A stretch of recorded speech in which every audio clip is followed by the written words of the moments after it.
So here's the thing. This story is about a guy who was in a mental hospital. There's people living there who want to get rid of them or hide them, even if it's just for a little while. The ward number is the mystical and extremely mysterious number 666. It is the number of an apocalyptic beast or even a necromancer. Nevertheless, there is no hellfire in the enigmatic chamber. It's clean, quiet, and cozy. Lots of sunlight and fresh air. This peaceful guy looks like a sweet little angel, but his wings are bound, so he can't fly. But his wild thoughts are free and elusive. At this time, an evil psycho with burning eyes approached the guy's bedside. He held out 2 wires in his hands. The patient angrily asked the protagonist if he wanted to say anything. Lin looked up calmly. He told the patient to begin. The protagonist believed that everything would be as described in the book. He waited for the body to be cured by electricity. The psycho joyfully stretched his hands toward the socket where he held the wires. The patient plugged the wires into the outlet. It was very bright and sparks flew everywhere. There were sparks flying everywhere in the room after a short circuit in an outlet. A patient held the wires and shouted that they needed to see this magical moment. The main character felt a very strong electric shock. Everything around him glowed and his body twisted. There was a loud alarm. The bright light bulb above the ward doors flashed. Smoke billows appeared in the corridor. A loudspeaker announced that patients in room 36 were rioting. Security was called to check the room. 2 doctors were carrying an unconscious patient in a hospital bed at very high speed. Lin was burned and unconscious. His clothes were damaged. The doctor shouted that the patient was foaming at the mouth and having difficulty breathing. There was an ambulance outside. A patient ran out of the hospital with the doctors. He shouted that he wanted to know the condition of his friend, was lying inside the car on a stretcher. He was still unconscious. The psycho looked fearfully at his friend. He shouted to the doctors to get him to pair him up for a line mate. The medic looked suspiciously at the psycho and said they would take him along and check him out. An ambulance was speeding down a night street. Inside was an unconscious Lin and his friend. The head doctor stood by the window and watched the car drive away. He said thoughtfully that their patient was an astronomer. A patient was standing near a blackboard and pointing at it with a pen. He was excitedly telling the other patients that the Earth was square in shape. The psycho in pajamas jumped up on the bed and shouted for the other patients to bow down in front of him. The guy covered himself with a blanket and said, "It's the end of the world today." He told the patients that he'd found the perfect place to hide from it. A hospital director named Shi Hag said in a disgruntled voice that all his patients have different hobbies. Shai looked unhappily at the patients' charts.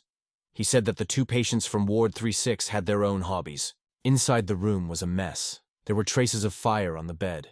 The director said that patients have an urge to kill when they have a seizure. The protagonist was lying on a couch in a ward. A saline solution was connected to his body. The psycho asked his friend how he was feeling this time. Lin looked weakly at the patient and said that he felt just as it was written in the book.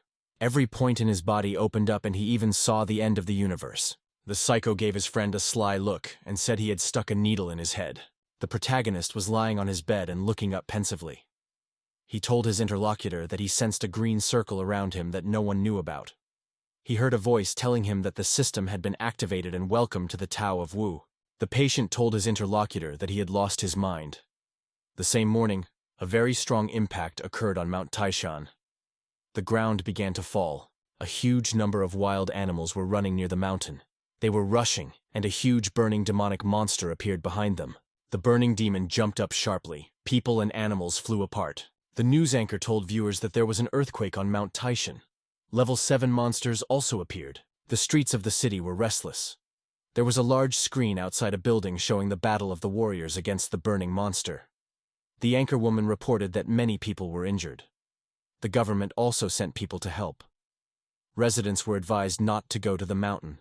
An alarm sounded outside the hospital ward. A red light flashed near the entrance. A system window appeared. The system reported that it had found a new host and was preparing for activation. The host was found to have head problems, and a check was started. There were doctors inside the operating room. The medic asked his colleagues, "Why did the patient have such serious injuries this time?" The medic told his colleagues that copper wires were wrapped around the guy and connected to electricity. He received second-degree burns. Medical devices were working around him. The medic grabbed the gas canister. He yelled for the patient to be anesthetized. The doctor will go to the patient's medical mask to give him anesthesia. Lin looked at the doctor and told him in a weakening voice that he was feeling fine now. The patient smiled and told the doctors calmly that the burns on his body appeared after the purification. The doctor was very angry. He shouted at the patient that he had gotten burns because of his stupid actions. Lin explained to the doctors in a pensive voice that he didn't need anesthesia. Pain helped him train his mind. The patient turned to the side and told the doctors not to try to do him in. The protagonist grudgingly replied to the doctors that he would not pay them for it. The medic looked angrily at the patient and said that a psycho like him couldn't possibly have money. The doctor put a mask over the patient's face. Lin told the medic not to try to analyze him. The protagonist remembered himself as he had been when he was 10 years old. He banged his head with a hammer and told his surprised mother that he was practicing a metal head. A boy of 11 grabbed a huge cutting torch and wanted to use it on his naked body. Lin brought the torch to his body. His mother stopped him in time. From that day on, the little protagonist was taken to a psychiatric hospital to be checked out. The boy on crutches told his mother that he wanted to open 2 acupuncture points on his abdomen. Doctors made a report on the boy's mental health. Lin was found to be mentally ill in the 5th degree. He was not a danger to society, but he could harm himself. The main character was in the VIP room. Next to him sat an old acquaintance. The psycho was sitting on the bed. He was silently and very concentratedly consuming a banana. Lin was lying on the bed and looking upward in front of him with concentration.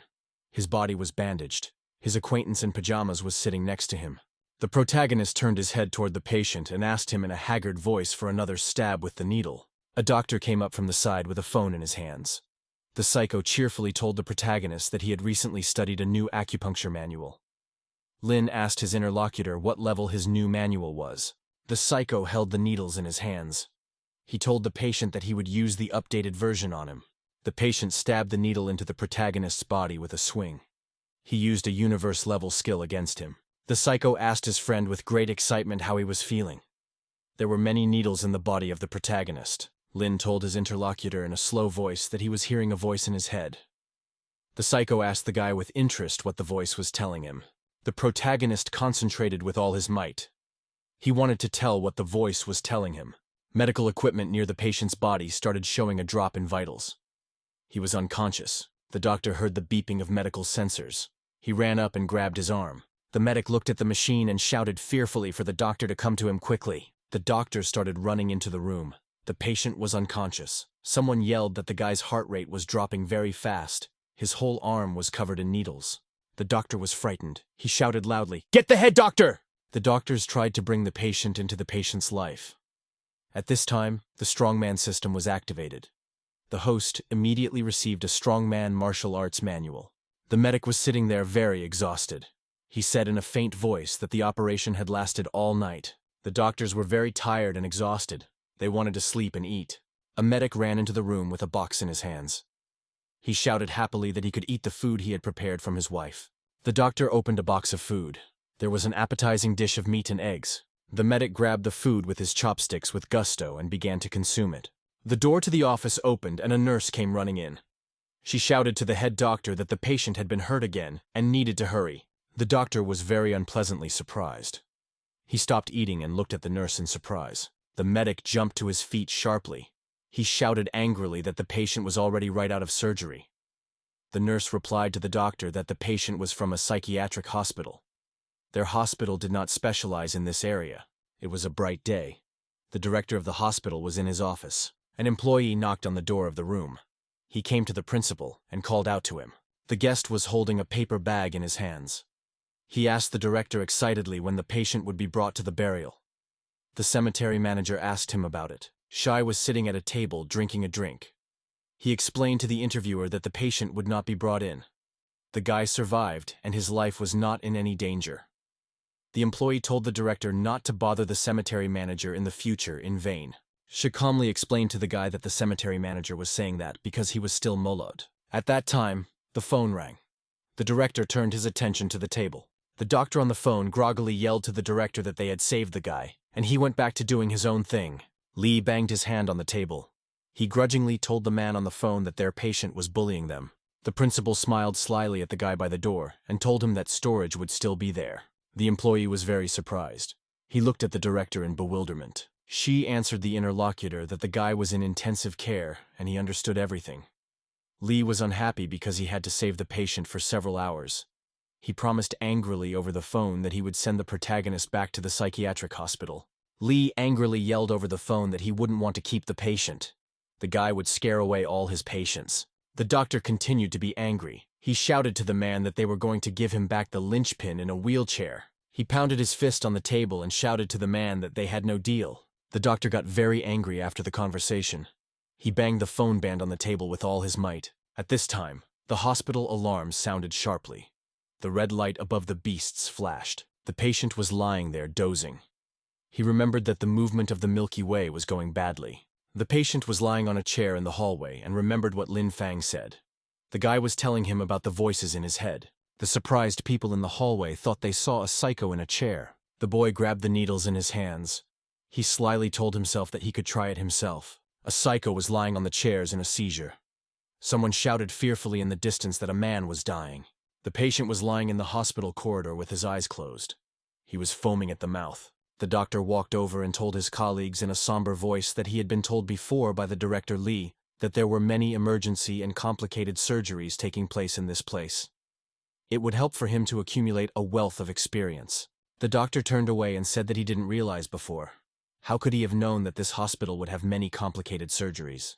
The medic went up to the guy with the scalpel. He said he's pulled this kid out of the dead 48 times. Tears came to the doctor's eyes. He shouted in a frightened voice that he finally understood. The nurses ran up to the medic and started wiping tears and sweat on his face. The system informed the host that he had run out of first self-enhancement S rank. He could exchange it to open another location with additional physical stamina. The system reported that problems with the host head had been detected. The default selection process began. Then began a backtrack before opening a new location. The anchorwoman on the television continued to broadcast from the scene at Mount Taishan. The awakened ones were able to suppress the 7th grade demons. But there was a mass of escaped monsters. The patient sat in the corridor of the hotel and listened to the news. The doctor stood outside the ambulance on the evening street and thought. The medic grudgingly said that his colleagues were still in surgery. A nurse came running and yelled that the operation was successful. They had to get the patient back.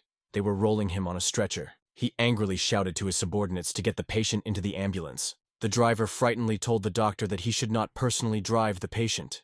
He wanted to drive himself. The medic jumped into the cab and shouted that he would drive himself. He'll be replaced at the hospital today by a bathtub. The medical vehicle's engine started and it took off sharply. The nurse ran after the car and yelled to the doctor that they had another patient from the nut house. The medic stopped. It was as if he looked out of the cubicle and demanded of the girl that she speak again. A nurse ran up to the cubicle and told the doctor that Van was operating on another psychotic patient in the hospital right now. The girl wanted to give the man something. The doctor looked angrily and carefully. He wanted to see what was in the nurse's hands. Lee was surprised to see the doctor write on his medical cap that he was quitting. Shai was in his office at the hospital. He folded his hands in prayer. The principal folded his hands in prayer and asked that Buddha have mercy on him. Shay stood by the window and prayed that no patients would be brought back to him. The man stood and looked carefully at the gate from the window. There were no cars there. There was the sound of a car pulling up. Shai realized the patients were already here. The doctors picked up with a gurney to a medical vehicle and took the patient to them. Shai walked over and said in a disgruntled voice to the doctor beside the stretcher that this was a bit much. The director explained to the doctor that the patient could have open wounds if he was transported after surgery. The director approached the doctor and said that he would maintain his authority. There were patients lying on gurneys nearby. She asked the frightened doctor to have his patient stay in the hospital for a while longer. The medic could no longer stand on his feet. He dropped abruptly to his knees in front of the director. The doctors freaked out when they saw him fall to his knees in front of the principal. Lee, in a frightened voice on his knees, begged the principal to spare them to the hospital. The doctor told the man in a disgruntled voice that the two cultivators had already pestered all the doctors in their hospital. She looked at the medic unhappily and realized that he had decided to go against the rules. Lee jumped to his feet abruptly and put his hand on the man's shoulder. The doctor cheerfully told the man not to say anything. He understood him completely. Lee jumped into the car and started driving away very fast. He shouted goodbye to the medical staff to keep the stretcher. The car drove off at full speed. The doctor said goodbye from the cab to the people outside the building. The director stayed and watched the car drive away. His subordinates were beside him. Shai exhaled unhappily. He realized that he would need to keep two patients with him. Director walked up to the main character on a stretcher and asked him how he was feeling. The Lin turned around and told the man in an angry voice that he was perfectly fine. The psycho smiled evilly and informed the principal with a grin that he was fine too. The director breathed a sigh of relief and told his subordinates to bring the patients in. At night, both patients were inside a darkened room 3/6. The psycho was thrashing around on the bed in all directions and couldn't get free. He asked the friend next door how the other one was doing. Lin replied that he was cultivating. The protagonist told in a dreamy voice that the psycho in his head was telling him the method of thousandfold forging and hundredfold tempering. Lin lay motionless on the bed. He told his friend that he could feel the energy. The psycho smiled very happily at his friend and told him they had made it. Lin smiled cheerfully at the patient and confirmed that the rotation of the Milky Way had been successfully completed. The electro-cultivation method was also successfully developed. The two boys looked at each other happily and smiled merrily. One of them suggested that the next day they try the hammer on the chest method. The doctor walked to the door of the room and listened carefully to the orderlies standing nearby. She looked inside the room with suspicion. He said there was no sound from the patients. The orderlies were pleased to say that not a sound was heard from the patients. The orderlies happily remembered to themselves that the patients were discussing the method of striking the ribcage with a hammer. There was no hammer in the ward. She smilingly told his subordinates in a joyful voice that all is calm around. The dark alley was deserted. The girl herself walked between the houses. The stranger was walking by herself down the alley and was very busy working on her phone. Suddenly, the girl heard some dangerous noise behind her. She turned around frightened. The stranger saw some kind of monster behind her. She dropped the phone from her hand in fear. A vicious mutant lunged at the man. The girl screamed but couldn't escape. The stranger dropped the phone on the ground. It was left lying in a pool of blood. The protagonist continued to lie in the ward with his friend. Still, the sun shone through the windows. Lin opened his eyes wide. At this time, the bandages on his head were tearing. Gradually, the bandages on the protagonist's body began to tear, and he was released.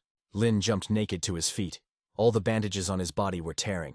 The protagonist walked up to his lying friend Zhang and called out to him. Lin informed the patient that he had come to save him. Zhang pointed to his friend's stomach in surprise. The protagonist looked at his body and said that he didn't know his stomach would become so flat. Zhang reached out his hand to his friend in surprise and said that he wanted to touch it. The patient poked his friend's stomach with his finger and shouted happily that it was very hard. Lin explained that it was all the effects of his cultivation. The countdown continued in the system. The patient suggested to his friend that he continue his cultivation with a hammer blow to the chest. A worker was sitting in the hallway at the hospital. He was tinkering with an electrical panel. The man was completely absorbed in working on the wires. A shadow of some kind appeared behind him. The worker was very frightened. He couldn't understand who it was that could have appeared behind him. The man felt as if someone had put a hand on his shoulder. He remembered that there were escaped monsters in town. The stranger continued to keep his hand on the man's back. The man was very much frightened. Zhang laughed merrily. Across from him stood a worker who was scared to death. The man took a closer look and realized he wasn't a monster, but an ordinary man from the ward. In Qingshan Mental Hospital, all patients were divided into separate categories of danger. The most dangerous patients in the hospital were the patients from room 666, followed by the awakened patients from the special ward. The hospital also contained various monsters. They were demons of different classes. The man frightenedly realized that the patient from room 666 was in front of him. Zhang greeted the worker with an evil smile. A man in a trembling voice greeted the sick man in front of him with consternation. The worker stood frightened and trembling near the wall. At that time, the protagonist ran to the tool case and grabbed a hammer. Lin quickly ran off to the side with a hammer down the hallway. Zhang said goodbye to the man with a wicked smile. The employee said goodbye and returned to the patient. The frightened man told himself in a disgruntled voice that it was dangerous to work in this place. The man was packing his tools into a suitcase. He told himself that he was only working here for more pay. The worker looked in the suitcase with interest and noticed that his hammer was missing. The man heard a suspicious noise off to the side in the hallway. He didn't realize what the sound was. Curiosity is man's normal way of knowing death. The hall worker went about his business. Worker walked up to the ward doors and continued to repair them. The man looked through the door window inside the room and was very much afraid. The worker noticed one of the patients swinging a hammer in his hand. The man was startled to see Zhang inside the chamber, wanting to pound the protagonist with a hammer. The worker was very frightened. He realized that one of the patients wanted to kill another patient. Zhang turned back with burning eyes. He said the employee saw everything. A man got really scared. He ran down the corridor screaming that a psycho had killed a man. The system prompted the host to finish the self-enhancement. The guy selected the arms in his body for enhancement. The orderlies pulled the terrified man. He kept screaming that there was a psychotic killer inside the room. The worker kept shouting to the orderlies that everything inside the room was covered in blood. A silent director and a nurse walked beside him. The director and the orderlies went inside the room. The wind from the street fluttered the curtains. The director entered the ward. He asked the patient strictly what they had just been doing. The worker looked around with interest and noticed that the blood had disappeared somewhere. There were traces of water on the floor near the main character's bare feet. The director noticed it. The patients were sitting with cans of drinks in their hands. They explained to the man that they were drinking Coke and Sprite. The man thought. He looked around and found no sign of the murder. The director explained to the employee in a calm voice that there was no murder or blood around. He had imagined it all. The employee frightenedly told the director that he did not want to work here anymore. He demanded that the patients return the hammer to him. The doctor was very angry when he heard about the hammer. He gave the patients a stern look. She demanded in a stern voice to the patients that they immediately give the hammer to the worker. The patients started waving their arms in all directions. Lin asked, surprised at the man, "What is it that needs to be returned?" The principal pointed to the hammer in the guy's clothes and demanded that he return it. The hammer began to slide down inside the main character's clothes. There were surprised doctors standing around. The protagonist reached inside the garment and grabbed her tool. Lin took out a hammer calmly and showed it to the doctor as if nothing had happened. The man stepped forward toward the boy and held out his hand for the hammer.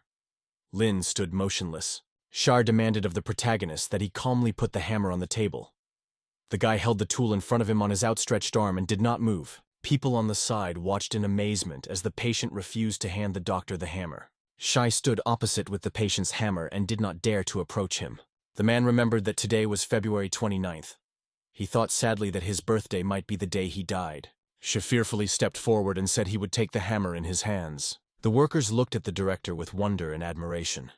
The attendant shouted that the man was brave. The man was very excited. He was walking towards the patient and his heart was racing. The headmaster reached out his hand to the lineman's hammer with a trembling hand. The medics around the principal got very excited. They shouted that the director was very brave and had managed to survive. The man handed the worker a hammer and told him not to be afraid. The worker was very happy. The locksmith looked at the director carefully. He noticed that the man was very frightened. Shai was very frightened, but tried not to show it. He wiped his head with a handkerchief. Over the city. It was evening, the sun was setting, and the sky was beginning to darken. There were lights on in the high-rise buildings. A TV presenter told viewers that the escaped monsters would soon be destroyed. The patients sat and looked at the presenter with joy. Some called the journalist their wife, and some called her their daughter. One of the patients happily turned to his neighbor and called him his father-in-law. The two lunatics started hugging each other very happily.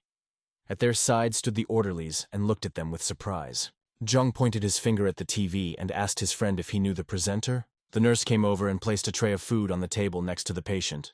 There were patients walking around. The main character looked excitedly at the TV and said that the presenter was his girlfriend. Jung looked at his friend thoughtfully and said that he believed him completely. The reporter reported that there were traces of the monster on Qingshan Street. The residents were asked to be prepared. The system informed the girl that she had reached the 2nd combat rank. She shouted happily that they could now set out to destroy the monster. 16-year-old Sheng Ying said with a smile to her friends that their 4 2-ranked fighters would be able to destroy 2-ranked monsters. It would be easy for them. Xiang joyfully rushed to her friends. The sword guy suggested that the fighters do it surreptitiously. The guy pulled out a piece of paper with a spell on it. He told his girlfriend that they would find and eliminate the beast. Then they would bring it to this place. Xiang told her friends with admiration that they were outstanding graduates of the higher academy. They could not allow the Yanhai City Special Unit to be looked down upon by anyone. The anchorwoman told viewers that it was Saturday, February 29th. Patients were in the ward. The patient glanced at his watch and told his friend grudgingly that today was March 7th. Lin looked at his friend attentively and said that his watch might be broken. Zhang replied excitedly that he had a Rolex worth several tens of millions on his arm.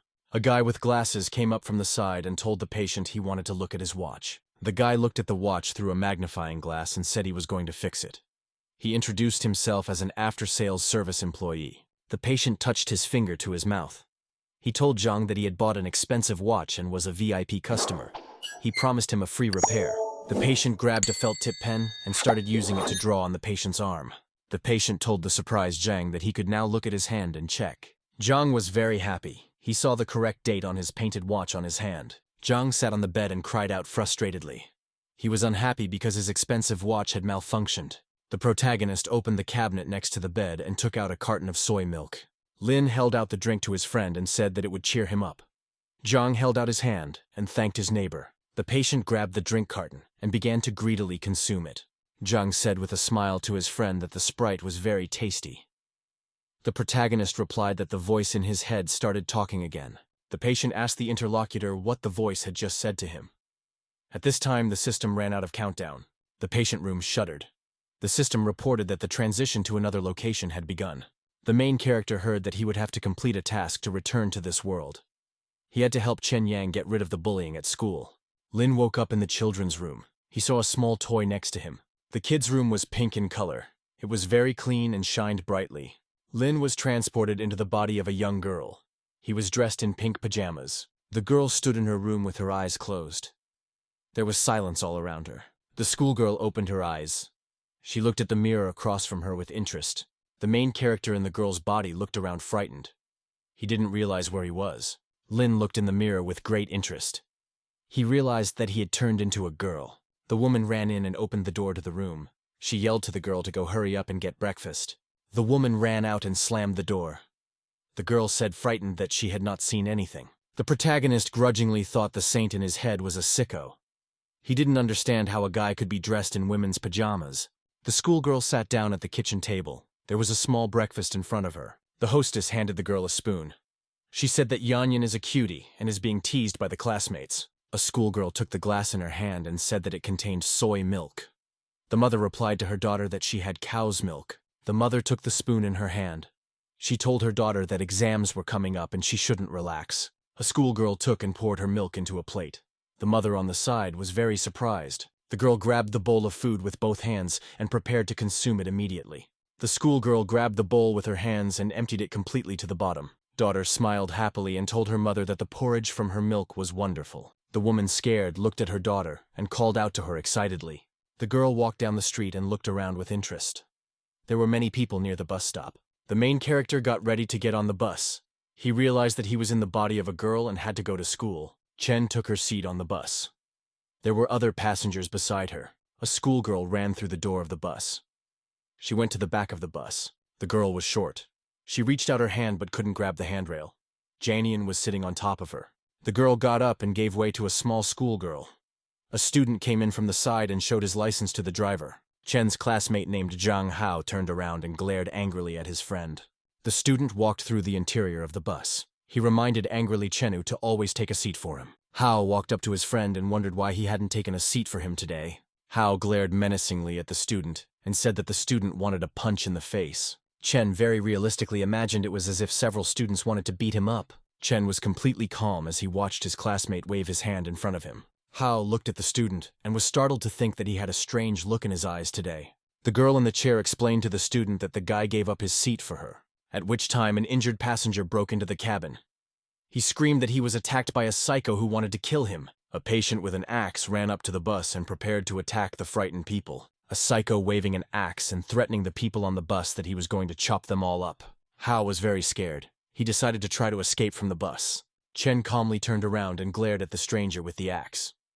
He explained to the men that it wasn't a psycho. The patient kept waving a bloody axe around and threatening everyone that he was going to chop them up. Suddenly, the psycho noticed a girl on the side.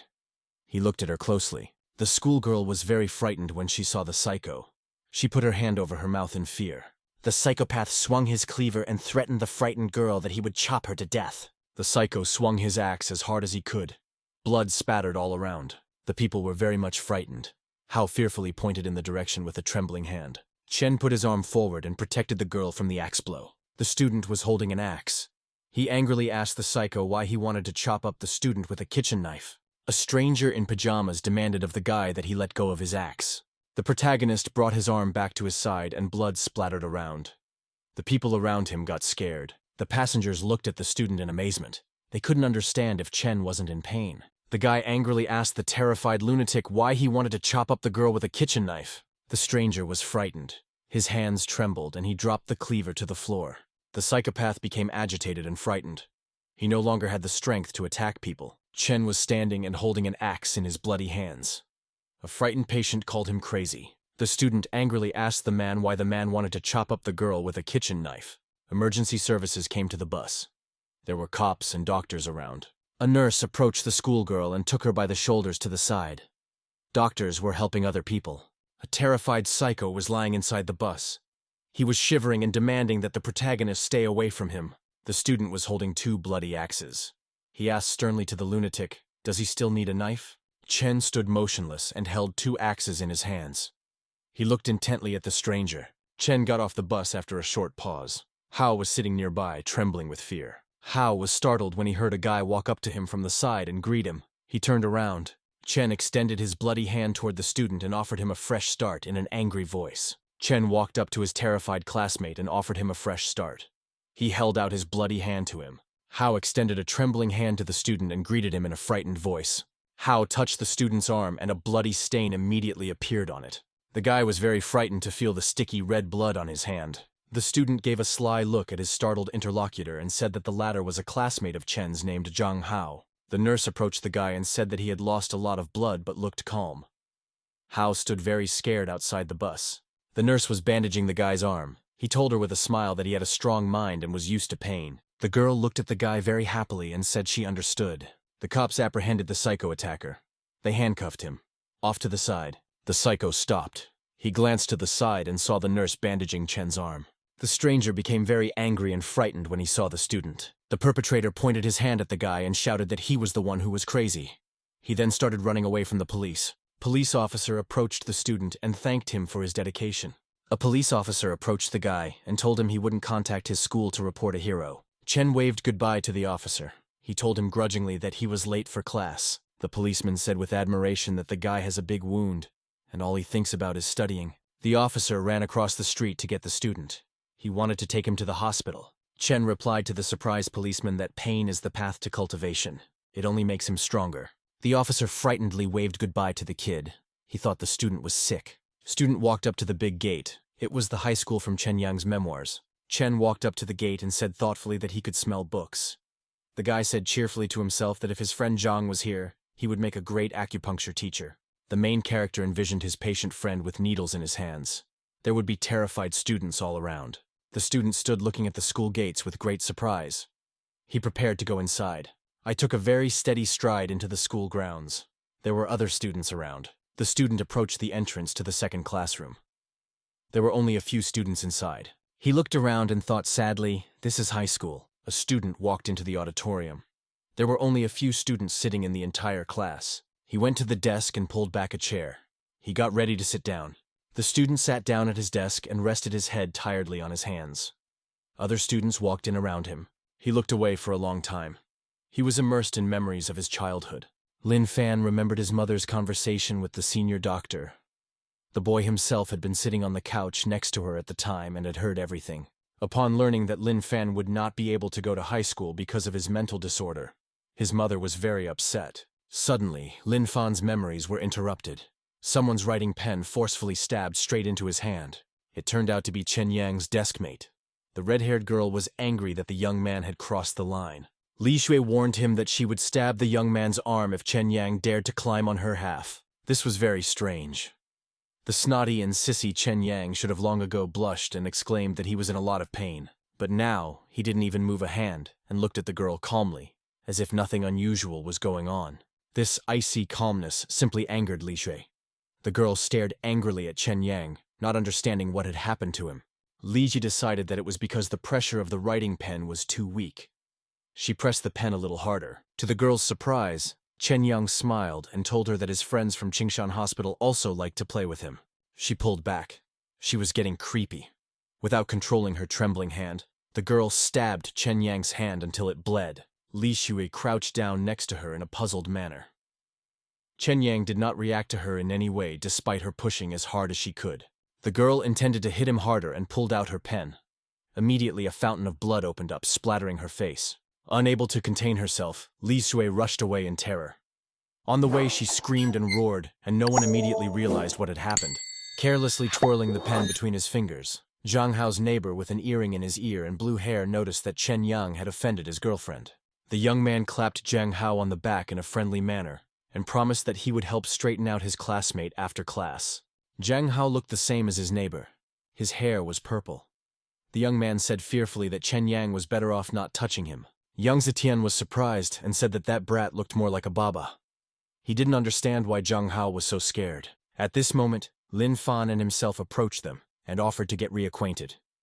The young man extended his hand to his classmates in a friendly manner. Lin Fan smiled sincerely and said hello to his classmates. His bangs on his head were fastened with pink hairpins. The blue-haired youth couldn't react calmly to this. Rubbing his nose, he declared that Chen Yang was just a fool. To his surprise, Zhang Hao smiled and got up from behind the desk. He calmly shook Chen Yang's hand as if nothing had happened. Lin Fan smiled and told the young man that he recognized him. They had seen each other on the bus today. Zhang Hao was unable to utter a single word. Chen Yang turned around and left. Zhang Hao's neighbor was simply furious. He was sure that one of the two of them had something wrong with their heads. The literature lesson began. A strict teacher in a lilac dress and glasses took the podium. She asked who was ready for the lesson. Everyone immediately hid their heads behind their textbooks. Lin Fan knew from memory that this teacher was very demanding. Since the young man was the only one who did not hide his face, he was chosen. The woman asked him to recite the Ode on the Red Rock by heart. Zetian was jubilant. He knew that Chen Yang was afraid of the literature teacher more than anything else in the world, and would tremble in front of her. To the surprise of the entire class, Chen Yang calmly stood up and serenely informed the teacher that he wasn't ready to answer today. The woman stared at the young man through her glasses. He stared back so fearlessly that the teacher was frightened. Her tears flowed. The teacher and Lin Fan looked at each other without taking their eyes off each other. An oppressive atmosphere was growing in the classroom. Finally, the young man smiled kindly and asked the teacher if he could take his seat at the desk. That innocent smile made the teacher feel uncomfortable. She herself was happy to put Chen Yang in his seat as soon as possible. The young man calmly lowered himself into his seat. It seemed to the woman that the whole world had turned upside down. After a while, the bell rang. The lesson was over, and all the students began to spend their free time noisily. Taking advantage of the fact that no one was paying attention to him, Lin Fan was fiddling around in the corner of the classroom in a concentrated manner. He was looking at the school socket while pulling out his key. Yang Zetian stated to Chen Yang that he was strange today. Placing his hand on Chen Yang's shoulder, the classmate asked how Chen Yang managed to scare Zhang Hao. To his surprise, the brat didn't even turn his head in his direction. The angry young man grabbed Chen Yang's shoulder and lifted him up. He intercepted Chen Yang by the collar and shouted that there was no need to ignore him. The young man held a copper key in his hand. Turning around, Chen Yang muttered that with the electric current he could become stronger. That was what he needed the key for. Yan Zetian turned purple with anger. He began to suspect that he was talking to a mentally ill person. Chen Yang's hand did not tremble. He confidently applied the metal key to the socket with his bare hands. Everything around him shimmered. The blue-haired young man now no longer doubted that Chen Yang was really crazy. He calmly inserted the key into the socket. The electricity was transmitted to Zetian as well. He couldn't keep his eyes off Chen Yang. One of his classmates noticed this. He clapped the young man on the shoulder and asked Yang Zetian to teach him this electric trick as well. Through the chain, the current was transmitted to him as well. The classmates watched them from the other end of the classroom. From afar, it looked like a dance, and they liked it. As all the classmates came to marvel at what they saw, after a while the entire class was electrocuted by the chain. Meanwhile, Chen Yang himself pulled the key out of the socket. He was dissatisfied. The charge of electricity was very weak for his body. Chen Yang got up from the floor and was surprised to see that all of his classmates were lying in the aisle between the desks and sleeping. The young man rebuked his classmates. After all, they should sleep at home. Chen Yang thought that the students were just tired and were now resting. After scattering himself better, Chen Yang jumped over his classmates in one fell swoop. He needed to get away. Humming a favorite tune to himself, the young trigonometry teacher walked to the classroom door with his textbooks and ruler. He opened the door to the classroom and solemnly greeted the high school students. The man was going to teach a special class today. Suddenly, the teacher noticed that all the students were lying in the aisle between the desks. In surprise, the man dropped all his textbooks on the floor. Absolutely all the students were asleep. Most of them were on the floor, some had their heads on the desk. One even lay on the desk all by himself. The teacher turned pale. He immediately realized that something very terrible had happened and called an ambulance to the school address. The man almost tore his voice off explaining to the doctors what had happened. None of the students moved during the conversation. The teacher was getting angrier and angrier. He was asked to give the reason for what had happened. The man replied angrily that he would like to know it himself. The sirens of the medical crews cut through the relative silence of the schoolyard. One by one, the ambulances drove through the gate. Seeing several reanimation vehicles through the window, Lin Fan realized that they had come for his classmates. They had overexerted themselves too much. Pressing his fingers against the glass in the hallway, Lin Fan looked sadly at the medics. This establishment was beginning to frighten him. Leaving the schoolyard, all the students were talking about the same thing. Chen Yang had become the big news of the day. The young man walked quietly along the school alley and suddenly heard a muffled whisper. The girl was hiding behind a tree. Lin Fan turned around in surprise and told the schoolgirl that he was now Chen Yang. She was quite satisfied with this answer. Blushing with intense embarrassment, the stranger unhesitatingly came out of hiding. Lin Fan couldn't understand what she wanted. The young man asked the schoolgirl why she needed Chen Yang. The girl couldn't muster up the courage. Behind her back, she was holding a love message. Sneaking up from behind, some young guy with a gold watch on his hand snatched the pink envelope from the hands of the beauty. He was wearing a colored shirt, a gold earring dangling from his earlobe. The young man smiled. Other people's letters are interesting to read. Tangji, the school bully, didn't come alone. He was accompanied by two tough guys. Tangji waved the envelope in the air. Realizing that she had lost a personal item, the excited girl immediately turned around and asked, stammering, for the letter back. Tangji raised his hand with the letter above his head. The cutie's height didn't allow her to reach the love letter. Lin Fan walked in circles behind the unfortunate girl's back and pondered how best to help her. An idea occurred to him. The embarrassed schoolgirl was jumping around trying to get her envelope, but she was having no luck. Lin Fan was standing at her back. With a swift jump, the young man leaped forward. He hoped that he would catch Tangji by surprise and make it work. While the young man was amusing himself with the beauty, preventing her from taking possession of the letter, Lin Fan snatched the message from his hands in flight. Tangji looked at his empty hand with bewilderment. He liked the game. He was just starting to get the hang of it. Lin Fan started to straighten up and asked Tangji why he had taken away the schoolgirl's personal belongings. The bully looked unkindly at Chen Tian and remarked that he was too cocky to allow himself such antics. Tangji smiled and promised not to touch the young man if he honored the love message to them all in the presence of this girl. Lin Fan turned around to the pretty girl. He stated that the letter was her private letter and asked if the girl wanted him to read her letter. The schoolgirl burst into tears and turned her head in different directions. She dreaded the public reading of her letter more than anything else in the world. Lin Fan said that in that case, he would not read out the contents of the girl's love message. Tangji became angry. His weighty fist whistled above the young man's head. Lin Fan stood still. He was in control of the situation. Tangji moved closer and advised the guy to think carefully. Things might be different next time. The bully lost his patience. He swung for another blow and demanded that the love note be read immediately. Beauty herself was not happy about the way things had turned out. Squatting down, she roared. The girl was willing to give up the letter as long as Chen Yang was not touched. She fell to her knees, shaking with shame and covering her ears with her hands. One of the boys demanded to read the letter. Lin Fan raised his head and looked his opponent in the eyes. He told the girl that these guys wouldn't be able to hurt him. Tangji laughed. Everyone in the school knew that Chen Yang was just a useless weakling. But today, he was even trying to snap back. The bullies started shouting at the young man in one voice. They didn't like the fact that Chen Yang even clenched his hand into a fist today. Raising his hand, Lin Fan struck his fist without looking at the tree trunk that was right behind him. A loud crack sounded out. The energization from the classroom socket went to his advantage. Lin Fan felt stronger than any of them.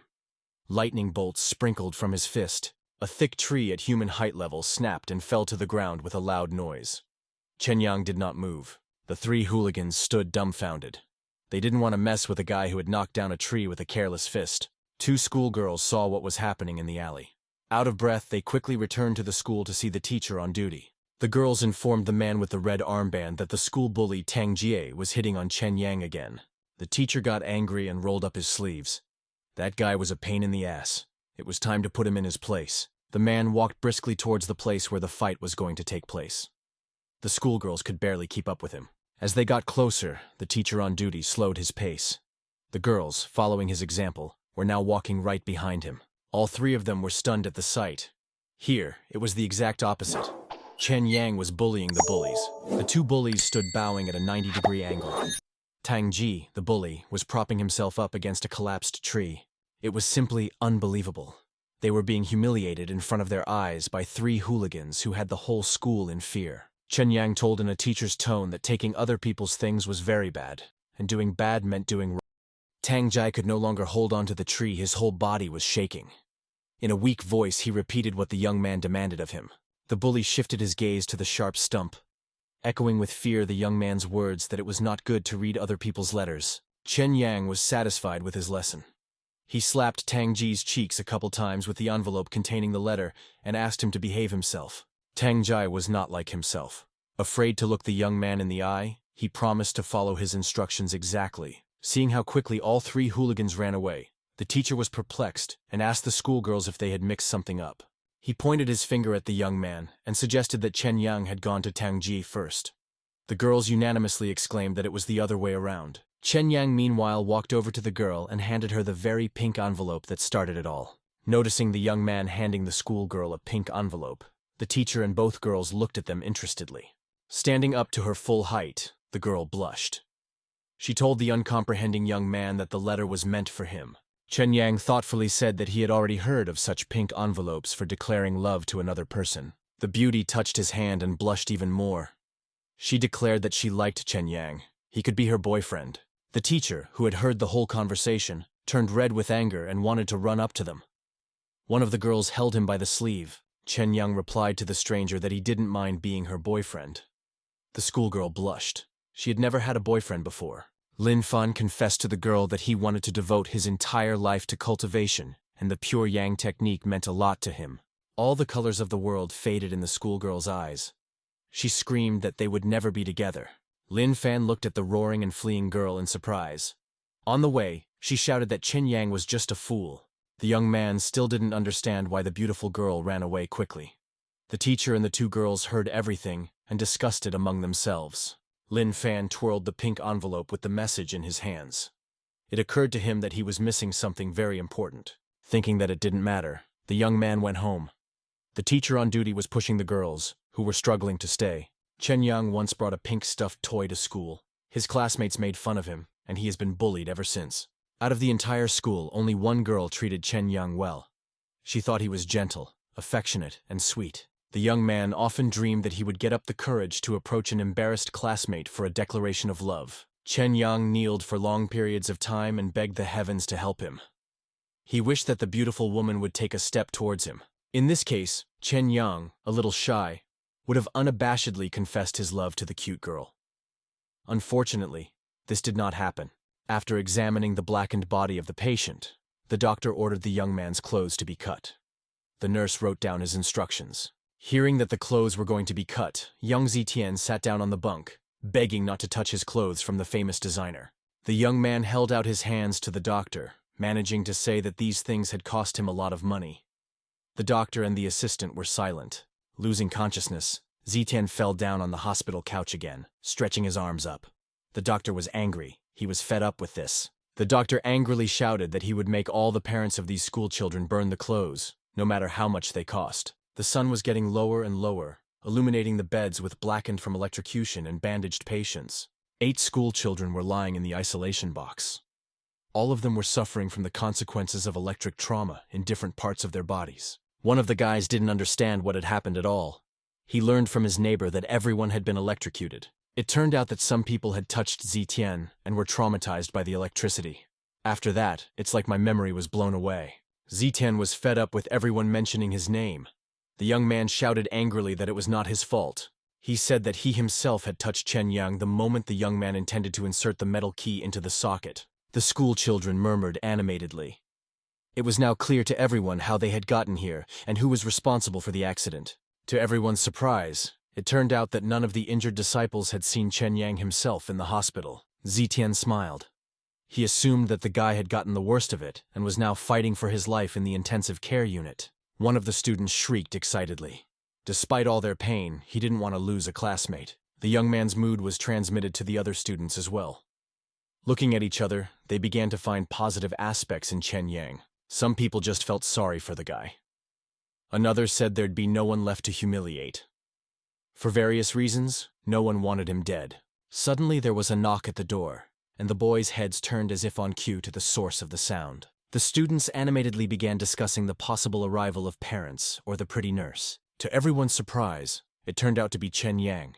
He peeked through the door with his clothes intact. That meant only one thing. All the students began to shout fiercely at the young man with one voice. They cursed the moment when he used the socket. Ignoring their cries, Chen Yang walked to the ward with 2 large bags of food. He believed that the guys were just overworked. Chen Yang put the bags on the table. The classmates were thinking about the same thing. The impossible had happened. Chen Yang was still alive. Turning to his classmates, Chen Yang told them what he had brought in the bags.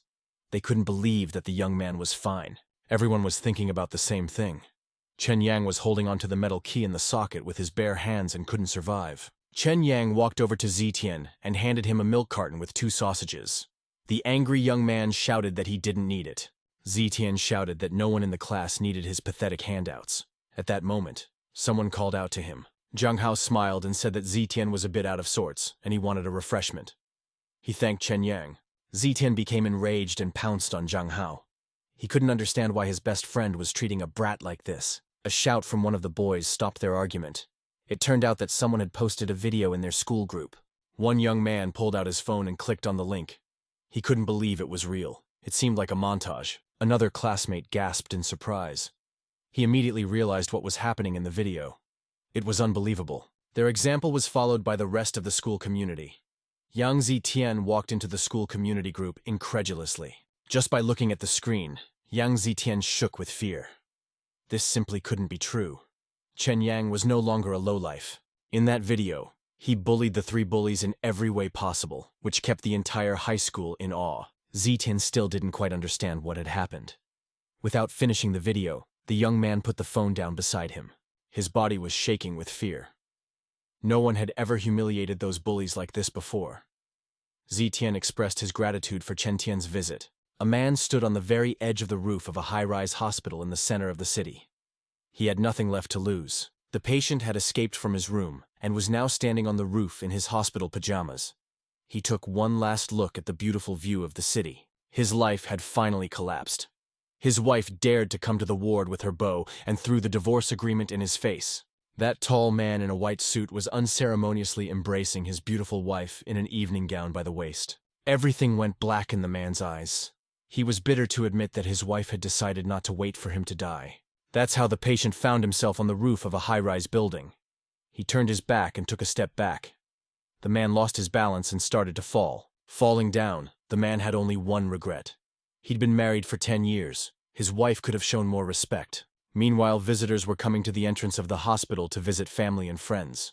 They were unaware of the danger. Chen Yang was asked how big the tree he felled was. The young man went to the window and found one similar in size. As Chen Yang absent-mindedly stood by the window with his hand on the sill, a suicidal man flew past him. Suddenly, the school children in the hospital room shouted in one voice that something that looked like a man was falling outside the window. Lin Fang, with his current cultivation level, only had a fraction of a second to assess what was happening. The young man rushed to the window so quickly that no one present would have been able to catch the moment.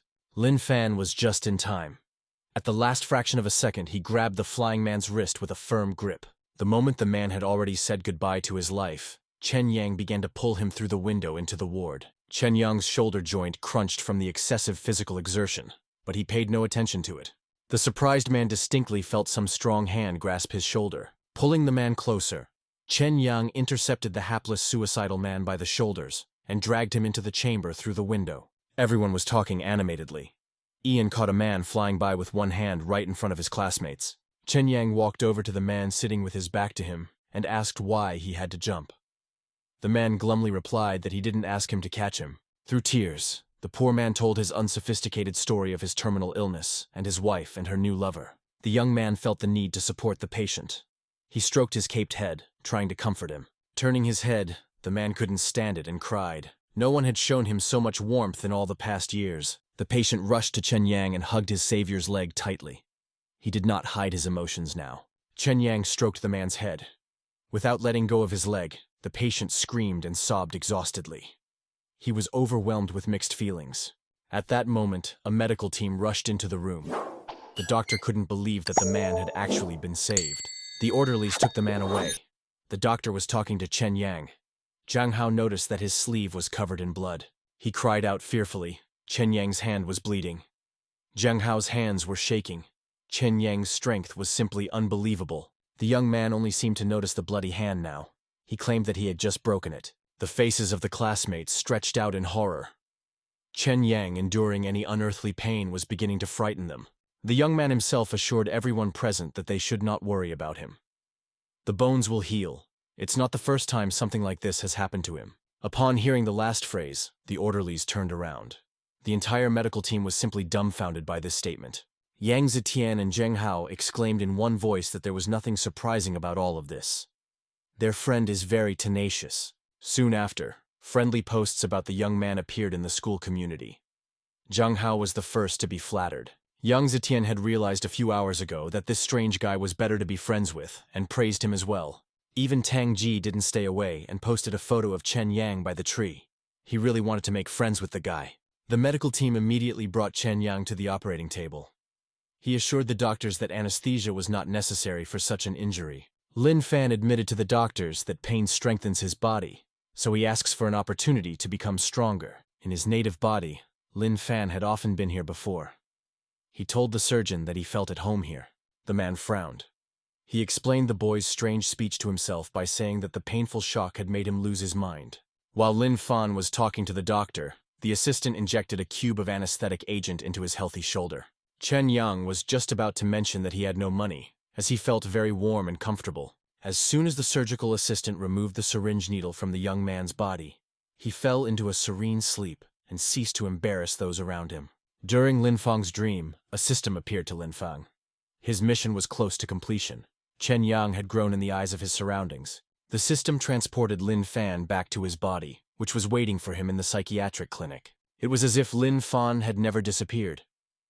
Zhang also sat on the neighboring bunk and continued to talk to the young man. Lin Fan couldn't understand what had happened. He started twirling his head in different directions. This surprised his friend Zhang a little. Lin Fan assumed that his friend was interested in the voice of that strange lunatic in his head and his words. Zhang sipped some more of the Sprite he held in his hand. He raised his head in surprise. Lin Fan was acting strangely. The young man told it like it was about the strange guy acting like a girl. Zhang nodded understandingly. Meanwhile, in the city's central hospital, Chen Yang's mother sat by his bedside. She looked at his fracture with sadness. Finally, the young man opened his eyes and tried to get up when he saw his mother. The woman was glad that Chen Yang was fine. A sudden, intense pain pierced through the young man's entire body.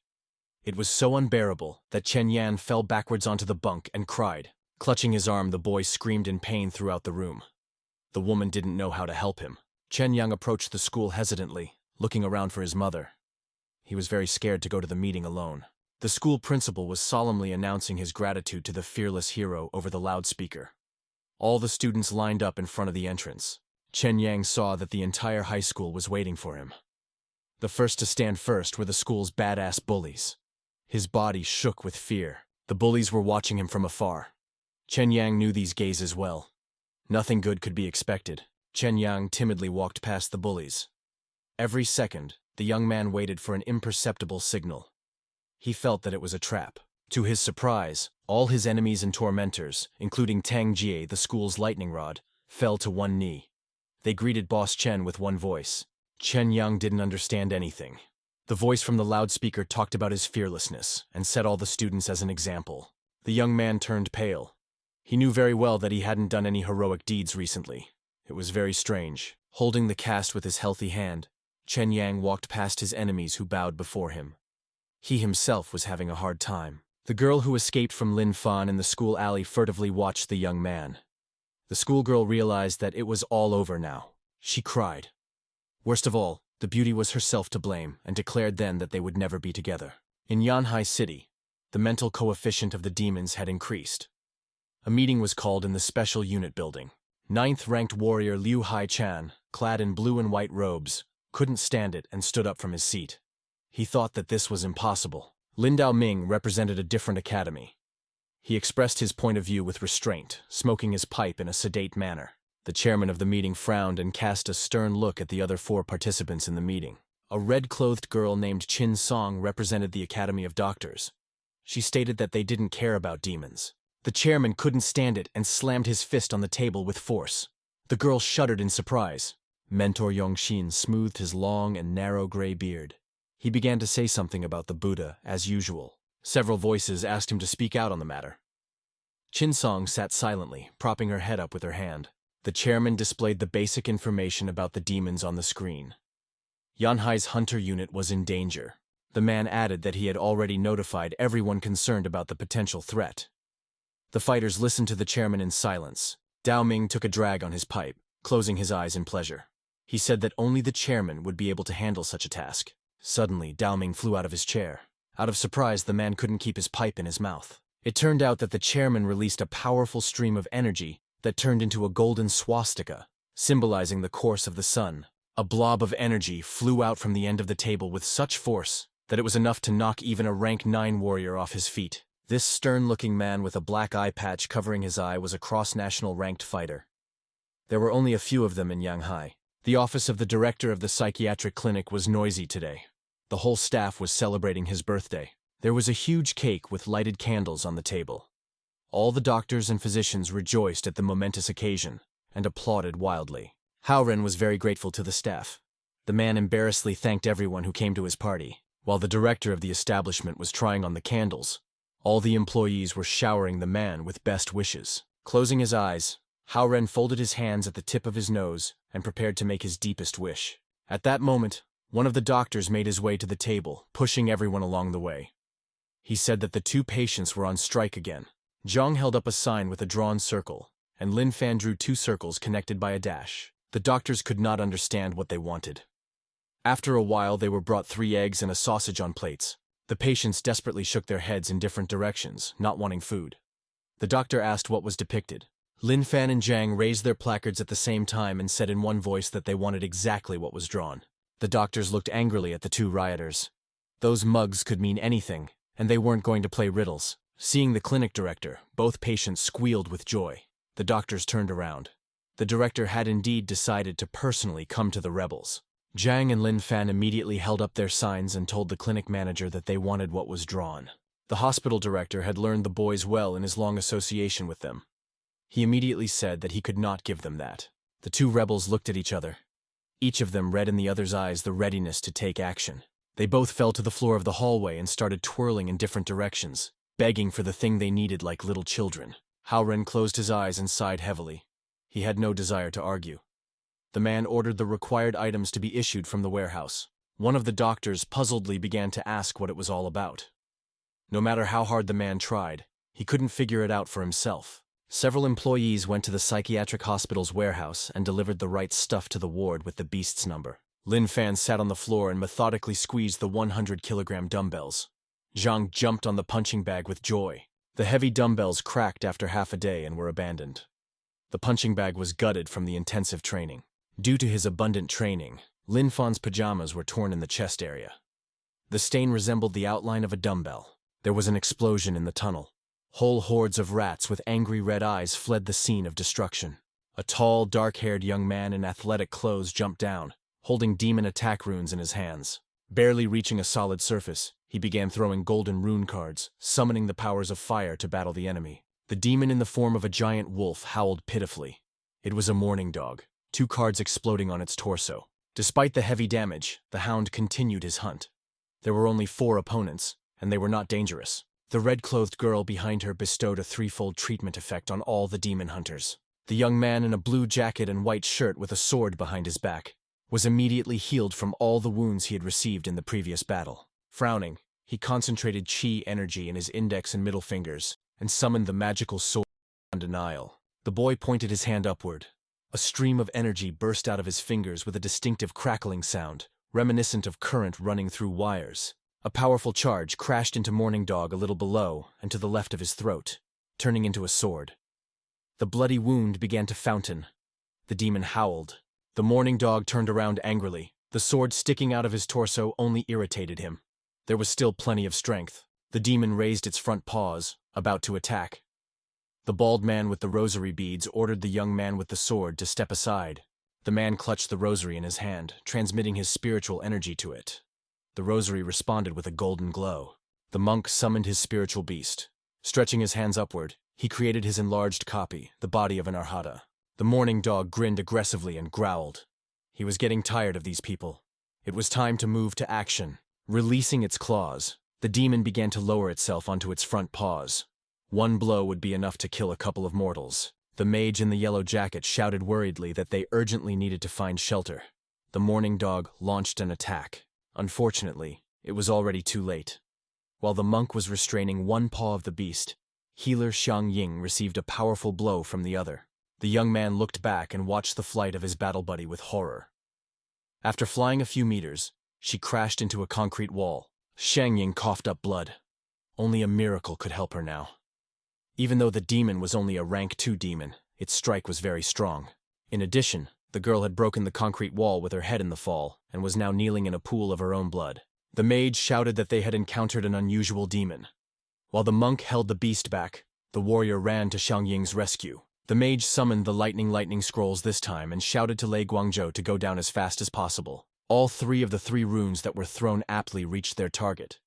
When they hit the mourning dog's tail, the runes exploded in him with an electrical discharge. The demon roared menacingly, venomous saliva dripping from its sharp fangs. The mourning dog felt a very sharp pain. The jaws of the beast came closer and closer. The clatter of teeth sounded like a hammer hitting an anvil. The demon squinted his eyes. He was winning. Lei Guangzhou turned pale. It was becoming increasingly difficult for him to hold on to his spiritual avatar. The demon's large shadow frightened him even more. One leap forward, and it was all over. The spirit beast melted into thin air. Only the lower half of the monk's body remained. The fighter and the mage were shaking with fear. It was clear that the 2 of them could not stand against the mourning dog. The warrior made a decision faster than his partner. In the same second, the mage was horrified to see the demon pierce the body of his savior. With his last strength, the fighter demanded that the guy flee. His eyes closed. Scarlet liquid ran down his face. The demon pulled a paw with bloody claws from his body. The mage was shaking with fear even more than before. Covering Xiang Ying, he asked the girl if she could get up. Pulling out his sword, the mage ordered the girl to get up immediately. Now he had no doubt that this was his last fight. Xiang Ying looked at him with a dumbfounded look. She couldn't say a word, let alone get to her feet. In the back of his mind, the mage harbored a hope that Xiang Ying could still stand up and help. He ran straight towards the mourning dog. After transferring all his energy to the sword, the young man ran forward. The sword obediently glowed in his hands. It was as if he was surrounded by flames. From her last strength, Xiang Ying created a pill, barely holding her head and almost losing consciousness. This medicine was twice as strong. The moment the mage jumped up with his sword swinging at the demon, his body was surrounded by life-saving healing molecules. There was nothing more Xiang Ying could do for herself or the young man. Her head bowed, and her hands fell to the floor in a pool of blood. The mage launched a punishing spinning sword. Fire lit up on the hilt and the tip of the blade. It was an additional magical effect. Sneaking slowly, mourning dog approached Xiang Ying. He knew that there was no hurry. The hunters were exhausted. The demon stepped onto the girl's body and sank its claws into her. The mourning dog dragged her toward him, stumbling backward. The severely traumatized young man lay on the floor. In a weakened voice, he cried out for help as he performed the last ritual. The young man's eyes burned with the look of a madman. His pupils shone as brightly as if they were 2 suns. The mage's body turned bright golden. The young man hugged the dog's paw and let the solar energy penetrate the demon for the final blow. The wolf howled exhaustedly. He felt the infernal pain, but he couldn't do anything about it. It was seeping into his every cell. The miraculous magic had done its work. The young man himself had already lost his breath and was lying in a pool of blood. The dog's paw began to shrink. The demon whimpered pitifully, its entire mouth bleeding. The mourning dog shrank right before his eyes and became less dangerous. With a broken sword in his torso, the hellspawn rushed away. The deaths of his enemies came the hard way. The mourning dog now looked like a shabby wolf. The bloody footprints that could be used to track a demon. Patients of a psychiatric hospital were taken out for a walk. Some of the mentally ill were happy to chase butterflies. Closing his eyes, Lin Fan sat concentratedly with his legs tucked under him. Zhang was lying nearby, counting ants in amazement. Lin Fan's entire journey had not been traveled in vain. He had reached the level of cultivation where he could take energy from the environment. That's exactly what the young man was doing. The young man's skills had reached the limit of his abilities. Fan didn't immediately hear his friend's voice. Zhang enthusiastically informed the energized young man that one of his ward ants was crying. Jiang noticed that Lin Fan looked rather strange and became worried. He was still holding the ant between his fingers. Lin Fan sat with an absent look, cultivating energy. Because of his overabundance, his body might have exploded altogether. Jiang didn't even realize it. It was important for him to return his friend to his previous state. One of the released needles hit his forehead. Jiang solemnly said that he had used the Milky Way rotation technique. Lin Fan's head and shoulders were pricked with needles. In fact, Lin Fan did not react to Jiang's needles, nor did he react to the trickle of blood that flowed from the wound on his forehead. Lin Fan was covered in sweat. The energy was already sufficient, and it continued to arrive. The young man sneezed loudly, and Jiang flew backward. He was surprised to see dozens of needles flying after him. Jiang shook it off, and regretfully realized that his ward ant had fallen victim to the experiment. One of the needles had pierced through him. The system reported that Lin Fang's inner world was accessible. The young man began to regain consciousness. Blood was streaming down his face. Jiang was still lying in the grass. Lin Fan declared that he could hear that voice again. He thanked his friend for his help. Jiang was overjoyed. He asked Lin Fan how he was feeling right now. Jiang was pleased that his technique had worked. Lin Fan closed his eyes in pleasure. Jiang couldn't even suspect how good his technique was. Lin Fan stated that there was one problem. He was hungry. As if to prove it, his stomach rumbled unhappily. Jiang was simply a walking generator of ideas, and almost immediately told the surprised young man that he had a ripe idea. After a little digging, Jiang caught a large ant. He clasped it between his fingers and invited his friend to eat it alive. Lin Fan looked at Jiang with suspicion. The young man assured him that the back of the ant tasted just like vermicelli, slightly sour. Jiang decided to demonstrate. He picked up an ant and stared intently at the insect, which was desperately trying to break free. The ant's life was in mortal danger. Jiang had already opened his mouth and brought the floundering ant closer. At this moment, lunch was announced. Jiang threw the insect back into the grass. He said that the vermicelli tasted better than the ant. Lin Fan was so hungry that he finished his portion quickly and disgorged his food in front of his indignant neighbors. There were 9 emptied trays in front of the young man. Lin Fan greedily pounced on another chicken leg. The nurse tried to take away the tray and demanded to stop eating, because overeating can make you burst. Holding the food tray with both hands, Lin Fan greedily ate everything he could reach with his mouth. The nurse angrily complained to the principal. Even the empty trays weighed quite a lot. It was hard for the woman to carry them. Lin Fan told the puzzled principal that he was hungry. While the superintendent was thinking about what had happened to his patient and what specialists should be involved, the young man unraveled his spoon. The nurse squealed in surprise. Superintendent Wang said thoughtfully that it looked like a lotriophagy. Several hours had passed since the battle between the demon hunters and Morning Dog. An investigator wearing white gloves photographed the evidence. A fighter in a blue sports jacket was lying near the wall in a pool of his own blood. The stains on the floor and wall had already turned brown. Near the other wall, a dead Sheng Ying was sitting on her knees. One of the policemen reached for the bloody sword. At that moment, a tall man approached the police fence blocking the entrance to the tunnel. He was smoking nervously. A national rank warrior with a black eye patch covering his eye immediately realized what had happened here and frowned. The leader of the special unit took out his phone and reported the situation. A man in a blue suit stood next to him with a notebook, carelessly tossing the burning cigarette butt. The fighter glumly told his interlocutor that the research team was already in place. The cigarette butt fell to the ground and ricocheted a little short of the national ranked warrior's boot. He reported that the demon had gone down the drain. The leader scooted the huge fluted sole of his boot over the smoldering cigarette butt. He assumed the demon was using the stench of the sewer for cover. The man brought his tall boot down on the cigarette butt with force, rubbing it into the dust. The voice in the receiver asked him to be careful. The national ranked warrior ended the call and thoughtfully pressed the red call end button. Without turning to the man in the suit, he tucked his phone into his pocket and informed him that a unit had to be added to the demon's rank. The man with glasses was alarmed. The families of the dead hunters kept calling and demanding explanations. The warrior turned to the man. He ordered the remains of the bodies to be sent to the families and offered his sincere condolences. Turning to leave, the unit director frowned, saying that all 4 of them were very brave, but stupid. The commander realized that the officer might have misunderstood him. Waving his hand, he hastily said that it was not necessary to tell the relatives. The rumors of demons quickly reached Qingshan Clinic. The director demanded to contact the special unit. At that moment, a staff member ran into the office and shouted from the threshold that a patient from the beast number room had scared away the kitchen staff. The principal's body shook. He was already an elderly man, and each new patient's antics hammered negatively on his heart.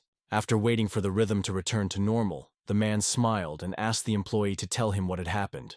A couple of hours ago, the orderlies had pulled Lin Fan out from behind the dining room table for an examination at the request of the superintendent. The kitchen staff member was very surprised and asked the attendants who would pay the canteen for the food the young man had eaten. Throwing one last glance at his friend, Lin Fan mentally conveyed to Zhang what he had to do. Zhang smiled. He perfectly understood everything that Lin Fan wanted to tell him, and he had already started to formulate a plan to help. Rolling his eyes higher, Zhang began to sway the table in different directions, diverting attention to himself. Swinging to the side, he banged his head on the surface of the table and turned the other way, dropping his head on the table. The nurse shouted that the man was unwell and needed help.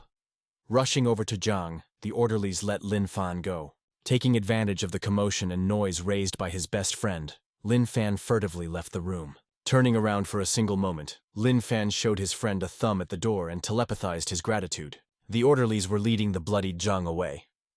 He smiled contentedly and gave the young man the information in return.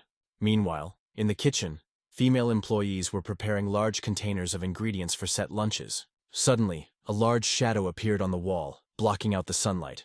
Lin Fan complained that he was very hungry. Both women turned around worriedly. The voice frightened them. The patient himself seemed to have escaped from a horror movie. As he held out his hands to the women, the young man exclaimed that he was hungry and was going to eat people. His eyes shone greedily. After a quick glance at each other, the female kitchen staff squealed with one voice. They were very scared. The women clung to each other in growing panic, shaking with fear. They immediately recognized the patient from the beast number room. Lin Fan crouched down in surprise when he saw the female kitchen staff fainted. He only asked them to give him something to eat. After listening to the employee's report, the clinic director sighed heavily and ordered to write out 300 wen compensation to the girls each. This news made Haoren very interested. Lin Fan had never been so hungry before. The young man said that the patient is now under special examination by Dr. Wang. Perhaps he will find out something. Evening came. The windows of the clinic were lit up one by one in the windows of the wards and offices. A loud rustling sounded under the manhole on the garbage disposal. The mourning dog lifted the sewer hatch with a powerful paw. Sniffing carefully, the demon climbed out of hiding. The dog waddled on 3 legs, needing to heal. Qingshan Psychiatric Hospital seemed like a safe place to the demon. He didn't feel threatened. Barely alive, Mourning Dog was making his way between the buildings of the hospital complex. He needed to find food. High intelligence told the demon that in this world it was best to rely on humans. They should help him. Summoning the powers of hell, the Mourning Dog began to shrink in size. It was necessary to get rid of any appearance that might frighten the man away. The demon was shrinking more and more. But its small size was not enough. It needed to change its appearance. The Mourning Dog had turned into a cute black puppy and now sat wagging his tail. Only his red eyes gave away his identity. The puppy wiped his eye with his paw. The demon was sure that none of the humans could remain indifferent to him. Wagging its tail in a friendly manner, the demon glared malevolently at the tall clinic building. Soon enough, it would be hunting humans. After a thorough examination, Lin Fan was taken back to the beast number chamber to his friend Zhang. The patient sat by the window and looked at the building across the street. Zhang complained that his watch had broken. He said that he didn't have the money for it. Unfortunately, Lin Fan had also spent the last of his money and couldn't help. Zhang immediately suggested kidnapping someone. He had heard recently that it brought in a lot of easy money. Lin Fan was willing to help and asked who they would kidnap. Zhang smiled slyly and pointed his finger at Lin Fan. Zhang told the surprised young man his plan. Zhang would kidnap him for ransom, and the girl would take his watch to the repair shop. It turned out Zhang was wrong. That TV presenter was Lin Fang's wife, not girlfriend. He doesn't have a girlfriend. Zhang was completely frustrated. This was changing everything. A new plan was needed. Suddenly, a tinkling yapping sound came from outside. The demon looked out the window. Zhang told his friend that he heard barking. Lin Fan immediately turned his head. He had heard it too. The demon yapped happily, smiling sweetly. He couldn't wait for the stupid humans to start the feeding procedure. Leaning against the window, Zhang watched the puppy and recognized it as very cute. Lin Fan liked him too. Zhang felt sorry for the injured puppy. Neither he nor Lin Fan noticed that the puppy had stretched into a long dachshund. The guy from the second floor was surprised by the view from the window. The patients pulled the puppy to them. There were many wounds on him. Lin Fan suggested to his friend to treat it with acupuncture. When he saw Zhang take out a set of needles, the puppy wagged its tail happily. He was definitely lucky, so he would heal even faster. Licking his wounds, the puppy waited gloatingly for his healing. Zhang hesitantly aimed the needle, wondering where to start. Suddenly, a sharp needle stabbed the cute puppy right in the head. Blood spurted out in all directions. Zhang noticed that the puppy had begun to tremble. After waiting out the wild pain, the demon was surprised to realize that his paws had healed immediately. Zhang smiled happily. He clasped the new needle between his fingers. Its point shone brightly in the light of the lamp. A hellish pain pierced his body. The demon began to doubt that this strange man had a license for acupuncture. In a few minutes, his whole body was pierced with needles. The puppy couldn't even move. The patients watched the fruits of Zhang's experiments with interest. Lin Fan's stomach rumbled again. Zhang immediately turned to his friend and worriedly asked if he was hungry. Zhang had forgotten that he had an appetite. Holding his stomach with his hand, Lin Fan sadly admitted that he wanted to eat all day long. No amount of food would satisfy his hunger. Suddenly, there was a solution to the problem. The system reported that there was a high-energy food in front of him. Lin Fan couldn't believe his happiness.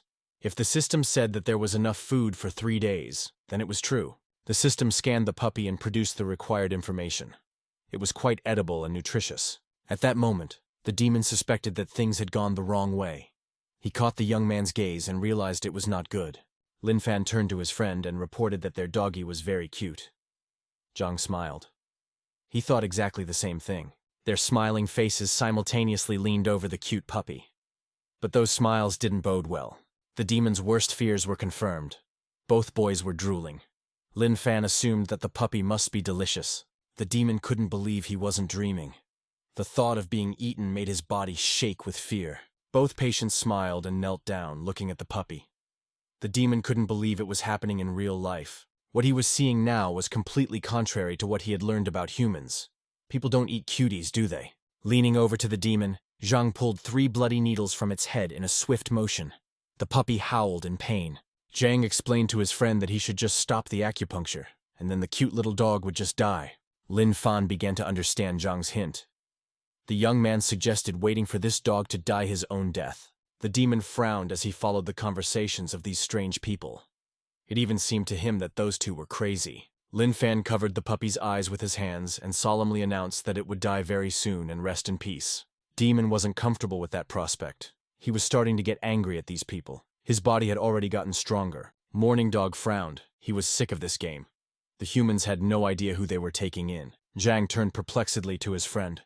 He watched the puppy carefully. It was clinging stubbornly to life. Lin Fan bent down and scrutinized the puppy. He told the puzzled friend that the puppy was not a problem.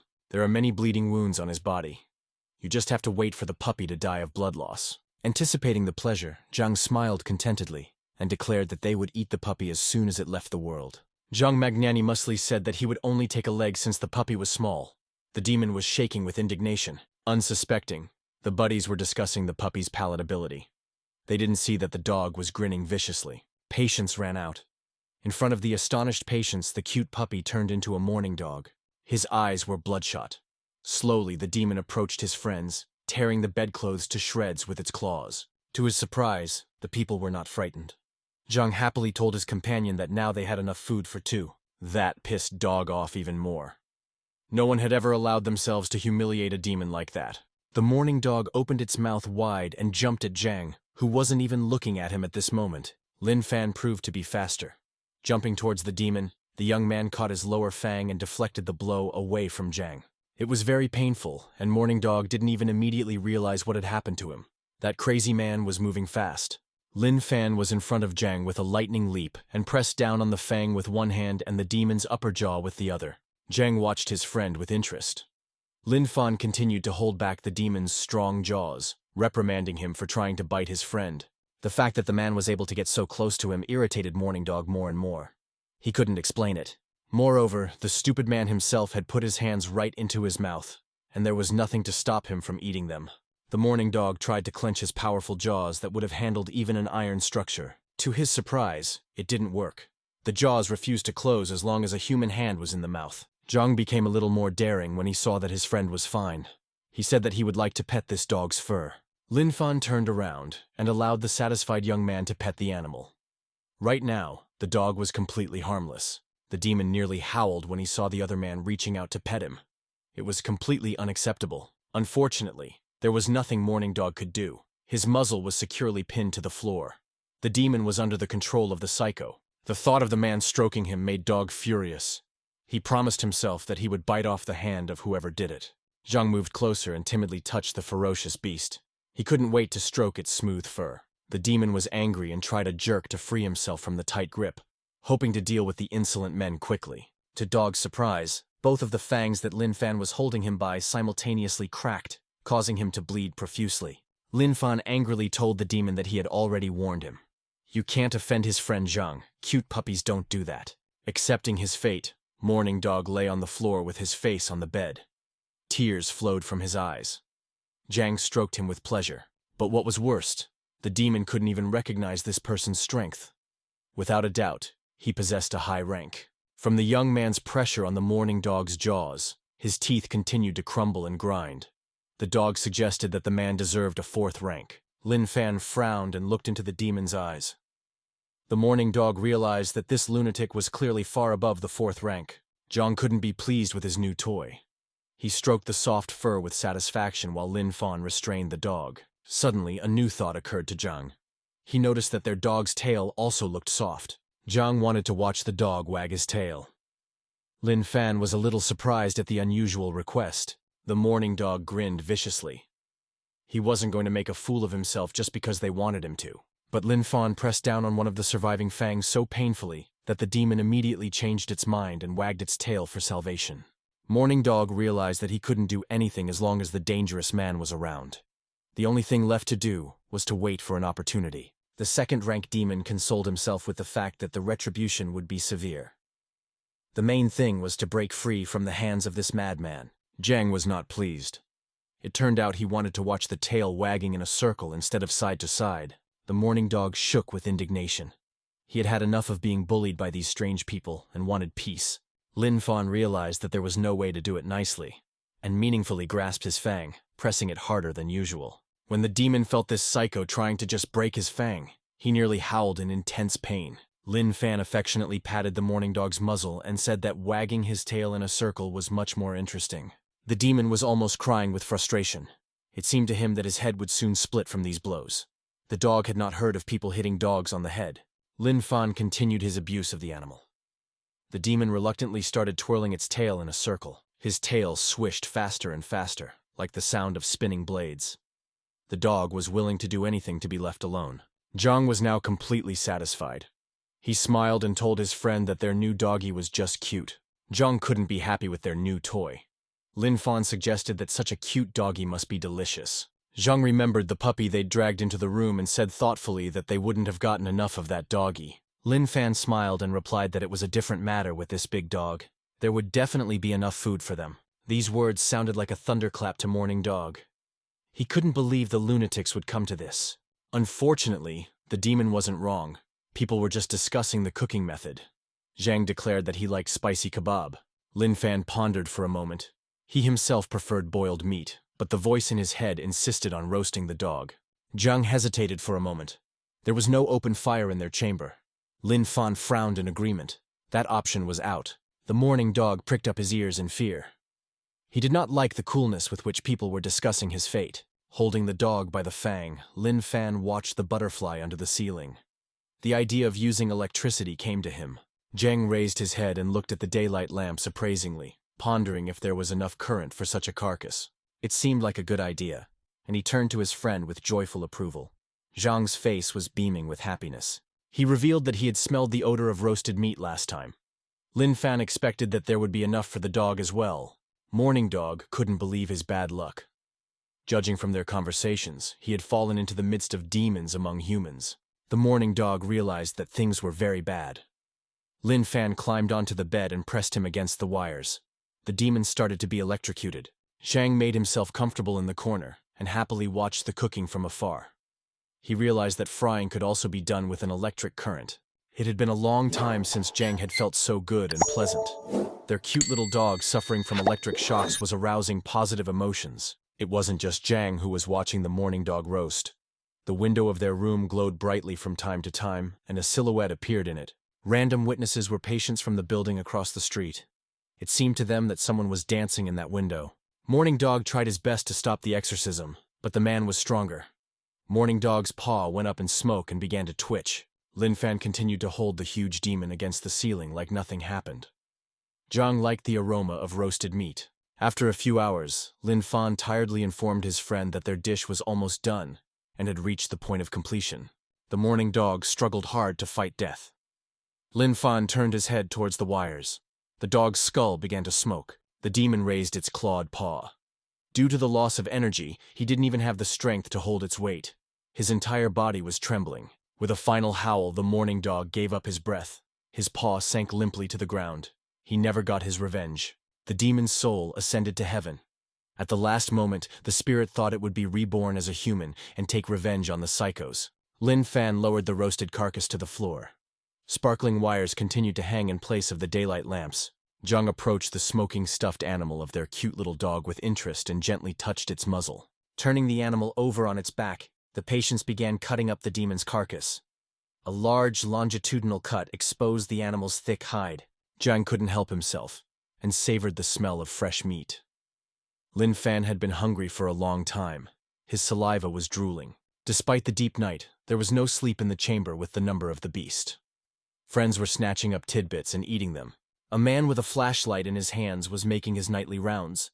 He was concerned that the fuses had been blown all over the hospital. Li An was a new guard in this mental hospital, and so he could be startled by any rustle from around the corner. The guard remembered that coincidentally, the cork had popped just as he approached the chamber with the beast's number. Lian couldn't resist and looked inside. He wondered how this room was different from all the others. The beam of light immediately revealed a surprised patient with white hair. His whole face was smeared with food. Not far from him was another young man. He had a strange and wild look in his eyes. They seemed to be eating the same food. But worst of all, there was some kind of head with fangs behind them. Those guys obviously wanted to hide it from the others. The guard turned white with fear.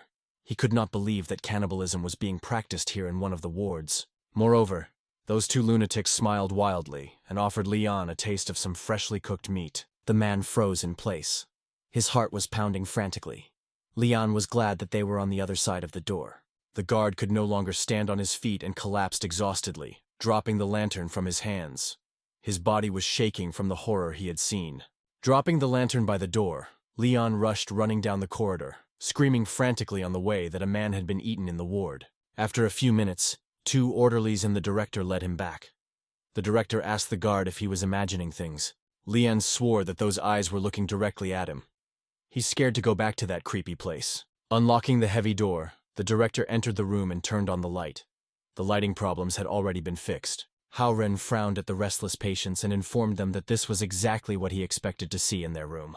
Both patients were lying on their bunks under their blankets and diligently pretending that they had just woken up because of the principal's arrival. The man looked around the room. No human remains were visible. He was about to leave. Suddenly the headmaster saw a very strange object. He knew for sure that it should not be in the ward. When he was asked about the origin of the object, the patients unanimously replied that it was simply a rug made of dog hair. That dog-eared carpet that took up 3/4 of the room could only evoke fear in a sane person. The man bent down determinedly and took a piece of wool to sample. It was very soft and reminded him of something. The headmaster tried to smile. The man immediately realized that he was holding the wool of a second-rank demon. These two were scaring him. Haoren asked the patients what they had been doing tonight. Without hesitation, the boys answered unanimously that they had slept. The man wondered incredulously if they had gotten out of bed. He wanted to find a clue and get them out of bed. The patients turned their heads in different directions and swore that they had never thought of such a thing. They had slept soundly all night. The guard, almost crying, proved to the angry principal that he had clearly seen them eating someone's head. The angry man demanded to see what Lin Fan was hiding. He was now certain that he was the one who had killed the demon. Lin Fan threw back his blanket, demonstrating that there was nothing hidden underneath. The young man confusedly said that he had nothing. A bright light struck the headmaster in the eye. The man squeezed his eyes shut and demanded that he immediately take out what was glowing. The guard and the orderlies looked at Lin Han in surprise. A strong, blinding beam of light was beaming from his abdomen. The director angrily held out his hand and demanded the light source. The young man did not resist and gave him the flashlight. The man turned off the lantern and looked suspiciously at the patient wards. It became clear that the guard wasn't lying. Howren decided to find out and ask some questions about the origin of the demon skin mat on their floor. The patients immediately turned their backs to the wall and wished him a good night. Zhang pretended that he was already snoring. The man slapped his forehead tiredly. No one would have guessed he was only 54 years old with such gray hair. It was useless to prove anything to these stubborn guys. The director sighed heavily and flicked the light switch. The door slammed shut. No one could stop the friends now. They knew that the principal would be off their backs now. As soon as the room door closed, both patients immediately threw back their blankets and got out of their beds. They didn't want to sleep at all. Lin Fan turned to his friend and looked at him worriedly. Zhang wondered if his buddy was hungry. Lin Fan replied thoughtfully that he was not hungry right now, but there was something he wanted to know. Zhang moved closer. Lin Fan asked why the principal never finds Zhang's needle when searching and only pays attention to him. Zhang smiled. This was his professional secret. In order to search for needles, one had to know of their existence. The young man laughed and revealed that he simply hides his needles in his lush hair during the principal's arrival. Lin Fan thought about growing his hair out. He could hide clues there too. Zhang liked the idea. Meanwhile, the special unit headquarters was in full swing. The second-rank demon was nowhere to be found. Lighting a cigarette, the national rank warrior thought tiredly about the relatives of the dead. They demanded retribution every day. The man promised himself that he would hunt the creature down soon enough to skin him and grind his bones into powder. Suddenly there was a call from his old buddy nicknamed Kanyaga.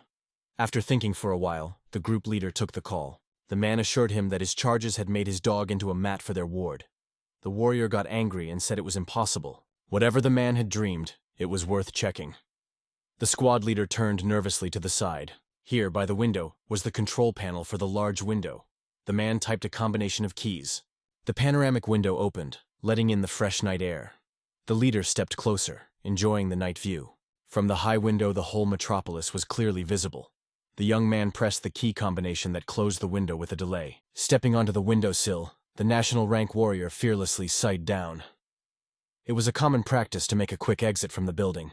In flight, the young man reproached himself for his rash act. He had trusted the old man so easily and had run to him in the middle of the night. The guard snuck over to the trash cans outside and scrutinized his surroundings, trying to figure out where the patients hid their heads. After all, it made perfect sense that the skull of that huge beast should have been left somewhere. Leon cautiously peeked around the corner. The guard's jaw dropped in surprise. In a secluded corner, he found what he was looking for. It was the skull of that dog with a pile of bones. It was only now that Leon began to realize something. He could now see that the head that the boys had eaten at night was huge. Suddenly, the demon's skull snapped out of place and flew past the guard as if carried by an unknown force. The young man turned pale and glanced in the direction where the skull had flown. He had never seen anything like it before. Leon turned back to the pile of bones and became even more frightened. That pile of bones was disappearing by itself before his eyes. This time the beast's spine had disappeared somewhere. It was just ribs and a few bones, which were no longer a valid argument. The young man was shaking with fear. Every child knows that bones and skulls cannot move by themselves without help. Leon didn't have time to continue his train of thought. Something supernatural lifted his body and threw him onto the concrete. The clinic guard lost consciousness from the strong blow. He did not even have time to realize what had happened to him. The director carefully looked around the surroundings and found an open hatch. He immediately realized that the demon had come from here. The man leaned over the hatch and crouched down on his knee. The director looked inside, hoping to find something interesting. He was so engrossed in his occupation that he couldn't see the demon's huge skull rapidly approaching him. At the last moment, the director intuitively sensed danger and turned around. He had never seen flying skulls before. It turned out that the dog's skull wasn't moving on its own. It was being held in front of him by a national-ranked warrior. Stopping in front of the headmaster, the young man recognized that this was their second-ranked demon. He inquired as to how it had happened. The man closed the sewer manhole and stood up. He tiredly reminded his interlocutor that he had already talked about it. The leader of the group could not believe it. He exclaimed that no ordinary person could defeat the demon. It was obviously a complete lunatic. The director recognized that his patient was a mentally ill man. But there was more. He held out a small magazine with a blue cover. In this journal, the administration analyzed all the actions of patients from ward number 666. The squad leader flipped through several pages. Each of them testified to the young man's abilities. The man raised his head incredulously, looking away from the report. He couldn't believe that everything in the journal was true. If the reports were to be believed, it turned out that Lin Fan had brought himself to a mortal state every time and survived in the process. The leader was beginning to believe a little. Apparently, those two patients had really tortured the demon dog to death. The man inquired how they had managed to do it. The director laughed and admitted that the details were unknown. But his dog had been eaten. The warrior with the black armband thought he had misheard at first and asked the headmaster again. The man smiled and repeated his words. The leader of the special unit turned pale. Even his fighters couldn't defeat the morning dog. The man continued to smile. He was well aware of the strong impression his words had made on his interlocutor. The warrior closed the report log and handed it to the director. He expressed his desire to meet that guy in person. The next day, the patients from the demonic room were sitting quietly on the lawn, basking in the sun. Nothing out of the ordinary. Zhang suggested looking at the bright sun. The loser is the one who looks away or blinks first. Lin Fan calmly looked directly at the sun as if it were an ordinary object. It didn't blind him at all. Zhang could barely hold on. With his last strength, the young man pulled back his eyelids to keep his eyes closed. He shouted to the young man that he would still lose. Lin Fan felt sorry for his comrade. He knew that he could ruin his eyesight. Fan admitted his defeat. Zhang started jumping for joy and squealed that Lin Fan was the first to avert his gaze and lost to him in this competition. On a bench in the shade near the patients sat the director and a warrior with a black armband.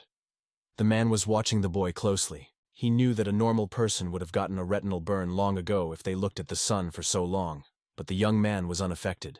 Meanwhile, the patients once again played a game of gazing into the sun. Once again, Lin Fan gave in, and Zhang jumped for joy. The man made a decision and turned to the director. He asked that the patient be given to him personally if the hunch was confirmed. Up until this point, the gray-haired director had been resting quietly in the shadows and enjoying having both of his patients in plain sight. Hearing the strange request from the hunter leader, the man seemed to wake up. His eyes widened in surprise. The angry principal turned to his interlocutor and asked excitedly if the man was joking. The clinic director's interlocutor didn't like his indignant tone. He turned to Haoren, threatening him. The gray-haired man immediately changed his line of demeanor and clapped his interlocutor on the shoulder in a friendly manner. He says he doesn't see a problem with it. The warrior can take the patient. As a gift, he provides his friend as well. Trying not to laugh, the director said he was giving them away on one condition. He would not take them back to the clinic. In addition, the hospital disclaims responsibility for any actions of the patient. The man began to suspect that it was not that simple. He slammed his fist on his open palm, demonstrating his ability to protect those guys. The group commander assured them that nothing would happen to them under his tutelage. He could easily protect them from any demon. The director smiled. He was actually more worried about the special unit itself, not the patient. The squad leader explained his decision. He was desperately short of men. Demons were coming from everywhere, and he could use such guys. Haoren turned away, hiding his face from his interlocutor. He was now regretting having given his wards to this man. The black-suited warrior slid closer to the edge of the bench and jumped to the ground, pushing off with his hands. Without turning to his interlocutor, the hunter leader spoke of the demon's high intelligence. The footage from the video cameras confirmed it. The clinic director sighed heavily. He was a little worried that his former patients might make more trouble. The warrior assured the man that his life was tied to the city and he would not back down, no matter how strong the demons proved to be. The squad leader looked glumly at the man in front of him. He was determined not to retreat in the face of danger, no matter what happened. But you can't do anything alone. So the man took every chance he could get to train new fighters to defend the city. Meanwhile, Lin Fan and Zhang continued to quietly bask in the sun and have fun, unaware of the twist of fate. Seeing a huge shadow looming over them, the two mental patients turned around in surprise and raised their heads. The national-ranked warrior said that he already knew that they had killed and eaten a second-ranked demon last night. He began to ask different questions. The patients turned to each other and began to mentally discuss the line of behavior. The guys started shouting that they hadn't eaten or killed anyone, and that they were hearing about the case for the first time. The man frowned.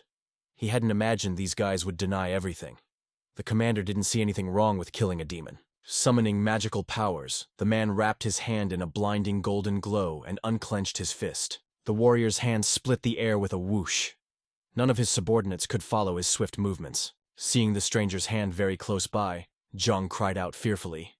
Lin Fan didn't even twitch even though the palm was near his eyes. The golden glow from the unfamiliar man's hand was reflected in the young man's pupils. Lin Fan couldn't believe that he had met a fighter of such a level. The man quickly analyzed the young man's abilities and decided that nothing good could come out of him. The guy has a slow reaction time. Zhang grew a little bolder. He began to suspect that this man had come for a reason, and he moved closer to his friend. The young man whispered in Lin Fang's ear that the man wanted to help him with his cultivation. The warrior looked at them with suspicion. Both boys turned to him. Their faces were beaming with happiness. Zhang expressed his sincere gratitude to the stranger for his help. The man didn't understand anything at all. He hadn't offered these strange guys his help yet, and they were already thanking him. Lin Fan frowned and informed the surprised leader that his candidacy was not suitable for them. Zhang closed his eyes and bowed his head. Lin Fan struck a blow to the sore spot. He stated that a person without an eye was unlikely to be able to help him with cultivation. Suddenly, Zhang came to the rescue. He said that he could heal the eye, and then they would help Lin Fang. It was an unfamiliar word. The leader assumed it meant those suicidally directed actions described in the report. Zhang begged the warrior to help raise his friend's cultivation level. To do so, he must first heal the man's eye. Lin Fan looked up and reported that his friend was proficient in acupuncture. The man should definitely give it a try. The stranger hesitated to trust them. Zhang began to run around him, begging him to accept his help. The man smirked. The best doctors they could find didn't dare to perform the recovery surgery. The warrior decided to agree so they would stop bugging him with their offer. The man approached his friends. The stranger sat down on the grass next to Lin Fan and declared that he would try their method. He reasoned that it would not harm him. The man did not know the ins and outs of the treatment, and therefore thought he would only be pricked once with a small needle. Within minutes, the warrior's entire head was pricked with needles. The man sat with his eye closed. He was experiencing some new feeling. Zhang's gone wild. He thought he was the greatest guru. Clasping the weapon between his fingers, the young man plunged the needles into the patient. The young man's movements were hard to follow. He acted like a shaman from a long-forgotten nation. Another needle pierced the man's forehead until it bled. He was surprised to learn that each acupuncture had its own name. Satisfied with himself, Zhang struck a pose and carelessly raised his hand up with another needle clamped between his fingers. The young man proudly announced that this was his special technique, developed over many years of observing space. Zhang reported that his method was effective and everyone was recovering. In fact, Lin Fan was his only test subject. The great warrior smiled faintly. He considered it a great success that he could sense something with his other eye. The man initially took it as a ridiculous joke, but the acupuncture was able to touch the right nerve endings. At that moment, another needle stuck above the bridge of the nose of the surprised man. Drops of blood splattered on the grass. This sensation was quite different. The hunter leader felt as if something had entered his brain. The stranger began to slowly slump to the ground with his head down. He could no longer feel anything. His body could not resist. Lin Fan noticed just in time that something out of the ordinary was happening. He quickly put out his palm. The young man managed to prevent a dangerous fall for the warrior and held him by the chest.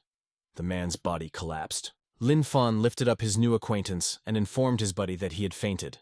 Zhang was greatly surprised. He assumed his technique wasn't perfect. The only good thing was that it had been tested on a stranger first. Lin Fan held the man up so that he wouldn't fall. Zhang confidently said that he understood what was wrong. It would not happen again. The young man pleadingly asked his friend if he wanted to experience it for himself. Lin Fan sighed and agreed to his experience. To Zhang's surprise, the second experience went the same way as the first. Even Lin Fan, with his level, had fainted. Now the young man sat over the two bodies and contemplated what mistakes he might have made in using the technique. Zhang looked around. As a pity, there was no one else around to volunteer for the experience. Sometime later, the clinic director was surprised to find 3 unconscious men stabbed with needles. Looking closely at Zhang's hair, the gray-haired man realized how he had managed to hide his needles all this time. Even a national-level warrior was lying unconscious, deciding to try out his patient's method. It was an ordinary day at Huatian Hospital. In the emergency room, visitors were served without much hurry. Suddenly, a small black landline phone on the reception desk rang. It only rang on one occasion. That's why all the staff around him looked at him with such horror, as if an explosive timer had gone off. The staff already knew who they were dealing with. They were wringing their hands, howling and wailing. But there was no way out. The call had to go out. As soon as the clinic director said hello to the hospital administrator, he replied that he understood. The ambulance was on its way. The gray-haired man smiled and added that a third person would be added to that duo today. The administrator took note of this irritably. The hospital staff knew their business. They clearly and quickly ran out with the gurneys and drove back with the patients. In a coordinated motion, the staff closed the rear doors of the cruise and the medics quickly took their seats. One of the medical vehicles was driven by driver Juan with a bleeding eye patch. The clinic director and the orderlies noticed with undisguised surprise the white bandage covering the chauffeur's eyes. Juan turned around and explained that he had recently had surgery, but that didn't change anything. He knew the road just fine. In front of the surprised onlookers, the engine of the ambulance started, and Juan raced to the hospital, confidently picking up speed. Unlike Juan, the other driver zigzagged, occasionally getting on two wheels. The principal and the two orderlies looked at both crews in horror. The gray-haired man gave a thumbs up. Those guys are clearly professionals. The administrator at the hospital frowned at the trio being delivered. He was getting tired of seeing these guys. He followed the patients into the operating room and watched through the glass, hoping they wouldn't survive this time after all. The young man slapped himself heartily for his wrong way of thinking. It left a crimson mark on his cheek. The administrator was ashamed of himself. A doctor who had sworn to save people had no right to wish them dead. The young man caught himself thinking that he had to think about it. The two of them were too often annoying to the clinic staff. Now, for symmetry, the administrator slapped himself on the other cheek. His head turned by inertia. The young man couldn't take it anymore and dialed Hao's number. He shouted angrily into the receiver that it had only been 2 days. The receptionist's face was getting scarier and scarier. He yelled that now they had to deal with 3 assholes instead of 2. The clinic director was calm. Smiling, the man reminded me that he had offered to keep those 2 at the hospital. The young man was getting angrier and angrier. Hao said that he had sent him some monetary compensation as an apology. This news cheered up the administrator a bit. Without interrupting the conversation, he logged into mobile banking. The transfer was indeed received. The clinic director asked that those guys be held back for a while. If he refused, Hao promised to report the administrator to the police for taking a bribe. The young man was simply enraged. He shouted that that was the end of their conversation. The clinic director didn't need anything else. Hao politely said goodbye. Meanwhile, the doctors were examining Lin Fan. The system reported that he had reached the next level. 2 nurses in pink coats were walking side by side and gossiping about another patient from the very same clinic. The scared-to-death guard named Li An was now being spoon-fed soup by his girlfriend. He couldn't do it himself. The young man was very happy. Quite by chance, he managed to meet a nice and sweet girl. The visitor smiled. She put the soup on the bedside table and informed me that she was overweight now, but would soon get rid of it. Leon couldn't get enough of the beauty. He was very grateful to Uncle Wang for meeting her. The girl shyly turned away. She promised to give the man words of thanks from her new boyfriend. Smiling, the visitor peeled Leon's apple. The young man decided to confess to her at once that he was infertile. Leon suspected that the girl might break off the relationship with him after this, but still asked if she would agree to the marriage. Sweetie held out an apple and said she didn't see any problem with that. A child could be taken from an orphanage. Leon was over the moon. His life was getting better. He said he wanted to have a girl. His future spouse wanted a boy, and the young man generously gave in. He would do anything to be near her. The doors of the room creaked open. The superintendent entered the room. He was holding a report on a patient. The man with the glasses said the young man needs to avoid stressful situations. He can be discharged tonight if he wants. Suddenly, the door swung open. A nurse in a pink coat said worriedly that the post-operative patients had arrived. After swinging open both doors, the nurses wheeled Lin Fan in on a gurney. Leon immediately recognized the guy who had brought him here. The man's hand shook. Pointing to the lying patient, the young man stammered and at first could not say a word. At some point, Leon inarticulately said that that man from the demonic room had eaten a human. His heart could not bear the experience. The young man fainted. The supervisor could not understand the reasons for his stress. Lin Fan and Zhang were lying on the neighboring bunks. Their eyes were still closed. The guys were sleeping peacefully after the surgery. Leon whimpered like a child. The young man looked away and said that he was not going to be in the same room with the two of them. Lin Fan started to wake up and wiped his eyes. Leon fell at the superintendent's feet, begging to be transferred to another room. Lin Fan at this moment told the doctor that he was hungry. Leon, barely hearing these words, shook with fear. The young men's gazes met. Leon was sure that Lin Fan could swallow him whole without choking. The young man fell to the floor, hysterical. The superintendent was angry. He saw no reason for the patient's anxiety. The young man kept thinking about how a single needle could incapacitate him with his body having a defense against bullets. Suddenly he heard familiar voices in the next bunk. The 2 men were in the same room, and they wanted lemonade. The warrior turned his head back, trying to focus. The young man couldn't believe that some psycho had managed to knock him out. Lin Fan and Zhang noticed that the acquaintance was no longer asleep and ran over to him. Zhang was glad that the man was awake. He sadly stated that the eye could not be cured, but if the young man was okay with it, we could try again. The leader of the group turned his head and frowned. At least he was in the hospital. Nothing would happen to him. Zhang was very pleased that this man had kindly allowed him to once again try to heal his eye. Turning to his friend, he said that their acquaintance was a very good person. Lin Fan bowed his head. The warrior humbly folded his hands on his chest. Running a 5-fingered hand through his fluffy hair, Zhang retrieved his arsenal from there. He was excited to begin a new experiment. The young man clasped 4 needles between his fingers. He exclaimed that this time he would definitely succeed. A few minutes later, an agitated nurse was pushing the orderlies who were rushing a gurney with a stabbed fighter. Lin Fan comforted his sad friend. He cheered Zhang up and told him that everything would work out next time. The man who returned from surgery was even more outraged. He was forced to wear a brace because of a dislocated cervical vertebra. The warrior couldn't find an explanation for it. Even when his bones were shattered, the young man did not lose consciousness. Zhang walked over to his bunk and sincerely apologized that he had failed this time too. He was sure it would work out next time. The young man was almost crying. He realized that the patient would never trust him with his body again, but at the same time he wanted to try again. The man faintly nodded to the healer. Zhang blossomed with happiness. He was willing to heal all of humanity for free. Zhang happily turned to his friend and shared his joy. Lin Fan bowed his head. He knew that it wouldn't work out. The national-ranked warrior agreed to this for only one reason. He wanted to find out why the loss of consciousness was happening. Lin Fan looked at his friend apprehensively. Zhang winked at him and asked his patient to remain calm. Preparing the needles, the young man clasped one between his fingers and promised that this time he would heal the man. The same nurse screamed exhaustively a few minutes later, calling for the superintendent and the orderlies. She looked at Lin Fan suspiciously. Zhang's body was shaking. Kneeling down, he sobbed. The young man couldn't forgive himself for making the young man suffer. Lin Fan assured him that everything would be fine. An angry nurse burst into the room and started searching the room, trying to find the needles. This time, things got even worse. Because of Zhang's intervention, the warrior's right leg was in a suspended state. Besides, the problem with his cervical vertebrae hadn't gone away either.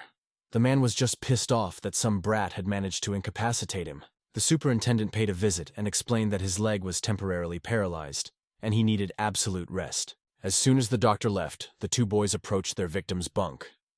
Zhang asked how the man was feeling. The national-ranked warrior was indignant. He once again wanted to wake up, because this couldn't have really happened. Zhang turned to his friend worriedly, and sadly assumed that the man himself was already regretting trusting him.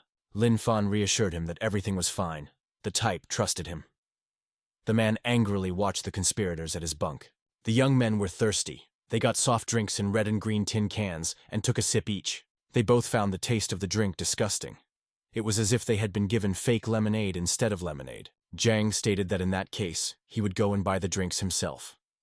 Lin Fan reminded his comrade that they had no money, but they both knew who had the money. Their heads turned toward the bunk where their new acquaintance was resting. Smiling amicably, Zhang suggested that the warrior buy the watch and he would give him an acupuncture session as a gift. Lin Fan confidently gave his assent. The man had neither the strength nor the desire to talk to these scoundrels. Without opening his eyes, he turned away in the other direction. Zhang kept assuring him that the watch was very expensive. He is only selling it because he saw him as a worthy person. The squad leader angrily grabbed his hand and turned the watch toward him. That's what he thought. It's a cheap fake and worthless. Turns out he's much more interested in information about the murder of Morning Dog. The warrior is willing to pay for it. The patients immediately turned to each other, creating a telepathic connection. They had to follow the same line of behavior. Zhang and Lin Fan told their side of the story. This lie was out of line. The demon played with them, and then calmly killed himself. Lin Fan raised his head and confirmed that the dog was an obedient boy. Zhang added that it was very tasty. The man shouted that he had had enough. The man shouted that he had had enough. He pointed his fingers irritably at the young men and exclaimed that he didn't believe a word they said. The man lay back on his pillow and muttered tiredly that he was left to go mad. Then he would ask the lunatics himself what had happened. Zhang turned to his friend in surprise. He wondered who this type was calling psychos. Fan assumed he was talking about himself. The insistent boys did not think of leaving the man alone. They came up to him and began to shake the hunter. Interrupting each other, The young men told the angry man that they had told on Morning Dog and now wanted money. The warrior realized he wasn't going to get anything else. He reached into his pajama pocket and started pulling out a gold bank card, carelessly tossing it to the boys. The man said that it contained 500,000 yuan. The two patients looked at the strange object with astonishment. Lin Fan twirled the bank card, but neither himself nor Zhang could figure out how this could replace money. The leader said that he didn't really need the money. They could spend as much as they wanted. Lin Fan couldn't understand why they needed this thing. Totally disappointed, Lin Fan stretched his hand with the card back and exclaimed that it didn't look like money. The angry warrior raised his head and shouted that there was plenty of money on the card, and they could withdraw money from the bank. The boys looked at each other in surprise. They had no idea what bank their new acquaintance was talking about. After making sure that this yellow object was completely useless to them, Lin Fan carelessly tossed the card back to the owner. The warrior deftly caught the card. Lin Fan and Zhang resentfully discussed the stinginess of the man who had spared money for them. The man started coughing up blood out of anger. He was now absolutely sure that he was dealing with crazy people. Meanwhile, not far from the hospital, a black and red python was wriggling around a branch on one of the trees. He was a rank 2 demon. Dark Python looked at the windows of the hospital. It was here that the two who had absorbed Morning Dog's power were located. The demon's eyes glowed ominously with red lights. Unfortunately, he couldn't reach them right now. There was a high-level warrior in the building. The dark python began to slide down the tree.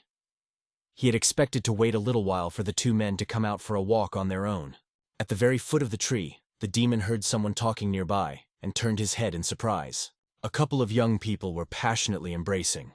The girl asked for money in advance. The man agreed. The dark python regretfully thought that the leader was nearby. If not for him, it would have been possible to swallow them both. The demon watched the people's emotions closely. He saw the man get dressed and walk off in the other direction. The girl leisurely counted the money and smiled. The dark python remembered that such women were called fallen women. The demon stared obsessively at the blonde. He was determined to eat her. Still, the warrior was in the building and unlikely to notice his presence. A huge snake's mouth hovered over the unsuspecting girl's head. Smiling, she hid the money she had earned. Suddenly, the dark python smelled Morning Dog's aura nearby and decided not to touch the beauty. His target was very close by. The demon crawled back regretfully, peering cautiously out from behind the tree. The blonde wasn't happy. She hadn't earned much today. Two young men were walking down the alley. Python immediately realized that they were the ones. The girl thought she could make money off them. She smiled and waved her hands invitingly. Lin Fan kept wondering where to buy drinks. Zhang looked around. Seeing the pretty blonde, patients approached her and asked her where they could buy water and some food. The girl frowned and asked if they were gay. She angrily demanded not to waste her time if they were not interested in her figure. Lin Fan turned to his friend in surprise and asked what she meant. Unfortunately, Zhang didn't know it either. Lin Fan tried to explain to the angry blonde that they were hungry and thirsty. It would be nice if she helped them. The girl took a closer look at the strange guy's hospital clothes. She knew that patients dressed differently in the hospital. While those guys were talking to each other, the blonde girl on the pants of one of them recognized the familiar emblem of Qingshan Hospital. It's all clear now. They were not gay but just mental patients from Qingshan Psychiatric Hospital. The girl remembered that day again. It was evening. She raced like a madman in search of her sister and kept calling for her. Around the corner of one of the abandoned buildings, the blonde saw her sister in hospital pajamas being thrown to the ground by some type. Smiling impudently, the tall young man called the girl crazy. He was holding a doll, which the patient thought was her child. The man laughed and offered to let the girl watch her own child fly apart. He kept his promise. Falling to her knees, the girl in hospital pajamas pleadingly held out her hands and begged for her son to be left alone. The girl's whole body shook with the bitterness of irreparable loss. She did not understand whether it was worth living without a child. The patient leaned mournfully over the torn doll. The creepy guy was laughing uproariously. A thunderous downpour began. The blonde herself was shocked by what she saw. She then rushed to her sister and tried to talk some sense into her. Unfortunately, it didn't work. The patient was distraught. Remembering the whole story, the blonde woman burst into tears. She asked the patients where their own families were. Lin Fan smiled and said that the mother is abroad. Zhang and there is his family. They also have a principal. When she learned that the patients were without families, the girl was simply shocked. She felt their unhappy situation. The blonde pulled out one bill and handed it to the guys. She said she was buying and explained how to find the fast food. To the girl's surprise, the patients shook their heads in different directions. The guys said they didn't need money, they would think of something. The blonde smiled and stated that it was much easier for her to make money, and they would go hungry without money. The dark python couldn't miss such a rare chance. All three humans looked distracted and were to be eaten. At the moment when the demon was ready to sink into the flesh of one of the victims, someone's hand grabbed the snake by the throat. Lin Fan shouted excitedly that he had caught a snake. The girl was startled. The demon couldn't believe that a human had stopped him. Lin Fan pulled the python long and said that the snake was very cute. Zhang also liked the long, beautiful snake. Those words made the snake blush with embarrassment. The demon was very pleased to hear the compliment to his address. Her owners used to tell her that people are very fond of cute and small animals. They need to like them, and people will help them hide. The dark python remembered his childhood. Then the little snake saw a child running merrily across the lawn with a ball. To please the little boy, the snake bit his leg a little above the ankle. It wanted to make friends with him. Instead of smiling, the boy stopped and looked perplexed at the snake and the bite site. He squealed, frightened that he had been bitten by a snake, and rushed away. Then the little snake was very surprised at the man's behavior. And then the worst thing happened. Everyone near the snake started throwing stones at it, even though the snake did not touch anyone. Frightened by the appearance of the poisonous snake, the children ran in different directions and shouted that a snake had appeared on the lawn. Then the serpent became angry with the people. They were so ignorant and blind that they could not see its beauty. The demon was ready to eat everyone on the lawn. The snake's eyes were blazing with anger. Those people deserved to die. But now it looked completely different. The young man's words moved the snake to tears. She was ready to fall in love with him. The whole world seemed brighter and more beautiful. The embarrassed snake wriggled merrily around the young man's hand. She was very pleased. The moment Lin Fan brought the snake closer to his eyes, the system reported a new energy food to him. Thanks to this, the young man looked at the python in a different way. But the snake itself did not know about it and continued to dream. Zhang stroked the snake's head. Lin Fan asked the girl if she could help them in a matter. The blonde didn't have any special plans for the evening. The kids in the neighborhood were peering out the windows, her food smelling delicious. Zhang and Lin Fan were sitting at an empty table. The girl was tooling around on the stove and promised that there wasn't much left. She tossed some greens to the snake meat marinated in wine. It smelled really delicious and exquisite. The severed head of the dark python was proudly displayed in a transparent jar. The dark python's severed head was proudly displayed in the clear jar. Then the naive snake realized the young man's intention too late. Lin Fan placed it on the cutting board. The man held it too tightly. The snake could not break free. When he brought the knife to cut the meat, his hand didn't even flinch. Something incredible happened. The python raised its head only slightly, and it was as if the knife had hit a solid obstacle. Lin Fan was very surprised. The knife blade cracked and shattered into pieces. The snake cheered. It couldn't be handled like this. The young man tossed the knife aside. The snake laughed at the foolish man. An ordinary kitchen knife was not enough. Lin Fan got angry and grabbed her neck with both hands. The dark python laughed, but the young man just ripped its head off. The family lived quite modestly, a small table. On the dresser next to the double bed was a picture of a mother and daughter. When she finished cooking, the woman put the chowder on the table and smiled. Both boys recognized that it smelled very good. The hostess poured the chowder and told me that she is a very good cook. Her daughter likes to eat homemade food. Zhang smiled and offered the woman to share a meal with them. Lin Fan also smiled in a friendly manner. The girl smiled embarrassedly and said that she had already eaten recently, so they could feel free to eat to their heart's content. The boys were so hungry that they didn't need to be told a second time. They finished their portion in one sitting. The landlady was smiling happily. In fact, she should have been thanking the guys for inviting her to their table. Evening came. The street was becoming less crowded. Some people were returning from shopping. The dark python chowder was so plentiful that the woman poured the boys some more with it for joy. Patients thanked the hostess for helping prepare a delicious meal and providing utensils for refills. The girl smiled. She said it was not difficult at all. The hostess asked the boys to hurry back to the hospital. Zhang thanked her for the delicious chowder. Lin Fan smiled and added that her daughter was actually very lucky. The woman stopped smiling at once. She looked at the young man in surprise, trying to understand what he meant. The mistress closed her eyes in embarrassment. The memory of her daughter made her eyes water. Zhang sprinted down the street. Lin Fan followed behind him in a sedate manner. He was carrying a portion of snake soup in a bag. There were 3 young men and a girl walking towards them. As they approached, Lin Fan turned his head towards the company. One young man had a rather strange feeling. It was as if a large beam of light had pierced his brain. The young man turned around in surprise and looked after the two guys. He could have sworn that a legendary warrior was nearby. Later, when the distance between the boys had increased, the young man calmed down. He thought he had imagined it. Their squad reached the right point and surveyed the entire area. The demonic aura was gone, as if the beast had never existed. The national rank warrior refused to believe it. He said in a conversation with the group leader that it was impossible. Officially, no one has ever killed a demon.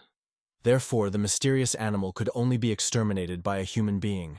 At that moment, the door of the ward opened. The patients returned from their walk. Lin Fan walked in with a bag in his hand. The man was giving orders for the security of the hospital. Lin Fan walked over to his bunk and handed him a bag of chowder. The warrior looked at the package with interest. His roommates praised the food and said it was delicious. They were already full. The man opened the tight lid of the food container. An exquisite aroma emanated from inside. It smelled really good. Looking inside the food container, the leader put all the pieces of the mosaic together. A shiver ran through his body. All 4 members of the search team were very surprised when a long stream of foul language clearly came through the tube. The warrior decided to test his hunch and placed the snake's skeletal fragment on a molecular organic particle scanner. The man was not mistaken. A holographic image of the second-ranked dark python he was looking for appeared above the scanner. Zhang and Lin Fan enjoyed the food with satisfaction. The warrior was darker than night. This assassination had knocked him out of his mind. Zhang was surprised that the man didn't want to share a meal with them. He figured they could finish their meal since he didn't want to. The national rank warrior turned to them and irritably asked how they managed to kill the python they were calmly eating. The patients would tell me that that snake was very cute. It could coil itself beautifully around your arm. Zhang lovingly recalled that the snake was very good. Lin Fan added that it tasted just fine. The spirit of the snake was reunited in heaven with the spirit of Morning Dog. The dog comforted the dark python in every way. Forgetting that he was just as angry, the man turned black. He knew that this demon was very fast and poisonous. It was not to be eaten in any form. The national rank warrior just exploded. He shouted that he would rather jump out the window than believe them again. The patients were anxiously discussing the man's behavior. Lin Fan remembered that lunatics get irritated very easily. The leader closed his eye tiredly. He couldn't bear to be with these lunatics and their antics. At night, the boys finally fell asleep. The man kept wondering how these weaklings could have defeated 2 strong demons. The commander was beginning to suspect that these young men were simply hiding their true strength and acting crazy. Suddenly, his ear caught some strange sounds. Apparently, his acquaintances were awake. The man wondered what they were after. Out of the corner of his eye, the warrior noticed 2 pairs of legs in hospital pajamas. Those 2 were clearly approaching his bunk, and it was a little frightening. It turned out that Zhang could not calm down and was going to definitely heal the man of all his ailments this time. The leader decided not to give the appearance that he heard them. Since they dealt with 2 demons, they might as well have the skills to cure them. The ward was dark. Zhang complained to his friend that he has to stab the man by feel. He can't see the exact location of the point. Lin Fan cheered him up and said that Zhang could do everything even with his eyes closed. It helped. Zhang forcefully pushed the first needle in until it bled. It was completely dark, and he wanted to believe that Lin Fan was right. After a while, the warrior felt the pain even worse than last time. It was hard for him not to give himself away. Unbeknownst to his healer, the man squeezed the wrist of his right hand with his left hand to distract himself from the hellish pain in his head. The treatment was coming to an end. Only the last 13th point remained. There was no room for error. Suddenly the doors swung open. Someone entered the room and turned on the light. Zhang's hand trembled in surprise, and he missed. The nurse who came in for a checkup was simply furious. She angrily demanded to explain what the guys were doing to the patient. Meanwhile, the warrior felt that he was getting worse. It was impossible to bear the inhuman pain. Out of his last strength, the hunter leader stretched out a trembling hand towards the nurse. He felt that he was close to death. The man's arm fell limply to the edge of the bed. He was no longer moving. The nurse realized that the worst had happened. She wailed hysterically that there had been a murder in the ward. The girl dropped the lantern from her hands because of the strong impressions. The gurney was traveling down the hallway at meteoric speed. The man was found to have a massive cranial hemorrhage. Zhang admitted to Lin Fan with bitterness in his voice that he couldn't hit the last needle accurately and was worried about it. Lin Fan replied that there was no need to worry. Next time, Zhang would definitely do the right thing and cure the man. From that moment on, they were both firmly tied to the bunks hand and foot. The seat of the neighboring bunk was empty. In fact, Lin Fan was also very worried about their acquaintance. He really wanted the man to come back alive. A nationally ranked warrior was brought into the operating room. The supervisor demanded that he shave his head carefully, as the wounds were still bleeding. The lights on the operating table were turned on. The surgical team reported that they were ready to start the operation. The superintendent outlined the area of the skull opening with an instrument. He said that we could start saving the patient. Suddenly the man's eye opened. He was clearly surprised to see himself on the operating table in the bright spotlight. The superintendent almost turned white with fright. The patient was saved by a miracle. The patient was saved by a miracle. The warrior silently watched the surgical team and the marking tool in the hands of the superintendent. The assistant was frightened too. Breaking the pause, one of the doctors said they were glad they did. It would have been worse to wake up during surgery. The supervisor informs the assistant that the patient woke up accidentally, and all vitals are normal. We need to get him back to his room. The assistant approached the man and asked if he wanted to stay in the hospital. Together with those lunatics, he might get hurt. The assistant suggested moving the warrior to a separate room.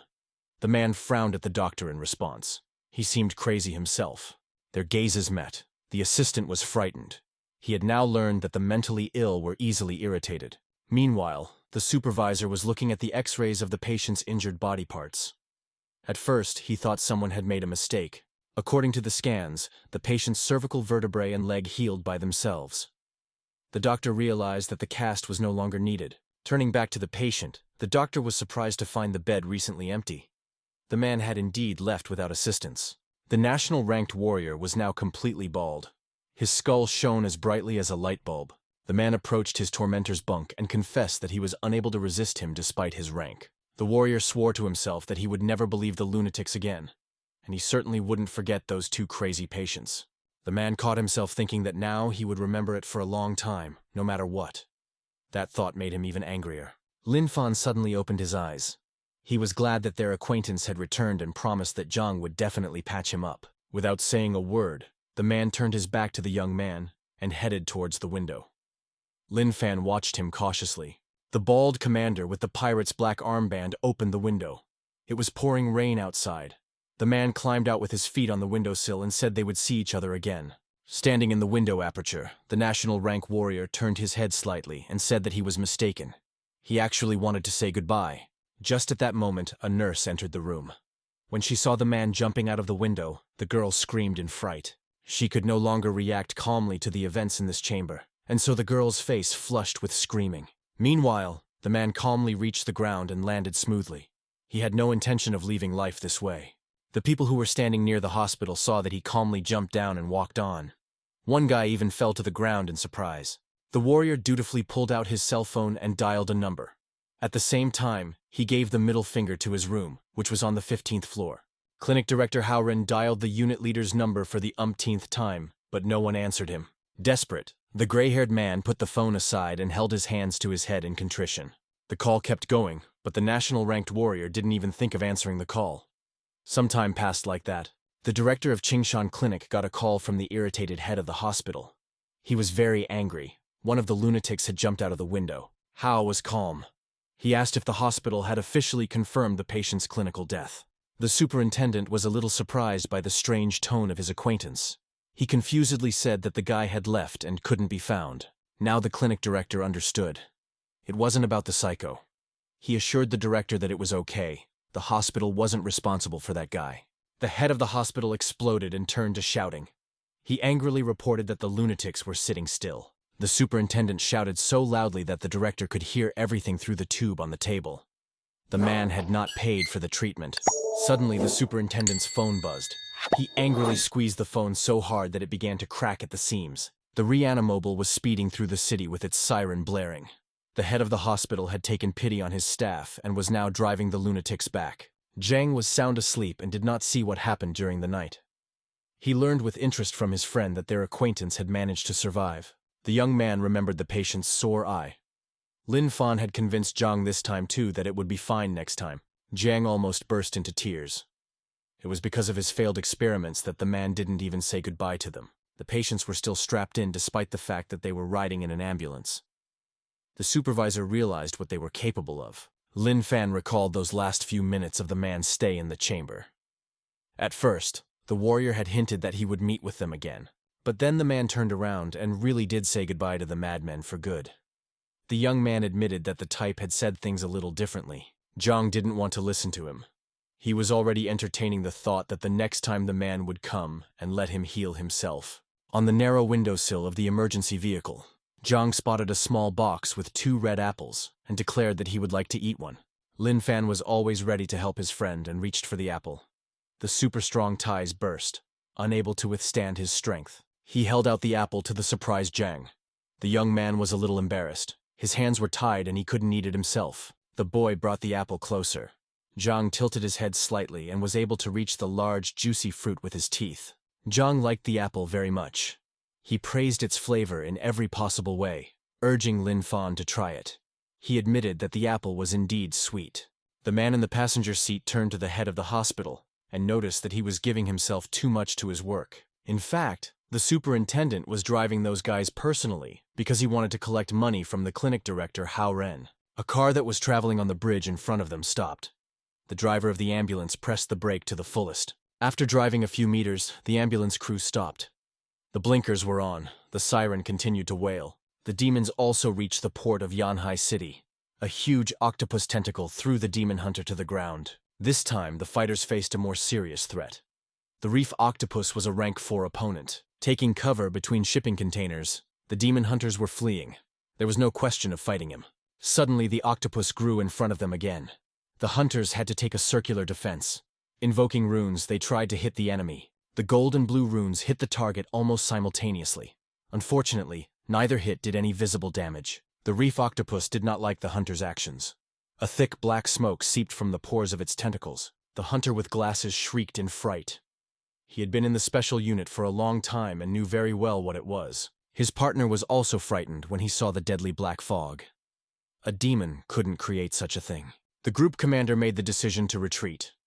This fog was very toxic, they could all die. While the rest of the hunters stood in a stupor and couldn't move, the girl set an example and was the first to run away. The others followed suit. The giant octopus sent a black cloud after the fugitives. It spread very quickly. The young man who had been the last to run turned around in a huff. The fog was closing in. The hunter could feel the breath of death. At this very moment, the surprised young man found himself in a protective sphere of golden color. This technique was called the Golden Bell. It turned out that a warrior of national rank had saved the hunter. The man stood at the very top of the crane and scowled at the demon. He was in a bad mood. All 4 demon hunters were encased in protective spheres. The octopus could do nothing to harm them now. The bald commander squinted his eye. He truly believed that this demon was strong enough. He needed to take his anger out on someone. The demon hunters only now noticed that the leader was completely bald. They wondered why the leader looked like that. Summoning the energy of the sun, the leader somberly created a golden swastika in the magic sphere. The golden glow illuminated the man. Concentrating all his power into an energy ball, the national-ranked warrior threw it towards the reef octopus. The ball flew at the speed of light and exploded on the large demon's head a split second later. The octopus felt pain all over his body. Meanwhile, a traffic jam had formed on the bridge. For unknown reasons, both lanes were at a standstill. Drivers kept hitting their klaxons. The hospital superintendent couldn't understand what was going on. His neighbor said uncertainly that something strange was ahead. Suddenly, the driver saw people running past his car. They were all moving in the opposite direction and shouting about the demon. The man turned fearfully to his companion. He wanted to tell him what he had overheard at the window. At that moment, some man thrown by a demon landed with his back directly into the windshield of their emergency vehicle. The superintendent glanced nervously at his neighbor. He stared silently at the cobwebs in the windshield. Blood was dripping from the cracks. Stones stained with blue blood were scattered chaotically all over the battlefield. The demon lay lifelessly on the platform. Smelling the enemy's presence, the octopus extended a tentacle. The warrior pushed the tentacle away carelessly with the back of his hand. The demon hunters looked fearfully at the head of their unit. They had never seen such a huge monster before. At that moment, a member of the information department came panting toward the leader. He had a tablet in his hands. The young man with the goggles displayed the image on the tablet screen. He exclaimed that they had captured another demon. The commander frowned at the red dot on the map. Something large was moving across one of the city bridges. Meanwhile, on the bridge, panic was growing. People were screaming and running away. A crack appeared in the pavement of the bridge. Lin Fan informed his friend that he was hungry despite having eaten an apple. Zhang was still tied to the bunk. The young man sat up on his bunk and reported that the voice in his head was making him seek more and more energy to keep going. The hospital superintendent ran out of the emergency vehicle and pulled the man off the windshield to examine his wounds. There were people running around. All this panic was caused by a smaller octopus. In some of its tentacles, it clutched the trucks. The demon was bleeding blue blood from its wounds. A passenger in the emergency vehicle ran up to the superintendent, who leaned over the injured man and said they had to run right away. The man cold-bloodedly reported that there was a blood-clotting agent left in the car. He demanded that it be brought to him. The passenger rushed to the car and shouted from behind the door that he was underestimating the threat. The demon would be here soon. Suddenly, a small electronic purple watch on a black rubber strap flew at the passenger. The man looked at his watch in surprise. The supervisor asked him to bring the medication and leave. The doctor said he was handing over this watch and the employee should keep it. The passenger anxiously clutched the watch in his hand. The man shouted that the superintendent couldn't help anyway. All these people are already dying. He could die himself. The superintendent said that he received this watch from the first child he saved the day he became a surgeon.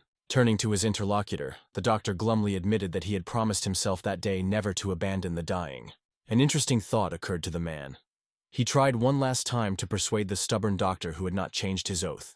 The young man exclaimed that there were 2 guys tied up in the back. If they left with the patients, that would be their salvation. The supervisor immediately lost his temper and turned black with anger. He told the employee that he did not need to think about them. The man thought he had misheard. He ran to the back door of the van and opened it. The young man shouted to the patients that they had to leave immediately. The man said he would set them free. The boys looked at each other perplexed. The man let them go, so it wasn't an escape. Zhang tensed up and tore the strong ties with his hands. Lin Fan looked at him in surprise. His friend had become stronger. The man at the door couldn't believe his eyes. No man could free himself from the secure straps. Panic was growing on the bridge. A huge wave of dust, metal, and glass was coming toward them, sweeping away everything in its path. The man grabbed Lin Fan's hand and shouted to run back. Zhang raised his hand and smiled. He had an important question to ask, anticipating the pleasure beforehand. Both loonies questioned their savior with a smile on their faces about how cute that demon was. The hospital employee was shocked. Never in his life would he have called a monster a cute creature. The man remembered that this octopus calmly grabbed cars with its tentacles. He replied that the demon was a bit of an amateur. To the employee's surprise, Lin Fan nimbly escaped his grasp and smiled. The young man stated that in that case, they would not go. The octopus was already very close by. Zhang laughed merrily and said that they would go find a cute demon to play with. The man shook with fear. He'd been scared to death of demons, but these 2 could intimidate anyone with their serenity. Meanwhile, a reef octopus was moving quickly across the bridge. The demon had had enough and was now looking for his father. Lin Fan laughed sinisterly. He knew that the octopus daddy wouldn't come, so he was willing to replace him for fun. The hospital manager called Huan over and asked him to bring 2 more packs of clotting medication. The man did not respond. He looked up and was surprised to realize that his partner had already disappeared with the patients. The rescued young man was covered in blood. He felt very bad. He had no strength to even open his eyes. The young man thanked his rescuer. When he opened his eyes for a second, the man realized with horror that the demon was very close by. He had already climbed onto a bus that was standing nearby. The tentacles were slowly coming right at them. The man coughed and told the doctor it was too late. The octopus was already here. He could see that the tentacle was coming closer and closer and was about to grab the doctor. The man whispered that he was no longer alive anyway. The head of the hospital turned pale. He had a premonition that the situation might go this far, but he could not afford to run. The demon walked almost the entire bridge, but there was no sign of Daddy anywhere. Suddenly he noticed some movement down below. The reef octopus was getting closer, but much slower. He saw 2 more people who had not escaped. The octopus touched his tentacle lightly to the superintendent's head and asked if they had seen his daddy. To intimidate him, the demon hit the man on the head a little harder and threatened to kill him if he didn't like the answer. The bodies of both men trembled with fear. They realized that this was the right end. The man thanked the superintendent one last time. The octopus got no answer and became angry. He lifted his tentacle up and swung it around to finish with a single blow. The man closed his eyes. He mentally recalled the events of his life and thought about what he had not yet had time to do. The victim was also trembling with fear. The doctor's body was shaking with tension. The man knew that in a few moments his heart would stop beating. Lin Fan got to his new toy before the octopus could hit the doctor. The young man pulled it by its tentacle. This caused the demon great surprise. No one from this world had the right to argue with him, much less offend him. The two surviving men were even more surprised than the reef octopus. They had been on the very edge of destruction. The body of the superintendent was trembling from the violent shock. He knelt on his knees, resting his fists on the victim's chest. Suddenly there was a squeal of brakes. The man turned around in surprise at the sound. He wondered who had managed to get through the traffic jam. Turns out Juan didn't want to leave the superintendent in the lurch and found a small car to replace the bulky ambulance crew. The man felt very ashamed of himself for thinking so badly of his employee. He turned out to be the right person. The hospital manager and Juan took the victim under his arms and headed for the car. The man wanted to leave quickly. Taking advantage of the fact that the demon had disappeared, the men ran to the car, hoping to get by while it returned. The octopus itself was on the lawn near the bridge at the time.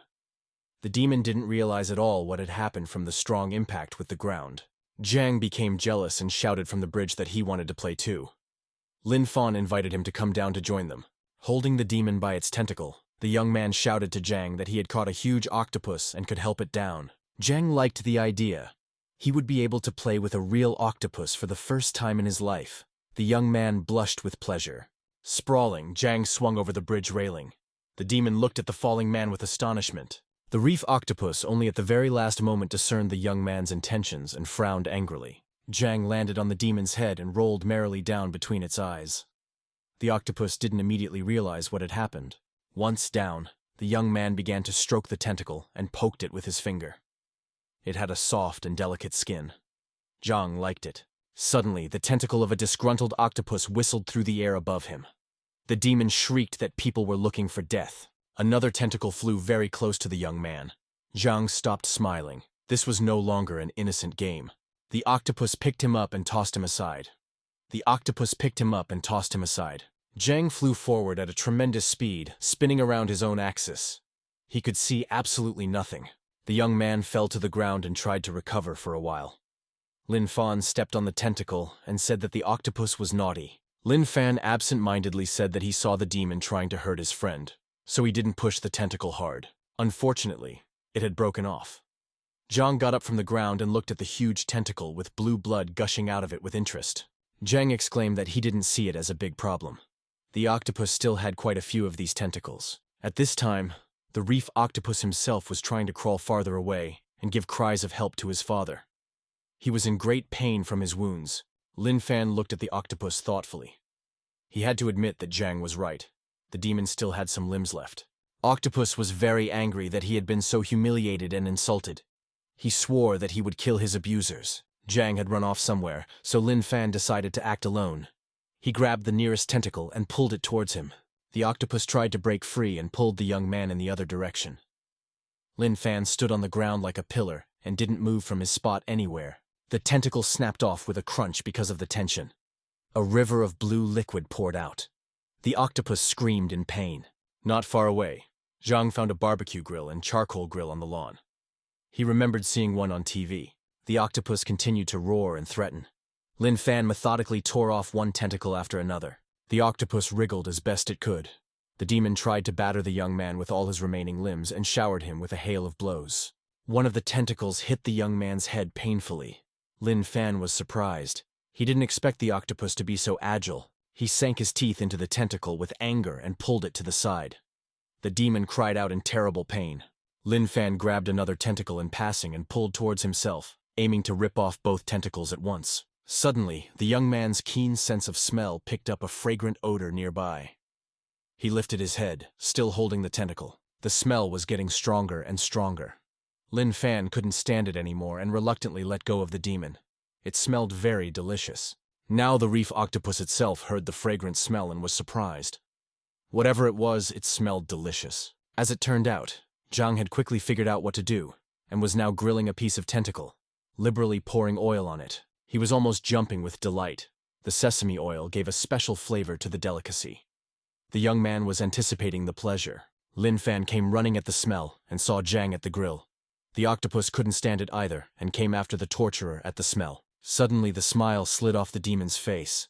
The octopus realized what was causing that fragrant smell and turned pale. His entire body shook in indignation at the sight of his tentacles indifferently slicing into small slices. The demon screamed, stretching its tentacles toward the sky. He was sorry for the lost tentacles, but the sacrilege of them made him even angrier. Jang had just finished the first batch of tentacles and offered his friend a taste of the delicacy.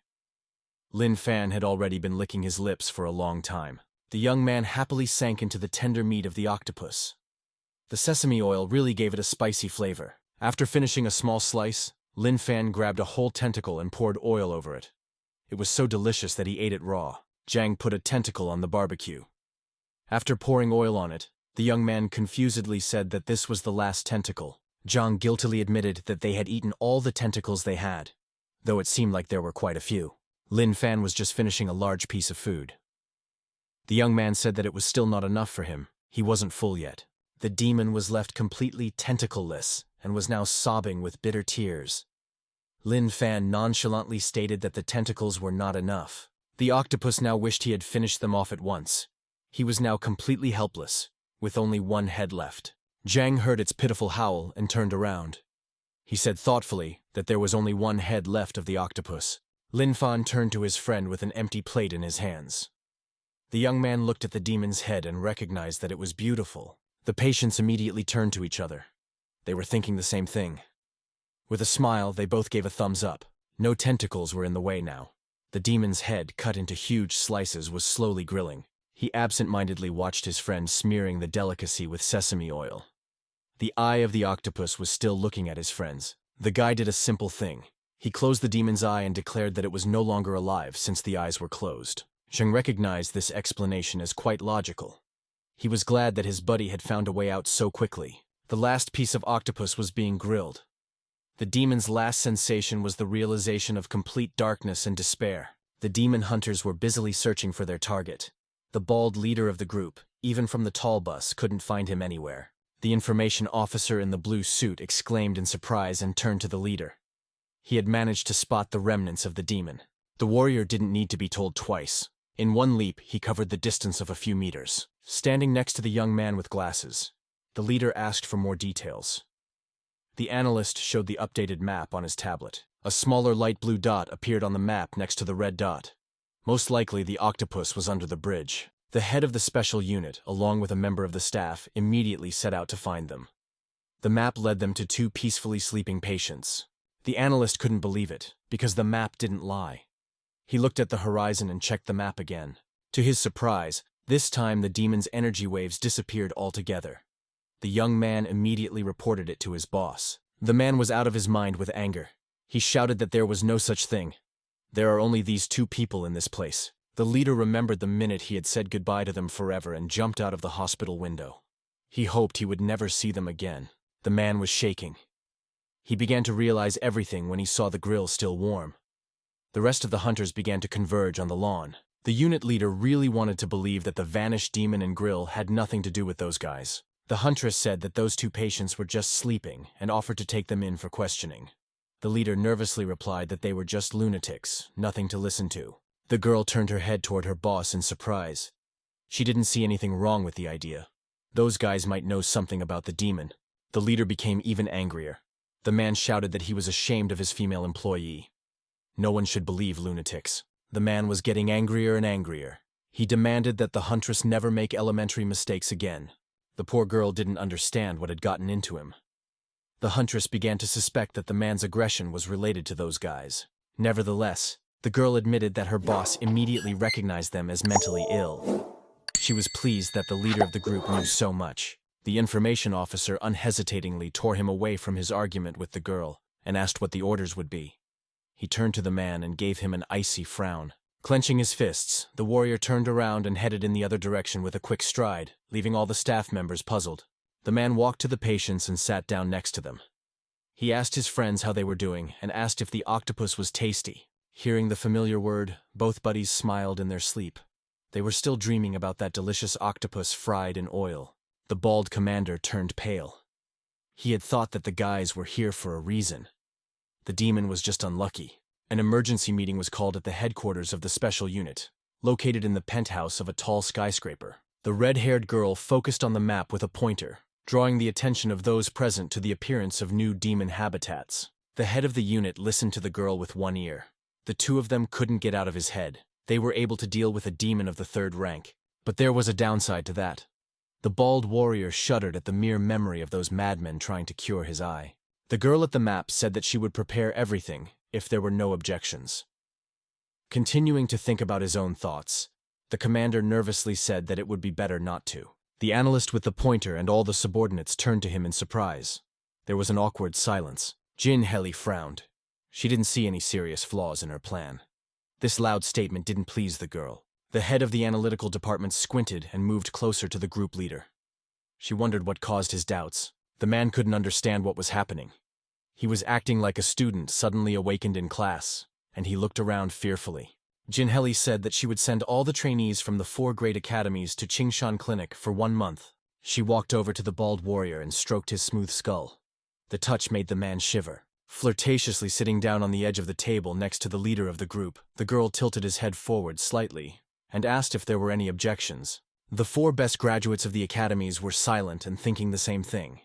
None of them liked the idea of ending up in an insane asylum, but Shannel looked at them so menacingly that no one was willing to cross the military advisor of the capital headquarters.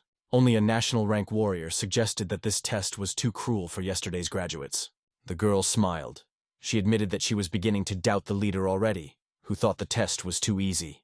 Shannel moved to the edge of the table and explained that hunters should be trained to deal with unknown phenomena. Jumping down from the table, the analyst added that demons are unpredictable. So for the fighters, a stay in the clinic would be the best preparation. The girl turned around and smiled affectionately at the leader of the special unit. She was pleased that the man was in solidarity with her. The image of those 2 lunatics with needles between their fingers stood before the group leader's eyes. He couldn't get them out of his mind. His 4 subordinates had no idea what awaited them at Qingshan Clinic. The first counselor seemed like a sweetheart to them. Shannel returned to the map and frowned as she explained the appearance of demons in various places in the city. This is their cunning tactic. The girl told me that all of these creatures are led by several highly ranked demons. They are highly intelligent. All the staff listened attentively to her, except for the bald man. He seemed to be thinking about something of his own again. Shannel rested her hands on the table. She was very excited that this had never happened before. They don't know how high the rank of the head demon is. The girl frowned, giving the staff a chance to mull over the information they had received. She said they needed more data. 3 days had passed. After the showdown with the demons on the bridge, the 2 patients were once again taken to the vicinity of Qingshan Hospital. In the thick green foliage, 2 ant feet reached for each other with trepidation and tenderness. The ants were very happy to be reunited again after a long separation. The spouse was finally able to return home. As their paws came together in boundless love, both insects were horrified to see a huge 5-fingered hand descending toward them. The ant clutched between his fingers was struggling desperately to get away. They both sobbed, anticipating a long separation. Zhang carefully placed the ant on the ground. After looking around, the insect quickly oriented itself in the space. The young man watched the ant with interest as it quickly ran in the same direction the hand had taken it from. Zhang reached out for the insect and gently picked it up again with 2 fingers. The ants didn't even have time to touch each other. The young man looked at the ant with interest. Both insects were shedding tears. The wife who stayed downstairs thought Zhang was too cruel. Suddenly the young man heard someone calling him. He had to look away from his experiments. Lin Fan whirled his head around. Seeing his friend nearby, a satisfied Zhang tossed the angry ant back into the thick grass and ran out of hiding. The buddies hugged each other in joy. Zhang said that all 3 days while Lin Fan slept, he had been practicing his experience with the ants. At the foot of the big tree, Zhang told his friend that he becomes like a pig while sleeping. Lin Fan couldn't believe that he had slept for so long. He immediately pictured himself with a large pink patch. 3 days of sleep would indeed suit a pig more than a human. Lin Fan put his index finger up to the tree trunk. He said that the psycho in his head had been explaining something to him all 3 days. The ant's consort wasted no time. She quickly tore open the burrow so that she could quickly take shelter in it. The ant watched her admiringly. He said joyfully that he was glad to be back home, and those cruel people would not get them. At this moment, Lin Fan followed the instructions of the voice in his head and poked the tree with his index finger. The trunk cracked. A beam of light burst out from the young man's index finger. When Lin Fan touched the trunk, there was an explosion inside the tree. The energy flow was so strong that it broke a thick tree trunk and raced onward at the speed of light. Lin Fan looked puzzled at the traces of destruction. Zhang was jumping for joy. His best friend had become even stronger. The ant was too late to notice the rapidly approaching trunk of the falling tree. He did not have time to run away. His spouse, who was digging a burrow, turned around puzzled as a huge shadow loomed over the area around her burrow. She screamed hysterically and shed tears when she realized that an unexpected natural disaster had claimed the life of her spouse. Zhang did not hide his admiration, happy for his friend. However, the young man only saw his own merit from the acupuncture treatment. Lin Fan didn't want to upset the young man. He smiled happily and admitted that he had become stronger thanks to Zhang's technique. The queen of the ants came to her husband, or rather to his body. The ant was crying because she could not believe in his death. While the queen ant was mourning the death of her husband, another ant came up to her and told her not to cry. The ant said that even though number one was no longer alive, she had them. A swarm of ants at the same time came up to their queen and began to praise her. The womb wiped her tears with an imaginary handkerchief and thanked her husbands. At the same time, the other patients wondered how such a huge tree could fall. The people were glad that no one had been crushed, but they needed to clean up the place as soon as possible. Lin Fan and Old Man Zhang stood by the transformer box. Old Man Zhang asked did Lin Fan really want to try it, since they said on TV that it was dangerous. Lin Fan pointed to his head and said that the psycho in his head was saying that everything was fine, while his friend was worried that according to the principle, psychos couldn't be trusted. However, the guy looked at his friend and said that he had faith in him because he could definitely save him. Old Man Zhang literally glowed at such a remark. The guy blushed and said that he too believed in the main character. However, after that, he wondered how Lin Fan would be able to reach the transformer box since it was quite high. Lin Fan thought that he would be able to jump up. Crouching down and figuring out where to land, Lin Fan soon found himself on top of a transformer box. The guy looked down and let his friend know that he was okay by giving him a thumbs up. Old Man Zhang was extremely surprised that the protagonist managed to do it the first time. Old Man Zhang's eyes literally lit up with light, and he began to praise the main character. However, at the same moment, the iron bottle fell to the floor with a clatter. Standing next to the madman was a doctor. He was the supervising physician Van, who diagnosed the protagonist with alatriophagia. The man looked up and still couldn't get over what was happening. In desperation, he began to call for the principal. Lin Fan, still on the transformer box, was covered in electric current. The guy told his friend that he thought he had succeeded. The energy surrounded the guy, turning him into the likeness of a fantasy hero. Immediately afterward, the main character's hair was burned and turned into the likeness of sheep's wool. The guy himself received a lot of burns. His friend sincerely rejoiced at the success of the protagonist. After stepping back a bit, the doctor called his director and with sweat on his face said he had a problem. The director immediately realized that the patient from room 666 was the problem. The man exhaled and said that the ambulance would be here soon. Suddenly, the transformer abruptly stopped supplying electricity. However, it wasn't for long. Just moments later, a bright light engulfed the protagonist, and there was a huge explosion that threw the protagonist to the ground. A lot of people were very much frightened by the burnt body of the protagonist and started screaming. What's amazing is that the grass under the protagonist became electrified and literally burned. The doctors surrounded the protagonist and kept the other patients away because they were worried that the ground might also be energized like Lin Fan himself. Electricity still surrounded the protagonist in the same way, and occasionally burned the blades of grass around him. However, the barricade of doctors definitely couldn't stop Old Man Zhang. He was obviously worried about the protagonist and squeezed past them. The doctors tried to talk the guy out of going near him, but he was clearly agitated enough to ignore it.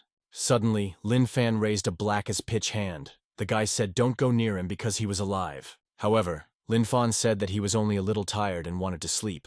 Worried about his friend, Old Man Zhang abruptly approached the protagonist and tried to grab his hand.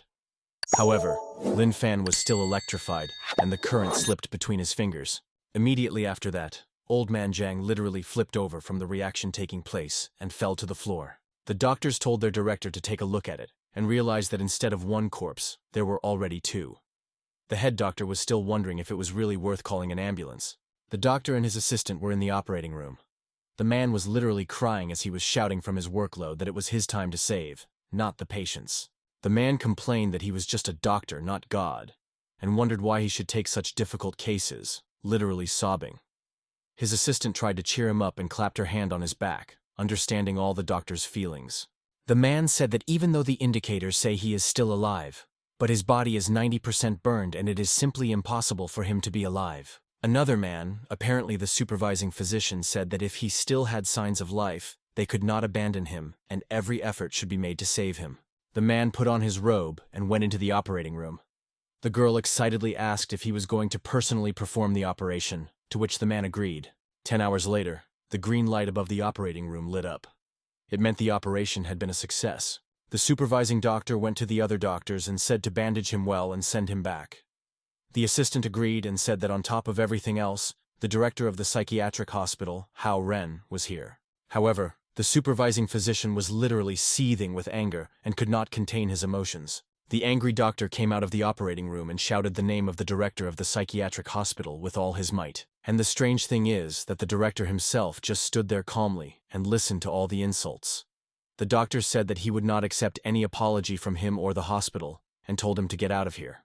Haoren smiled radiantly and said that he had come to make arrangements to arrange a yearly subscription at the hospital. The head doctor was already in a bad mood, so hearing the proposal made him even more angry. Suddenly his gaze was drawn to the fire extinguisher that was behind the glass for safety. However, this clearly did not stop the man, and he broke the glass from the special bench and began to threaten the director of the psychiatric hospital with it, cursing him in parallel. After seeing the man hold the fire extinguisher high by his head, the other co-workers tried to calm him down and dissuade him from killing himself. However, this clearly did not stop the man, and he only talked about how he wanted to kill the man.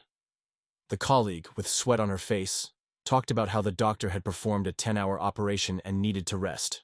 However, it wasn't long before the man relaxed and let go of the seemingly non-threatening weapon. Haoren exhaled and said that he wanted to take an annual pass to save money and asked what was the big deal. The next day, Old Man Jiang slept at the foot of the protagonist's bed with a loss of consciousness. Fortunately, there was nothing supernatural. The protagonist received a message congratulating him on completing the body hardening. The system correctly informed that the energy technique had moved to the middle stage ground level. Immediately after hearing this news, Lin Fan's eyes went wide. The guy, being completely bandaged, got out of bed and started looking around. The system said that this technique required the cultivator to have an extremely stable mental state, a calm heart, and harmony with himself. As a result, Lin Fan was proclaimed the fastest cultivator in the history of mankind. The man clutched his skin. Suddenly, his skin, as if it had been completely burned, broke easily, revealing beautiful ruddy skin. After Lin Fan took off his burnt areas, he began to pat his friend's head. After that, the guy rubbed his eyes and was greatly surprised that Lin Fan had actually woken up. In front of him was a completely naked Lin Fan, who nevertheless looked in better health than anyone else. Rejoiced at such a success of his friend, suddenly the tray fell down with the medicine. The nurse who had just come in couldn't believe what was happening and backed away.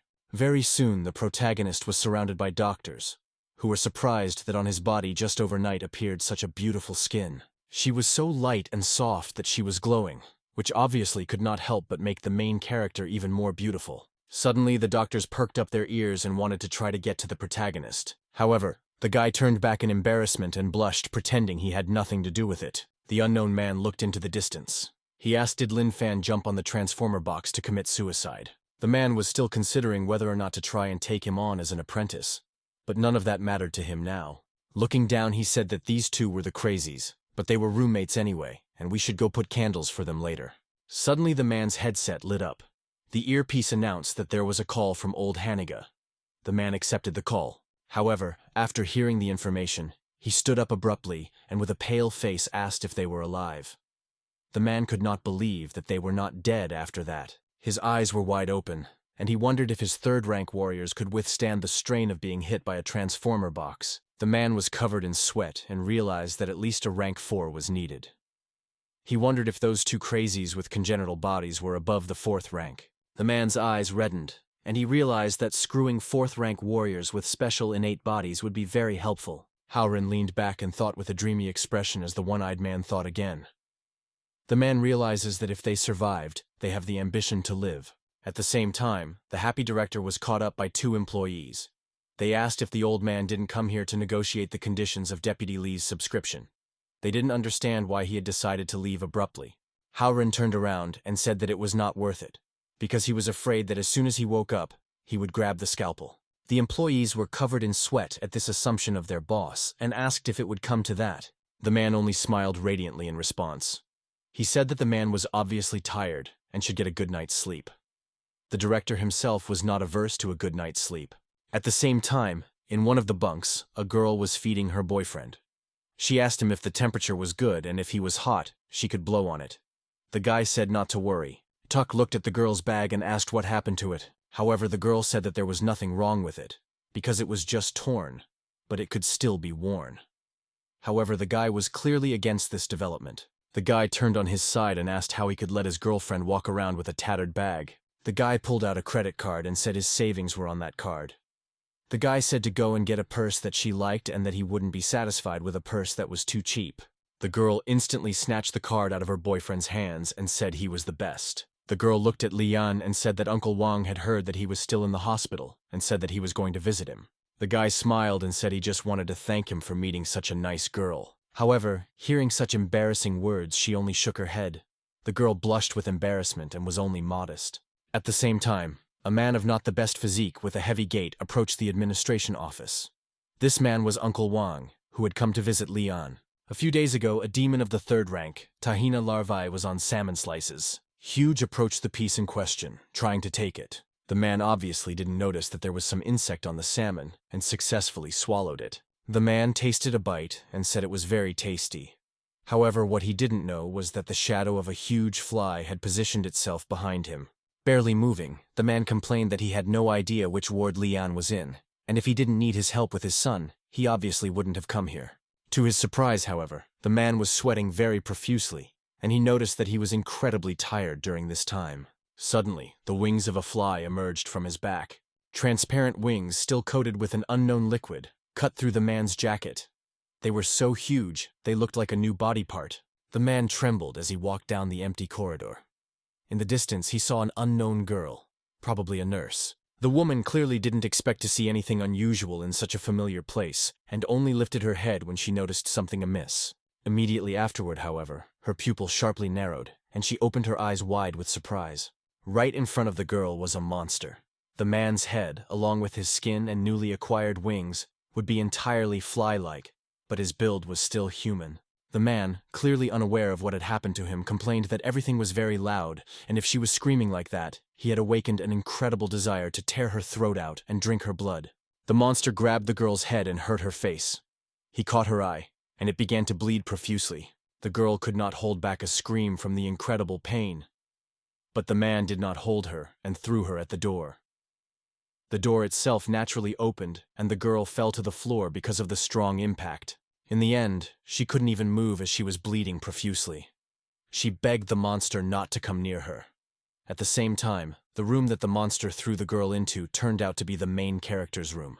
The guy looked at the newcomers in bewilderment, just like Old Man Zhang himself, who didn't understand what was going on. While the teenagers were trying to realize what was happening, the man grabbed the nurse's head and squeezed it so hard that she turned blue.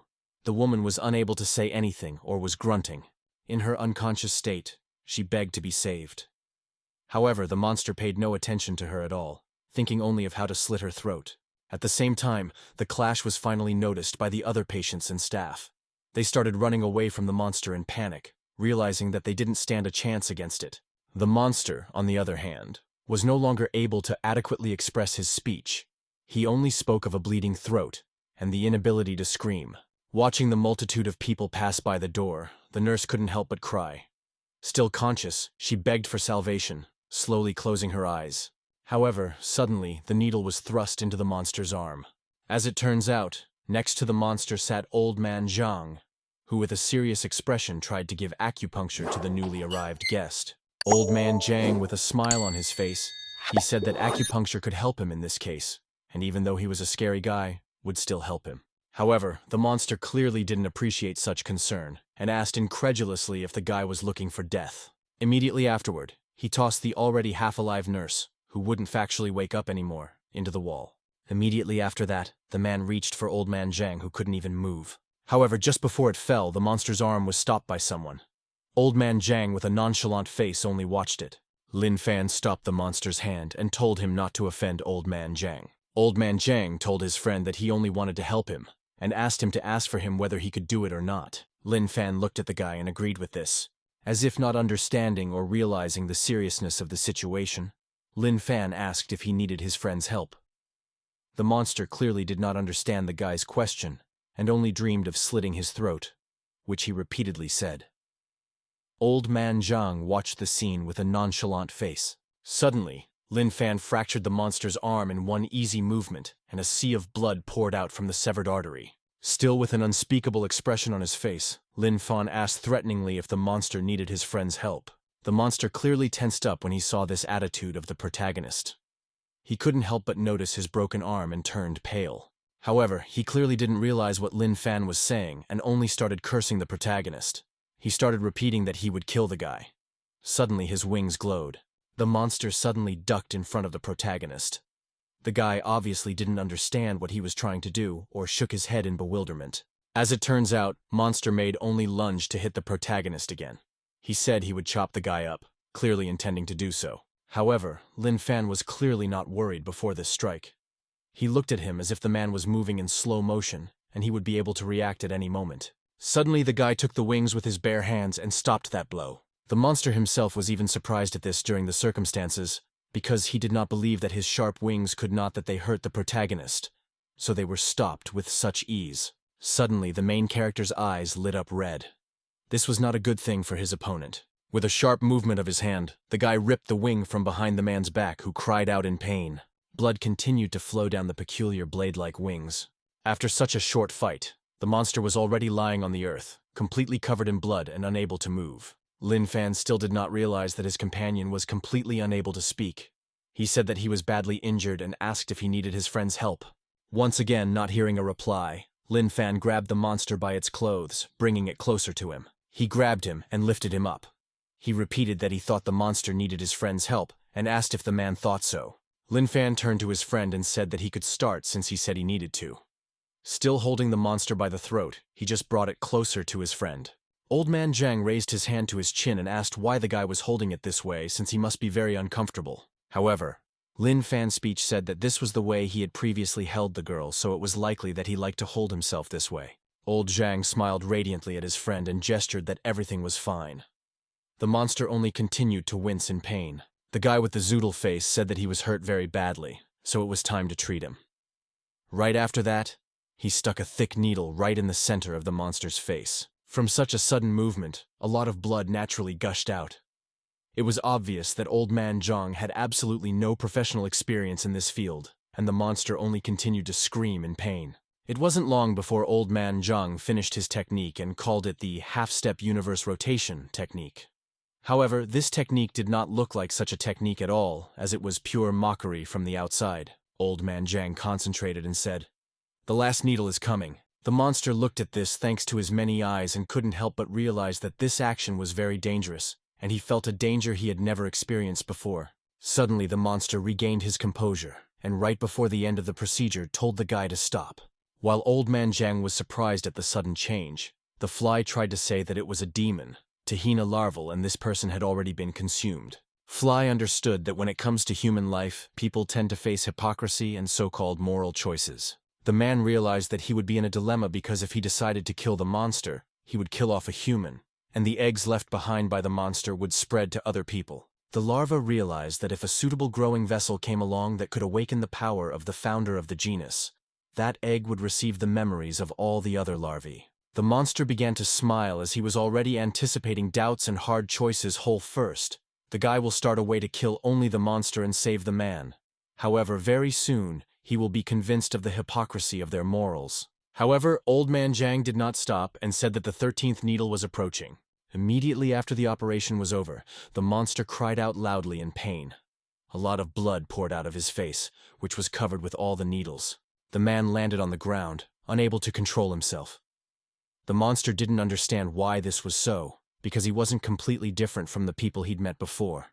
Immediately afterward, it was as if the man had separated into a monster shell and a human shell. Abruptly, Leon's girlfriend snapped out of her seat. With an incomprehensible aura and red eyes, she called out to her father. Leon didn't understand what was wrong with her and asked what was going on. Suddenly, the girl's face began to be covered with black skin, which indicated that the girl belonged to that monster's family and was not human. Noticing the change in his girlfriend, the guy only flinched, and in surprise to himself started pointing his finger at her. Immediately afterward, the girl was completely covered in black skin. She turned away from her imaginary boyfriend and began to say that her father was dead. Immediately afterward, the same credit card with the guy's savings fell out of the girl's pockets. Noticing that she was completely out of control, Leon abruptly snatched her up, hiding behind the bed beforehand. Immediately afterward, the fellow left the room with a sudden movement. Momentarily closing the door behind him, he screamed about being killed. However, it was obvious that some shoddy door couldn't stop the monster. She began to kick at the door, repeating about how she needed to get out. A nurse walking by noticed the guy and asked what was going on with him and if they weren't in a romantic relationship. However, the boy continued to scream. Out of desperation, he said he could have put up with her fullness, raising someone else's child. The guy could Dasha forgive her for the horns on his head because of cheating with Van. Still, the guy absolutely could not forgive the fact that she had become so ugly. Immediately afterward, as if hearing those words, the girl burst through the door and the guy's eyes seemed to fall out of his eye sockets. The monster's head emerged from the resulting hole in the door. The boy held his breath and still looked at the girl with reddened eyes. Suddenly, there was some love music playing in the background, which clearly didn't fit the situation. Right after that, Monster broke through the door for good. She yelled that if the guy didn't like her anymore, he should die. Unexpectedly, then grabbed Leon by the scruff of his neck. The man sharply threw the boy away from himself, trying to protect him with his own body. As it turned out, the man in question was Lu Laifu. Noticing such heroic actions on the part of his savior, the boy could not help but praise his courage. The man was holding a halberd. The guy obviously didn't expect it to be used to save someone like him. The boy put his arm around the deputy's leg and said with tears in his eyes that he would be forever indebted to him. However, Lu Laifu clearly did not share Leon's feelings. As it turns out, just moments ago, a man was lying on the couch trying to sleep in the resident's room after a 10-hour surgery without a break. The unsuspecting man picked himself up and stood up abruptly from the couch. He realized that he had forgotten to do something. Lu Laifu put his hand on his forehead and realized that Haoren wanted to talk about the hospital subscription. Suddenly, the man's eyes lit up, and he looked at the halberd lying off to the side. Abruptly taking it in his hands, he ventured out with a manic expression to check out the season ticket. But let's get back to our sheep. The monster in the form of a girl could not keep herself off balance and slowly approached her opponent. Lu Laifu was clearly nervous and covered his back to Leon, who was looking at him with adoration. The man was talking about Chief Huang already calling the special division. Suddenly, the chief came running to the deputy and said that he had gotten through and they would be here soon. Upon hearing this information, Monster became angry and made a desperate lunge at her opponent. She cursed him to die and called him a loser. At the same time, upon hearing the insult in his direction, Leon shouted that the girl was cheating on him anyway, and because of that, she couldn't be considered good. After Monster took a swing at the company, the deputy abruptly plowed the guy to the floor and dodged the blow himself. Leon only blushed and said with gratitude in his eyes that Lu Laifu had saved him once again. However, the man realized that this was far from the end of the story. Trying his best to concentrate, he shook off the guy who was lisping like this, saying that he was disappointed in girls, and now Lu Laifu was the dearest person to him. Suddenly, an unfamiliar voice sounded out of nowhere. Someone took out 3 talismans and spoke the name of the technique.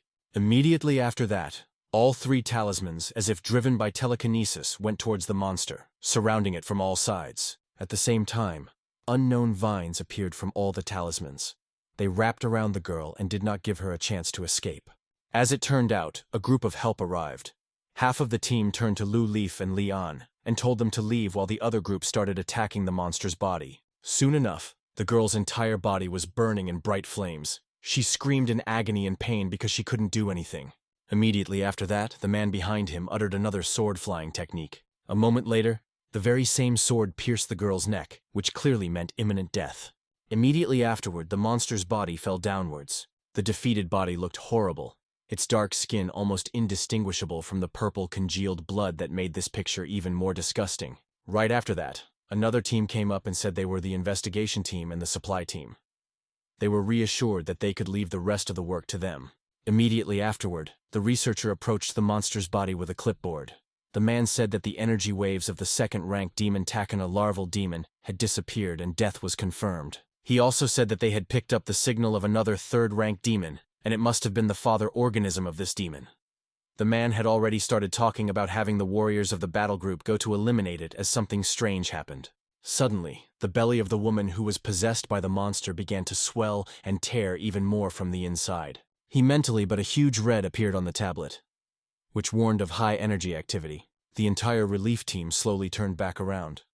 Their faces paled as they realized that something had happened that no one had expected. Right after that, another monster burst out of the girl's stomach. At the same moment, a siren warned to evacuate the civilians and look for reinforcements. Lian, who still hadn't escaped from there, abruptly fell to the floor from shivering, and only stuttered. Absolutely everyone was trembling with fear and didn't understand where such a demon could come from here. Realizing that things were bad, panic spread among the people even more than before. People couldn't control themselves and started running for the exit. However, their attempts were clearly fair game since the giant fly with 3 heads was out for revenge. The monster began to smash everything around while Lin Fan along with Old Man Zhang went about their business with calm faces. Old Man Zhang turned to his friend and said that he understood why they were running away since they had killed a man. However, he did not understand at all why everyone else was running away. The guy said, "Look how certain," and he turned his head sharply. The back appeared to be a 7th-level demon, Tahina the Larval, the founder of the race. The giant monster was wreaking chaos everywhere and vowing vengeance. Old Man Zhang turned to his friend and asked where to look since all he could see was just a huge fly. However, Lin Fan said to only look at it. However, let's go back 10 minutes earlier before the 7th-rank demon appeared. The main character's company looked at the body of the man with the detached monster shell, and not both of them realized that he was most likely already dead. Unexpectedly, Old Man Zhang burst into tears as he sincerely wanted to just save him, and he didn't know that he would suddenly die. Lin Fan began to console his friend and says that it wasn't his fault at all. He said that if he failed, he was probably destined to die now. Meanwhile in heaven, all of the main character's victims were trying to comfort the newly arrived man, who couldn't believe the main character had turned his tongue at this. Old Man Zhang still couldn't calm down and said that he had treated him to death, and the director had said that killing people was illegal.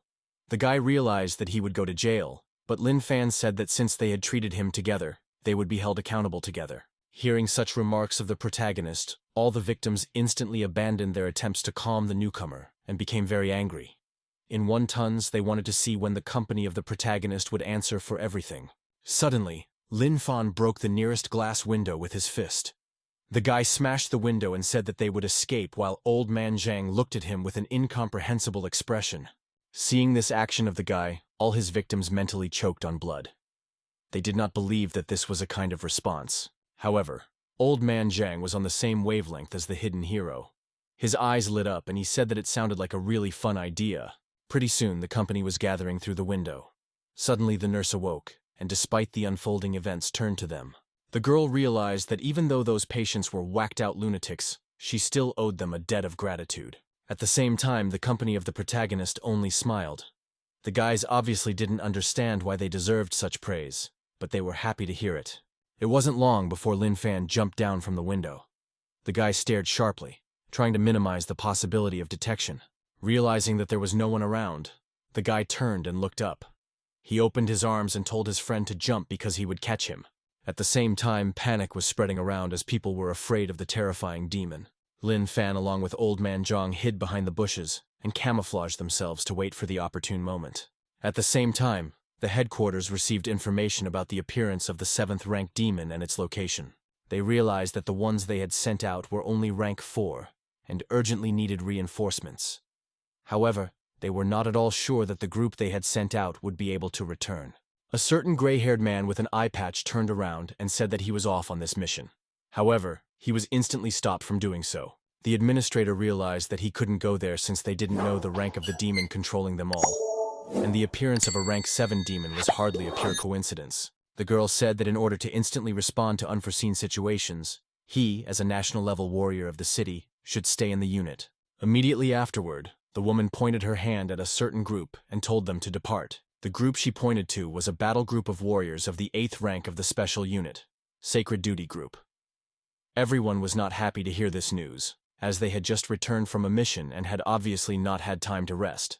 It wasn't long before Lin Fan, along with Old Man Zhang, were standing in the middle of the road. While everyone else was trying to scramble away to save their lives, the main character's group was gawking at the monster. At the same time, Monster had only one single instinct: to kill all living things in search of revenge. The incomprehensible voice of the main character's company did not understand at all what he was trying to say. Immediately afterward, a food information sign appeared in front of the protagonist's eyes. The system provided the protagonist with a recommended method of preparation, and after reading it, Lin Fan was drooling, even though the situation clearly did not have it. Lin Fan pointed at the monster and said that the psycho voice in his head said that they could cook it. Meanwhile, one of the rescue team extended his hand, trying to get the team's attention. However, what no one expected was that Lin Fan would stop the monster's entire onslaught with just one finger. Following this, a huge energy beam appeared on the protagonist. It instantly pierced one of the monster's heads, and it screamed in incredible pain. At the same time, the very same rescue couldn't believe what was happening and wondered if he was hallucinating. When Lin Fan effortlessly blew off the head of the huge monster, the monster started screaming loudly in pain. At the same time, Old Man Zhang only rejoiced at his friend's success. Lin Fan looked at his finger and said that the voice in his head said that this blow in calm would kill him. The system agreed with the statement and said that the first step was to accumulate energy, and the second step was to release it. However, Old Man Zhang very quickly doubted this suggestion, and asked how Lin Fan planned to get it since it was very big. Unexpectedly, Lin Fan made a sudden jerk of air, his strength it literally blurted out. A moment later, Lin Fan was in the air right above the monster, who had yet to realize the gravity of the situation. Lin Fan swung his fist about to finish the creature off without leaving it any chance to counterattack. Immediately after that, Lin Fan destroyed the second monster head. The lifeguard who was observing all of this action, although he couldn't move, still understood that Lin Fan possessed incredible power. The unexpected man turned pale and wondered who Lin Fan was. At the same time, the monster howled even more from the incredible pain. He was clearly in a bad mood and had lost his temper. Lin Fan deftly took advantage of this moment and jumped, trying to get another head.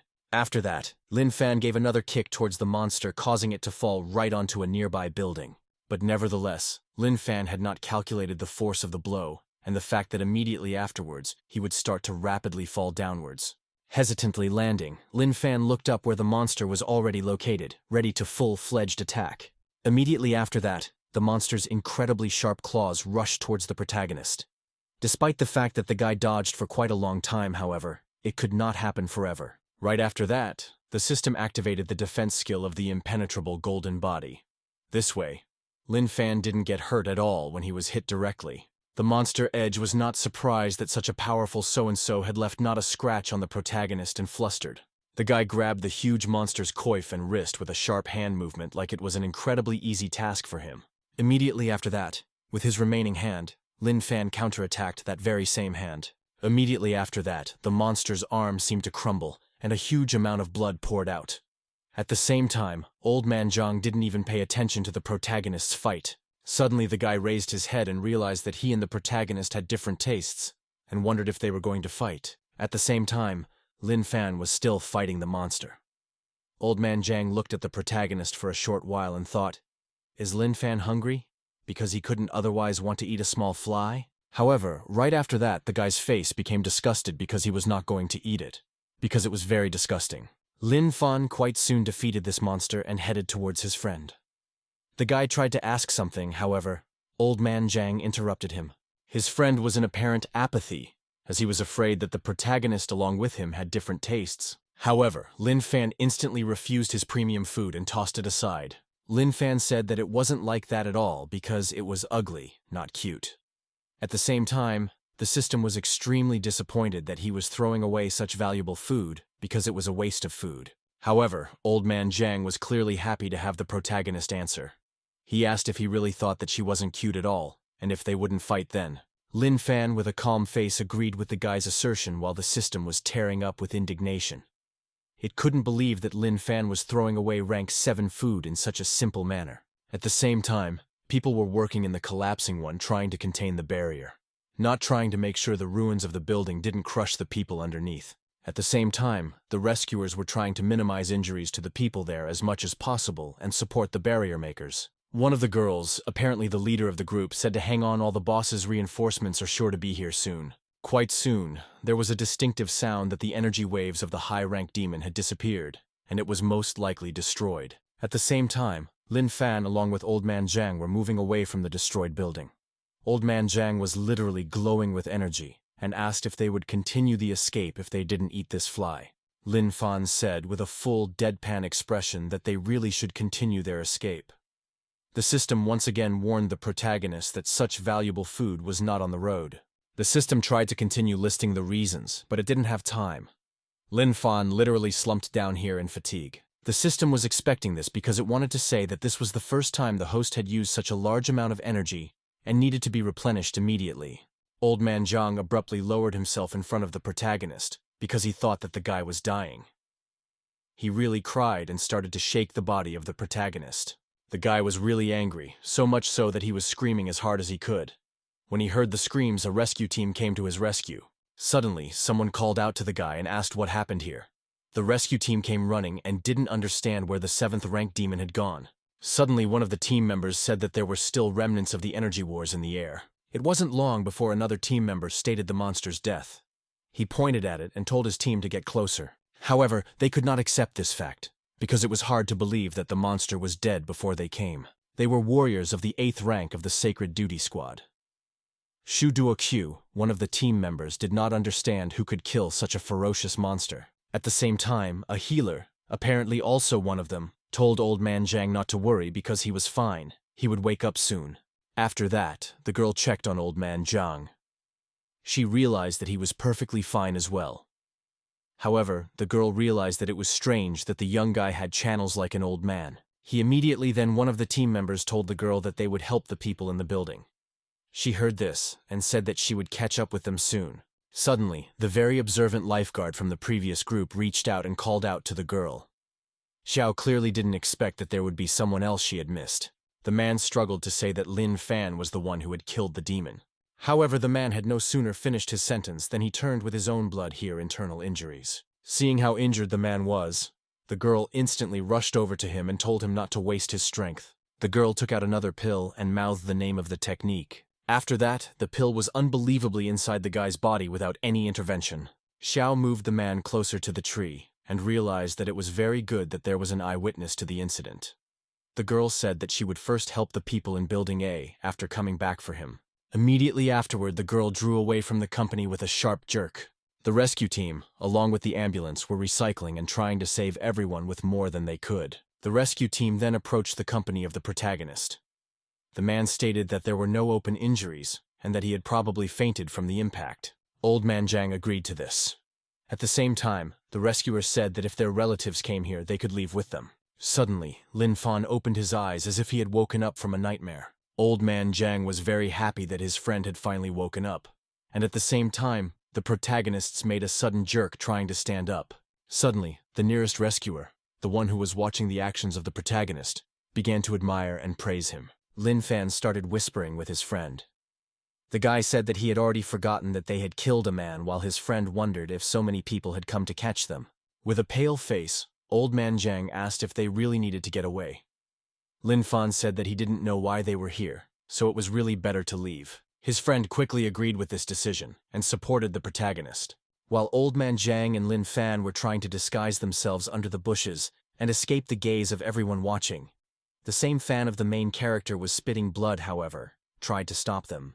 Realizing that he had missed his idol, the guy began to literally sob. At the same time, he was approached by one of the rescuers who wanted to bring the team something to eat.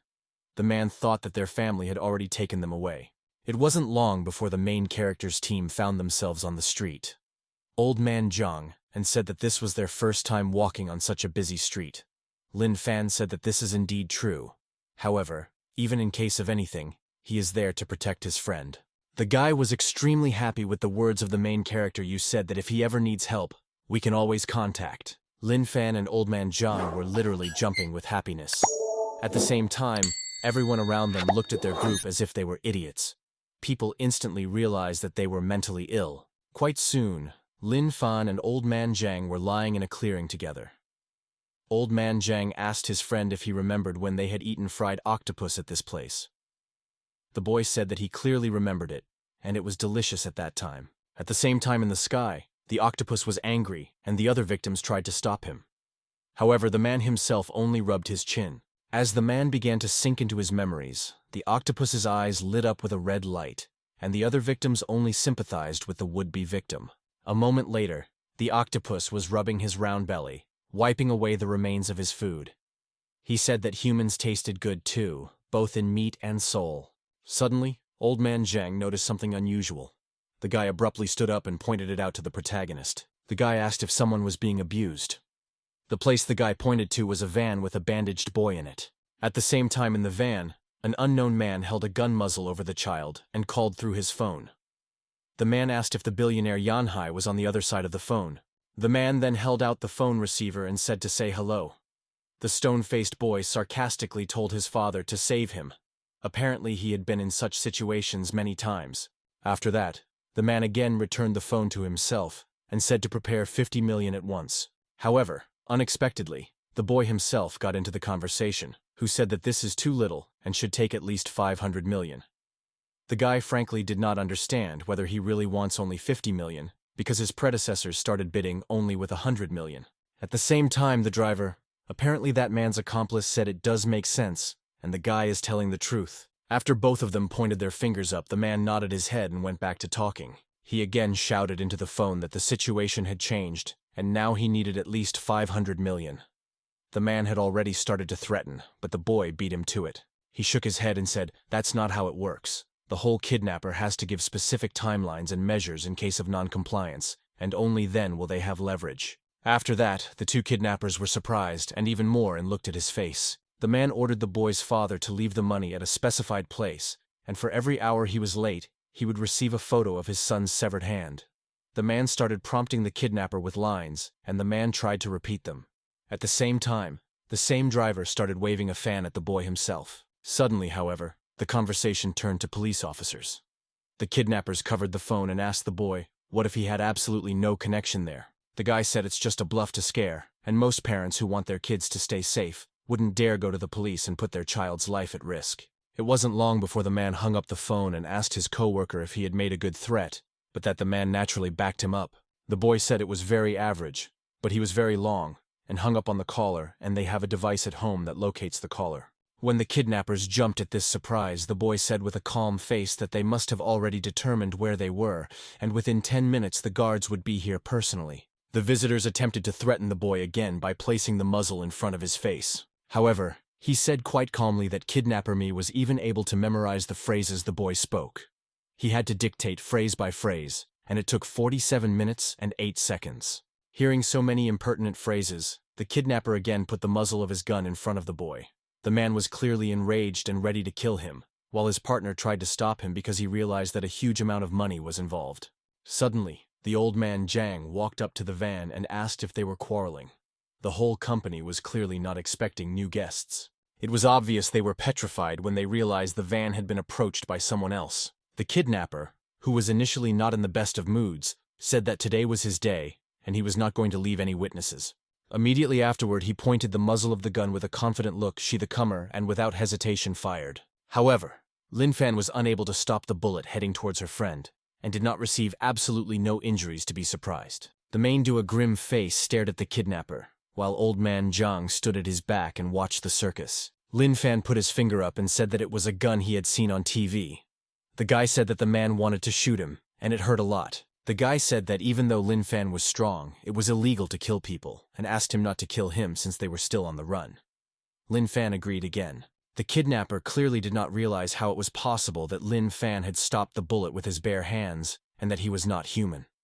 The man trembled his whole body and said that even though he was a demon, he was not afraid of him at all, which looked comical. However, no sooner had the man negotiated his proposal than Lin Fan made a quick dash forward and punched him in the solar plexus.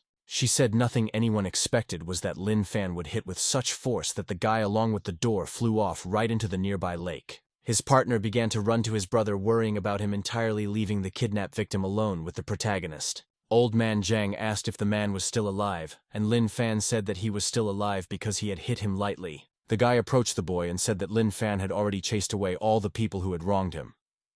The victim asked if R2 could cut him up, which they did very quickly. Pretty soon the whole company was out of the van, and the boy said that from his observations they weren't exactly normal. Looking at the uniforms, the boy instantly realized that they were a mental patient from Qingshan Mental Hospital. Lin Fan looked at his friend and said that he was hungry again.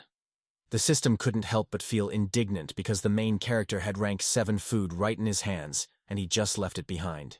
The boy heard the spirit of his companions talking and said that since they had saved him, he was inviting them all to eat. They were both obviously delighted with the news. The boy ran and said that in about 3 minutes, his family's excellent security would show up here, so they should run as soon as possible. The whole group quickly fled the scene. It wasn't long before a rescue operation, many of whom were in helicopters, flew to the scene. It was announced via loudspeaker that the location had been confirmed, and it was necessary to make sure the young gentleman was safe. It wasn't long before the rescue operation began. At the same time, the kidnapper's partner and the man himself were not far from the van. The buddy was trying to resuscitate his friend, who was obviously unable to help himself and was not regaining consciousness. At the same time, the kidnapper's partner realized that this was their chance to get out of this whole situation and started thinking quickly about it. It didn't take him a huge amount of time, and the partner turned his head and said that a very handsome boy had been kidnapped by 2 men who were dressed in hospital pajamas. The guy said his brother tried to intervene and only asked if they were okay, for which he was beaten up. The buddy was shedding crocodile tears and said that the 2 men didn't have an ounce of sympathy. The man immediately asked where they had taken the child to. Suddenly, the kidnapper woke up at the same moment and started coughing. However, he realized that if his brother woke up at that time, things would take a serious turn. Continuing his acting, the guy slapped his brother sharply on the stomach so that he wouldn't say a word.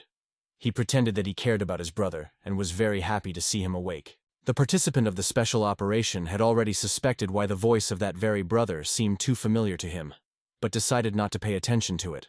He was summoned by a man and told that another target location had been discovered, and they needed to go to help immediately. Accepting the order, the man turned and stopped paying attention to the 2 suspicious individuals. After the task force left, the partner was only glad that it was the most important moment he was able to save them both. At the same time, in the ruined hospital, the very same rescuers told tales of the main character's battle. The 8th rank group listened attentively to the guy who was obviously embellishing all the events. Listening to his ramblings, the whole team nodded and praised the protagonist in return. However, tired of listening to all the nonsense, one of the participants asked where the protagonist was.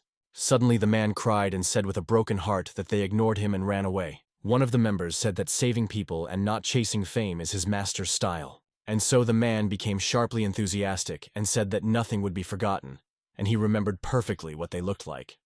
The guy said he was drawing his heroes, which the rest of the team quickly agreed. With burning eyes, the entire 8th ranked team waited for the eyewitness drawing. Very soon the man handed his creation to the whole group and said that before he entered the Buddhist academy, he wanted to study to be an artist. He said that his portraits could not be called similar, because they were like 2 drops of water identical.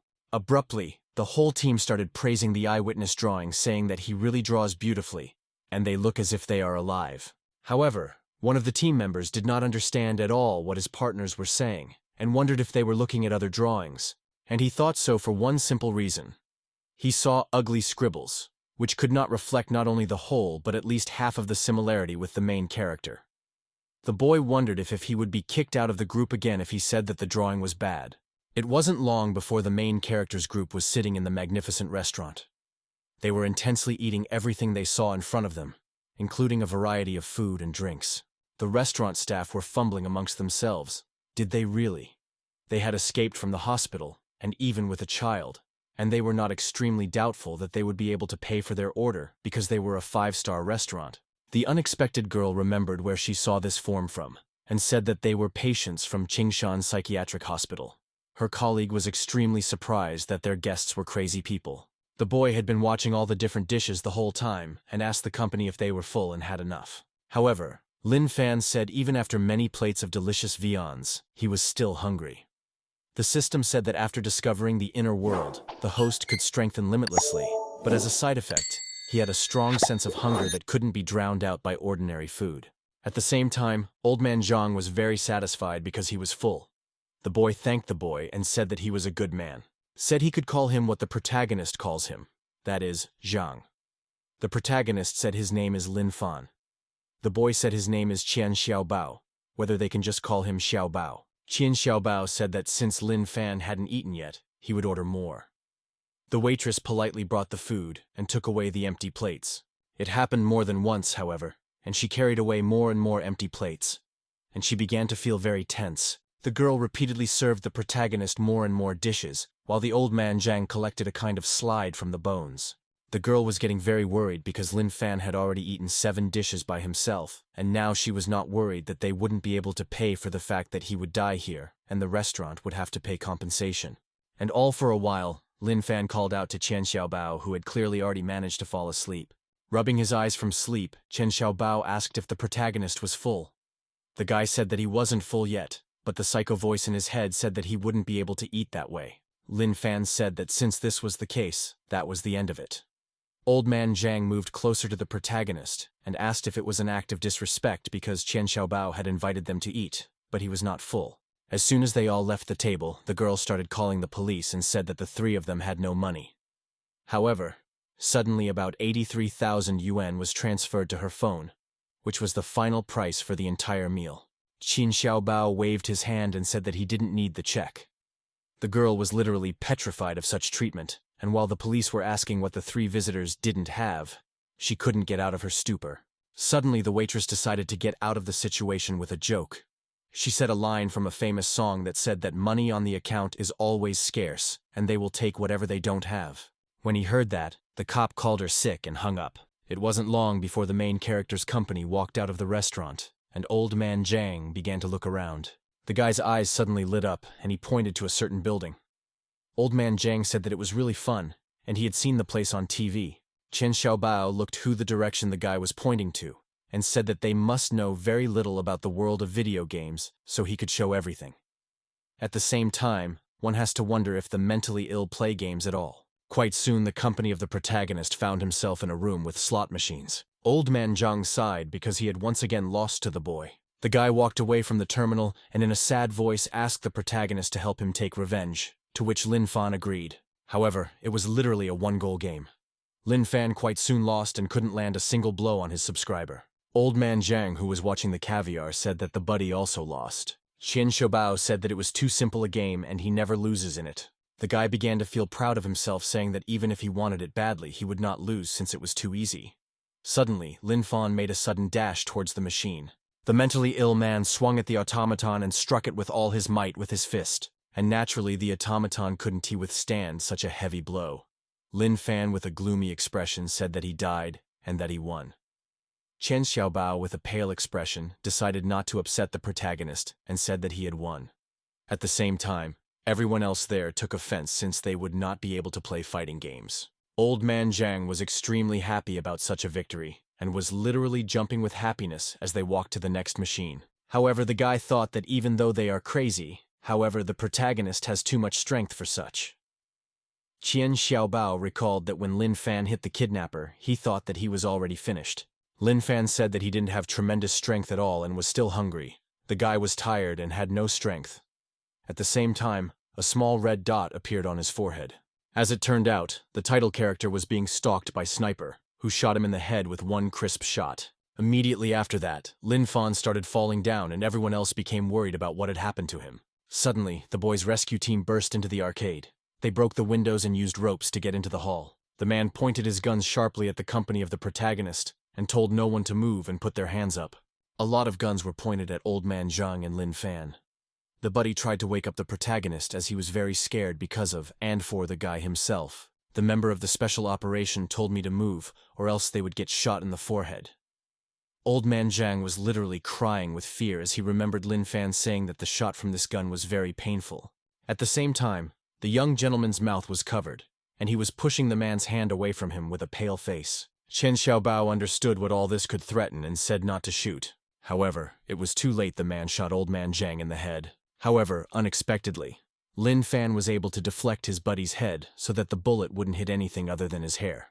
The man was extremely surprised that this was even possible, because he was shooting at close range. Suddenly, Lin Fan grabbed the gun with his hand and pointed it upwards, and with human strength he bent it to a state of disrepair while the man trembled with fear.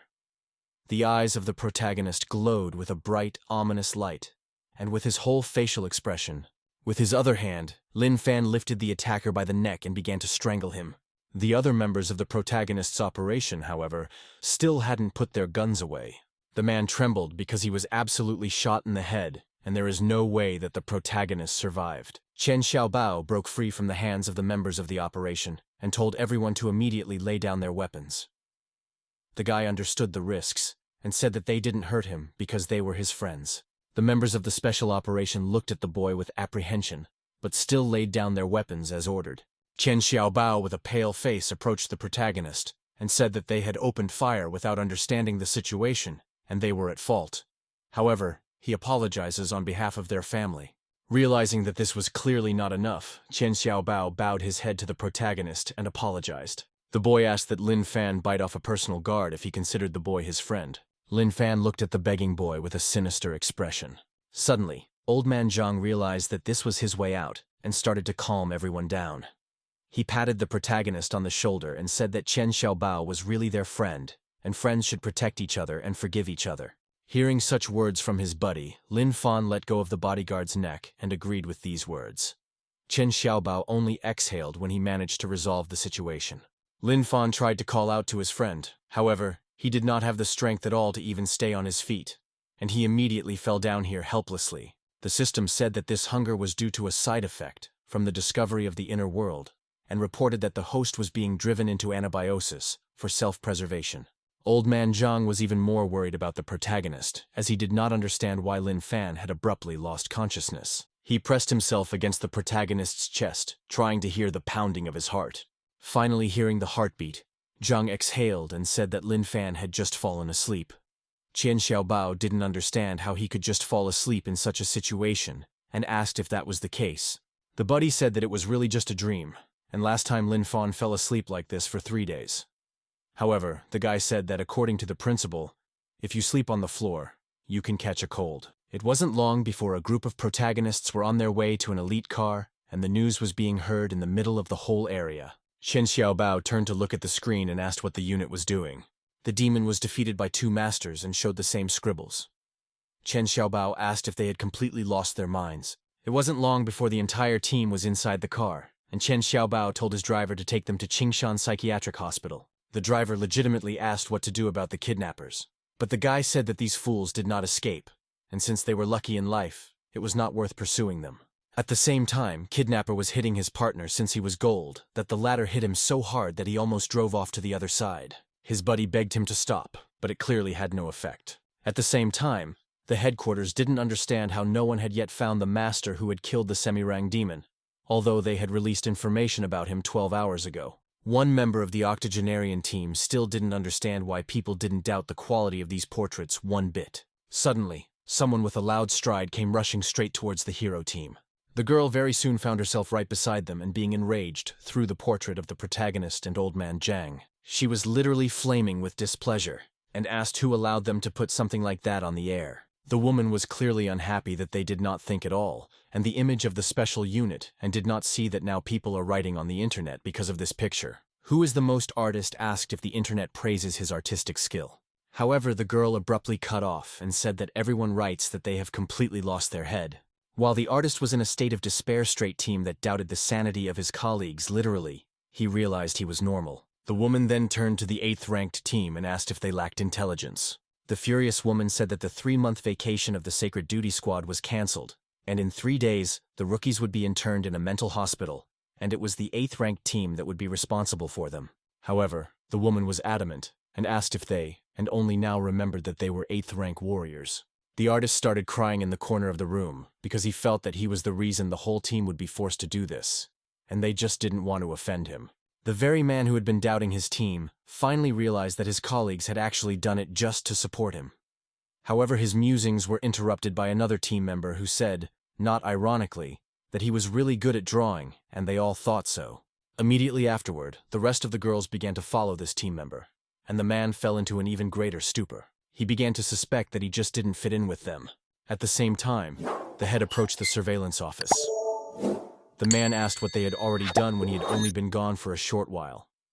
Everyone else was clearly glad to have him back. The man walked over to the monitor and asked what she had already let such a ridiculous thing go live. The very member of the team who was about to separate himself from the rest of the group realized that since the head called the drawing absurd, it was probably his comrades who had problems with their heads. But since they were all buddies, he would naturally forgive them. Suddenly, the man looked at the drawing and instantly realized who they were, and stammered, and asked if they were the ones who had done it again.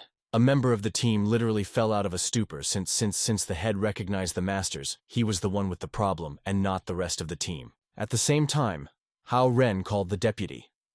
The man said that he had already heard about the appearance of the 7th-rank demon in the hospital yesterday, and asked him to accept his condolences. Lu Laifu was sitting in the ward at this time, and said that there were quite a few wounded from both their patients and the unit, and he hoped that those killed by the demon could rest in peace. Hao Ren exhaled and told him to rest more and eat well since there were still patients who needed his help. Unexpected, Lu Lifu said that the demon appeared near the inpatient ward. The man said that 2 mentally ill people because of their hospital were also there and asked if he was aware of the incident. Lu Lifu warned the director that this demon was so huge that it had eaten many patients alive. The director told me to go on, because he knew what Lu Lifu was getting at. The man told his coworker to hang on. After they hung up the phone, they were still in a sad state for a while. But it was only apparent at first glance, for they were actually overjoyed at the news. They both thought that in the whole incident with the demons yesterday, this was probably the only good news, because they wouldn't have to suffer with them at last. The director went to the window and said that life and death were in the hands of fate and nothing could be done about it, and it was their own fault that they had stumbled upon the demon. At the same time, a staff member came down to the principal's office and called out to him. The man turned around with a calm smile and asked what was the big deal.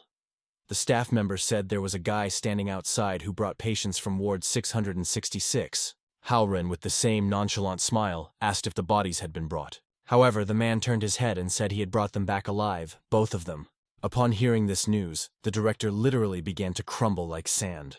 He suddenly realized that he had begun to rejoice too soon.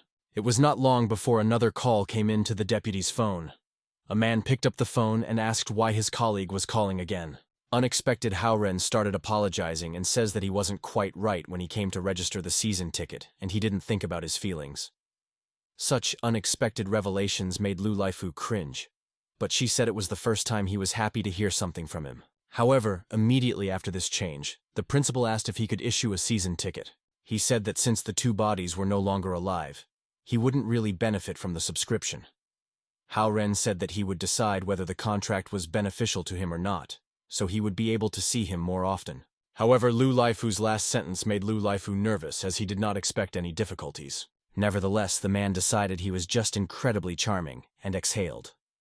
The director of the psychiatric hospital said that they had given his hospital a lot of trouble lately. Lu Laifu clarified with a serious expression that he is a man and he is not attracted to other men. However, wind up and said that she didn't mind at all, and the next time the director came, he would ask her to make an exception for him and make a season ticket. Immediately after the director hung up the phone, the staff member asked if he had succeeded. The director said that he had succeeded and apologized for keeping young Mr. Chen Xiaobao waiting. After that, Hao Ren said hello to the boy, thanking him for bringing back the main character and Old Man Zhang. The principal said that these 2 were like family to him, and they were very worried when they heard that they were missing. Chen Xiaobao said that they took them to their family's private hospital for examination last night and brought a report. Delanoy looked at the report and said that based on it, there was nothing wrong with him. However, Chen Xiaobao correctly pointed out that the company's other indicators were extremely strange, including the increased stem cell activity of the protagonist and Old Man Zhang's bone tissue not matching his age. The guy took a sip of hot milk and said, based on this, several experts concluded that Old Man Zhang is at least 100 years old. The director said that he really didn't know the age of Old Man Zhang, because there was no record of him in the hospital's archives. However, the man recalled that Old Man Zhang had already been incarcerated when he became the director. The man said that perhaps his mental state is stable, and he is just a carefree young man. The man put a hand to his palate and said he was doing well, unlike the man himself who worried about his gray hair and wrinkles in his 50s. After the guests left, the director asked his employee if Chen Xiaobao believed his ramblings. Without waiting for an answer, however, he turned his head upward and said that he probably did. Looking at the vast sky, he said that young people tend to their dignity, including these people include, and children, and especially rich children. At the same time, a red raven with an unnatural number of eyes flew into an unknown cave. Suddenly, it spoke in a human voice and said that the plan with the larva was failed, the vegetation vessel was found, and then the founder of the family was awakened. Well, at the same moment, warriors appeared and destroyed it. It was the Raven who said that he definitely felt the energy waves of a merged 7th-rank demon. But the matter immediately collided with an unknown desire. It seemed there was more than one Raven in the cave. He told the audience that after the fusion demon was defeated, all of its larvae left in people were also killed. After this speech, a 9th-ranked case in the form of a crocodile spoke. He said that it was someone who couldn't handle a helpless case who was a complete scum, and the rest of the demons began to support the alligator. Nevertheless, Kitsune watched these actions and swore to herself that she would defeat the stupid crocodile that had picked up human insults. This fox turned out to be another rank 9 demon. She asked sarcastically after how many reconnaissance sorties they would know how many warriors there were in the human city. Raven said that there was a cluster of humans in that place, and they were usually confronted by 3 squads of rank 8 warriors, respectively called Sacred Duty, Rock, and Soul. Kitsune wondered if the 8th-rank Basil warriors were roughly equal to the 7th-level demons. But they didn't know how the strength of the national-level warriors and the national-level warriors were. Suddenly a loud hissing sounded. Demon asked if the king wanted to send an 8th-rank demon to scout. An even louder hissing sounded. The girl said that the king was ordering all rank 8 demons to come forward. It wasn't long before a few of those present stepped forward. Their entirety was covered in an unknown paint that signaled danger. There was another short, hissing sound. An unknown hand appeared out of the darkness, and it was announced that the king was choosing him. As it turned out, the demon the king pointed out was an orangutan who started beating his chest. Raven turned around and said that he also smelled the scent of demons from the 2 people without the warrior aura. And the scent was suspiciously similar to that belonging to the morning dog, dark python, and reef octopus that had gone missing during the exploration. Kitsune obviously couldn't imagine how ordinary people could have the scent of demons, since the only time such a thing was possible was when they were demons in the form of humans. Unexpectedly, the girl remembered the second method, but literally immediately began to shake her head, because it is impossible for people to feed on other demons. The fox told the Raven to take 2 demons with him, 4th and 5th ranks, and find out what kind of people they were, which the Raven agreed to with a loud shout. At the same time, Old Man Jiang and Lin Fan were in their chamber. Old Man Jiang sipped something from a tube while Lin Fan fell asleep again for 3 days like a pig. However, his buddy was very much worried why Lin Fan still hadn't woken up yet. Suddenly, the director came into the room, whose arrival the patient was overjoyed to see. However, in addition to the director, 2 other male employees entered the room at once. At the same time, Hao Ren asked whether Lin Fan was still awake because he was very worried about him. At the same time, 2 workers began to do their job of installing the toilet. They realized that right now they were being paid twice as much, and all they had to do was install the toilet and leave as soon as possible. Pretty soon, they started to set up in the bathroom. At the same time, the principal was still talking to Old Man Jiang with an expressionless face, and asked him to keep an eye on his comrade until he woke up. It wasn't long before the director along with the installation team left the room, and the director thanked Old Man Jiang for his assistance. Immediately after that, the door closed with a loud rumble, and it felt like it was being hammered down. Old Man Jiang clearly didn't understand what was happening. At the same time, the director moved away from the room with the boarded-up door as soon as possible. He wanted very much to believe that when the trainees of the special unit arrived here, nothing would happen while the patient's food would be delivered through the window. It wasn't long before it was deep night. As it turned out, Xu Zhengyang was in the protagonist's room that night. He was saying that this year, Heli had decided to send the rookies to Qingshan Psychiatric Hospital for training, and they would be here the day after tomorrow. The director was in the same ward and said that he had received the alert and had already sent a reply because it was too dangerous, and sent a waiver. However, immediately after this sentence, the head held out the check to the old man's face. As it turned out, the man was 5 million yuan. The director instantly changed his shoes and said that danger was something that wars faced all the time, and since they would be the day after tomorrow, he would start preparations now. The headmaster was still staring at that check with burning eyes, while the head looked at the main character chamber, and said that they had reached an incredible strength. Suddenly, the director pulled a pile of papers related to the sale of custodial rights. There is incredible hope in his eyes. Asked if he will buy them, appears a lucrative offer. The man said that there was no case in the unit where lunatics became warriors. Most likely Haley would not allow it, so he asked for a little more time to think about it. Very soon the day came when the internship began. The director of the psychiatric hospital shook hands with the warrior and wished them to successfully complete their internship in this psychiatric hospital. However, the newcomers clearly had not heard that it was such a famous group that would become their mentors. Many were surprised by the fact that the warriors of sacred duty are so deferential to the director of this psychiatric hospital. The psychiatric hospital said he had already received a notice with details of their practice and asked to follow up. The newcomers wondered what other details of the practice the principal might hear. But because of the unusual thinking of all the challenging people, they decided to stop being afraid. Pretty soon the group came to a tree where the director said that their practice was to personally care for a mentally ill person for a month, where if they hurt the sick person or the sick person them, they could consider that they had failed the practice. Such harsh rules clearly surprised the newcomers, who literally fell out in a stupor. It was again only at first glance, because people as quickly as possible thought that this task will be incredibly easy because these mentally ill people are ordinary people and cannot harm in any way. Despite the shared smiling faces, the principal sighed and asked himself why he was so worried. At the same time, in the protagonist's chamber, the system sent a message that the host had absorbed enough energy to come out of anabiosis. The guy called his friend's name when he was still in a half-sleep. However, Old Man Jang was clearly happy to see the protagonist awaken and immediately rushed to the bed. Lin Fan asked how long he had slept, to which his buddy said that he had slept again for 3 days. Lin Fan asked if they had returned home, to which Old Man Zhang said something really so, and they were given a ride by Qian Xiaobao. Right after that, his buddy's eyes lit up even more, and he said that the principal was very worried about him. If they told him that he was awake, he would be very happy. Immediately afterward, attempts began to break down the door, which was boarded up. Such obstacles could hardly be called such, however, for it was not long before the door was kicked in. Old Man Zhang joyfully began to call out to the principal and began to sprint in his direction. At the same time, the director was in the courtyard and clapped his hands.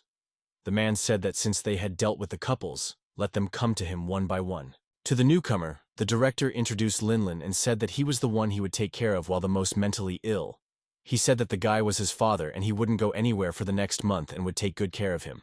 The guy was clearly not comfortable with this nickname, because he did not understand how a mentally ill person could call him dad. However, unexpectedly, the mentally ill man, hearing the principal's explanation, immediately burst into tears and reached for him. He immediately lashed out at the guy and said with tears in his eyes that he thought the guy had dumped him. Then the director handed the guy a stack of papers.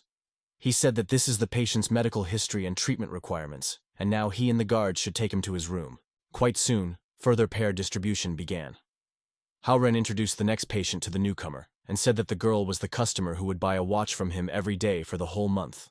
Hearing such information from the director, the eyes of the mentally ill man lit up sharply. He started shaking his hand and saying that he had done the right thing when he approached him, because he had a very large assortment. At the same time, the newcomer clearly didn't understand what kind of watches and their sales in a mental hospital were. However, it didn't end there.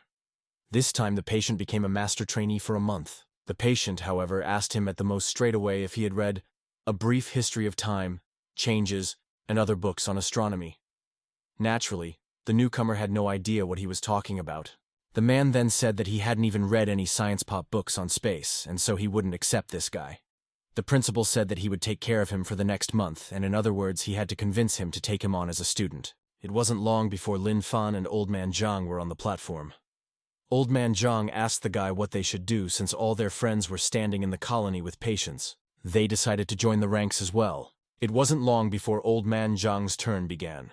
The director had already mechanically started to explain his next patient. However, he did not expect it to be Old Man Zhang at all. As soon as he heard his cheerful voice, he was instantly on his knees. He wondered where his Corvalol was. The trainee was a girl who asked if Old Man Zhang was the patient she was supposed to follow for the next month. The girl said hello, and said her name was Lu, and asked what Old Man Zhang's name was. That his name was Old Man Zhang, however, a loud principal's shout sounded sharply. With a pale face, he tried to separate the two young men. He said that this patient was not the kind of patient she should be caring for. Returning his nonchalant smile, he tried to match the girl with another patient with sweat on his face. However, the girl blushed and said that she felt like she could take care of him. However, the director realized that the girl had no idea where she was signing up, and wondered if she was fed up with life. At the same time, the protagonist's partner turned out to be Liu Kai. The man said that he would take care of him for the next month. Lin Fan had perhaps his hand, while the principal had barely realized that he had another unfinished business. The man separated the two trainees and said that it was out of the question, since these two were warriors with a special born body, and they wouldn't be able to handle it. However, Liu Kai was clearly happy about this encounter because he was even more excited to meet him then. The man said that warriors with an innate body possessed a second rank upon awakening, and he wanted to fight with such rare talents. Liu Kai smiled in his thoughts, because he couldn't even think that right after he reached graduation, he would get the third rank. The guy said that the rules of the trial don't allow fighting normal humans, as they can get seriously injured, so they can safely attack and not be afraid. The man began to stand, and a mysterious aura surrounded him. As it turned out, it was a trainee technique that reached the third rank and told those of yours to start fighting. Meanwhile, all the other trainees admired their headman, and who already had a third-rank dome, and they believed that he would show the difference between a commoner to both of them. Lin Fan looked at Old Man Zhang and asked if he was asking him to hit him. He also said to you that it was very much like that, because he was strange. Lin Fan clenched his fist and approached the trainee.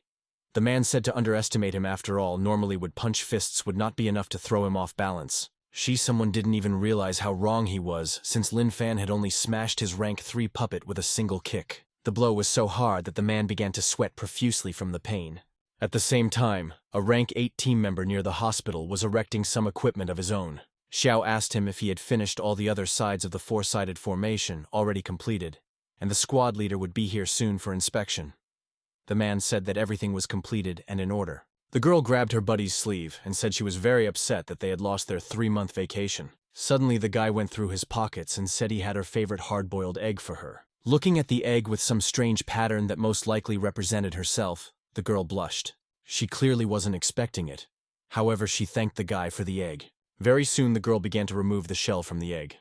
The girl asked if the guy could feel the energy waves of everyone inside once the construction was complete. The girl with a flushed face said that then they had nothing to worry about because for the duration of the practice, all the patients were completely safe. However, they did not at all teach the fact of what could happen to the protagonist, because the unknown man was approaching the edge of the dome with great speed. The curators noticed this man very late in the day. He had already collided with the dome. Immediately afterward, he fell by inertia exactly where the handlers were. However, above all else, it was Asho herself who choked from such a huge surprise. The guy was trying to help her. However, he was more worried than actually helping. Immediately afterward, he flipped the girl upside down and tried to help her spit it out. As soon as the egg fell out of the girl's mouth, the guy exhaled in relief. What he doesn't know, however, is that on top of everything else, the band. They were angry at the fact that they were not married yet and he was already abusing them. However, the guy explained what had actually happened and the rest of the group calmed down. The team member was glad that since this was the case, everything was fine. However, he completely disregarded the man who had fallen. The team began to interrogate the injured man and asked if he was really beaten up like that by an ordinary patient. Liu Kai said that the director had warned them that he was born with an innate body, which explained why the team felt nothing inside the structure. The men said that since he was able to beat up a rank 3 warrior without using energy, then he must have used brute force. While they were all chatting merrily at the internship site, was in chaos. Immediately after Liu Kai flew into the distance, everyone was very tense and froze in anticipation. At the same time, Old Man Zhang looked up and wondered if he had flown so far away. The director turned to the protagonist and said that as long as their pranks were only about the two of them and didn't hurt anyone, he didn't pay attention. But now he had hit a man, much to his disappointment. However, Lin Fan was instantly upset because the guy had actually asked him to punch him himself. And Old Man Zhang started nodding, supporting his buddy. The headmaster couldn't help but utter a word. The man still said that Lin Fan should remember that he couldn't swing his fists left and right, and if he wanted to fight, he should relax his hands. Suddenly, all the trainees realized that their entire unified strength wasn't enough to defeat even one ordinary person. Immediately afterward, everyone else's self-esteem plummeted downward, and they voluntarily gave up the challenge. It wasn't long before the curators approached the scene, and were extremely surprised by the fact that the very masters he had seen were there. The man who stood in front realized that his worldview was very different from that of his companions, and turned sharply to ask their opinion. However, everyone else instantly knew that these were the same masters who had killed the 7th-rank demon. The man was extremely pleased with the fact that they recognized them too, and they weren't so different. At the same time, while the director thought everything was gone, the trainees did not understand what was going on, and the patients did not even want to pay attention to it all. A group of Sacred Duty was extremely early to see the protagonist. They immediately surrounded the guy and said that thanks to him, there were far fewer casualties in the incident with the 7th-rank demon, and began to admire him. At the same time, Liu Kai didn't understand what they were saying and what kind of masters they were. One of the team members asked why they were dressed in soul-sick pajamas. However, one of the buddies said that the great monks are hiding in the bazaar, and these masters pretended to be mentally ill. Instantly realizing what the man was trying to say, they picked up on the idea. Yet the very man who had a different worldview from everyone else wondered if they just couldn't be mentally ill. However, one of the team members asked if they had all already forgotten how before they arrived, several high-ranking officials of the unit told them to be respectful to the director. The man instantly rewrote this with the fact that the masters had asked the principal to falsify their mental illness so that they could quietly close here and cultivate.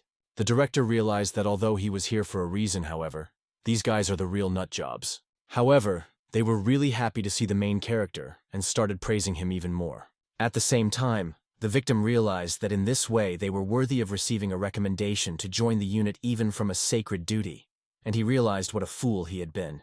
Haoren decided to take control of the situation and said that they were indeed hidden masters. He saw this as an opportunity and a chance to get rid of the protagonist and Old Man Zhang. The man offered to recommend talents to their boss and the head himself.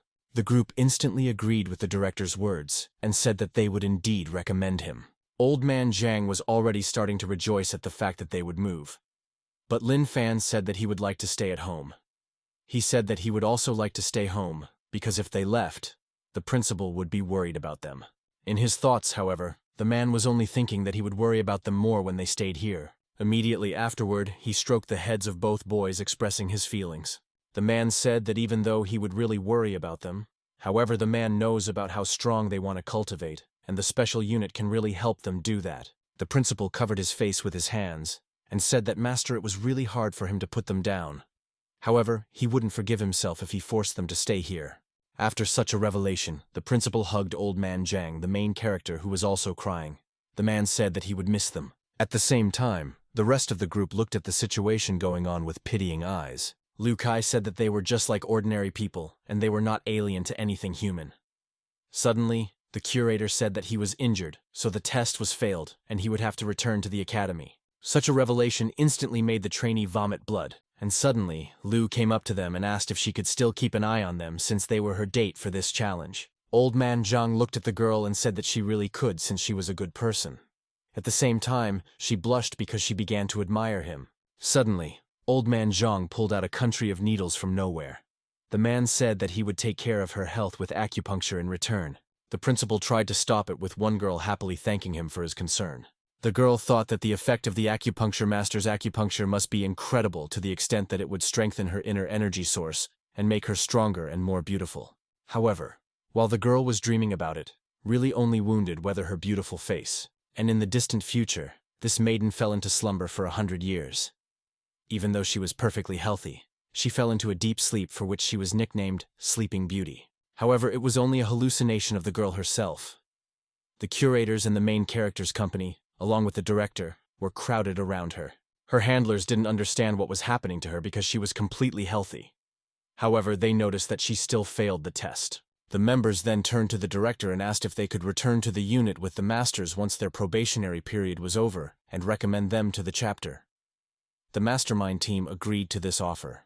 However, it wasn't long before an unknown raven was on the scene. He realized that it was the exact same scent he had smelled.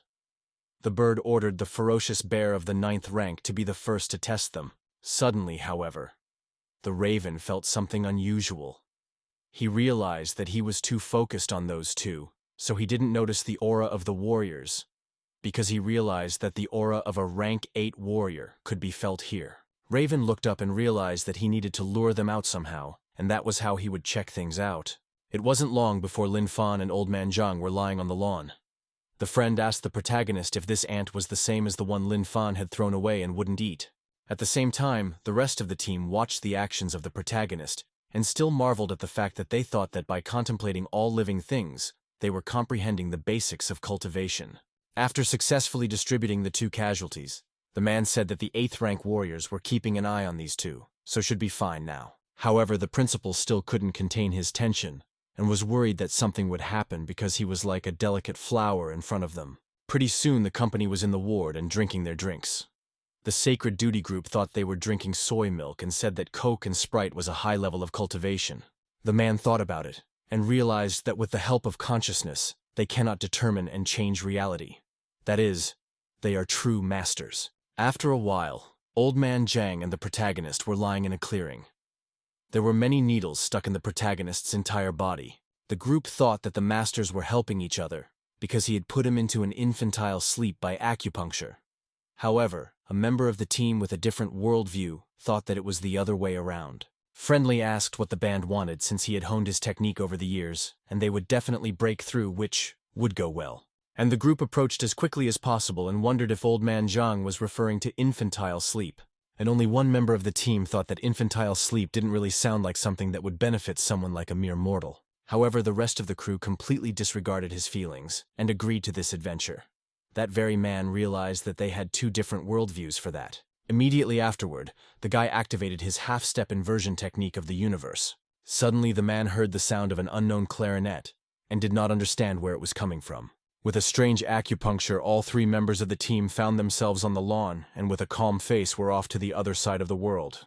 Old Man Zhang wondered if they had failed to break through and wondered what the mistake was. However, right after that, Old Man Zhang turned to the remaining member of the group and was glad since there was still him as the guinea pig. To a man, Old Man Zhang looked like death with a scythe, and he was trembling violently with fear. He then knelt down and with tears in his eyes said that, as he embarked on his sacred duty, he realized that he would be walking on a blade between life and death. The man realized that although he and his comrades were very different, but their fate was the same. So if they died, he would die too. Immediately afterward, Old Man Zhang made another attempt at acupuncture, and they all fell asleep peacefully. Raven abruptly sensed that the aura of the rank 8 warriors had abruptly disappeared and directed the rank 4 bear and rank 5 rabid tiger to fight the main character. At the same time, Lin Fan was lying calmly on the lawn. The system alerted the protagonist with the completion of the SS rank self-improvement and said that he had the opportunity to exchange it for an S rank instantaneous movement technique.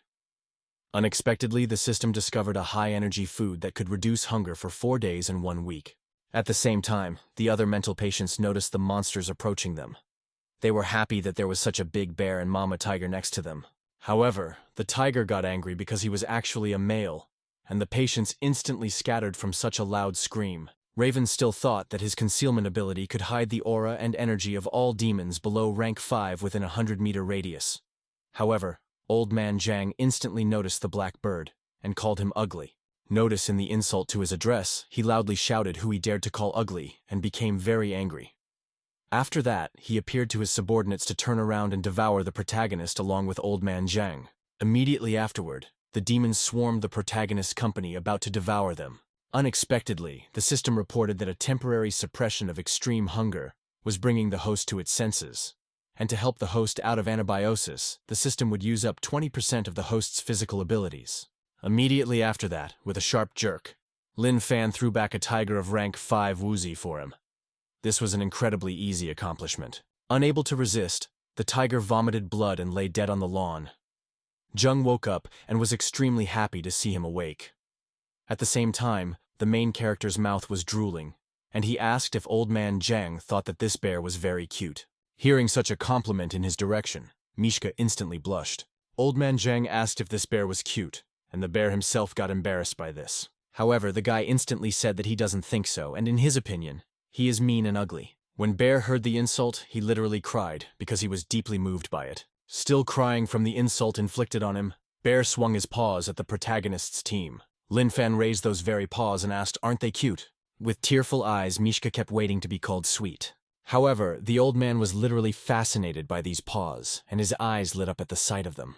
He showed his thumb and said the bear's paws were very cute. Hearing the compliment, his side bear naturally began to rejoice. With tearful eyes, he recalled what had happened a short time ago. One of the demons who was his leader asked if he wanted to go to the humans, to which Bear awkwardly asked if it was okay. All the other members of the clan began to condemn the leader's opinion and the bear himself, because how could someone like him go to the humans, and who would even find him cute? He remembered Rainy Days was just a bear then, and was in a box. The unidentified boy walked up to the box and began to cringe at the sight of the cute little bear. Hearing compliments in his direction, the then still small demon felt very nice. The boy brought him home, scrubbed him from the water, and told him to be quiet because you can't let mom and dad find out, or they will definitely put him in the zoo. It wasn't long before the boy's parents came home. They asked if he was home. Unexpected Bear got angry, and the boy asked him what he was saying, because if he left the room he would be seen. Suddenly, however, there were shrill screams from the direction of the parents' room. The boy's blood literally froze with fear. The parents realized that there was a terrifying demon in front of them, however. Even though they were worried about their lives, they still worried in their child. After the killing was over, the bear cub went back to his room with a calm expression on his face. He probably didn't feel anything at all when his parents were killed, because he thought that if they were gone, he wouldn't have to worry about anyone separating them. Immediately afterward, he stabbed the bear cub with a nearby knife out of his grief. The bear cub really didn't understand what he had done wrong. The boy was in an incredible rage and tried to kill the demon he had mistakenly harbored. However, back to our story, where Lin Fan and Old Man Zhang praised the bear paws and thought they were very cute. The demon blushed his whole no one called him cute except the very boy. Suddenly, however, the bear's eyes opened wide. The bear looked at his paws and realized that they were literally separated from his body, and blood was trickling from where they should have been. Lin Fan separated those very paws to take a closer look at them. Suddenly, some nutcase approaches the protagonist's company and says that bear paws are a high-end ingredient, and he knows how to make a delicacy out of it. Right after that, he took his paws and said he would call them when we cooked the dishes. The demon began to tremble with anger as he realized that Lin Fan had deceived him. However, the guy decided it was a no-brainer to listen to his complaints and instantly punched him in the stomach. From such a hard blow, Bear literally froze for a second and was on top of him a moment later. After he landed from that blow, he was still complaining about being cheated the whole no sooner they called him cute, so they started cutting him right away. At the same time, Lin Fan started reaching for the tiger and asked if it was cute, to which Old Man Zhang naturally agreed. Raven tried to retrieve the tiger's body, however, he did not notice it beside him. Suddenly he turned around and realized that he had a very bad feeling, and it began to seem to him that the tiger was not coming back. Immediately after this incident, the defense, along with the body of the bear, secretly escape, leaving the body of the tiger behind. The tiger itself, which had already become a ghost at that point, was stunned. The same guy who took over when cooking the bear paws came back and said that tiger root is a high-end ingredient, and he knows how to make a delicacy out of it. The tiger ghost was screaming for at least his body to be left unharmed, but these cries meant absolutely nothing. As the patient began to cut up the tiger, Lin Fan asked his buddy what the guy meant. Lin Fan blushed and said that he thought his whole body was cute, to which his friend agreed and said that he should prepare everything. While Tiger Ghost was crying over his body, all the slain monsters in the heavens only sympathized with the newcomer and told him not to cry over it because he already had friends. The tiger had no idea about the existence of the other victims of the protagonist and looked up in surprise. The monsters were saying that from now on the tiger was their family. At the same time, the patient came into the kitchen and, with an ominous expression on his face, pulled out the mysterious knife of the 9 heavens. As it turns out, this knife had been bought for a lot of money, but had never been used. Without hearing the loud squeals of the cooks, the guy with a manic expression began to cut the most valuable thing from the tiger. After realizing that there was nothing more to come back, the tiger in the sky literally burst into tears. However, this state of apathy did not last long, as it was not long before he fell to the ground in frustration. While he was crying, all the other victims of the main character tried to comfort him and told him not to worry about it. Immediately after that, the first, second, third, fifth victim hugged each other and started crying together, as they realized they had been let down by cuteness. The only one they had eaten turned out to be the 4th victim, who was not cute. It wasn't long before the patient brought 2 bear-prepared paws out of the kitchen. He put them on the table and told all the patients to appreciate his culinary prowess. At the same time, the cooks were already in the office, the director, who was hurriedly approaching the cafeteria. They began to talk about what kind of horrors were happening in the kitchen and said that there were too many scary people here. It wasn't long before the group of wardens found themselves in the cafeteria, where all the patients were excited about the new viands. With an angry expression on his face, Hao Ren approached Old Man Zhang and asked what was going on here. At the same time, Lin Fan received a message he had absorbed all of the 5th-rank demon meat and its characteristic increases. Old Man Zhang said that they were gnawing on tiger stubs together, and then what he was seeing right now happened. After this statement, Hao Ren was literally covered in flames and realized that Lin Fan and his friends were the ones responsible for these events. Suddenly, the very same cook started shifting gears on the main character and said that he was not to blame for anything, and it was all their fault. Upon hearing such excuses, the principal said that he was already aware of the fact that he was making inedible food and asked if he was responsible for it. The boy said yes, and the man asked a counter question about where he got the ingredients from. After that, the man put his hand on Cook's shoulder and said that he knew that only Lin Fan along with his buddy did all the bad things, and asked what about his desire to work in the kitchen. He put his fist up and said that basically all of them were illegals anyway. But the patient did not listen to him at all. The director then exhaled and said that from next month he would have to increase the pay of the cooks, for which they thanked him. The director said to call the hospital to get everyone to pick up all the patients. In his thoughts, he exhaled and realized that he was very lucky that they had time to make the appointment. The director said that in the future, the ingredients he obtained should not be given to anyone, and the protagonist's company agreed. The man walked out of the cafeteria and exhaled as he would not have any health to endure them, and his only dream was to just live in peace. At the same time, the Sacred Duty group was resting in the clearing. They had just started to wake up after Old Man Zhang's acupuncture. Xiao noticed that her skin was much better while her boyfriend said he was full of energy. However, the remaining man asked if they had not noticed the most important thing at all. He pointed to the people here and said that they had all advanced to the 9th rank. Everyone was literally dazzled by the realization of this information. They looked at each other with perplexed faces, but were clearly happy about what was happening. However, they still couldn't believe that a simple acupuncture had raised their rank from 8th to 9th. The team wondered if they were masters or immortals. The team members decided to instantly try out their newfound power. They began to instantly use their strongest techniques and realized that they could actually create rank 9 builds. The guy was extremely happy that he had actually broken through to rank 9 and realized that they would have to thank the master for it. Suddenly, such a beautiful idyll was interrupted by a message from headquarters. The order to return to the headquarters immediately sounded. However, they didn't understand what would be the trial for the newcomers if they left their post. In response to their doubts, it was said that the 4th-ranked warriors had already been sent here. The team members slowly started to get up from the lawn and wondered what could have happened. Nevertheless, they all decided that they needed to thank the masters at least after this mission.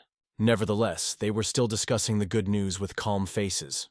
Everyone was extremely happy because of what had happened. Haley at headquarters said that an hour ago, the Control and Monitoring Center detected the energy waves of a rank 8 demon.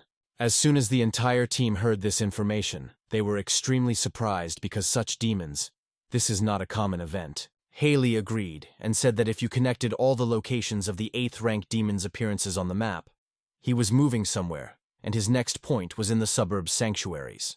Xu Zhengyang said that, in other words, this monster wanted to report that the demon camp might be there. However, the girl let Scala also the thought that this could be a trap after all, a demon that inserts too obviously if the traces just might be playing out a performance for them. After this message, she said that this was the reason why they couldn't send low-ranked warriors here. The head of Sacred Duty asked if the assignment was to check out what was going on there.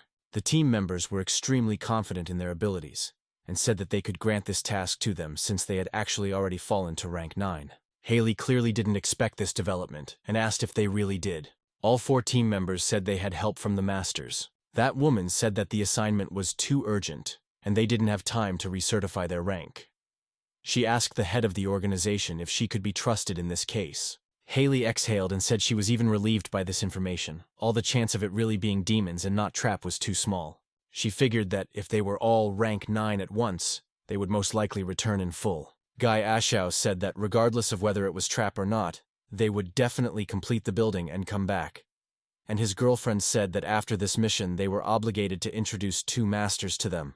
However, the head closed his eyes and realized that they could only return in full force if and to meet a few demons of rank 9 and above. The man began to wonder about the possibility that this was indeed a camp. He shook his head, however, because the demon couldn't be giving out such obvious information, and it was definitely a trap. The man realized that the 4 of them had just returned from a mental hospital. He closed with the unbelievable impression that all the masters they spoke of were more the ones he remembered. In his memories abruptly surfaced Lin Fan and Old Man Zhang, who were looking at him threateningly and laughing ecodiacally. The man's hands began to shake because if they really wanted to introduce these 2 to the organization, they were in for something fun. It wasn't long before the team was at the scene. The team member asked if there was still no rank 8 demon energy. The head of the Sacred Duty said that this was indeed the case.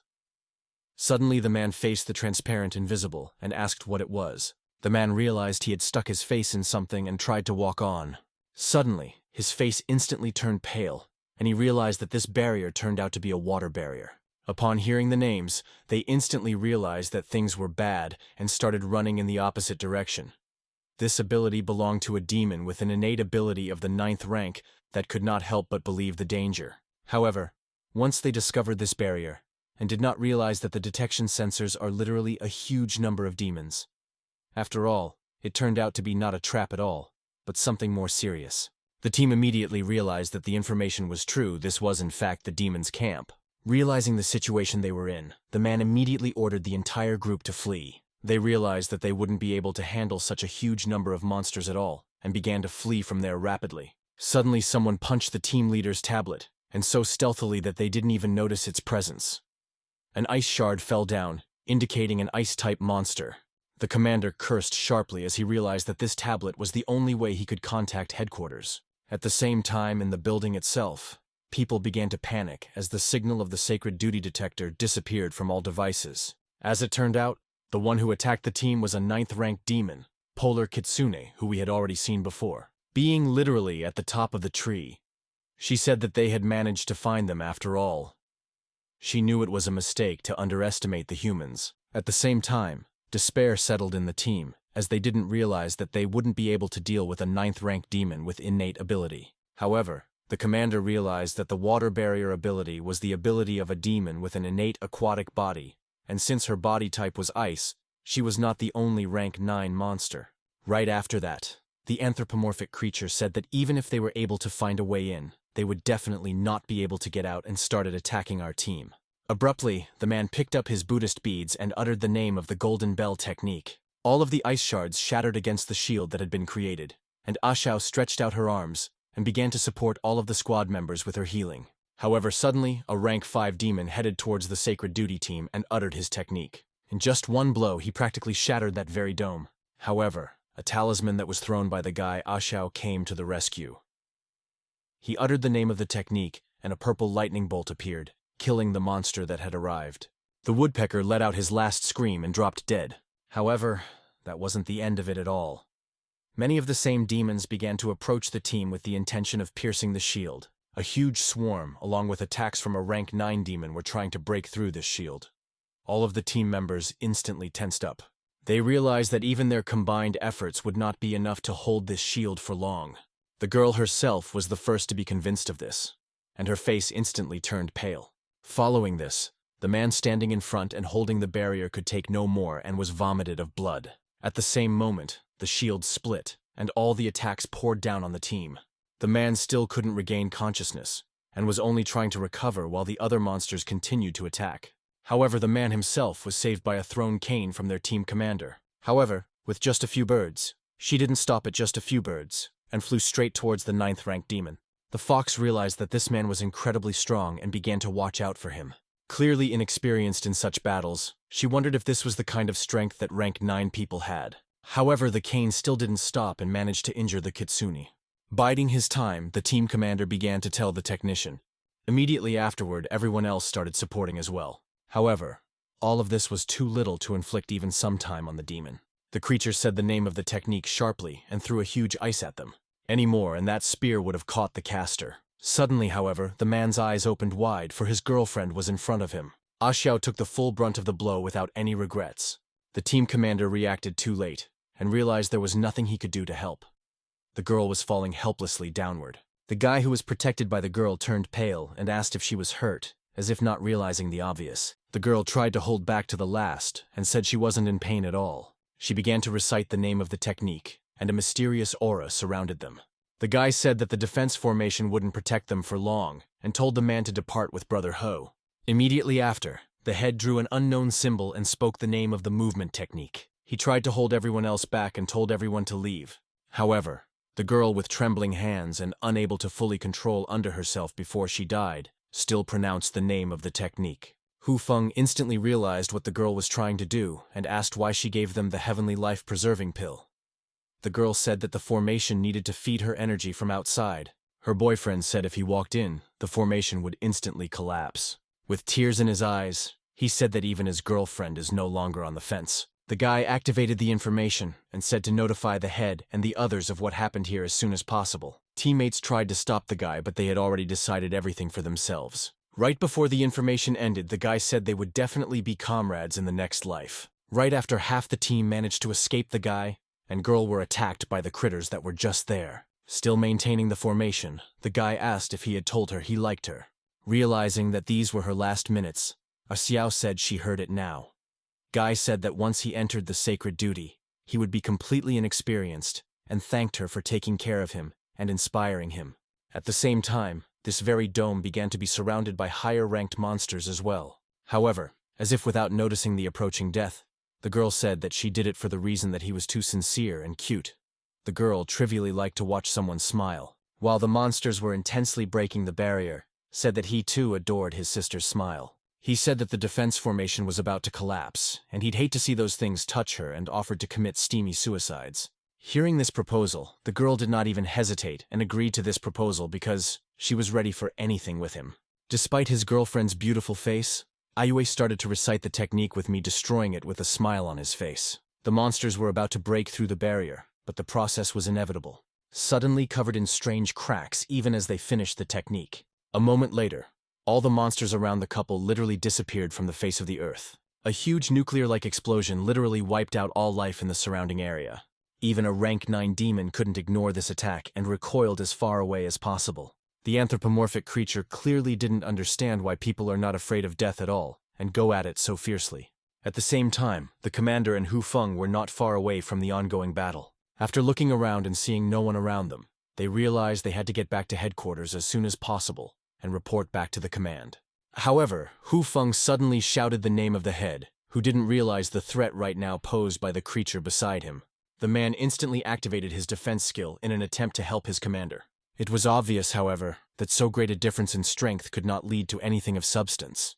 With just one kick, the unknown monster was able to hit both team members and whisk them away to another part of the glade. As soon as they landed, they began to bleed profusely.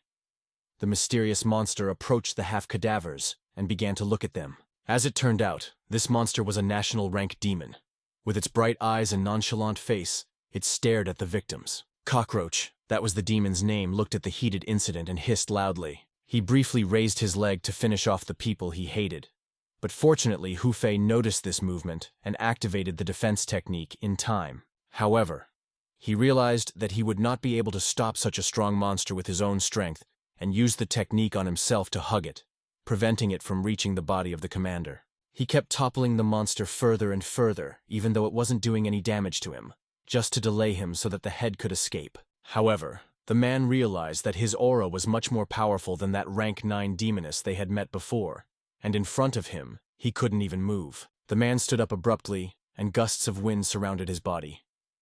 The commander said that if he hadn't sneaked to rank 9, he must not have even been able to attempt the technique. Still distracting the monster, Hu Fei looked at her commander and realized what it was. Of no return. Realized that nothing further is not in his light. The man swung again at the monster, making a desperate attempt to attack. However, in front of such a strong attack from a rank 9 warrior, the monster did not even flinch. He himself instinctively knew that this one like this wouldn't do him any damage at all, even if it completely hit him. Withstanding this attack, the cockroach looked at the attacker like a beetle. A moment later, he struck him with his legs, throwing him away. Pretty soon, Hu Fei was lying right behind the commander and vomiting blood. Nevertheless, by this time the commander's equipment was ready. It was as if lightning danced around the man, and he began to speak the name of the technique. Suddenly, he plunged into his distant memories. There, he, his younger brother, and Hu Fei were standing in front of the grave. Hu Fei told them that they should go back already. Nevertheless, the commander's brother said that he was very scared, because every time he went on a mission he was overcome with unbelievable terror. The boy sobbed as he realized that he could do nothing at all if he, like Dad and Mom, didn't return from his assignment, and didn't even have time to say goodbye. The commander began to calm his brother, who, even though he understood that the warriors had a duty to protect the people, but he couldn't just stop them. The guy said he hoped that if he ever decided to die, he should remember that there was always someone waiting for him at home, and waiting for him alive. He said that this way he would know that he remembered him, and that if he was gone, so was the guy. The commanders asked his brother if he believed his brother was strong because he had studied the writing of heaven.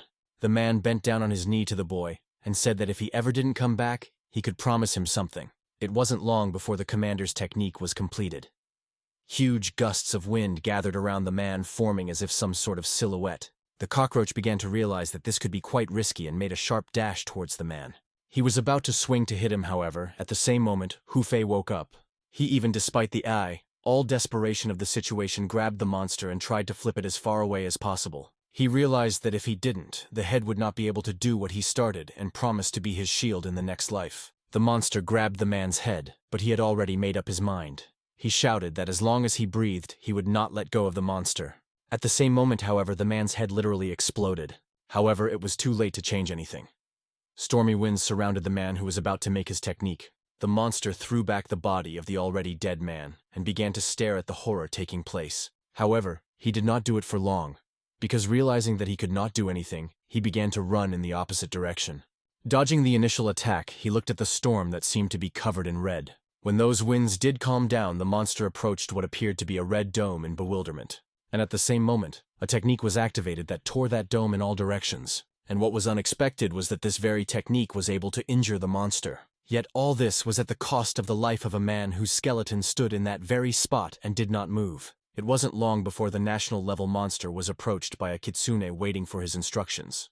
However, the demon could not speak in the conventional sense and could only hiss. Nevertheless, the girl understood him perfectly and asked again if the storming of the city would really be delayed. The men hissed once more, and the demoness only bowed to her king, accepting his orders. At the same time, in the headquarters, Xu Zhengyang was reviewing the labor contracts of the special unit, which apparently belonged to the protagonist, an old man, Zhang. He put his hand on his forehead and wondered how Haley could have signed this contract, because without it, it wouldn't have been enforceable. However, he instantly blushed and said that somehow he was the strongest warrior of the special unit, and he shouldn't let that happen. However, at literally the same moment, the very same Haley walked into the office and clearly wasn't listening to the mood. With a pale face, she said something that the members of the sacred duty were missing. It was as if the man had a flash of light. His face also turned pale, and he realized what had happened. It wasn't long before the man arrived at the scene where only the skeleton of the sacred duty commander remained amongst everything. Seeing this picture, man literally knelt down. He remembered how he had argued with Haley not long ago. The girl had sent a search party, and the man had yelled at her why she had done it, because even a group of 9th-ranked warriors had been completely wiped out, and there was no point in sending a group to their deaths. With a pale face, the man looked at the horror going on there. He began to look around nearby in hopes of finding at least someone else, but all he saw was Hu Fei's mutilated body. The man began to tremble, his eyes bloodshot with anger. At the same moment, the men began to weep bitterly at the realization of all the grief. Put the body of the dead man on your shoulders. He grabbed the remains of the skeleton by the shoulder. The man said they had done a good job and could now rest in peace. Suddenly he realized that something was hidden from the eyes of the common man about this skeleton. He realized the incredibly powerful residual internal energy left in his body and activated the formation. The man's eyes instantly opened the hole. He realized just how great a body the commander had been able to make before his death. As it turned out, there was a report in this formation that the ultimate goal was actually a demon camp that is fenced by a water barrier, and there is a huge pack of rank 5 iron-billed woodpeckers, as well as a rank 9 demon with an innate ice-type body. However, this was not all, because as if the cherry on the cake, there was a qualified demon of national level. At the same time, huge information was spreading throughout the city. All the people coming by were wondering if this was a great formation of a warrior above the 9th rank. It wasn't long before this formation reached even the outskirts of the city. Lin Fan along with old man Zhang wondered what it was, and only came to the conclusion that it was some kind of writing. It wasn't long before this formation even reached the unknown temple. As if having only a chain for himself, he was aiming for the one and only guy. The boy instantly remembered that his brother had promised that if he didn't come back one day, he could promise something. The man smiled and said he would promise to use it to say goodbye to him. Just a moment later, the lad saw the gold writing that had been left by his brother. Realizing what that meant, the boy wept bitterly.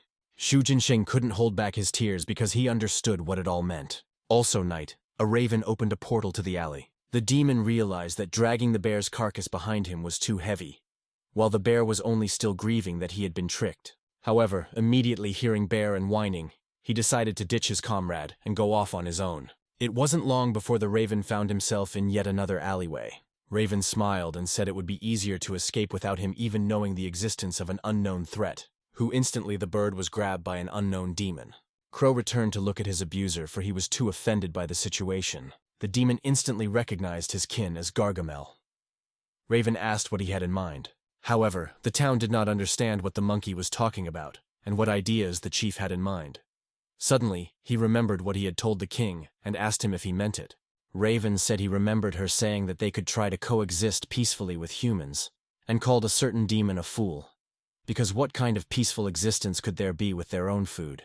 He had no idea what situation he was in and kept on saying that in no world can we talk about existence with them, because people do not agree with the pigs they raise for slaughter. Not even realizing how pissed off Gargamel was, Raven continued her tirade about how he was the one who had told about it, and still no one would let her talk such nonsense. Nevertheless, the monkey's eyes poured blood. He remembered a female monkey talking to a cockroach, apparently about peaceful existence. However, there was no way the commanders could allow such an idea and grabbed the demon's head. He lifted her up high by her head aloft, and further events could already be predicted. Raven started trying to break free from Demon's grasp and said he wasn't like her. Asked if he thinks in peaceful coexistence with people because if so they are complete idiots. However, at the same moment the Raven was literally torn in half. The man looked at the monster's remains with a fierce gaze. Leaving the corpse of the bird behind him, Gargamel continued his journey in search of truth and revenge. The gorilla remembered how the same unknown monkey had given him a toy. As it turned out, she was his mother, who cherished her child. But back to the mental hospital. In his room, the old man Zhang asked the protagonist if he had seen his watch because it was lost. Looking at his wrist, where clear traces of erased paint could be seen, Lin Fan said that they were indeed lost, and asked if he remembered where he had done it. However, his buddy started to literally cry because he had no memory of it at all. However, the guy said that there was nothing to worry about, and Lin Fan would help him find them. It wasn't long before both guys started looking around their entire ward. After checking everything in the room, Old Man Zhang said that they were probably not in the room, and if that was the case, he must have lost them in the courtyard. Lin Fan said that if that was the case, they should look there. Pretty soon they checked the entire courtyard of the mental hospital as well. Old Man Zhang said that if he didn't lose them here, he lost them on the street. It wasn't long before the main character's team wandered into an unknown street and wondered if they had even been there once. After that, Lin Fan wondered if they would search here. Old Man Zhang said that since they didn't come, it was a sin not to search. The guys started to look all around the street as Old Man Zhang noticed an unknown light. A huge carcass was approaching the company of the protagonist at high speed. Shivering with fear, Old Man Zhang thought that this body was an unknown ghost. The guy momentarily stepped off the road to avoid a collision. As it turned out, passing by was the same Gargamel who turned and looked at the protagonists and said hello. A report came in that a high-energy food had been discovered that could help all those feelings of hunger for a month. The guy instantly asked his friend what he thought of the monkey on the motorcycle and asked if it looked cute.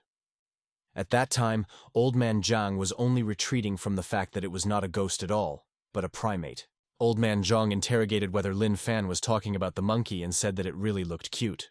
Hearing such a compliment, the gorilla instantly blushed. He wondered if the company thought they were cute, and he realized that his mom was right because people aren't so ear-bad. Lin Fan said that since he thought it was cute too, he would go and pick him up. However, he didn't even have time to finish his sentence.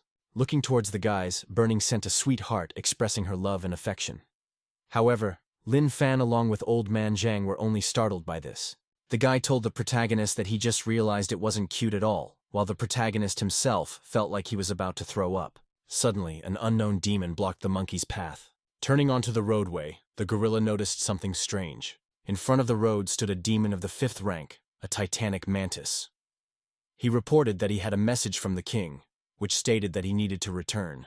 However, the monkey didn't even listen to him and instantly blew the head off a nearby demon passing on. However, as it turned out, this was not the end at all. Dozens of similar ones began coming out of the alleys to bring the traitor back to the king. The monster was stunned by the sheer number of opponents, but did not flinch. The monsters accused him of giving away the location of the base to the humans. At the same moment, many monsters came out from the alley and started fighting against the gorilla, surrounding him. Lin Fan noticed that there were 12 pieces of high-energy food that were capable of reducing hunger for a week. Old Man Zhang told the protagonist to look at the huge mantis, for they were much bigger than the ones the company had been catching. However, the gorilla merely pulled out a piece of wool from its own body and applied its innate ability. Instantly, many of his kind began to fight against such demons. To the main character, and he asked his friend if he thought this praying mantis was a bit cute. At that moment, however, the head mantis itself was blown away by a monkey. Lin Fan did not even have time to finish her sentence. She decided that it was not worth it since the ingredient was ruined. As if praising himself, the monkey assumed a pompous pose awaiting praise. Without hearing her, the monkey looked at the company who were singing from his gaze. The gorilla smiled at all teeth to make it look disgusting, which made the guys tense up even more. The body of that very monster literally vaporized into thin air. All that was left in its place was a hair from the wool that was slowly falling downward. The gorilla was back on his motorcycle and told the protagonist not to thank him for saving him. He saluted the company and began to go about his business, proud of himself. Old Man Zhang told the guy that this monkey was some kind of strange monkey, which Lin Fan couldn't help but agree with.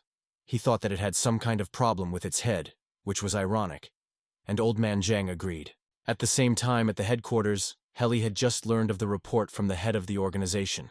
She was extremely surprised at the fact that Shu Daoqian had reported a national rank demon. The man said that there were also at least 2 9th-rank demons and a pack of 5th-rank armor-piercing demons, and that was only those who had encountered the sacred duty. The man realized that it was for this information that sacred duty sacrificed their lives. Haley suddenly realized that he had previously sent demons into the city to do reconnaissance and gather information on them. The girl opened her eyes wide and realized that this demon was going to storm Yanhai. At the same time, something strange was happening in the alley.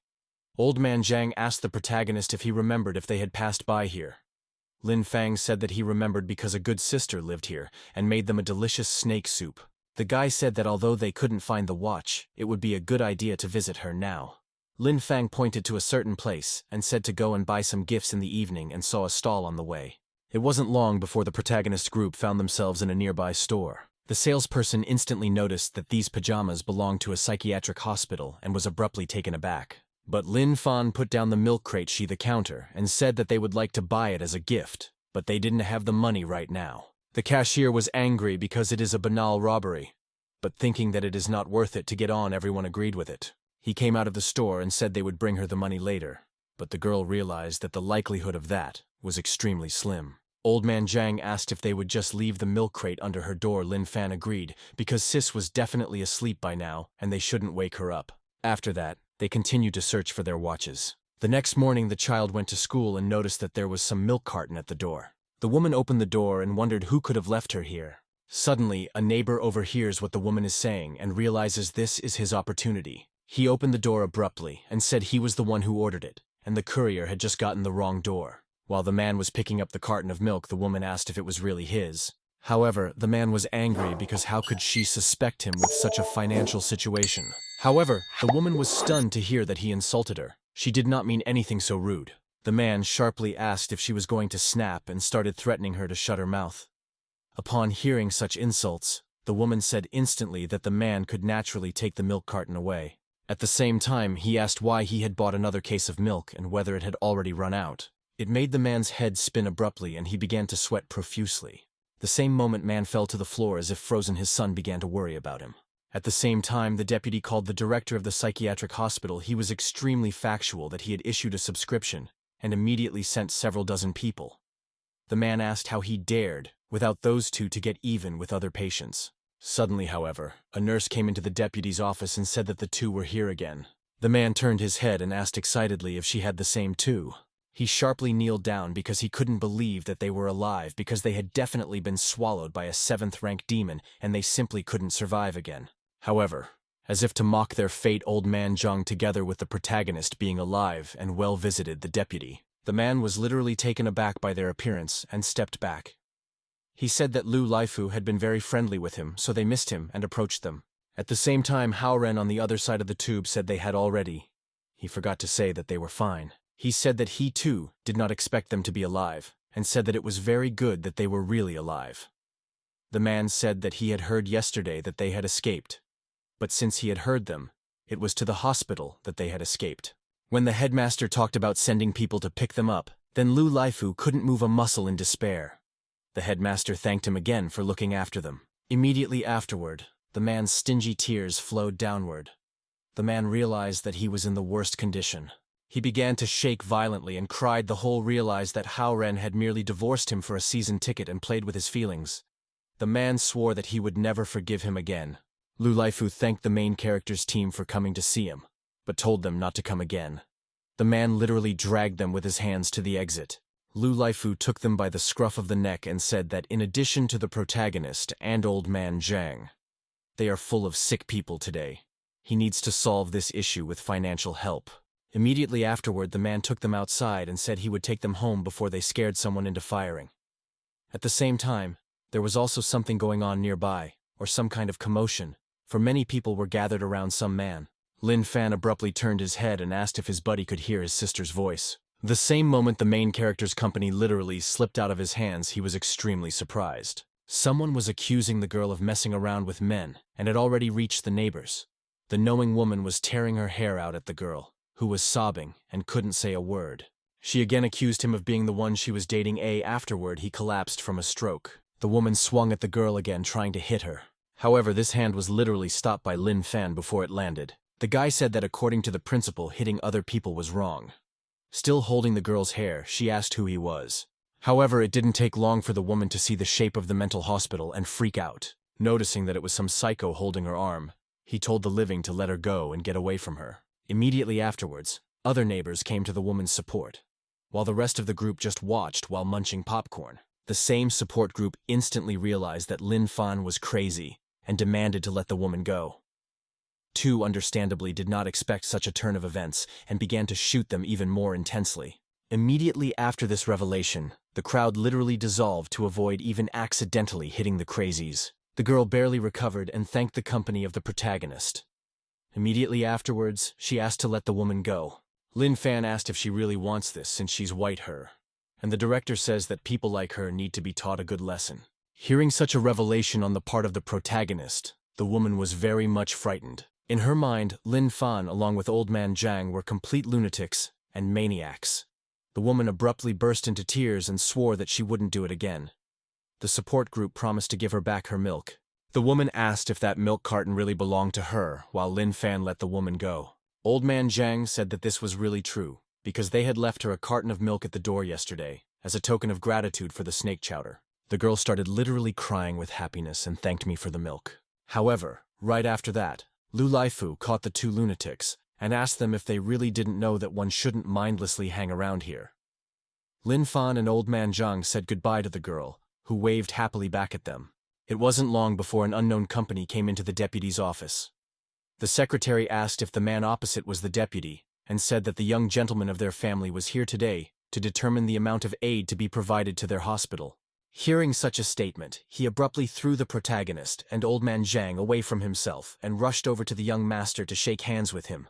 At the same time, Lin Fan and the old man were still circling in the air. However, Xiaobao surprisingly recognized them. They didn't expect to see the guy here themselves, but said that they had come here to visit their old friend, assuming that Lu Laifu was one. But the young gentleman said that since Lu Laifu is their friend, they may not do the hospital inspection. The guy said to give them top-level financial aid. Xiaobao joined the company of the protagonist and said to go to them to give them a bath, after which he would send them home, with which the guys happily agreed. At the same time, getting into the car, Xiaobao asked what the special unit was doing, as more and more warriors were patrolling the streets. The secretary said that in addition to all the other things around the hospital, the number of defense structures capable of detecting demons has increased. He realized that this usually only happened in wartime. Xiaobao abruptly realized that something terrible must be coming. The night came, and the unknown chicken crowed in the middle of it. Honestly said she used to be very good at hiding, but she was discovered anyway. That bird was a demon of the third rank. It was the one that the warriors who were trying to find him were tracking. The rooster, even though he was very worried, successfully hid and avoided their pursuit. The demon thought it was a pity that he was not nice enough, so he only had to hide. At the same time, the company of the protagonist found themselves in the estate of a young gentleman. The boy said that it was the smallest bathtub in the house. It filled up quickly, and because of that you could wash immediately. Now our friends had finished their water treatments. The guy took our patients to a small living room in their house, which is quickly cleaned, so they could move in right away. The boy said that he had already contacted the director of the psychiatric hospital, so he would take them back tomorrow. However, to comprehend the scale of this room was so large that one could not even immediately encompass him with the eye. The boy lay on his bed and said he never had any friends and his parents were abroad all the time. And it is because of these reasons he asked the protagonist along with Old Man Zhang to share a bed because he wants his first time to be in the company. Lin Fan Old Man Zhang began to feel sorry for the guy Wind. Since he didn't have such experience, it meant that he didn't have any real friends either. Old Man Zhang promised that they would have a good sleep with him that night. Xiaobao smiled radiantly as he was very happy. However, it wasn't long before night fell. and Lin Fan, along with Old Man Zhang, slept like dead people and snored. However, amidst all this trinity, Xiao Bao realized something. He realized it was a blissful feeling to sleep alone. At the same time, strange things were happening outside the young gentleman's villa. The kidnapper, who had been forgotten about, and his partner were trying to get into the sewers. Once they were in the sewer passage, his partner began to ask if it really wasn't dangerous to invade the territory of the richest man in town to kidnap his son. However, the man was sure. Suddenly, Lin Fan woke up abruptly and opened his eyes wide. Lin Fan, who noticed that Xiao Bao couldn't sleep at all, said that he woke up quite early. The boy asked if he wanted to welcome his guests in a proper manner. However, the boy didn't quite know what he was talking about. Lin Fan confirmed that these guests were underground right now. It wasn't long before the kidnapper emerged from the sewer pipe and began praising himself even before he had completed what he had done. However, all of the man's joy quickly faded away as he was surrounded by many guards. Realizing that nothing good was in store for him, he began to tremble and realized they were in trouble. They were soon questioned about what they were doing in the sewer tunnel. They tried to justify the fact that they were from the Housing and Utilities Department, but of course no one believed them. Lin Fan pointed at them and said that it looked like he was interfering with their work, because they were not the young master's guests, but only employees. Xiao Bao served his hands and said that in that case, he would let them continue to lay the sewer. Lin Fan turned to the boy and said that he thought the two had previously wronged him.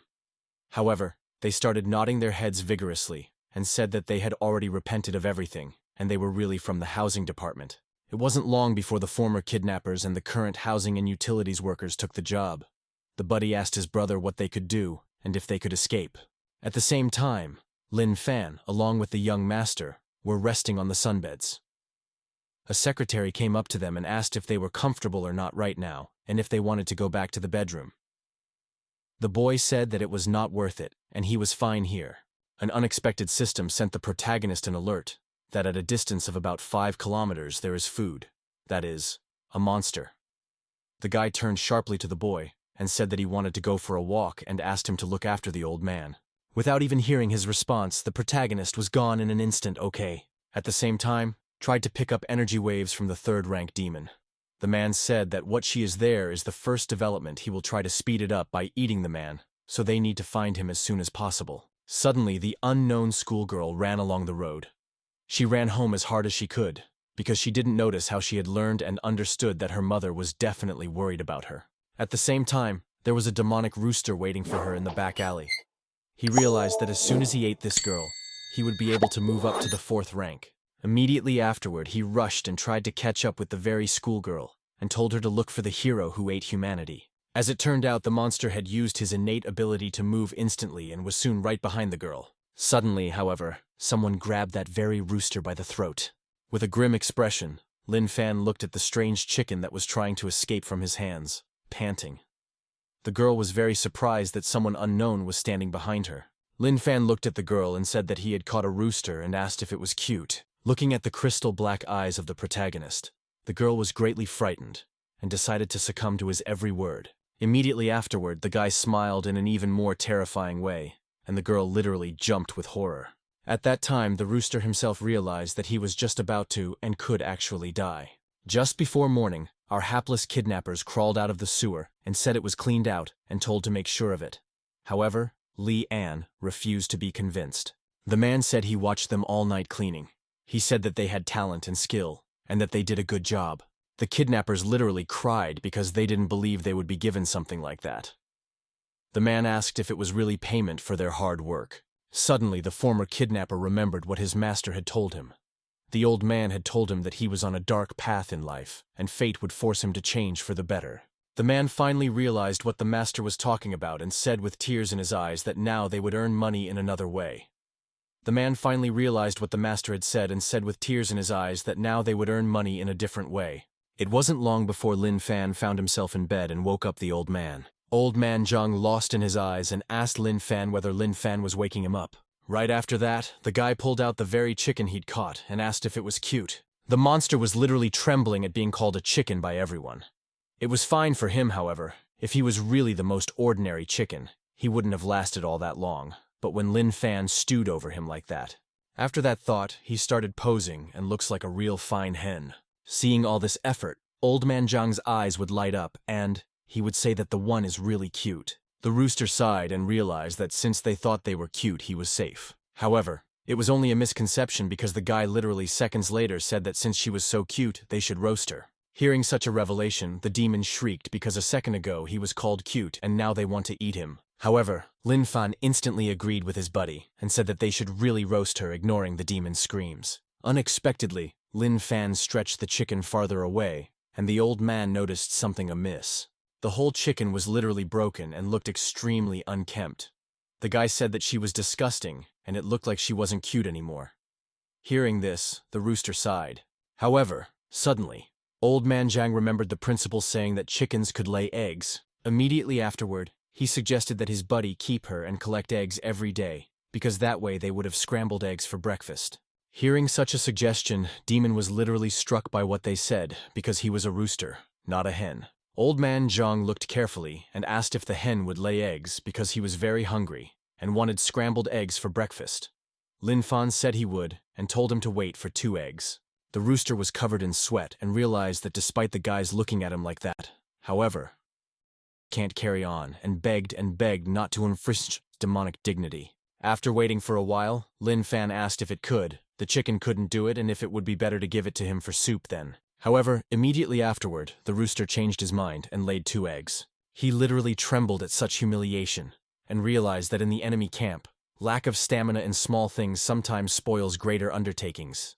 And this is just a strategic retreat. The rooster was literally crying, but he was still determined to be the hero who ate humanity.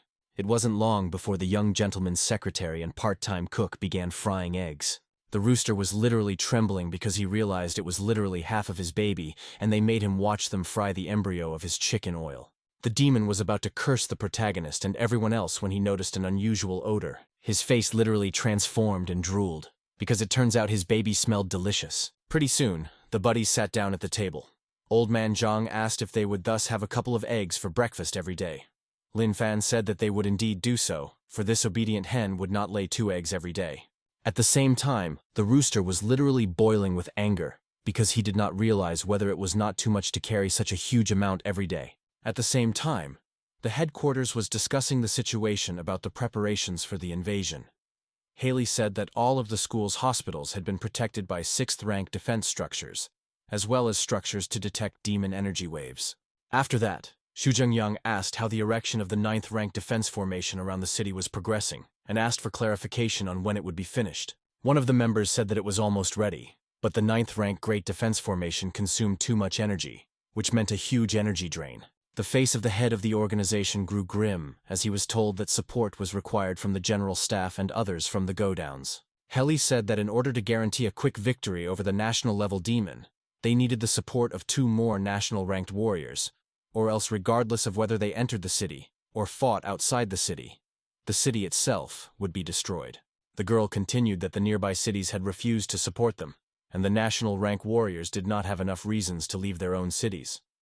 Xu Zhengyang began to rub the bridge of his nose and said that especially since there was no proof of the existence of a national-grade demon, no one was going to help them. Haley grimaced and said she would go to General Headquarters with a personal report and a request for support. Xu Zhengyang abruptly stood up from his seat and agreed to this proposal because he believes Xu Daochen has discovered something national-rank demons. After that, the man left the conference hall with a grim face. The woman asked where he was going. The man said he had some business to attend to and left the premises. Well, he only waved goodbye to the protagonist and said that in the hands of the protagonist is not a simple rooster, but a demon of the 3rd rank, and it seems he is afraid of the protagonist, with what his secretary agreed. However, the guy decided to chalk it up to the whole realizing that Lin Fan was capable of handling it anyway. It wasn't long before the main character's team found themselves in a mental hospital. Angry, the director asked if they had bought milk from the convenience store. The company confirmed this by saying that they could not pay for it, but wanted to donate the milk.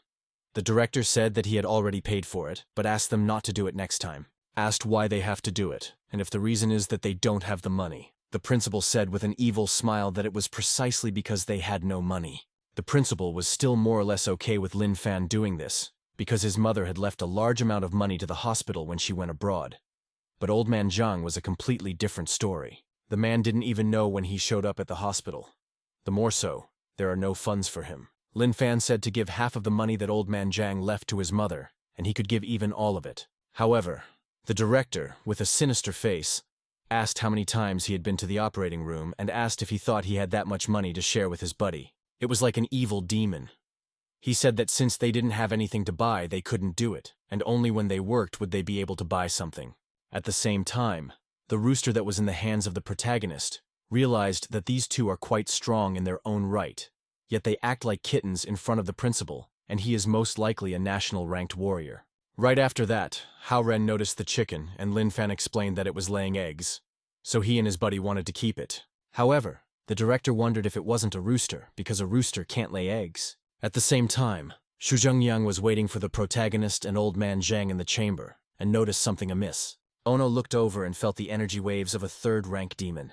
However, he didn't have time to think about it as Lin Fan and company were literally on the doorstep. The man opened his eyes wide as he realized something. The chicken in the protagonist's hands is a demon. The man held out his hand sharply and began to spell out the name of the technique. Noticing the incredibly powerful pressure, the chicken became very frightened for her life and tried to break free. However, the protagonists managed to stop this attack in time. The guy asked why his hen had to run away since she was a good hen and laid eggs. At the same time, the director of the organization was surprised by the fact that Lin Fan had stopped his Buddha Dragon Palm. The man thought about how much percentage of strength he had used and realized that it was quite a bit. The man reactivated his technique and decided to test what a frontier the protagonist is. With a furious expression on his face, he shouted the name of the technique again and tried to ground the main character. Lin Fan managed to dodge in time, and the system showed him a message to force the instant evasion skill to activate. While there was only a phantom image left of the protagonist as he moved at an incredible speed, Lin Fan said that he was good. However, he did not want to fight him. After 3 hours of running was the organization out of breath, and even his technique was also getting tired. Nevertheless, Lin Fan was perfectly fine. The man realized that it probably wasn't all of the protagonist's power. At the same time, the theme of the third rank is only horrified, because around the main character, some superpowered warriors are constantly being introduced. The man said he didn't kill her and wouldn't fight him, but wanted to discuss something with him. Old man Zhang said that he was a good person and could be trusted, so Lin Fan could trust him as well. Lin Fan said that he would be fast, and said to hold back the chicken that was trembling in terror. It wasn't long before the company traveled farther away for a private conversation. At the same time, old man Zhang himself looked at the chicken with sinister eyes, and asked if she wanted acupuncture. The rooster shuddered even more, either from not knowing what it was or from the absurdity of what was happening. It wasn't long before Lin Fan and Xu Zhengyang walked outside. The man asked the protagonist if he remembered the leaders of the Sacred Duty rookie trials. The man said that it was indeed true, and they had all fallen in battle. After hearing this information, Lin Fan became depressed. He turned to the protagonist and said that he was strong, and even though he couldn't determine his power, but he was able to dodge his strongest blows without the slightest effort, and he was most likely incredibly strong. The man turned and said that the city was now in grave danger, and the demons could attack at any moment and launch an assault. He turned around and with a grim expression asked the protagonist for something. He asked if he could trust him with the fate of the city if the man died unexpectedly. After this delayed conversation, Xu Zhengyang went to the principal and signed the labor contract papers. The principal cheerfully asked if he had persuaded Head Jin. However, the man said that it couldn't be so. It was for this reason that the man said that Lin Fan and Buddy were temporarily guest masters, and even though they couldn't enter the staff, yet the privileges and guarantees applied to them. However, the man said that he would be honest with anyone working there for the good of the city, and even though Lin Fan and Old Man Zhang didn't quite understand what they were doing, however, as long as they were fighting for the welfare of humanity, he would thank them wholeheartedly. Hearing such statements, Hao Ren said that from now on, he was the one who became their legal representative. The man said that even though they are mentally ill, who have spent their entire lives in a mental hospital with no real-life experience outside its walls, and they don't understand anything. The men took the labor contract and said that if the man thought they could be useful, then they would take good care that he would actually be of use to them, and they would live a meaningful life. Hao Ren said not to see them as just lunatics who live in this world, which the man promised him. Pretty soon, it was time for her to say goodbye. With tearful eyes, Old Man Zhang talked about how he would definitely visit the principal, when the man himself said that he didn't mind at all if they didn't. The guy waved his hand and said they were going to go make money, and the principal wished them luck. Unexpectedly, the man decided to have a conversation about their monthly payment. However, it was as if Hao Ren had been told by Old Fox that it would go into the account of the mental hospital. The director of the organization didn't even doubt this outcome and turned back. At the same time, the demon chicken realized that if they didn't make it back in time, she'd probably be dead by now. He recalled how literally when Lin Fan came back, Old Man Zhang was finishing the full rotation universe technique on the chicken. Shuddering at such memories, the demon realized that he had then felt the cold breath of death in the back of his head. Suddenly the street heard the news that they had come to a place. She opened her eyes wide because she hadn't expected them to arrive directly at the Special Forces headquarters. Lin Fan together with Old Man Zhang were clearly happy in the change of scenery. They began to shout about how many people were here while the demon trembled at the number of warriors. He realized he could fall into the jaws of death at any second. Suddenly someone called out to the protagonist, or rather demon, and pointed a finger at him. Instantly the rest of the group looked towards the protagonist with pissed-off eyes. Seeing this attitude, the bird was very much frightened to the extent that it involuntarily released its feces. Well, in the organization said that everything is fine, so everyone else can disperse because it is a special demon that is controlled, so no need to worry. Immediately afterward, everyone went about their business, while the rooster was left barely alive after this moral confrontation. The head walked on and told the company to follow him. The receptionist at the counter asked if she really needed to register new employees and register them as warriors with innate bodies, to which the head agreed. The girl asked if it really made sense since they were wearing pajamas and from a mental hospital. However, he asked if she didn't know about cosplay. The girl finally understood the situation and said that the new staff looked young enough so anything could be. She had already begun to hold the torment of conscience over the lie. It wasn't long before the guy was allocated Special Forces warrior registration forms, and the girl asked her to fill it out. She then pointed her finger at the demonic rooster and asked if it was needed for their power assessment, and if they needed to call a researcher from the department to take it in for an autopsy. Upon hearing such a phrase, the rooster literally began to cry because of the experience. However, the protagonist's team frowned, and Xu Zhengyang had to say that this demon was just a family name and said to specify it as a pet. Hearing such a speech, the girl was literally stunned, because never before has it been such that the pets became a demon of the third rank. She was surprised that not only was the head of the department personally accompanying them to the registration, but they also had a pet demon of the third rank. The girl really wondered then how strong these two employees with congenital bodies were. Immediately afterward, she opened the chats, informed everyone that the head accompanied him their pledges, and he just innate bodies and a pet third-rank demon. At the same time, Lin Fan and Old Man Zhang were in the obscure mechanisms. Old Man Zhang asked what it was, because it looked really fun. Right after that, the status of the guy was shown, who was no different from an ordinary person except for the unknown age. Xu Zhengyang and wondered what was really going on since an ordinary person with a 0 combat rank couldn't. He was constantly sent into a blackout.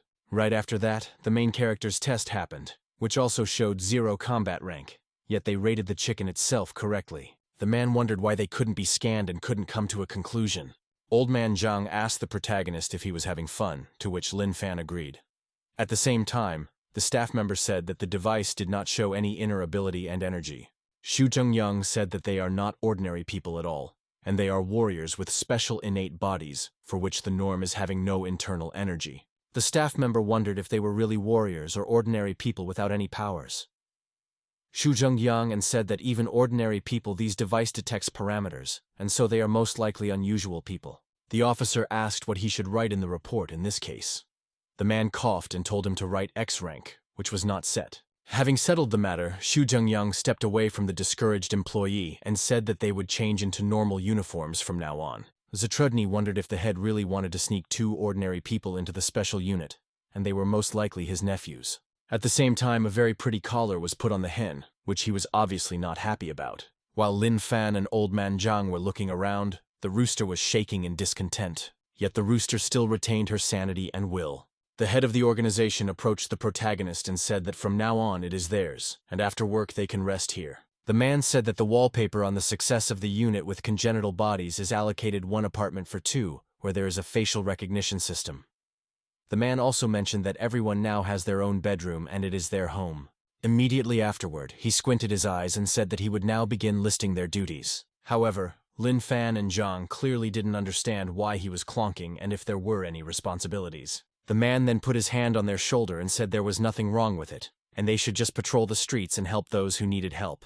The man then said that they were officially enlisting tomorrow. However, Old Man Zhang interrupted him and asked if he wanted to heal his eye with the advanced half-step universe rotation technique.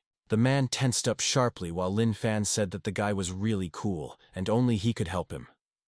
The man was touched by such a suggestion because even though they were crazy, they really genuinely cared for him sincerely. The man was about to agree, however. He didn't have time to finish the sentence. Hearing what the guy instantly asked for that would blind the healthy eye, the man sent him away. At the same time, the chat room was still discussing how Lin Fan had gotten his rank. The girl who was standing at the front desk said that the back of the report said that his rank had not been set. After that, they began to wonder if they were weak or just very strong.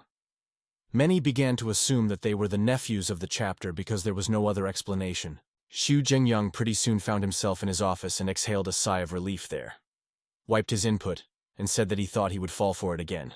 He started waving his hand and said that although others did not know about it, but he should not forget that Lin Fan Old Man Zhang was a complete nutcase. After that, he snapped his fingers and told Ying Wuzong to come in. Then the image appeared on one of the panes of glass in this building. As it turned out, it was specifically an ability with the man, and he asked what his new assignment was. After passing through the window, the man stood up and was approached by the head asking if he remembered the two newcomers. The man said that he did remember them. Xu Jingyang said that his new assignment was to keep an eye on these two. Ying Wuzong asked if he needed to intervene when an unknown situation arose. However, the head patted his shoulder and told him there was no need for that, because if they were in danger, he should just run. He told him to take care of himself. Suddenly, the head asked if he had any relatives left. All to his memory, there was no one like that. The man said that this assignment was very dangerous, while Ying Wuzong still didn't understand what could be so dangerous about guarding two teenagers. At the same time, Lin Fan and the soul were waiting with burning eyes for the hen to finally lay eggs. He could not get rid of the thought of risking his life and entering the warrior's den. Then he bent his body and laid 2 eggs. He couldn't stand the fact that he had to live a hot existence surrounded by 2 inhuman monsters, but he would do it. And Lin Fan and Old Man Zhang began to rejoice that this chicken was incredibly efficient. However, the monster vowed to never forget his dream of becoming a hero who ate humanity. However, Lin Fan paid no attention to him and continued cooking his food. Soon enough, they were eating while the rooster himself did not understand why his children smelled so good. Watching this company, Ying Wuzong clearly didn't understand why they were calling soy milk Coke and Sprite. The man wondered if it might be some kind of cipher. At the same time, Lin Fan noticed an unknown presence in their room. The guy turned back and said he thought someone was following them. His buddy began to sharply wag his head and look for the culprit, yet he obviously couldn't do it. Ying Wuzong, who was in the glass, wondered if he had been spotted, and if so, how. Ying Wuzong relied on his innate skill of hidden light that concealed even his insides, and neither demons nor humans had ever revealed his disguise. However, the talk about the main character never stopped. The friend turned to his buddy and asked what he thought about their duties. Lin Fan said that he would just patrol the road and help people. However, one of the chat members believed that they were here because of their powers, and he was going to test them. An unknown man rushed towards the protagonist and swung his arm. He was obviously serious about that post on the internet. No one expected him to actually hit, and people were already trying to restrain him. And Lin Fan only had time to turn his head and meet the blow with his own face. However, the unexpected attacker's face turned pale, and he said that they were the same masters who had killed the rank 7 monsters in the hospital. It was clear that Lin Fan had already forgotten about the incident. The man literally cried because he knew that the head did not bring relatives on the blat, and the newcomers are really super strong. Quite soon, Lin Fan along with Old Man Zhang began to patrol the streets. Lin Fan noticed an unknown woman who was considering and as if she couldn't see in front of her since she was constantly getting lost. The guys approached the old lady and asked if she needed help. The woman said she had been walking here for 4 hours and thanked her for at least someone asking her about it. The old woman said she needed to get home. The protagonist's company said they would see her off. After walking for a while, Old Man Zhang asked the woman if they had come. She said that they would be here very soon, and there was not much left. After an hour was in the building, Old Man Zhang started to look around and asked again if they had come. The old woman said that they had already come and only needed to go a little further. The woman exhaled and said she was very tired. Lin Fan said that he could carry her, and the buddy volunteered to do it too. The woman called them very good guys. Soon enough, it was sunset, and Lin Fan was still walking along with his buddy. The woman asked if Lin Fan was tired of carrying her since he had been doing it for quite some time. At the same time, our chicken on a leash only exhaled because she was getting tired of going because of the woman's constant repetitions about her little bit. It wasn't long before the company walked out into an open field. Lin Fan asked if they had arrived, while the buddy and the chicken just didn't have the energy to go any further. The woman smiled and said they were already there, but they had to walk a little further. Quite soon, the company found themselves outside a rather old house. The old woman thanked them for their help, and said that she was very lucky to have met them. She reached into her basket intending to get something in there. She then took out 2 wreaths and put them on our heroes. They looked at each other and made up with a beautiful bouquet. The woman was very happy that they liked the gift, and they said goodbye. On the road back, and Lin Fan was no longer the old man Jiang who could not move on his own.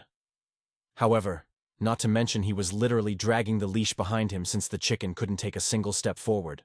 Watching them, Ying Wuzong realized that although he didn't know how strong they were quite young, promising guys. At the same time in the chat room, one fan of our main character was still trying to promote the idea that these newbies are masters, and despite the lack of evidence, he was trying to convince everyone. Suddenly the demon noticed something strange. While old man Jiang was asking the protagonist if he was tired and he carried him, the demon began to turn his head as he felt the energy waves of the demon, and it was quite strong. The bird's eyes lit up with light, and he realized that these were his chances of getting rid of 2 at once. The demon realized that this Demodnako had at least rank 5, and if the chicken brought the company to him, he would just eat them. After briefly thinking about it, the chicken accelerated very quickly and changed the direction of the protagonist. She already had a premonition of victory. Still perplexed, the protagonist's company followed the raucous bird. At the same time, there was a loud sound of glass breaking and literally flying out of the storefront window. It turned out that this monster was fought by a group of rank 5 warriors and could not defeat it. The guy with the sword, most likely their commander, realized that this 5th rank demon with an innate ability was too strong for them. The girl tried to maintain in her allies, and said that the control and monitoring center had already reported the arrival of the 6th rank support, and this monster just needed to be delayed. However, as soon as the girl said that, a powerful tail and electricity threw the unfortunates even farther away. They were literally smoldering before their eyes. At the same time, the girl was hiding behind some wall, and she could not help reflecting her horror. The warrior told her to run as fast as possible, but it was obvious that she could not. Immediately after, the monster took a swing at the unfortunate victim, while the team leader realized that it was too dangerous for her, and abruptly turned around. The guy made a sharp dash towards her and barely managed to grab the girl in a parallel dodge. The guy was still lying on the floor while she finally came to her senses and started stirring away. However, precisely because the guy would find himself already in the water, the current of electricity was even stronger than before.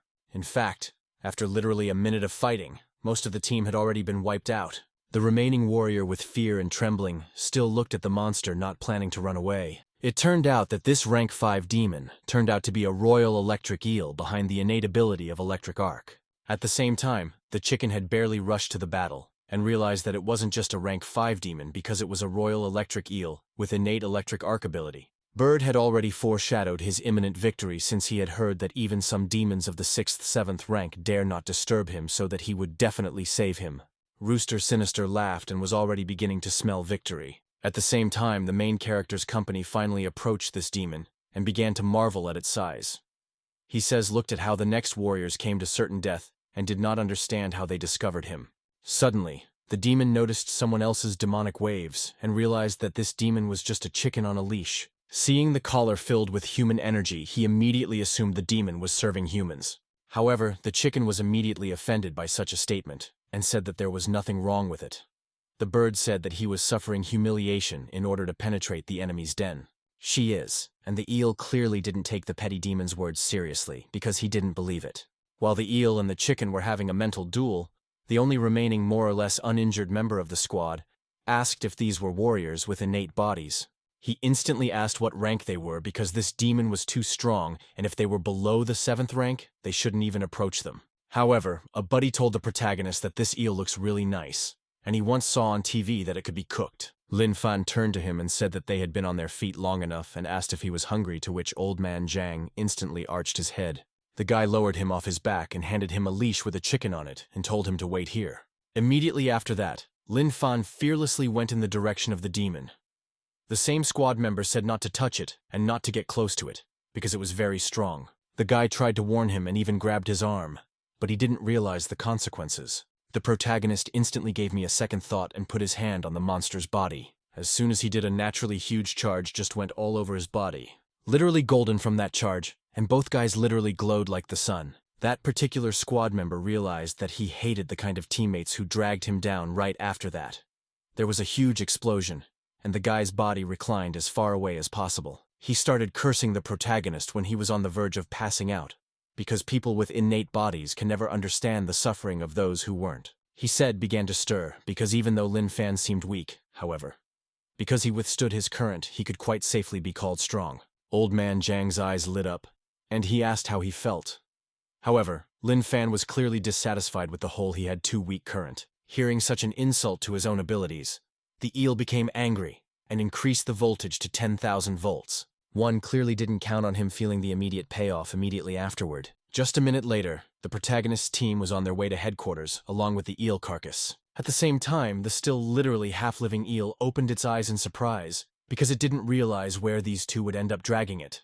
He then decided to grasp at his last saving straw and turned to the rooster. Seeing his friend in such a predicament, the rooster said he was trying to do something. At that time, Ying Wuzong, who had been watching the protagonist all this time, was stunned with shock. The guy understood that resistance to electricity was a great talent, and he was able to single-handedly deal with a rank 5 Royal Electric Eel. Watching them fight, the guy wondered just how strong these rookies were. Pretty soon, Lin Fan and Old Man Zhang were at his house, and the guy asked his buddy to wait for the hole. He would cook it pretty soon. Wu says pleaded one last time and asked to be saved while the protagonist's knife was heading towards his head. However, the bird only peeked out from around the corner and kept saying that he would try to do something. However, just moments later, there were drops of blood on his face, which indicated that the eel had died. At the same time, a wonderful aroma spread throughout the dormitory. It was such a good aroma that many of the neighbors could not sleep because of such a pleasant smell. At the same time, Lin Fan finished his cooking, and the friends started eating the eel. Lin Fan said that it was a very big fish, and there wasn't enough room for it in the kitchen. Pretty soon, Old Man Zhang asked for the butterfly from the protagonist, and the protagonist said he still had plenty of her. Unexpectedly, Lin Fan held out a small piece of chicken eel and said that it was for him. So he was trying to feed the hens so that they would lay so well. But the demon didn't realize if they really wanted him to do that. The demon didn't understand how they dared not only to cut up his own kin in front of him, but also to cook it. But what he didn't understand was that they wanted to make him eat the piece and cannibalize it. Chip said that she wanted to die peacefully. However, now because of the main character, she has no choice but to explode. And in the end, it would have been better if they had just killed him. Now she realized that there was no way that Lin Fan didn't know about it, so he was definitely doing it on purpose. Therefore, the bird decided that since this was the case, he would avenge himself and his brothers before he died, and take them with him. Eating a piece of his brother, the demon decided that with his power he would throw himself into the final battle. He started to talk about being a demonic hero who would eat all of humanity, but some thoughts stopped that. He realized that the meat of his fellow man was unexpectedly very tasty and flavorful. At the same time in the heavens, the electric eel could not calm down as it kept cursing and cursing the little demon. The bird lay on his back and said that since this was the case, he could at least eat before he died. Suddenly, the demon felt an incredible surge of energy that was the result of eating a fellow demon. The bird understood that he was now full of strength and ready for revenge, and even before his death he did not waver at all. He decided to target the weaker link and headed towards Old Man Zhang. However, right before the collision, Lin Fan caught the one by the neck and pushed him away from him. With a sharp movement of his hand, the bird was on the floor, unable to resist. Old Man Zhang turned around and asked what had happened, and Lin Fan explained that it was a chicken that wanted to steal a piece of eel from him. The bird realized that even though he had absorbed his fellow man, however, this energy was not at all enough to not only kill them, but to even wound them. The bird began to wonder if it was destined to die in such disgrace. Realized that his death-close demon felt only very much pain, because I realized that very soon he will burst. Old Man Zhang instantly smiled and took on this task. After a while, the demon opened its eyes and saw our team first. Suddenly, however, he noticed that he was completely pierced by 13 needles. He jumped up sharply, realizing that they were the same damn needles that hadn't sent him to the other side of the world. However, she heavens were all annoyed since unlike the bird they were really corpses and called him a traitor. Gradually pulling out the needles, Old Man Zhang said that he was finally awake, and Lin Fan was sure that it was not a problem for him. Suddenly the demon spread its wings and realized it had a strange feeling because the body seemed so light. Suddenly he found himself filled with incredible power. As it turned out, the bird had broken through to rank 4 and gained a new ability. However, The demon clearly did not understand what had happened and why he was still alive and had broken through to the next rank. At the same time in heaven, the Cole only cursed because he realized that it was only because of him. However, Ying Wuzong, who was standing behind the glass, was literally tearing his hair out of his head because he couldn't believe that a demon had eaten someone else.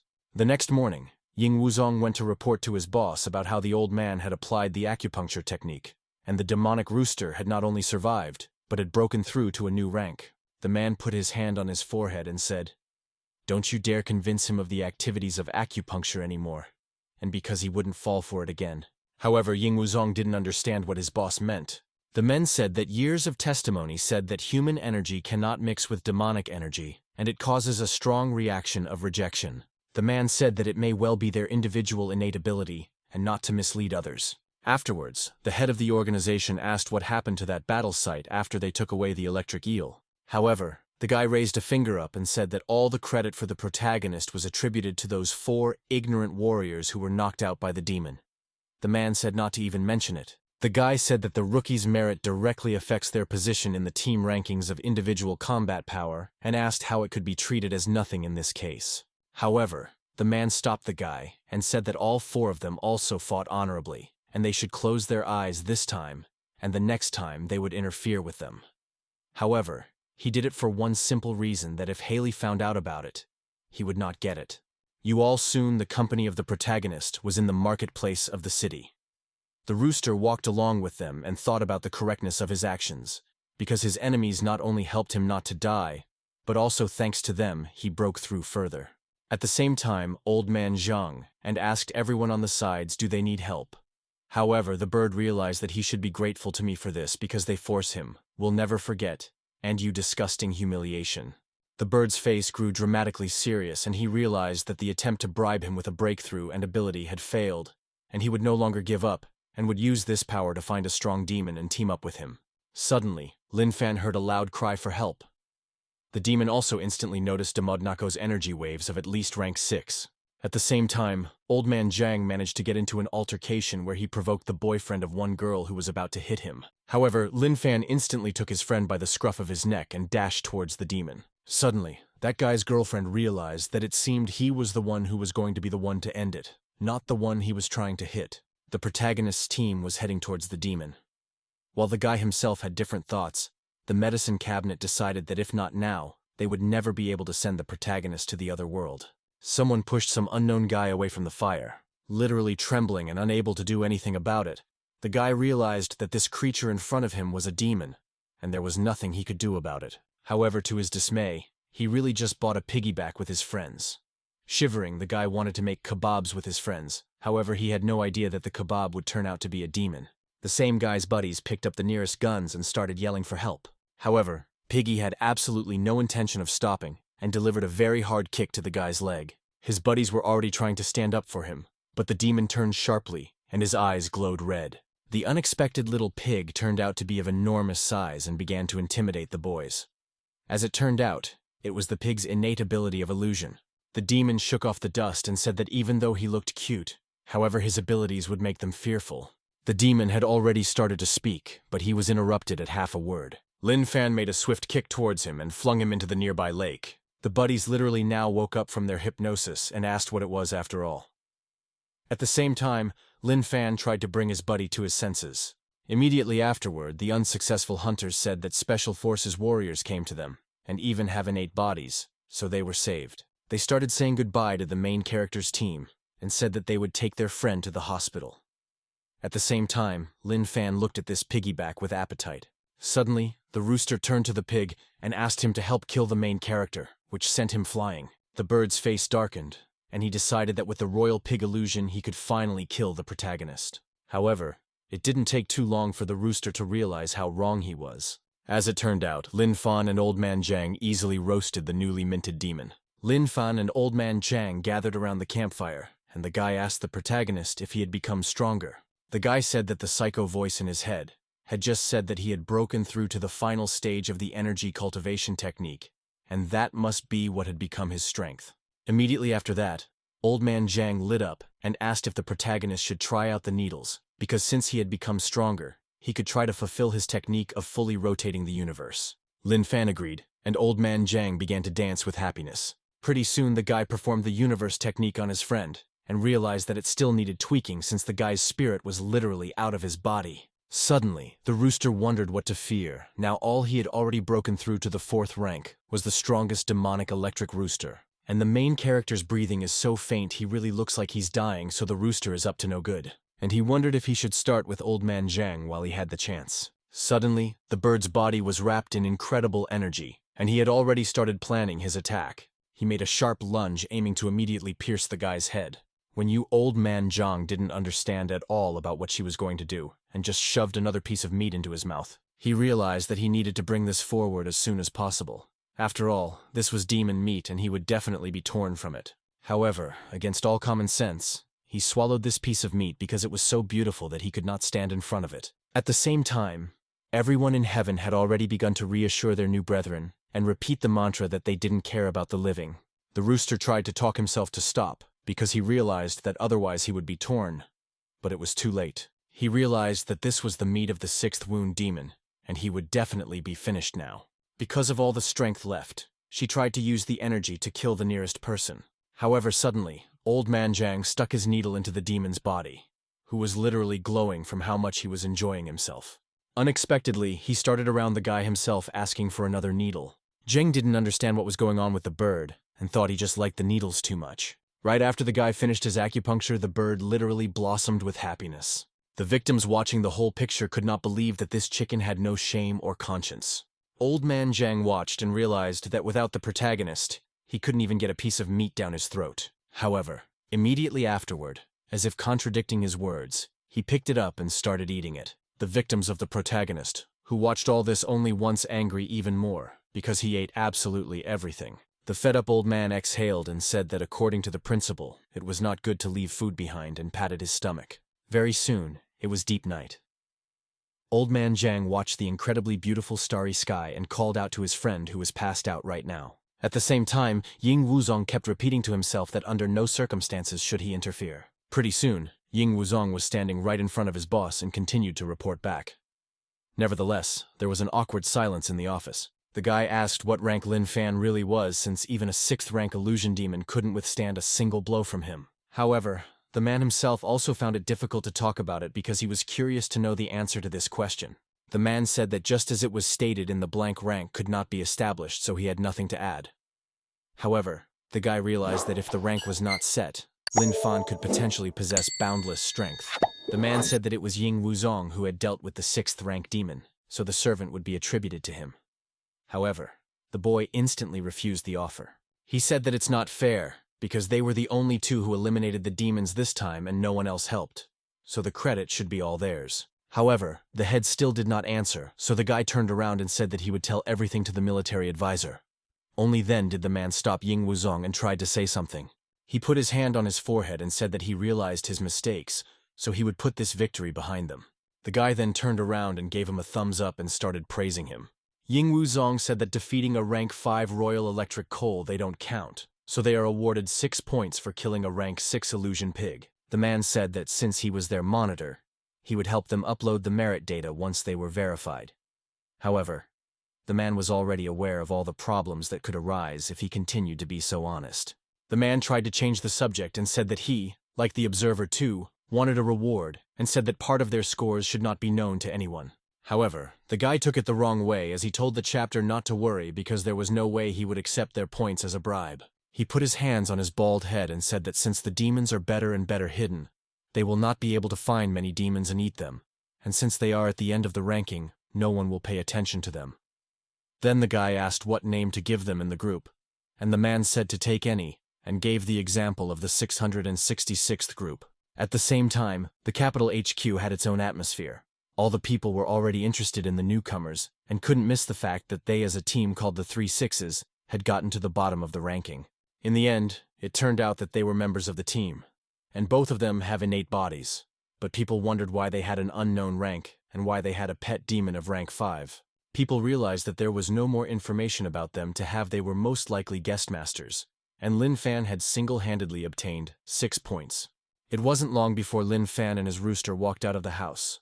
The demon was extremely happy that he had many abilities, and strutted around the states with his head held high. All the people passing by were very frightened by this demon, because being a 5th-rank demon, one would have to be at least a 6th-rank demon to deal with it. However, even more frightening was the fact that their demonic rooster was only a 3rd-ranked demon a few days ago. Everyone started to worry about safety and their own lives as they began to ask the administration if the strap would help.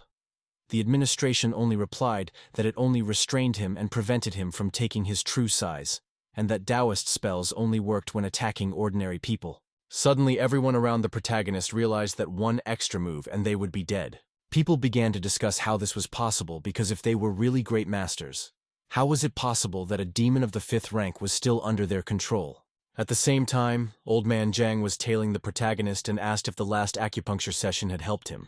Lin Fan turned around and said that he had really helped him, and he had become even stronger. Suddenly, someone took a swing at the protagonist. However, the guy didn't even bother to dodge the blow. He pointed at the attacker and told his buddy that he had hit him. Old Man Jiang confirmed that he saw it. The attacker abruptly realized that the gross hero's reaction was all bad. However, he was already convinced that they were masters, and he wanted to see the real power of it. Lin Fan asked his buddy if he should hit back. However, Old Man Jiang started talking about how he had apologized for it. Without thinking, Lin Fan decided not to fight back, much to the attacker's surprise. Right after that, the main character's team decided to leave this guy behind. At the same time, he himself was in a stupor, because he thought that either they could not, or because he was not worthy of the blow, they did not dare to do it. However, let's go back 6 hours ago. Everyone with you congratulated the host on completing the perfection, and made an exchange for the divine culinary art technique. At the same time, the turtle in the aquarium thought she had hidden herself perfectly, and no one would be able to find her.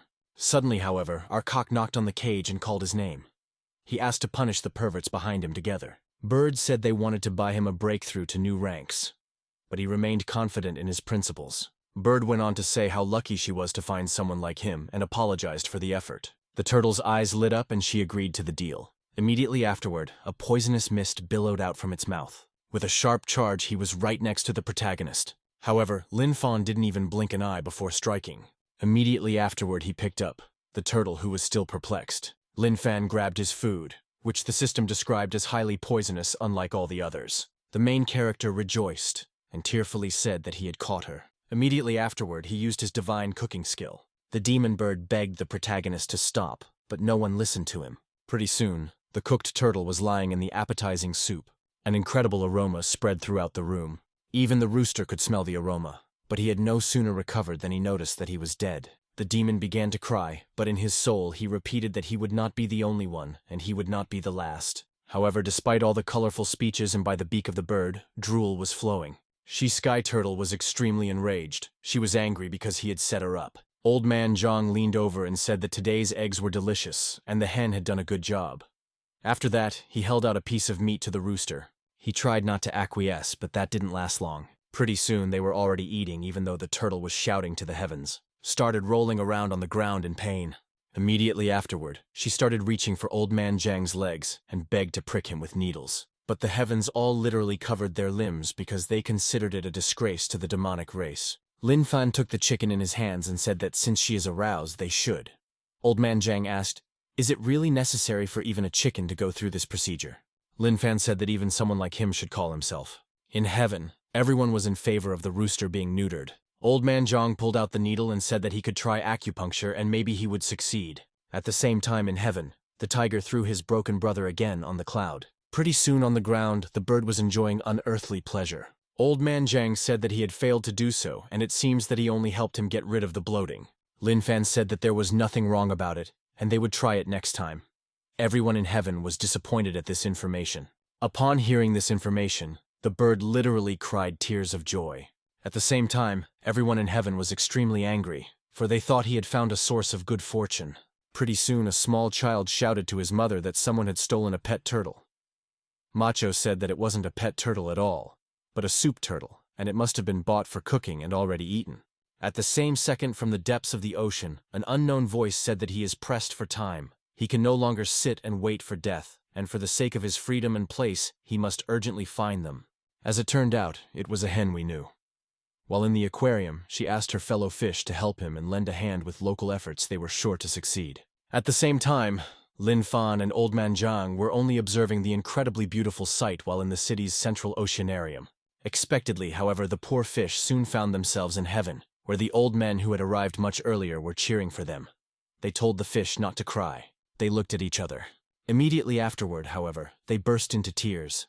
Their number was so great that it was impossible to count them. The other victims of the protagonist only continued to berate him because this number of victims is unacceptable. At the same time, at the oceanarium, an employee yelled to the director about someone breaking glass in the deep-sea aquarium. When he heard the news, he couldn't believe it, because it's 20 millimeters of plexiglass that can't even be cut with a laser cutter. The girl said they were most likely warriors with innate bodies and special forces. Upon hearing this information, the man fainted. Meanwhile, Lin Fan had prepared all the fish he could find in the aquarium. Soon enough, they began their meal. Being right next to the broken aquarium, they proceeded to feast on a huge pile of fish. The bird tried to close itself off from society with its wings and begged me not to force it to eat more or castrate it. However, suddenly an ominous voice appeared behind the hen and offered to eat a single fish. However, it was only the imagination of the rooster who did not discern Old Man Zhang's good intentions. Swallowed this fish he dubbed the main character's team scarier than death itself. He began to swallow quickly in order to explode and die as soon as possible. It wasn't long before the bird and all the others were devoured by this mountain of fish. Ying Wuzong, who had been watching them all this time, was stunned, because these fish were surprisingly really demons, because the energy waves were so well disguised that they couldn't even detect them. After that, he gave a thumbs up to the rooster who had no idea that Ying Wuzong was even here. However, Lin Fan and his company had missed someone. Starfish was extremely angry with the rooster, for he had destroyed the entire flock of demonic flag surgeons that had been lurking here for the past 20 years. Heading towards the exit, the starlet swore that he would tell everything to the king. Watching the starlet run, Lin Fan asked if she wasn't cute, but his buddy looked at his feet and called her cute. Hearing his buddy Lin Fan's decision like this, he balked at the system. At the same time, the fish began to be joined by their congeners, and all heaven cried with happiness that the whole family was finally together. At the same time, the hen was only sleeping peacefully and dreaming of tasty fish. Suddenly, the bird woke up and wondered if it had not been torn apart by the explosion. He even ate so much on purpose that he didn't feel the pain of the growing energy in him. It was only afterwards that he realized that since there was no pain and he blew me up, he was saved by our team. In doing so, his feathers grew so much that the bird was not from a peacock. And some bird thought that he could break through and become stronger through betraying demon meat. Upon realizing this information, the demon turned pale. Immediately afterward, he put an angry expression on the faces of his kin, who would clearly misunderstand him since he eats his own kind to become stronger. At one point he tried to deny it, however, to no avail. After all, the demon decided to dump all the sins of his own gluttony on the protagonist and his comrade. If he had moments earlier sworn that he would not harm his brothers seconds later, after a glance from the protagonist was making an exception for himself. However, the bird still believed that it had not lost its mind, and it remembered its former hopes and aspirations. Pretty soon the case was near the birdcage and begging to be believed. Seventh-rank demons in the form of evil-eyed parrots looked at this bird with judgment. Immediately after that, they began to activate their evil eye and fast flight abilities to finish off the traitor. The demon himself did not even have time to react, because he did not believe that his brothers would attack him. Hearing so many insults in his direction, the chick literally cried because he not only did not believe him, but also attacked him. However, his remorse was completely useless because literally at the same moment, he was torturing their meat and calling them bad. Immediately after that, he wondered why he was sad here, since he had not yet finished their meat in order to become stronger and take his own revenge. Lin Fan and Old Man Zhang were also enjoying the meat at the same time. However, after that, the chicken thought that his kin had attacked and Lin Fan had saved him. However, he immediately thought of all the humiliation he suffered every day when they forced him to bear down. He turned his head and said it was too great an affront to his dignity to feel guilty. He still remembered his brothers who had agreed to team up with him to kill them. And he had a duty to take revenge, and even if his brothers suspected him, he would still be himself because he was a demonic rooster. At the same time in the boss's office, Ying Wuzong held out a stack of small papers to his boss. He said it was the bill for fixing the oceanarium because Lin Fan had managed to break the glass there. After recalculating the entire sum, he was extremely surprised to see the price of 300,000 yuan. A week later, Lin Fan updated the rankings. It turned out that the 666th team was up by almost 1,000 points. Someone calculated that assuming they only killed second-ranked demons, they should have killed more than 500 for the week. At the same time, Xu Zhengyang slammed his hand in his office and said that it was not possible at all. However, Ying Wuzong said that he collected the demonic remains, and the full amount was handed over to the research team. Still pounding on his desk, he said it wasn't proof at all, and others might think they didn't do it themselves. Yin Wuzong said that he had a video of what they had done. Realizing that he had no argument at all, the director couldn't say a word in response. Pointing at the guy, he asked if he didn't think it would draw attention to them. But the guy was sure it wouldn't. Immediately after that, the man began to shake with terror, because he realized that with such a jump in the ranking, if the military advisor found out about it, he would be unfortunate. However, as soon as he remembered it, a woman burst into the office and asked what was going on with the newcomers. She was surprised that the man had already called the Watcher for a conversation. Then she told the guy to initiate a request to the investigation department, and told everything to check thoroughly. With a serious expression on her face, she asked if the guy had anything to do, and he instantly ran out of the principal's office. As soon as the woman turned around, the supervisor realized it was his turn. However, the girl didn't talk about what he was expecting at all. She said that the general staff had approved the allocation of national-level reinforcements. Nevertheless, her face turned purple, and she said that they had only agreed on one condition. Hearing this condition, the man shouted that he would never do it, because if he left the city, who would protect him? And at such a time to go to the capital to describe the situation is suicide. However, the woman was adamant and said that he should personally go to the capital and tell them everything, because only then would they send them 2 national-level warriors. The woman understood his concern, however. When she was there, she offered to send one of the national-level warriors to fill in for him during his departure so he could arrive safely. The man was angry because he realized that the woman had begun to decide such important issues without him. However, the girl didn't understand the other options and said he was obligated to go there. Seeing the woman's determination, the man was abruptly taken aback. Suddenly, a loud siren sounded, announcing the detection of high-rank energy waves. The siren signaled call limit rank in full readiness. At the same time, Lin Fan along with Old Man Zhang were already heading out on their mission, led by an 8th-rank demon. Seeing such a rooster, everyone in the chat room of the organization instantly froze in bewilderment. At the same time, in the principal's office, a man was rubbing the bridge of his nose trying to get rid of a headache. Ying Wuzong said that he didn't know what the man was thinking, but they were screaming in alarm. The angry man said that although he is blind in one eye, he is not stupid and he can hear everything. The guy then asked if he should report that the team pet had broken through to the 8th rank. However, Xu Zhengyang said that it was too late to report to him, and the 8th-ranked maidens, after all, he would personally go and explain everything to the research team. The chat asked the risky group what was wrong with their sensors, but they replied that they were fine, and the whole chat literally froze with surprise. It wasn't long before Lin Fan found himself one-on-one with a man with the rest of the staff behind him. The man exhaled and told the team to come closer. The researcher said that he had to check the safety of their 8th-rank demon pet. Xu Zhengyang said that if their hen was obedient and didn't hurt anyone, everything would be fine. Lin Fan petted the bird and said that the hen would be obedient. At the same time, the researcher didn't understand who he was talking about. He then asked if their pet could hold back even with close human contact.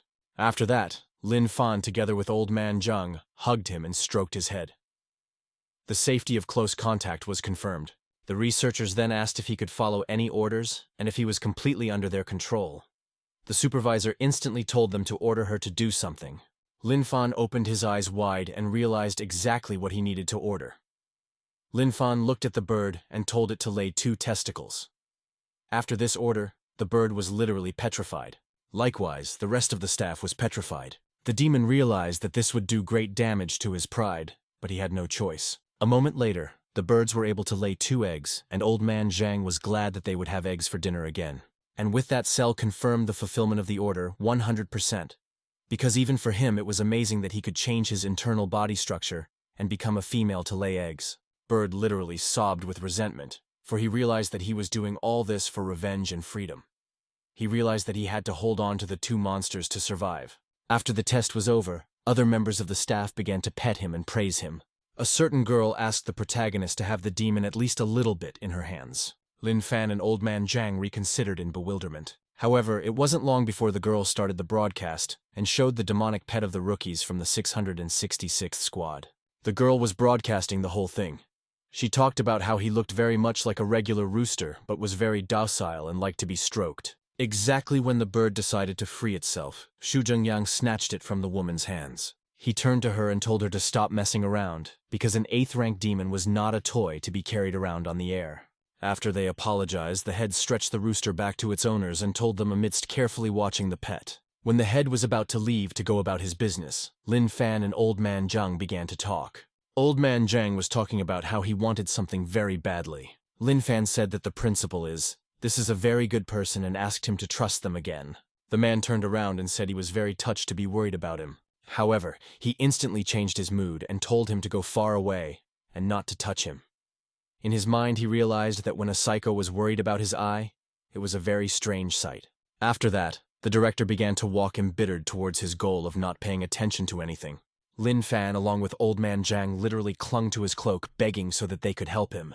The man looked angrily at the heroes and asked if they thought he would let himself be deprived of an eye. She to me, looking at the cute-looking guys, he still told them not to make eyes at me. However, they still wouldn't stop, and even the principal had practically given in to their attacks by now. However, immediately afterward, someone called out to the one-eyed man. The red-haired man asked if he was supposed to personally meet the national-level warrior sent to help. You can't say he has in the snow of difficulties they had to delay. However, among all the national-ranked warriors, he was most displeased to see this particular man. Suddenly, a man walked over to the rookie team. Looking down, he saw a rank 8 demonic pet. The one-eyed man instantly realized that he was signed to their team and asked why he did it. The man said that since they had a pet, he couldn't avoid them. The man squinted his eyes and said that in that case they were just following them. Glasses said that wasn't all they'd found. One-eyed squinted his eyes and asked what he meant by that.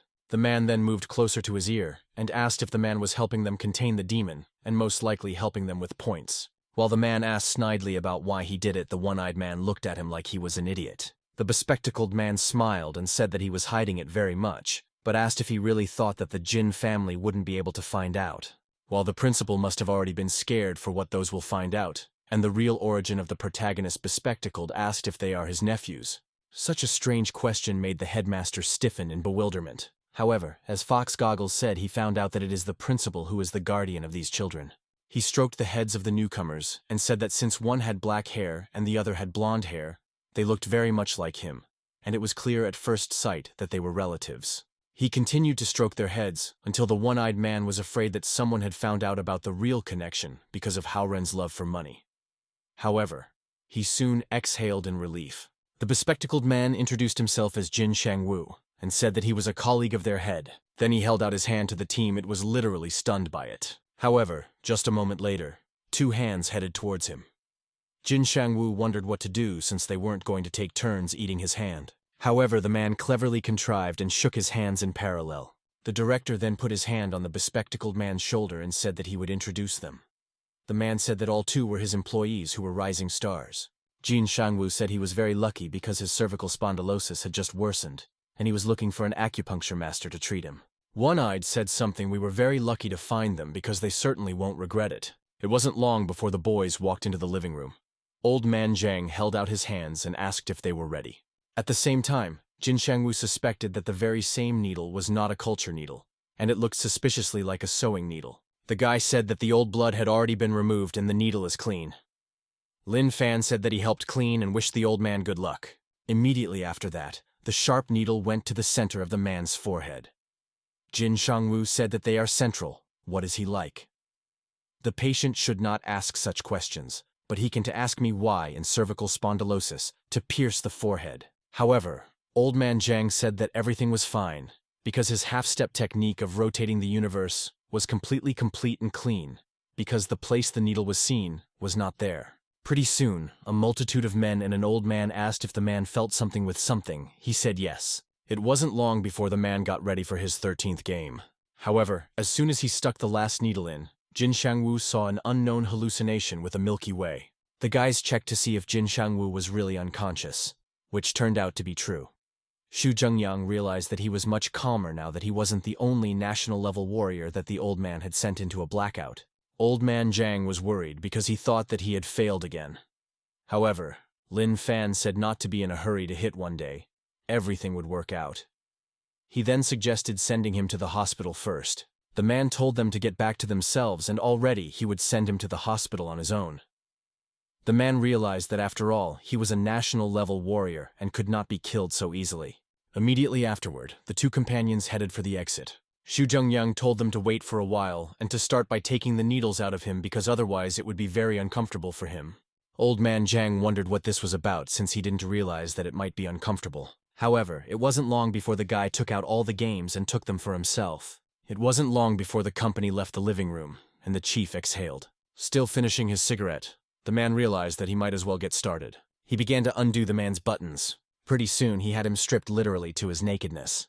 The man sent his scanning device away and turned it on. He then began scanning every part of the bespectacled man's body. However, literally under my heart, the flashlight glowed red, and the scanner gave off a strange signal source. The man realized that last month he had talked about getting an injury near his heart, and that must have been when he had surgery. It wasn't long before Jin Shangwu woke up.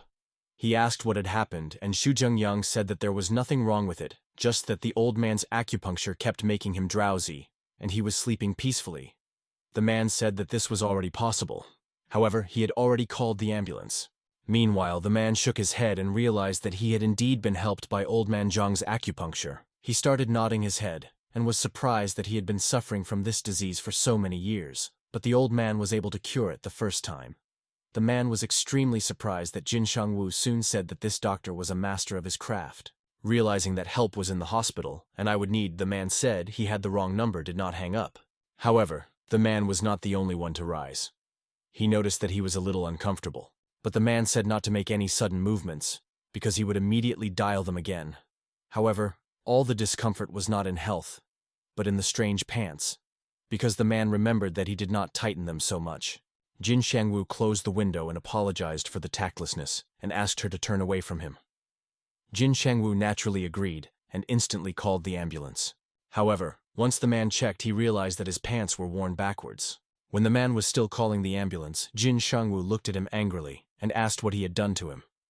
However, the man still pretended that there was a first time for everything, and he was already calling the ambulance. Not hearing the desired answer, Jin Shangwu literally raged with anger, and shouted what he had done to him. The man got very angry and started calling him every swear word he could remember. Immediately afterward, he released a charge of strong energy, and the man asked if the man wanted to fight. He pulled out his tech and asked me if his body was impaired. However, the man clearly did not expect that energy charge with ease and failed to react in time. It wasn't long before the man broke through the wall with his body and ended up in the street. Immediately afterward, Haley came into the living room and asked what the man was doing and if he had met his uncle. However, seeing her uncle's angry face, she asked again if he could really hear her. The man said the man was scum and he wouldn't let her stay near him. The man got out of the fun and realized that he had most likely sized up his opponent. However, the man asked what he was doing and if he couldn't at least restrain himself. However, Jin Shangwu was extremely annoyed with what he assumed Xu Zhengyang had done, and for him, this was not just an argument, and right now, he was ready to nail him.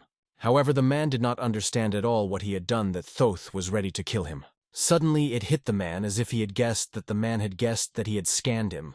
The man rubbed his neck at night and said he was confessing because he had done it without his consent. After hearing the confession from the perpetrator, the man didn't even realize what crime he had actually done and blamed him anyway. Baldy didn't understand why they were calling him a pervert, because he had already apologized. He also said that next time he would ask for his permission. However, hearing such cheeky speeches, Jin Shangwu was literally seething with anger. Realizing that his subject was being covered in mystery paint and extreme danger, the man realized that now was the time to run away. As the man walked past Haley, he stopped and said that her assumption was correct. The woman looked at him and asked if the man had really scanned him, to which the man nodded. Haley said that in 2 days the head of the organization would advance in the capital, to which he agreed. A moment later, the man walked out of the living room, leaving the relatives alone. Immediately after this incident, Jin Shangwu pointed at the girl and told her to never go near that pervert again. However, the girl asked what actually happened. Such a question made Jin Shangwu immediately petrified. The man blushed and began to stammer. Nevertheless, he never told the reason. The man waved his hand and said that he had other things to do, and the daily life of a gentleman was quiet and monotonous. He then pointed to the door again and said that unlike his life, she is very good. Then he put his hand on the shoulder with the woman, and told her to be careful. Some people have human faces but rotten hearts. Afterward, the man literally cried and said that otherwise she would regret it later. Hugging his relative, he began to complain that for the sake of her asking for help, he had suffered a great deal. Suddenly, the man remembered something and asked if she knew about the one-eyed man sneaking special units' two illegitimate sons. However, Haley had no idea then what the man meant. At the same time, the chat reported that the results of the investigation showed that there were no false reports of combat merit in the case of the rookie squad. It wasn't long before the military advisor finally learned the investigation report of that very squad and became angry.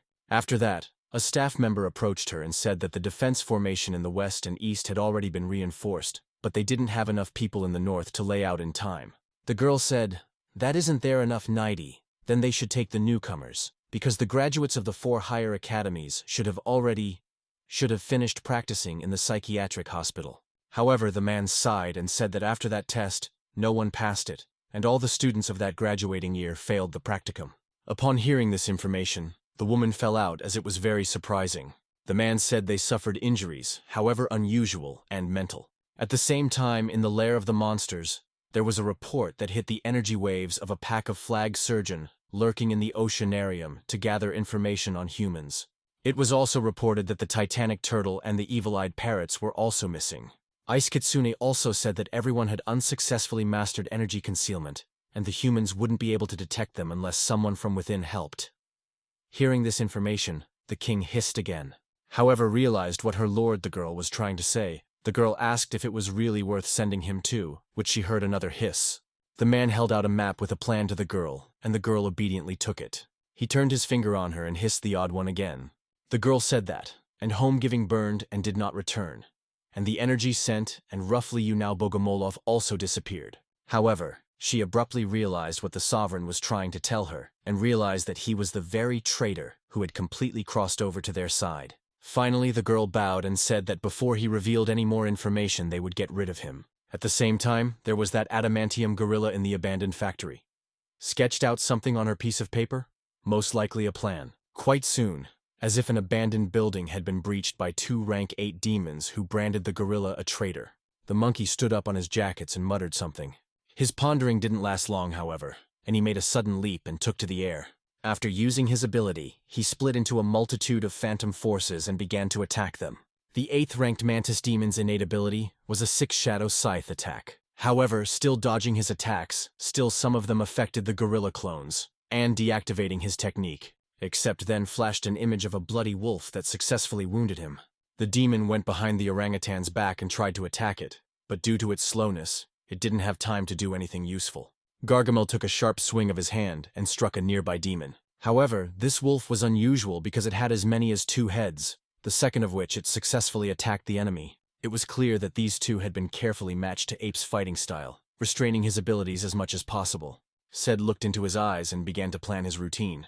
At the same time that Lin Fan and Old Man Zhang were patrolling the roosting streets, he noticed incredibly powerful waves of demon rank 8 and above. Immediately after that, Lin Fan Bird galloped straight towards the energy source. He thought that together with them, there would already be 4 monsters, and by joining together, they would definitely be able to kill the protagonist and Old Man Zhang. However, during that run, the bird noticed something wrong, for the energy of one of them kept dissipating. Not to lose notes with them, the bird decided to activate its fast flight ability as fast as possible approaching the factory. Suddenly, a wolf who was covered in blood flew out of the plant. The monkeys were still fighting the mantis, but were badly wounded. The demon who came to the scene did not understand why they were trying to kill each other. Realizing that with such efforts they would not be able to rally at all and rebel against the protagonist, the bird activated its titanic shell ability and protected the gorilla. The bird kept saying that they were brothers and they dare not spill another's blood. The monkey took a swing at his kin and at the same time his adversary. With a sharp movement of his paws, he threw his opponent back into the wall. The chicken was still trying to stop this battle, but she was clearly adamant. Even though the bird begged to discuss it all peacefully, however, the monkey's fist was already over the mantis's head. Immediately afterward, his head literally flattened and green blood spurted out. After that, its head went right back to the chicken, and he called it a traitor too. The bird screamed a silent scream and shrieked out what they had done. The 2 phantom monkeys thanked the bird for what it had done.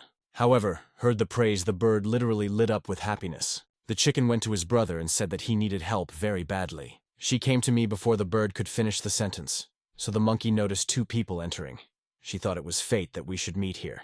Having given the badge of honor to our team to see them, however, was about to say goodbye. He stroked the bird's head and said that he, like the monkey considered a possibly peaceful existence next to humans. After that, the monkey waved his hand and said goodbye to them. Hearing such an absurd remark from his fellow bird, the bird literally fell out. She finally realized why they wanted him dead and called him a traitor. The demon burst into tears and took the head of his fellow bird and tried to revive him and prove that he was not as traitorous as the monkey, but there was no turning back the clock. Pretty soon the two-headed wolf was on a spit cooked with seasonings. Old Man Zhang pointed at the chicken and said that it led them straight to the deliciousness and offered to give her 2 heads. However, the bird was in dissonance as it did not understand why they did not want to eat the praying mantis. Without thinking long, the bird thought it would be a good idea to bury his former comrade. He activated the Titanic shell skill and started digging a hole. Suddenly the bird felt drool pouring from his beak. Roughly realizing why this was happening, the chicken turned back to refute her speculation. However, it was in vain. Pretty soon the food was ready, and the company called the hen to their place. Old Man Zhang called her closer and said that both heads were his, and he could pounce.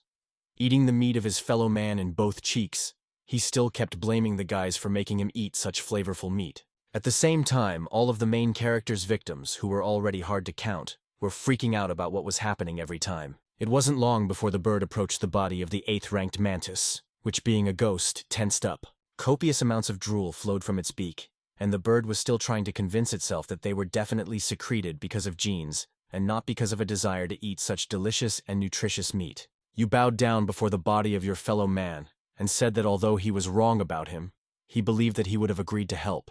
Taking silence as a sign of agreement, the demon crouched down in front of the mantis's body and began to eat it. At the same time in heaven, Mantis was only crying with grief, and everyone else was trying to comfort him. It wasn't long before our team finished their meal and the system brought the cooking utensils back. Lin Fan asked his buddy if he had had enough and said that it was about time for him to go back. However, suddenly, an 8th-ranked combat special unit entered the abandoned building and was very surprised by what he saw.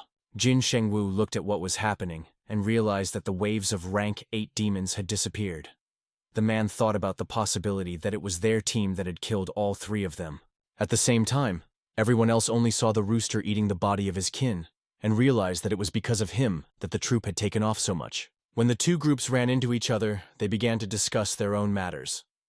Part of the team mollycoddled the main character's pet, while Old Man Zhang himself and Jin Shangwu discussed the results of the session. Suddenly, one of the squad members picked up an unknown piece of paper and thought about what he had already seen. Schematic images were drawn on the figure.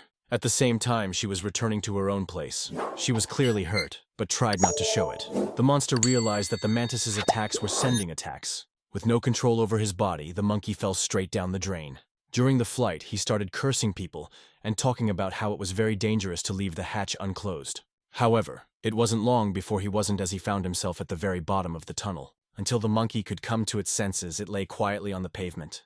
They were not alone in the tunnel, however.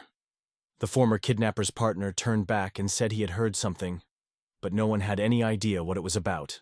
The partner realized that it was probably a gorilla. The man asked his companion how much the gorillas were selling for. The partner legitimately asked did he really mean meat. However, the man leaned over and said that he meant to the zoo. The partner said it's illegal, and it's illegal to capture gorillas with the green coat mutation, and they won't get much out of it. Suddenly, the man realized that it was quite a good idea to sell it to the circus. The man realized that it was possible to make money out of it in principle. However, he dismissed his thoughts, and as he remembered the fact that he wanted to start a top-notch sewer cleaning company, not some circus.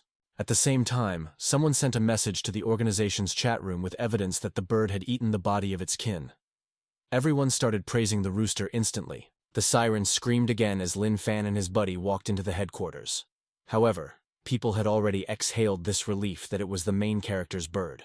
Old Man Zhang looked at the bird and told his buddy that the hen had been sleeping for quite some time. The guy was worried that she was sick or had done something wrong when she ate the body. It wasn't long before a rank 8 battle group came out from the headquarters. Haley, being a military advisor, told this group to dismantle the monster. The protagonist's squad didn't understand at all why they wanted to take them away, but they didn't really resist. Pretty soon, our buddies were behind bars along with an unsuspecting bird. The woman said to put the king rooster in another special cage for demons. The rooster was then paid out of the protagonist's hands and taken to a separate cell. At the same time, the researcher asked all the questions whether the cell would really survive the 8th rank after all it is designed to maximize. The woman looked at the squad and told them to take mental and emotional stability tests. The woman said that if they failed the test, whoever gave the order could not release them. The woman then turned around and said to do a DNA test as well and compare it to all the Special Forces warriors. At the same time, the head of the organization, along with another 9th-ranked warrior who had arrived to escort him, were on the helicopter pad. Noticing Haley finally coming to the set, he asked why she had been so long. The woman said there was nothing wrong with it all. She was just dealing with 3 unstable and dangerous elements in the subdivision. The head of the organization said that while he was away, he was leaving the fate of the city in their hands. The woman swore that as soon as he returned, she would give him a huge bill. The man looked at the military advisor and said he would be back soon. He grabbed her hand and said that Jin Shangwu didn't know anyone, including their security system. The man said that as long as he wasn't here, she would be the hope for the whole town. He turned her hand and handed her the head of his 3 heart dragons. The mysterious energy remained on the woman's arm like a tattoo. At the same time, the head of the organization wished that this technique would protect her. The girl literally blushed at such an obvious defense.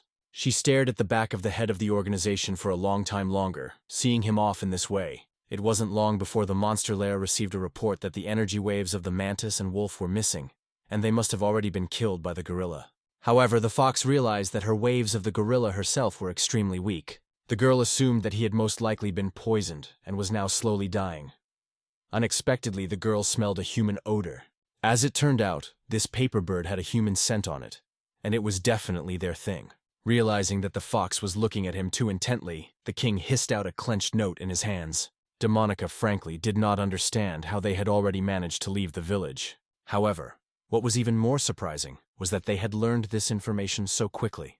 She instantly guessed that the Lord had an informant among the humans. Realizing this, the girl knelt down in front of her master. She said she would immediately put them on notice of the start of the assault. At the same time, the calm atmosphere outside didn't even portend any trouble. Suddenly, the pet dogs suddenly became fierce and began to increase in size and aggressiveness colossally. Pretty soon, it sowed panic among the people. They realized that they were in trouble because they were demons. They began to run in different directions in an attempt to escape. At the same time, alerts for the appearance of rank 3 and 4 demons appeared in the headquarters. However, it didn't end there. More and more waves of energy appeared throughout the city. Everyone instantly realized that the assault on the city had begun. Haley commanded to direct combat units to the appearance sites as quickly as possible, and ordered them to remember to reevaluate demonic ranks and never engage in combat with peers. Haley realized that the general staff was right, because there is a traitor among them. At the same time, the city was still in complete chaos.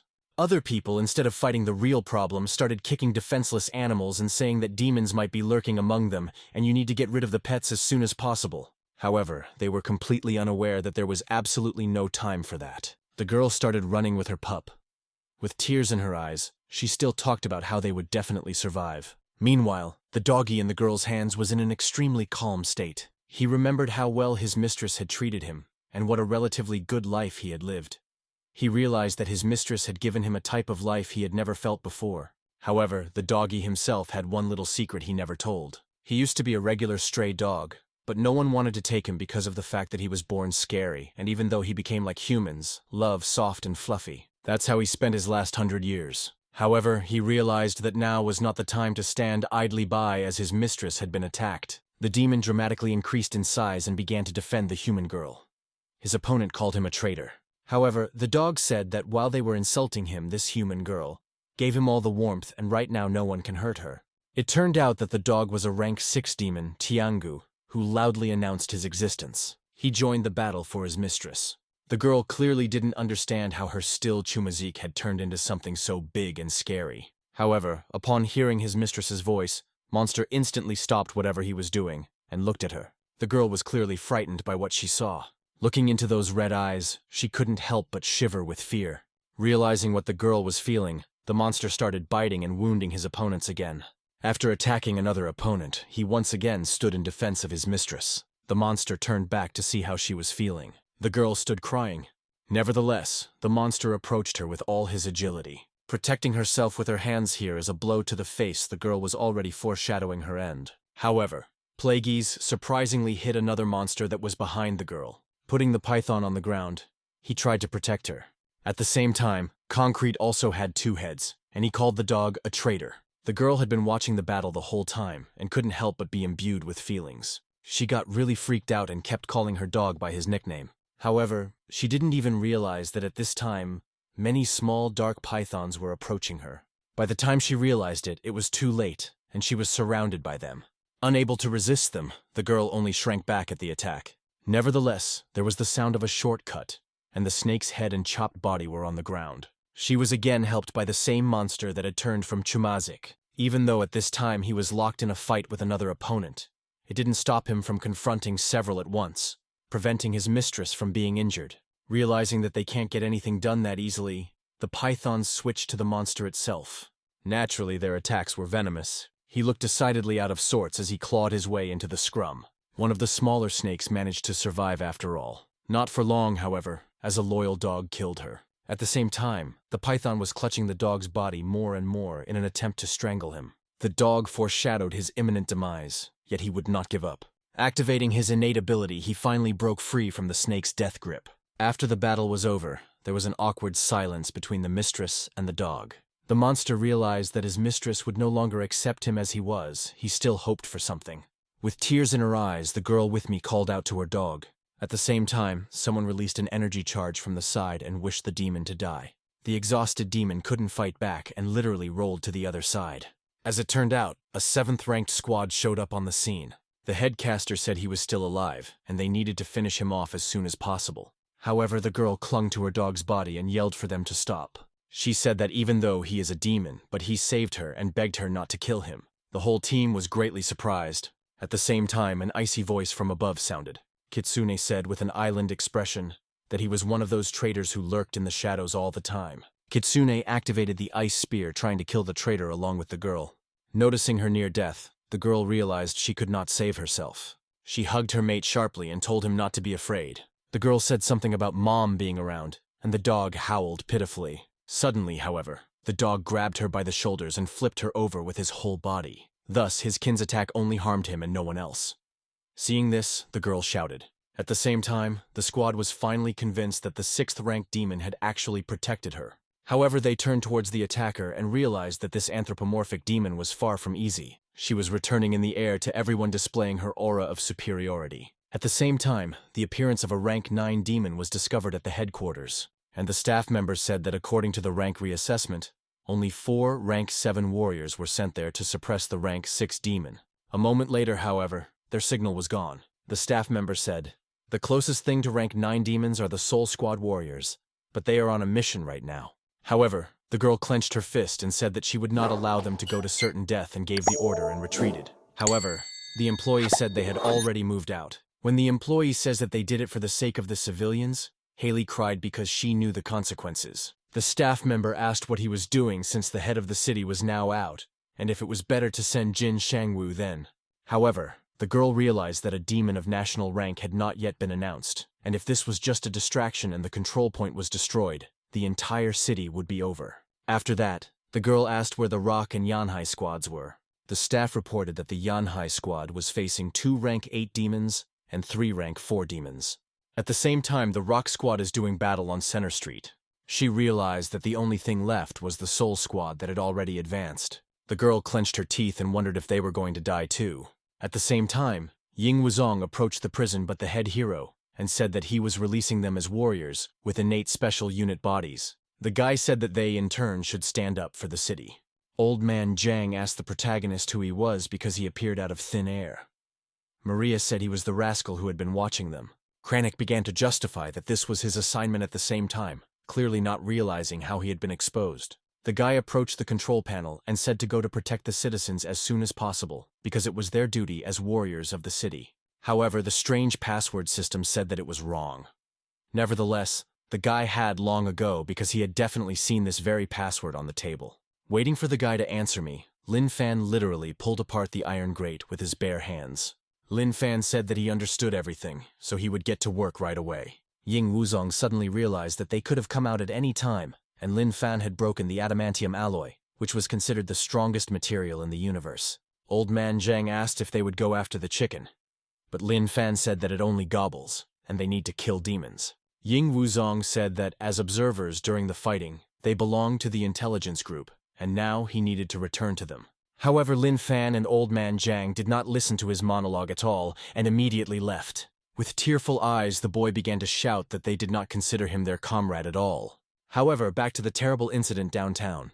The Ice Kitsune stood in a pathos pose and accused people of being very weak at rank 7. Suddenly, a support team arrived and began the instant recovery of all squad members. However, they realized that it was all useless. They were already dead. Kitsune looked at those who had come and asked if they wanted to go to the scaffold next, but they disagreed.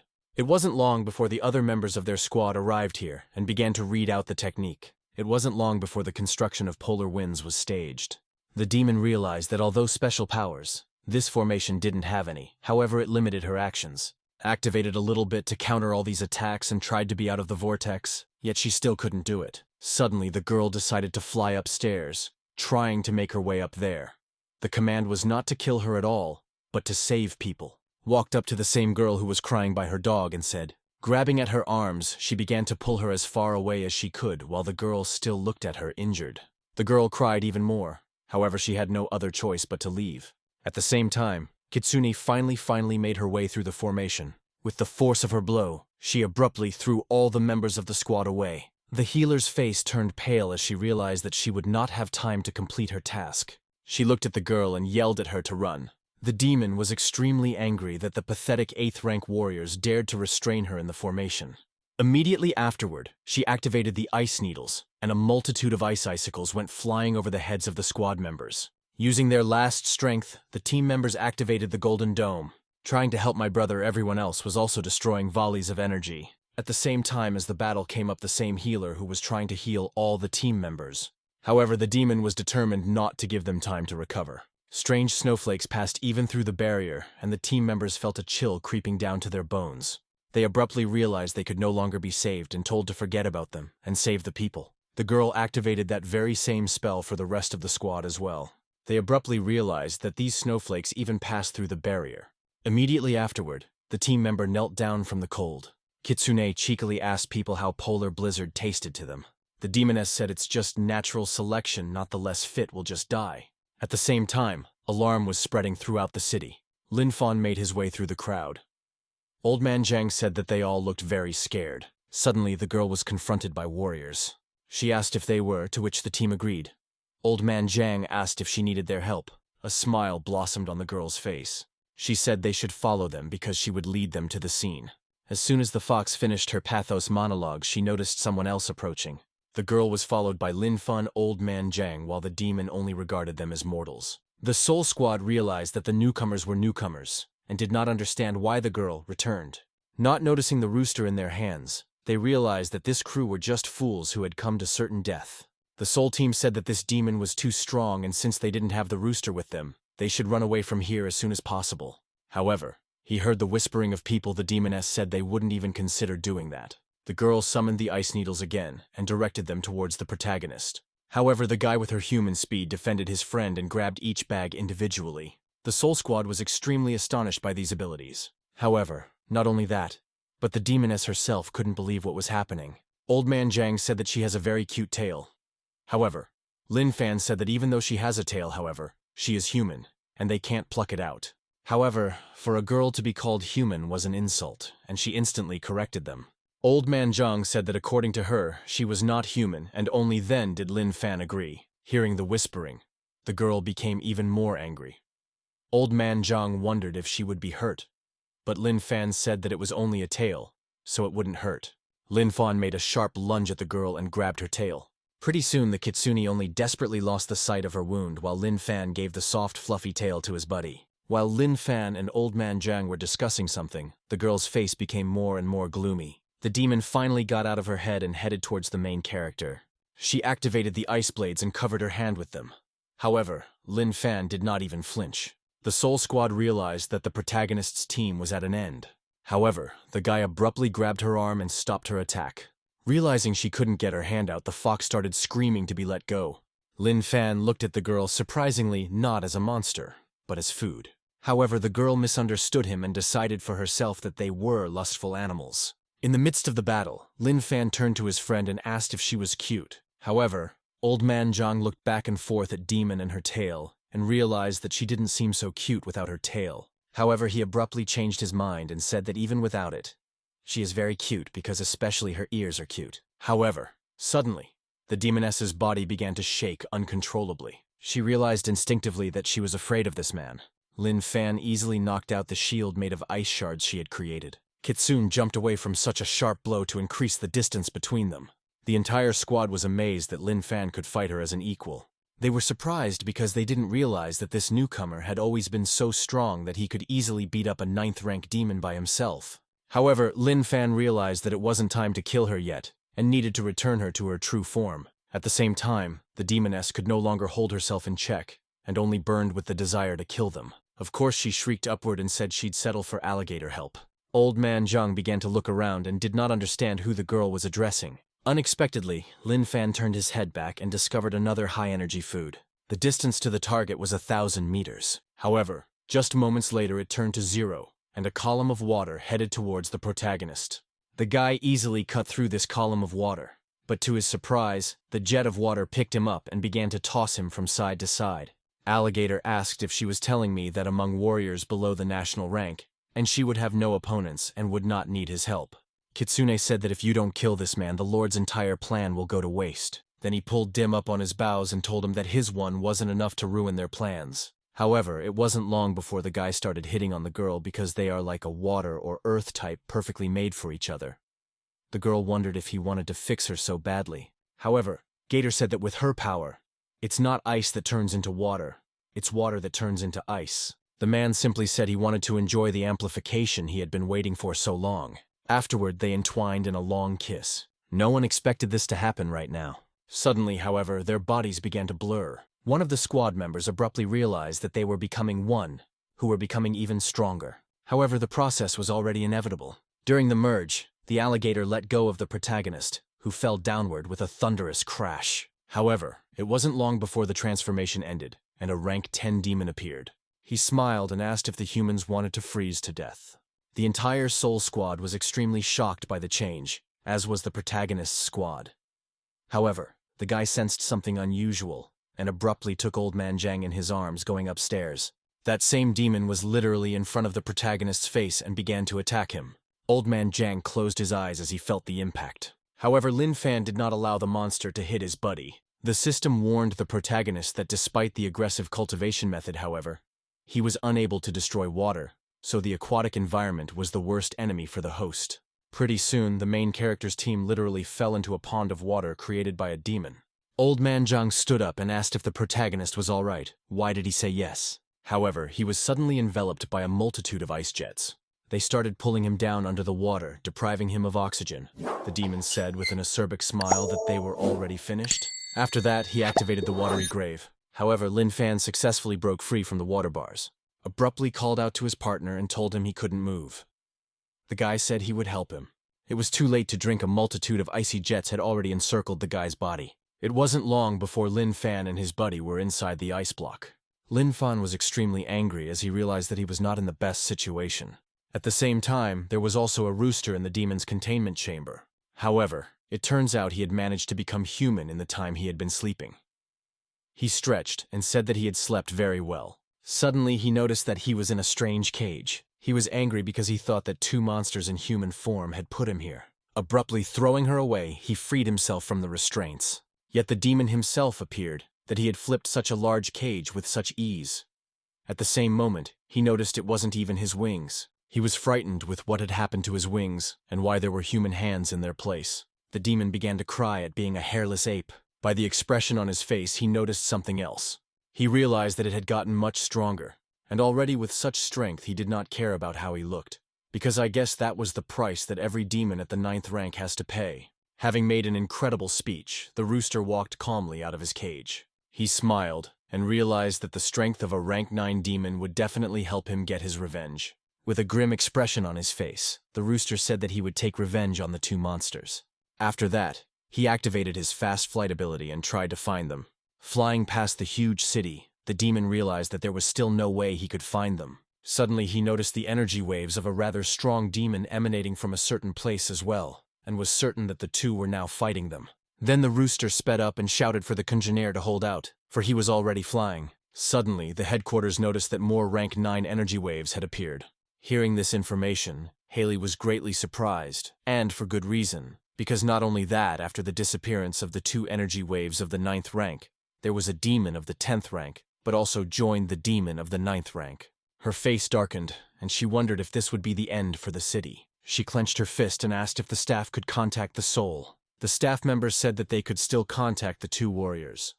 The staff members said that since the arrival of the 2 warriors, they had not lost contact, and it seemed that the 2 warriors were the cause of the disappearance of the 9th rank demon's energy waves, and that right now they were confronting the 10th rank demon. Haley couldn't believe it was happening. The woman said to put the information about the 2 warriors on the screen. Both Lin Fan and Old Man Zhang's data appeared on the screen. The members of the headquarters instantly realized that these were the newcomers from the 666th squad. Many wondered if they had somehow escaped from confinement. One of the staff members said the desert prison cells they escaped. He also said that their 8th rank demon had also escaped. Suddenly, he realized that this 3rd rank 9 demon had a signal that was identical to that very same alarm. The entire state instantly realized that the rooster was going to his masters, and many believed he went there to help. It wasn't long before the rooster was on the scene. The Soul Squad could no longer believe that another rank 9 demon had appeared here. Suddenly, however, they saw the collar around his neck and realized it was the main character's rooster.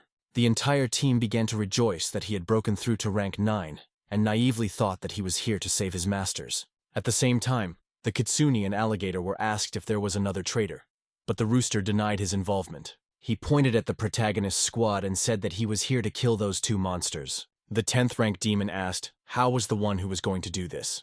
The rooster said he would finish them off himself. As soon as the rooster went to the ice block, the charge of energy directed her energy in his direction. He barely managed to dodge all the punches. Pointing at his kin, he asked if he was crazy, because he almost killed him. However, the demon did not believe the rooster and asked if he was going to pretend until the end. The demon thought that if he was going to free them from the ice block, he was a traitor. However, the rooster said that he really wasn't a traitor. However, the demon was no longer listening to him. He asked the rooster how much people trusted them. Rooster sensed the unknown attack and tensed up. The 10th rank demon asked why all 4 of the human squads were so excited when they saw him. However, the members of the Soul Squad abruptly realized that the rooster was trying to rub in the trust demon himself, and with their reactions, they messed things up. However, the rooster was much dumber than everyone imagined, and really only repeated that the action is strongly not traitorous and wants to become a demon that will devour humanity. The 10th rank demon listened to his retort as if it was a joke. After that, he swung at him again. It wasn't long before they increased the distance between them. The 10th rank demon said that he had traces of the warrior's aura, which was disgusting. Afterward, he looked at his collar and said he was hideous in an even bigger key. Attacking again and again, he asked if he really believed his own lies, and that a rank 10 demon would believe it. It wasn't long before the rooster was trapped, and the demon activated a watery grave in which he imprisoned the protagonist's squad. Rooster abruptly realized that he really intended to kill him. Immediately afterward, he applied his fast-flying ability to avoid the water jets. However, it wasn't that simple because they were incredibly strong. The demon connected the hexagonal ice coffin technique in an attempt to freeze his opponent. In response, the rooster uttered the water wall ability. However, the alligator literally laughed at the fact that the rooster is trying to stop it with water. The 10th rank demon literally laughed at such a joke. Being surrounded by icy stupid rooster tensed up and uttered the ability to rain down needles. The demon literally laughed and asked if he was going to use water-type attacks against him. He opened his mouth and smiled widely.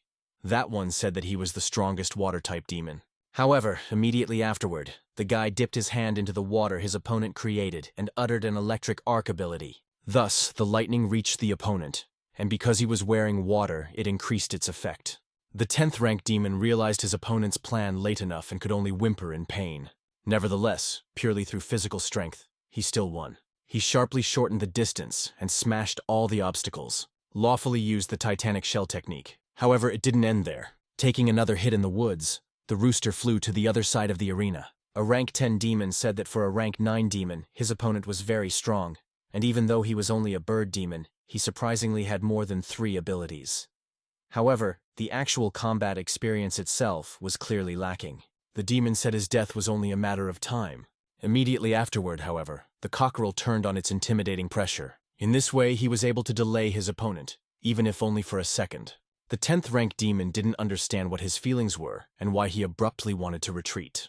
After that, The rooster activated the deep-sea breathing ability, and a huge tiger appeared out of nowhere. Seeing such a large summoning creature, he wondered how an ordinary bird could possess the innate ability of a deep-sea demon. Very soon this whale swallowed a rank 10 demon who howled in pain. The cockerel got angry and said that all he wanted to do was kill all 2 of them, and he got into a fight, and all he had to do was defend himself. However, the 10th rank demon could not accept his defeat and swung at his opponent once again. As it turned out, that very blow was aimed squarely at the rooster's throat. The Soul Squad was very much afraid for their companion. Immediately afterward, the rooster activated the Evil Eye ability with what triggered a slowing attack. The 10th rank demon didn't understand why he was seeing a strange illusion in the middle of the entire battle. Taking another swing, the cockerel chopped off the demon's arm. It wasn't long before he knelt down and recognized that his opponent was strong. The demon realized that amongst rank 9 demons, his opponent had no equal. However, the unexpected rooster sensed a very dangerous attack and opened his eyes wide. The 10th rank demon said that he was neither a 9th rank demon, so he would be stronger than him anyway. He struck the rooster, who only cried out in pain. It didn't stop there, and the case went for his opponent's throat. With a sharp movement of his hand, he cut off his opponent's head. The Soul Squad, when they saw such a heartbreaking sight, were very frightened because the rooster was their last hope. After moving away from his opponent to a safe distance, he recognized that he was really strong, because he had 8 innate abilities. Nevertheless, and he was sorry he had met him, the Soul Squad began to empathize with the rooster. However, suddenly, his headless body calmly rose up as if it were an immortal. The 10th rank demon was late enough to notice that something amiss was happening. He turned his head sharply, and along with his Soul Squad marveled at what was happening. At the same time, the rooster realized how much pain there is when his head is chopped off. Sticking his head in place thanks to his ability, the rooster realized that if it wasn't for her, he would actually die. The rooster's face darkened, and he realized that if they cut off this head too, he would probably die. Rooster gloomed and realized that he was too strong for a rank 10 demon and would definitely want to kill him. The guy realized he either put everything on the line or he killed him. The 10th rank demon was surprised that amongst all this cauldron of abilities, he had one more.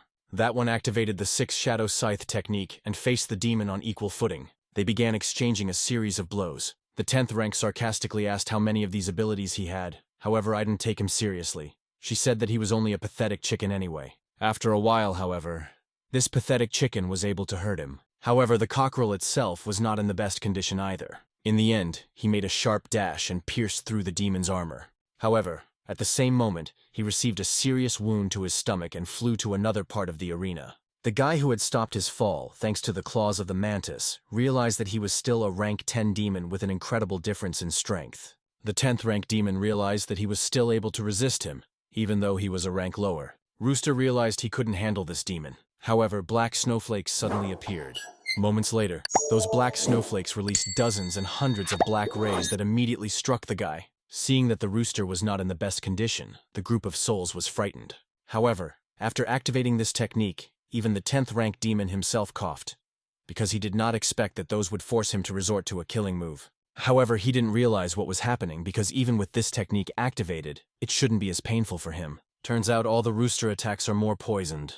The guy abruptly realized what was behind that water needle attack besides electricity after all. At the same time, Lin Fan was in the ice block and was trying his best to get out of there as well. The system said it estimated the host had 10 seconds left to successfully escape the icy coffin, but his friend had only 5 seconds of oxygen left. She said that the host could continue to get out or make a transitional location to become stronger, and then return. The system also said that in the first case he would die, and in the second case he could possibly be saved. And the protagonist's face darkened, and he chose the option to save his buddy.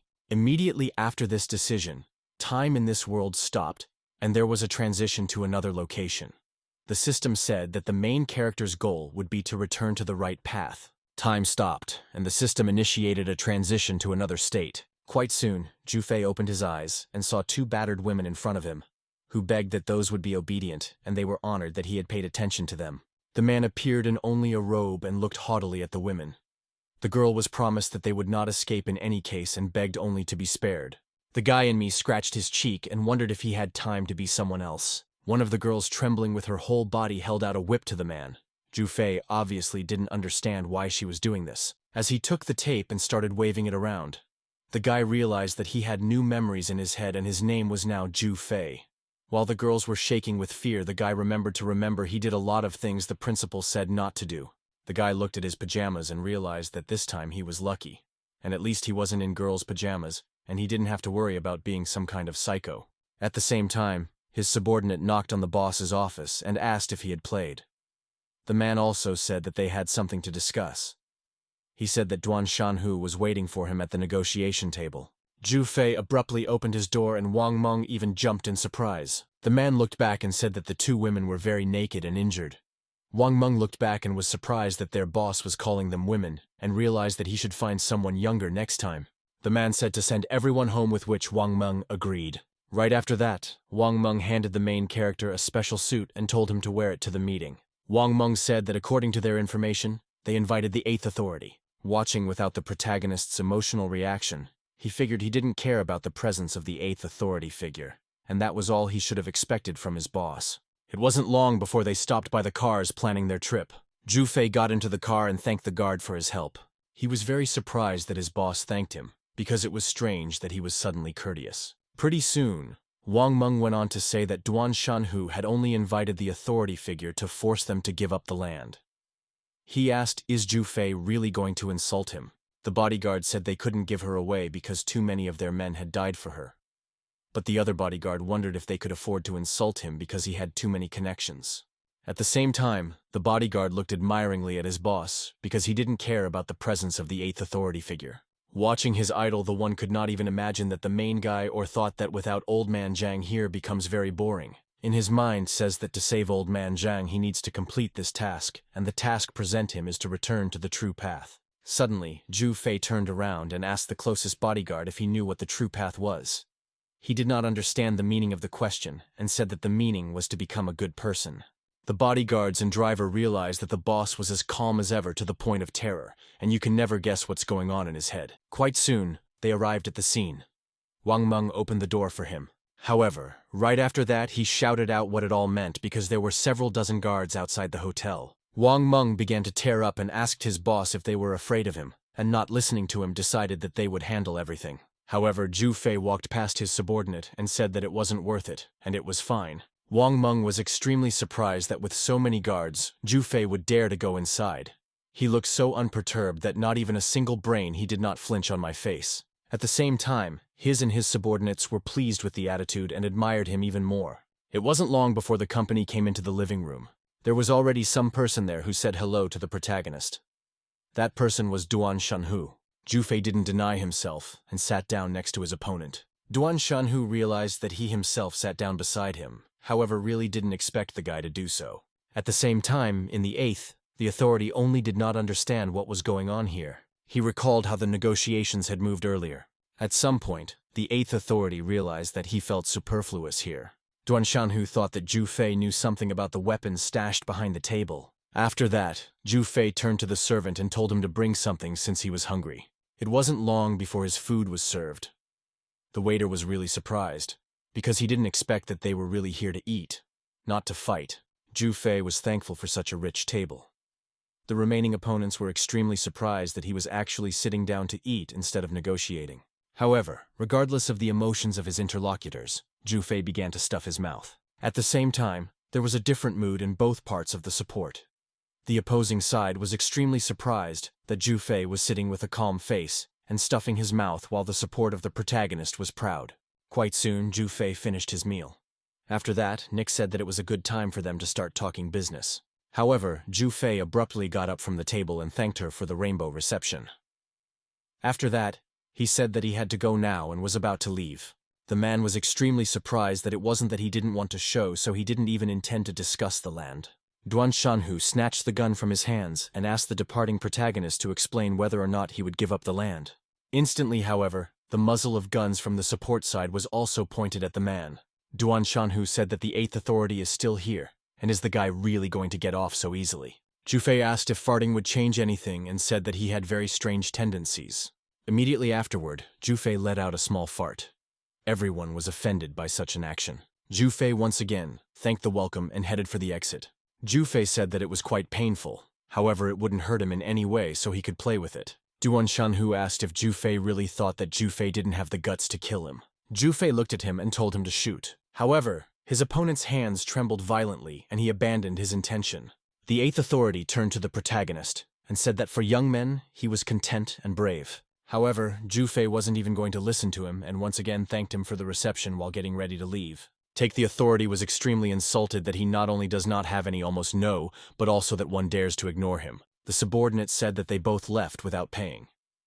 The eighth authority could not believe that this had happened because the invited guest ended up paying for the meal and wondered if the younger generation had any respect for the old.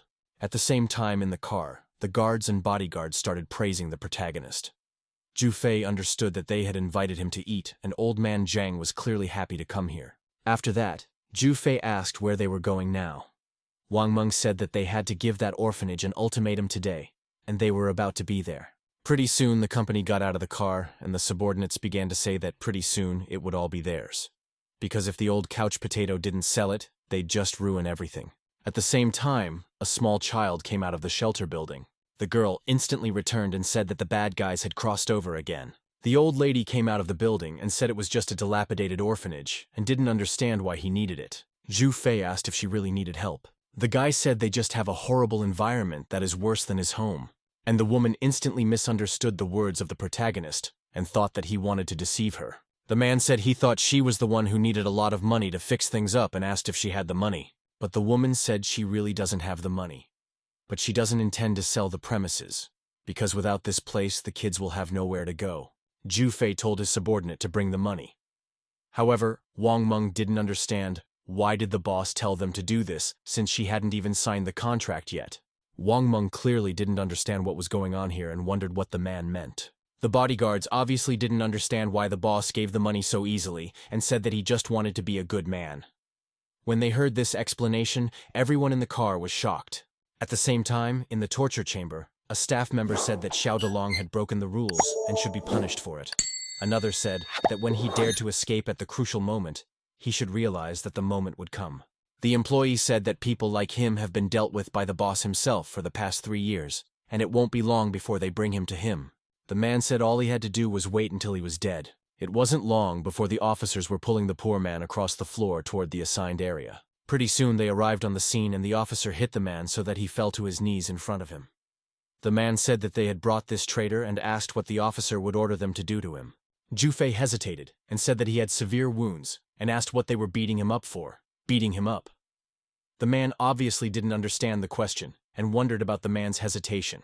The man picked up the victim and said he was sorry the old man here wouldn't answer, otherwise he would have helped him with his needles. The man started grabbing the main character's suit and saying that he really didn't mean to. And that day as soon as he started, his mother suddenly fainted right in front of him, and he had no choice but to take her to the hospital. The man asked what had happened to his mother. Xiao Delong was very surprised, but he said that the doctors had diagnosed her with leukemia.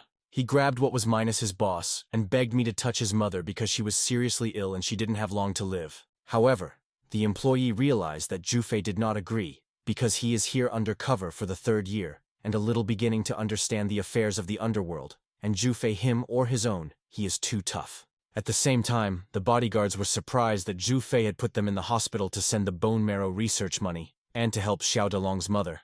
Wang Meng said they are jerks, and Jufei is going to punish his mother instead of him, and it will be a warning to all of them. He asked if they don't know what it means to give blood. It means to spill blood. The man took out a cigarette and said that this time he would not even spare the victim's mother. The bodyguard was greatly surprised that Wang Meng understood the boss half-heartedly and began to praise him. At the same time, the employee was in the restroom and someone chased him out of there. The man turned out to be an undercover cop, Xu Jian. He denied that he was actually playing games and said it was just a fart. However, the man turns out to have been on the phone with some unknown person who delivered the strange goods.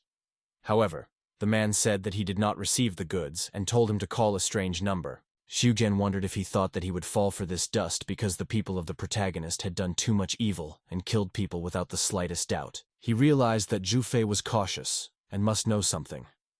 The man realized that if the raid was successful, he would most likely return home. However, Jufei said that he had done a lot of bad things, and the one as his follower too. The man said that his mom must have been right to beat him. At the same time, the doctor crossed paths with a police officer and said the target was in place. However, he turns out he wasn't talking to a policeman at all. A certain nurse took the hint and accepted the report. At the same time, Zhu said that he shouldn't show his face like that or his mom would be very worried. Xiao Delong literally cried in front of the protagonist and asked if he wanted to guide him to the right path.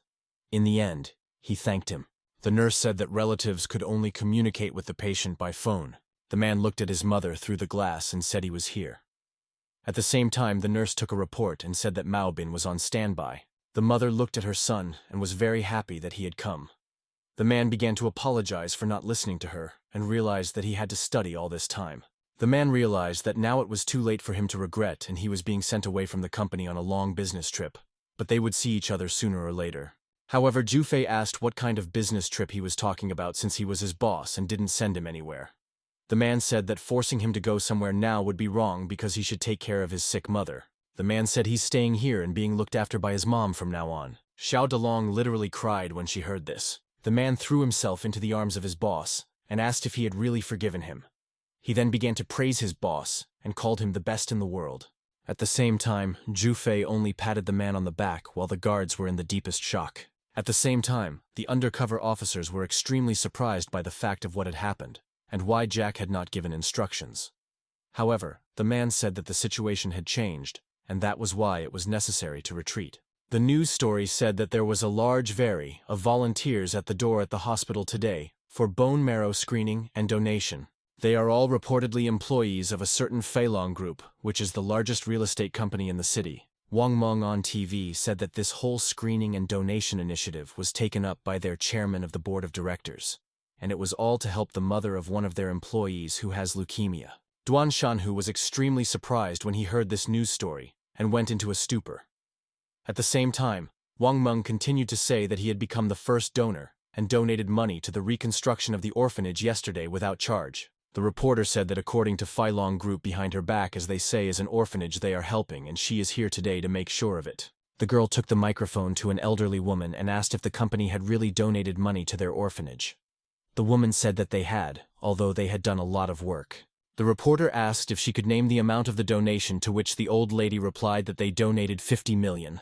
Duan Shanhu was extremely angry that he had only paid her to go against her conscience by talking about him like that. At the same time, Zhu was going through the files on his computer, where there was documentation of all things. There were many folders and videos of murder scenes. The man realized that if Old Man Zhang saw all this, he would definitely be scared. However, Zhu imagined a picture of Old Man Zhang trying to help the victim by doing acupuncture, and thought that maybe things weren't so clear-cut.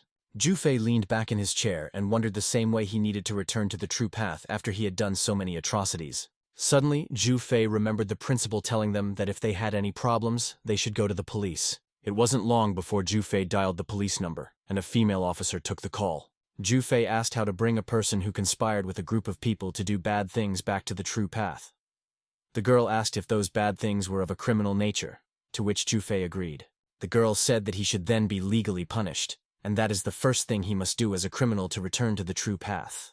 The woman said accepting legal punishment is the first step of good faith, and if they have committed any crime, she urged them to turn themselves in as soon as possible.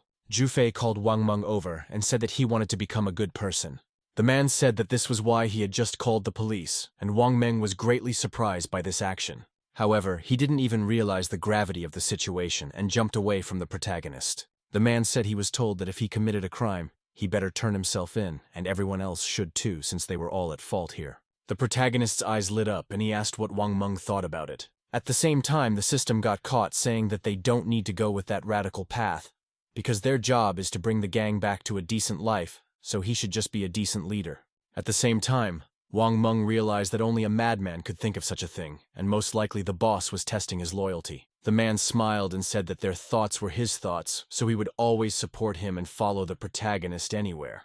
But Zhu said to prepare a dinner table for all the company members for tomorrow, and slip a sleeping pill into it for everyone. And Wang Meng realized that the boss wouldn't believe his words, so he had to prove his loyalty indeed. The employee who was walking next to the undercover cop was very surprised and pleased that their boss was inviting them to lunch tomorrow. The policemen were surprised that he had summoned all the members of the company, because he would not have gathered so many people just to eat, and he felt that something was sure to go wrong. Quite soon, Shujian came out to the courtyard. Unknown asked him how many of them would be there this time, and Shujian replied that there would be all of them. The men said that last time he said the same thing at the hospital, and the bottom line was that he was just engaging serious forces, but they got nothing in return. He said that if he kept doing that, it would be very difficult for him to explain everything to the top. Xiujin said that he has been here undercover for 3 years and has left everything behind. The man said he no longer had anyone to pour out his soul to. He exhaled and apologized and said it was all in the name of justice. He said that with this information, they would soon finish everything and return to the organization and return all the benefits. The guy said he wasn't interested in anything at all and just let them return the cat and the dog because he had been here for 3 years so that Zhu Fei and his guys would be held accountable by the law. The man said that he trusted his intuition and this time they would definitely get them. The man was already dreaming that he would see the scum of society punished properly. It wasn't long before the company was really throwing a feast at a major restaurant. One of the thugs started calling the manager of this restaurant and asking why all the waiters were guys since he demanded girls to the table. The waiter said he was sorry. However, today was their girls' care day, so they did not come out, and they could only offer guys as waiters. However, no one heard him. The principal said with a strained smile that it was probably impossible, and asked him to accept his apology. The guy took the principal by the scruff of the neck and asked him what he said there and why he was slacking off. After a brief altercation with words, the man took a swing at the principal and was about to hit him. However, unexpectedly, his hand was stopped by Zhu Fei. The man was extremely surprised that the man had interfered in the conversation and was very frightened. Zhu Fei asked if the man was eating today, which he confirmed. At the same time, he almost died of fear in his heart, because he had no idea how such a fierce boss had stood up for a lowly man. The protagonist wondered if he couldn't feel anything. The guy mumbled something inaudible, then collapsed to the ground. At this moment, everyone present had a similar state of weakness. To avoid any suspicion, Meng also hurriedly took a sleeping pill. Lin surmised that now they could, with peace of mind, surrender to the police. Thinking that Zhu was testing him again, Wang continued to play along, saying that he'd do anything for him and he'd never back down. Meanwhile, police officers arrived and rushed to arrest everyone. They said they had received a report of a confession from one of their gang members. Fei interrupted the law guards and mouthed that he was the one who called them. The cops were puzzled, adding that he had gathered everyone here on purpose to all surrender to the authorities together. Then, Fan provided them with a laptop with dirt on his faction. Naive Meng, sitting in the patrol car, wondered if he had passed his boss's background check. One of the policemen went over to Jian to praise him for the job he had done, as Zhu's gang had been successfully caught. At this time, Shanhu with authority gloated over Fei's act, saying he'd gone completely off the rails to turn himself in to the police. They were well aware that now the underworld was in their hands. Duan smiled caustically and asked how they would dispose of Zhu's territories. Just moments later, a SWAT team burst into the room and urged everyone to stay in their seats. After all, as it turned out, Lin had found dirt on Shanhu as well, with the 8th authority, which he safely handed over to the police. Already in handcuffs, Duan realized this, which made him furious. Law enforcement officers tried to calm him down. A short time later, Shanhu was sentenced to the highest penalty, the death penalty. Fan was similarly convicted, but given his candid confession, was sentenced to death with a stay of execution. Meanwhile, Zhu was telling his friend about the successfully completed task and intended to return to his normal life. However, it wasn't that simple, because a check arrived at the police station.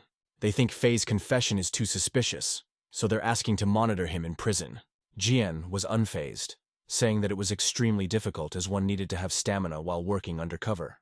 But he had no other choice, so Zhu agreed to continue working in the prison. At this time, the main character was on TV in the prison, stating that he only wanted to make good people out of them. Lin naively thought that they would be grateful to him. After all, his teacher had said, there was good in every person. Zhu was genuinely happy to have contributed to the establishment of the right path of the people. Jian, for his part, realized that it was more likely that Fei would be killed in prison, and thus he would return to his usual life. The cellmates began to whisper among themselves, glancing at Fanya. After a while, they were sent to the correctional labor, where Shu could not decide whether to interfere or not. Suddenly, Zhu called out to Meng, making a request, asking him to help him. One of the convicts couldn't accept that Fei had put him in prison. Therefore, he attacked him with a spoon, intending to kill him. Wang urged the boss to be careful, for even after receiving a life sentence, Meng was loyal to his master. At this moment, Zhu was suddenly interceded by Dalun, who hurriedly hit the attacker. Xiao stated that as long as he was here, no one would dare to touch his boss. Running up to them, Meng joined in Dalun's words. All the prisoners took out their spoons and looked menacingly at the trio that had formed, the heroes. Meanwhile, The jailers were already heading toward them, urging them to leave the lynching, which had no effect on Fei's distraught former subordinates. Wang and Xiao stepped to their master's defense, asking him to run away. However, in the next second, Lin made it clear that he was not to be trifled with, and struck an incredibly powerful blow. As a result, one of the traitors flew off to the side. Everyone was shocked by such power. Zhu urged everyone to stop immediately, even though he actually wanted to show off his skills. Suddenly everyone fell on their knees in front of Fan, saying that they would not dare to harm him anymore.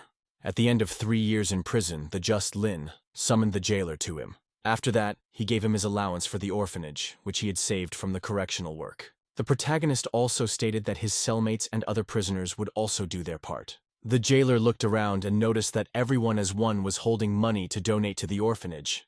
However, only Shu was hesitant to hand over his money. Naturally, everyone started pressuring him, threatening him with physical violence.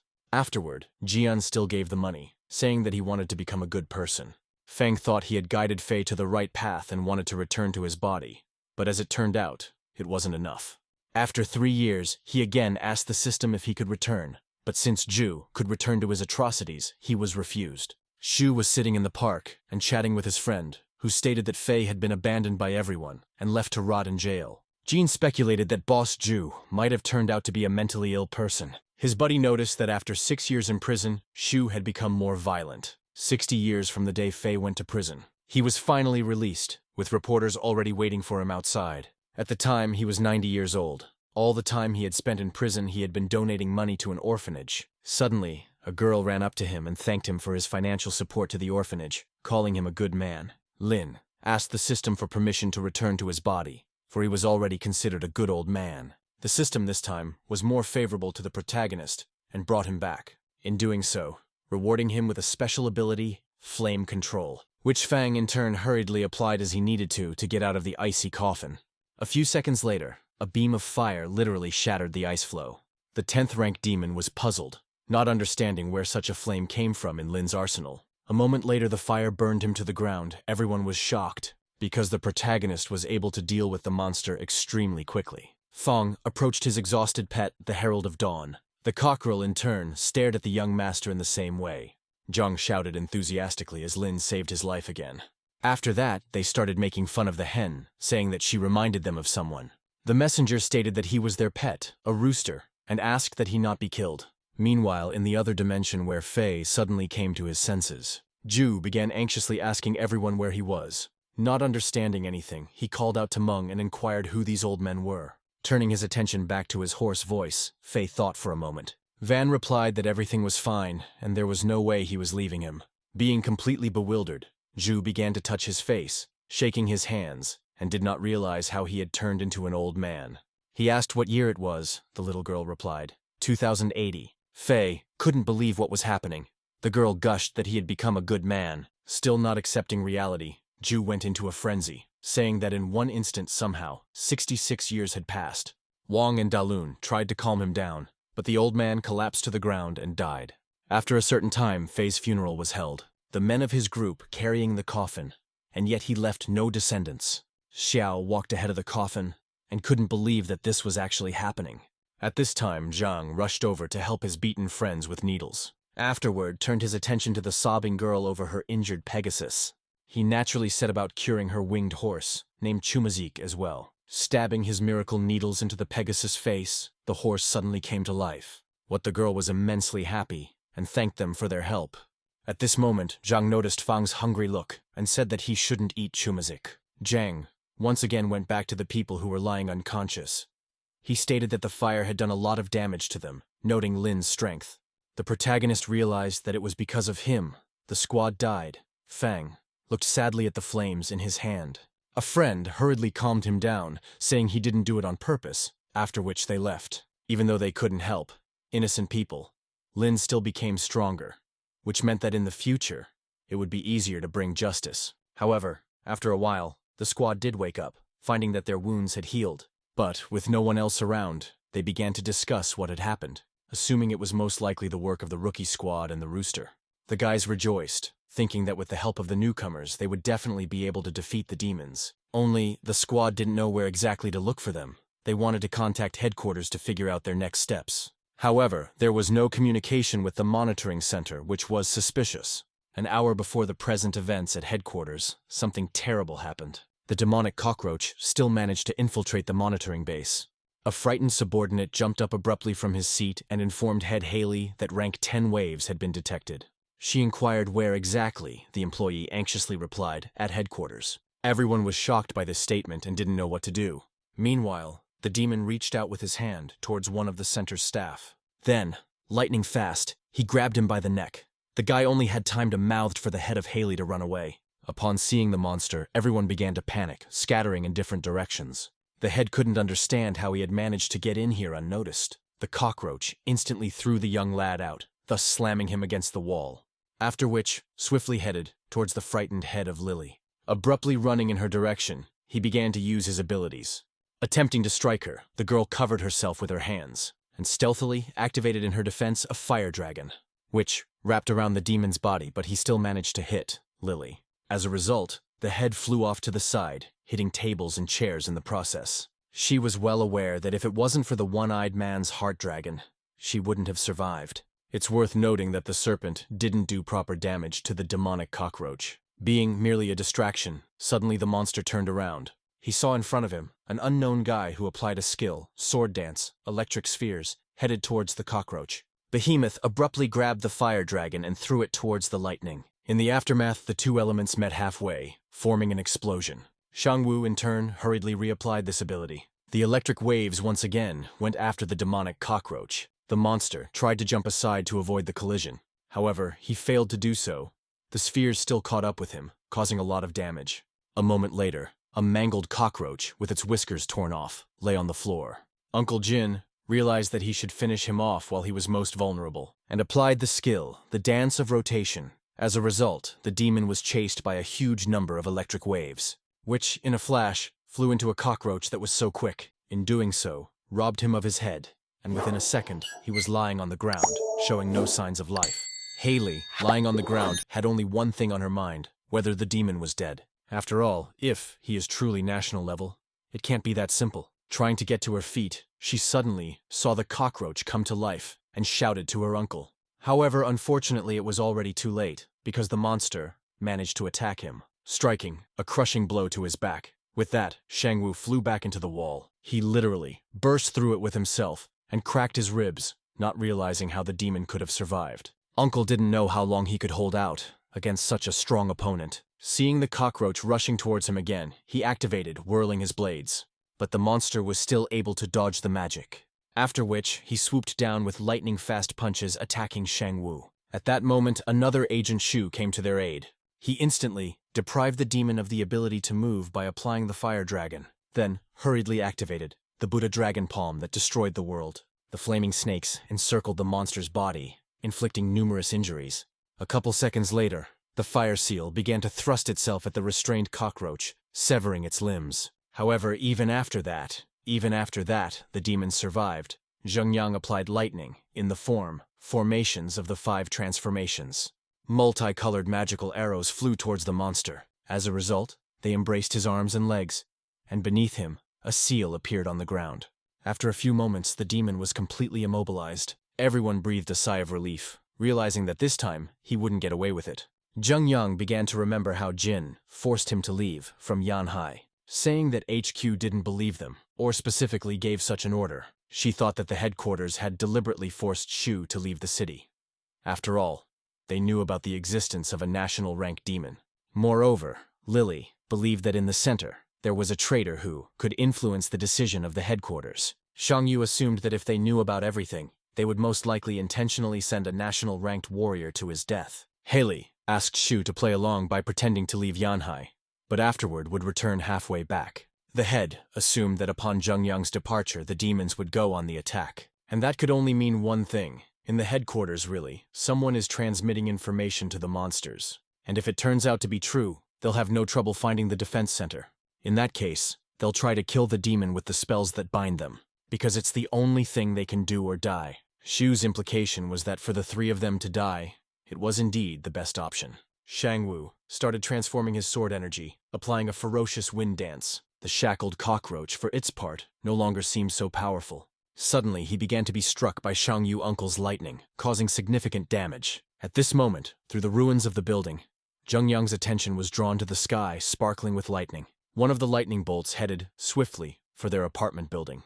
A few seconds later, a bolt of lightning pierced the demonic cockroach. They realized that it was necessary to destroy the monster so that the people of the city would not be harmed. Meanwhile, the monster turned into a charred entity. Shang Yu hoped that the cockroach would still die from such a powerful discharge of electricity. His limbs were torn and separated from his body. He lay without any movement. However, a moment later, He-jin noticed that there were already 2 corpses, monsters, in the room. She realized that the demon was not dead and began to regain its health. Everything happened as fast as possible. The monster suddenly attacked Zuya, giving him an extremely painful blow. Zheng Yang flew into the concrete wall. Numerous injuries to the one-eyed man prevented him from being able to act quickly. Jin and his uncle, seriously worried, urging him to be extremely careful. Shu realized that the protective dome, with such injuries, would not be able to block his blows. Remembering that drawing, Zheng Yang realized its meaning: demon could be reborn again. And in that case, killing him was not an option. At this moment, the cockroach once again began to beat up the maimed Shu. However, the one-eyed man, even in such a situation, was not going to give up. He once again hurriedly applied the Buddha Dragon Palm. The monster seemed to sense it, and instantly dodged from Zheng Yang's sudden attack. After which, a retaliatory strike followed from the side of the demonic cockroach. Shu managed to grab his hand and activate the Seal of 1,000 Dragons. But the much-improved monster struck again, a lightning-fast blow to the one-eyed man. Jin and Shangwu realized that the monster was stronger and soon could kill him. Meanwhile, the battered Zheng Yang seemed to be unable to continue the fight any longer. Shu literally choking on blood, but the relentless cockroach once again rushed towards him. Shangwu, in turn, thwarted him by releasing another batch of electric spheres. One-eyed decided to seize the moment and suddenly attacked the demon. At this time, the rooster kept thinking about how he could escape from the newcomers. His only option was the sudden appearance of the king. The Herald of Dawn abruptly jumped out of the hands of the protagonist, after which grabbed Lin and dragged him to the side, assuring him that help was needed for the people there. System reported ahead, high-energy food. Fang had already scrambled. The system strongly recommended to think over this decision, as the object of the hunt was extremely dangerous, running into a place where buildings and cars were destroyed. Fang stated that it is located here. Jiang swept up that he didn't see anyone who needed help. At that moment, a man flew out of a multi-story building, out of a window. In the aftermath, he landed rather painfully on the ground. Shang recognized him, the man who had believed in them. Cockahoop understood that the king was around somewhere. They tried to help Zheng Yin by acupuncturing Zhang, but the one-eyed man flatly refused, urging them to flee immediately. Meanwhile, the demonic cockroach was already behind them. Rushing out lightning-fast attacked Zhang in the back. As a result, he flew off to the side. The impact was too strong. The bloodied Zhang spruced up as he spoke. Lin managed to pick him up. The protagonist came to a frenzy, looking pityingly at his friend. The rooster, however, was delighted with this outcome, naively believing that soon his life would change for the better. Fang asked Zhang to be patient, saying that he would soon take him to the principal's office. Rider of Dawn kept praising the demon, imagining him to be a monarch. Lin directed his menacing gaze at the bloodthirsty monster. Then he rushed toward him and began to strike him mercilessly. Afterwards, was able to kill him, however, it was temporary. Because on the other side, he started attacking the protagonist, but couldn't hit Fang, while his speed was at an incredible level. In response, Lin, dodging his blows, counterattacked the demonic cockroach, literally driving it into the ground, thus destroying another clone. However, the monster was already standing behind him while the master continued beating the dead body. The protagonist felt that he was being attacked in the back. Fan, in a lightning-fast movement, grabbed the monster's leg and slammed it against the ground, then began beating the seemingly immortal demon. As a result, he was once again able to eliminate a tenacious cockroach. A moment later, the whole and unharmed monster rushed to attack Lin again. The young master reacted in time and grabbed the monster by the throat. He began gradually to squeeze his neck, trying to strangle him, and after a second, ripped the head off. A demonic cockroach. Rooster was shocked. So incredible power, the main character. Zheng Yang was also amazed by Fang's unprecedented power, realizing that even a demon of national rank was no opponent to him. At this time, Lin, with ease, was dealing with another monster. Although the young master lacked martial skills, but his strength, speed, and defense were at an unprecedented level. The monster, in turn, did not give up hope of wearing down the protagonist. Fan once again dodged the attack and, grabbing the cockroach, slammed it to the ground. Sue realized that if the monster didn't regenerate its health, it would have died long ago. As soon as Lin unleashed a series of attacks on the monster, another one immediately appeared. It seemed like it would go on like this forever. Haley and Shang Yu watching the duel intently. However, at a certain point, the young master began to lose the fight, since was already quite exhausted, while the cockroach was in a fighting mood, even though Fang had killed him several dozen times. But still, Lin wasn't going to give up so easily, and hurriedly again attacked the monster, while at the same time began to miss more often strikes. The protagonist, out of his last strength, threw himself into the carnage and killed a cockroach, after which, again, he attacked him from the back with a powerful blow. As he flew into the ruins of the building, the system informed the master that his energy would soon be depleted. Then, the countdown to exhaustion began. Fan made a decision to act extremely fast and ran towards the monster, beginning to actively use his abilities and utilizing the flames of fire, which instantly turned to icy fire, breaking the seal, after which Lin used the third form, the demonic flame. After a short period of time, the protagonist broke all 4 seals by activating the earth fire, with which delivered a crushing blow to the cockroach, literally, at the last second, the exhaustion of his strength. The monster, in turn, collapsed to the ground in ghastly agony. The surprised rooster felt the king's energy waves fading away. He fell to his knees, and crying realized that the monster was dead. The exhausted young master walked defiantly past his pet. Fan looked pitifully at his friend. The system reported that he was dead. Lin refused to believe it, starting to yank Zhang and asking for him to wake up. But the system claimed he, even a faint brainwave, was gone. The protagonist continued through tears to talk to his friend. Master began to remember the first time he went to a mental hospital, where the director told him that this was his new home. Zhang at the time was actively practicing his acupuncture on patients. The director of the mental hospital noted him, saying that with him, here is the most inadequate. The staff of the treatment center regularly dealt with him, preventing him from doing his experiments. Zhang in turn claimed that they were killing his talent. His subject rushed crying on his shoulder, the principal. After which, he took little Fan to his room, number 666. The kid asked where his mom was. The director replied that his mother left to earn money. Lin suddenly turned around and asked, giving him for cultivation, a hammer, a knife, gasoline, and a power saw. The nurse realized why the principal had put the boy in a private room. After a while, Fanya was already being taken to the intensive care unit, as he hung himself while cultivating.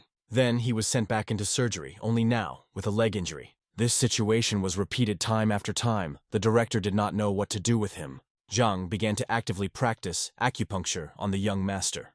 Healthcare workers interpreted it as an assault on a patient. He always claimed he only wanted to help Lin, after which he was put in shackles. After a while, Zhang asked to go outside, promising the principal that this time it would just be for a walk. The head doctor, in turn, believed the young man and let him out for some fresh air.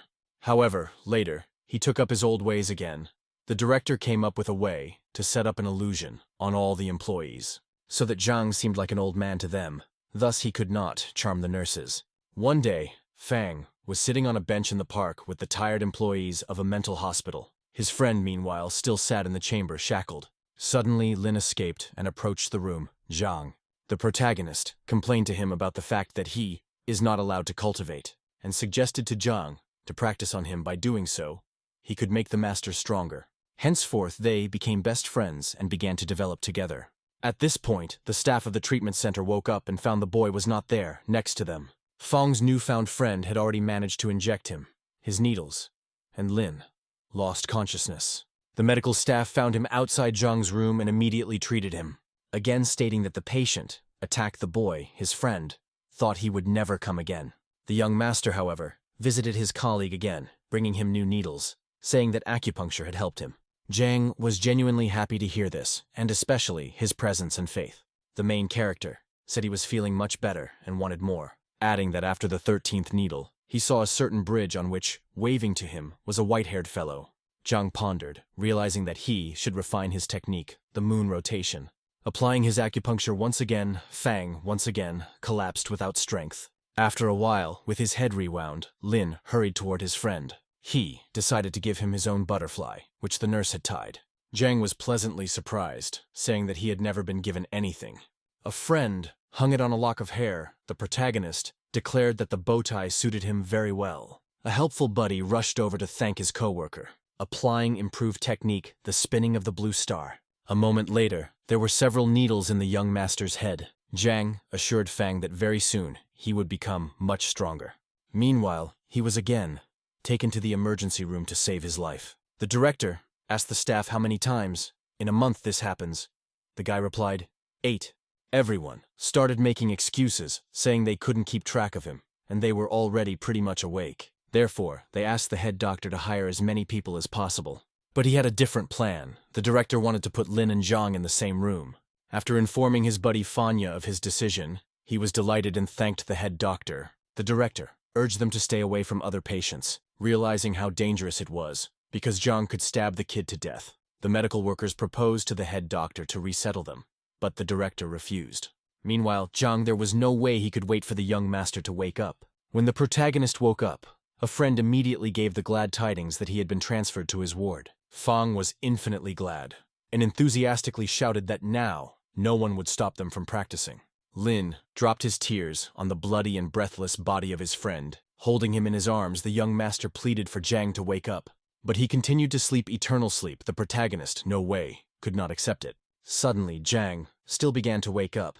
Even the system was perplexed. He opened his eyes and directed his gaze at his best friend. In response, Fan smiled and stated that he, until the end, did not believe in his death. At this moment, as if a realization came to him, Zhang wailed that that monster almost killed him, which meant they owed it to him to get back at him, and started yanking Lin to him to help. The young master said he had already killed him, and a great many times. There were cockroach corpses everywhere. Zhang looked at them in surprise. At this time, the demonic cockroach got into a place, a cluster of souls. Everyone began to say that he would soon get used to everything. Fang inquiring about his friend's health. Meanwhile, the rooster was up to something not so good. He wanted to remove the cockroach's body while they were busy looking for Zheng Yang. The Herald of Dawn began to search the remains of the king, digging up the ground. Zhang and Lin found the injured Shu and tried to help him with their acupuncture. However, he in turn flatly refused to help. At that moment, the rooster found the cockroach's corpse, and since he was hungry, he decided to eat his remains, which greatly angered His Majesty the King on the other side of the world. After which the rooster apologized to the cockroach, saying that he felt sorry for him. In heaven, all the demons began to comfort the embittered king. The Herald of Dawn thought about what shape the emperor actually was. The overlord, for his part, was out of breath, the demons holding him down, trying to calm him down. Suddenly the cockerel became hot inside, as if a volcano was awakening in him.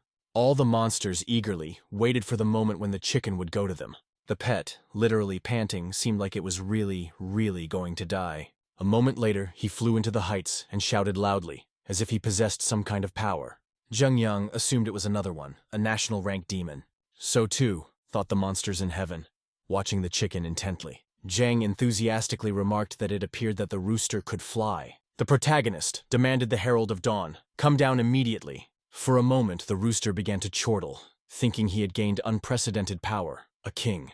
He abruptly rushed towards the young master. Lin calmly stood still. The rooster, however, realized that even with such strength, he could not overcome them, and flew right into their hands. Shangwu, Lily, and Shu were shocked that Fan not only killed the demon but also helped his pet break through to the next stage. Unexpectedly, the head thanked them for saving Yanhai. Squads have been going around the city to help the other survivors. Most people, though, were dead or seriously injured. Some have been resuscitated and given sanctuary. Head Haley, for her part, created a channel where she described the situation so far. Everyone joining the squad began to offer condolences to those who had lost loved ones, praising those who had stood up to the demons.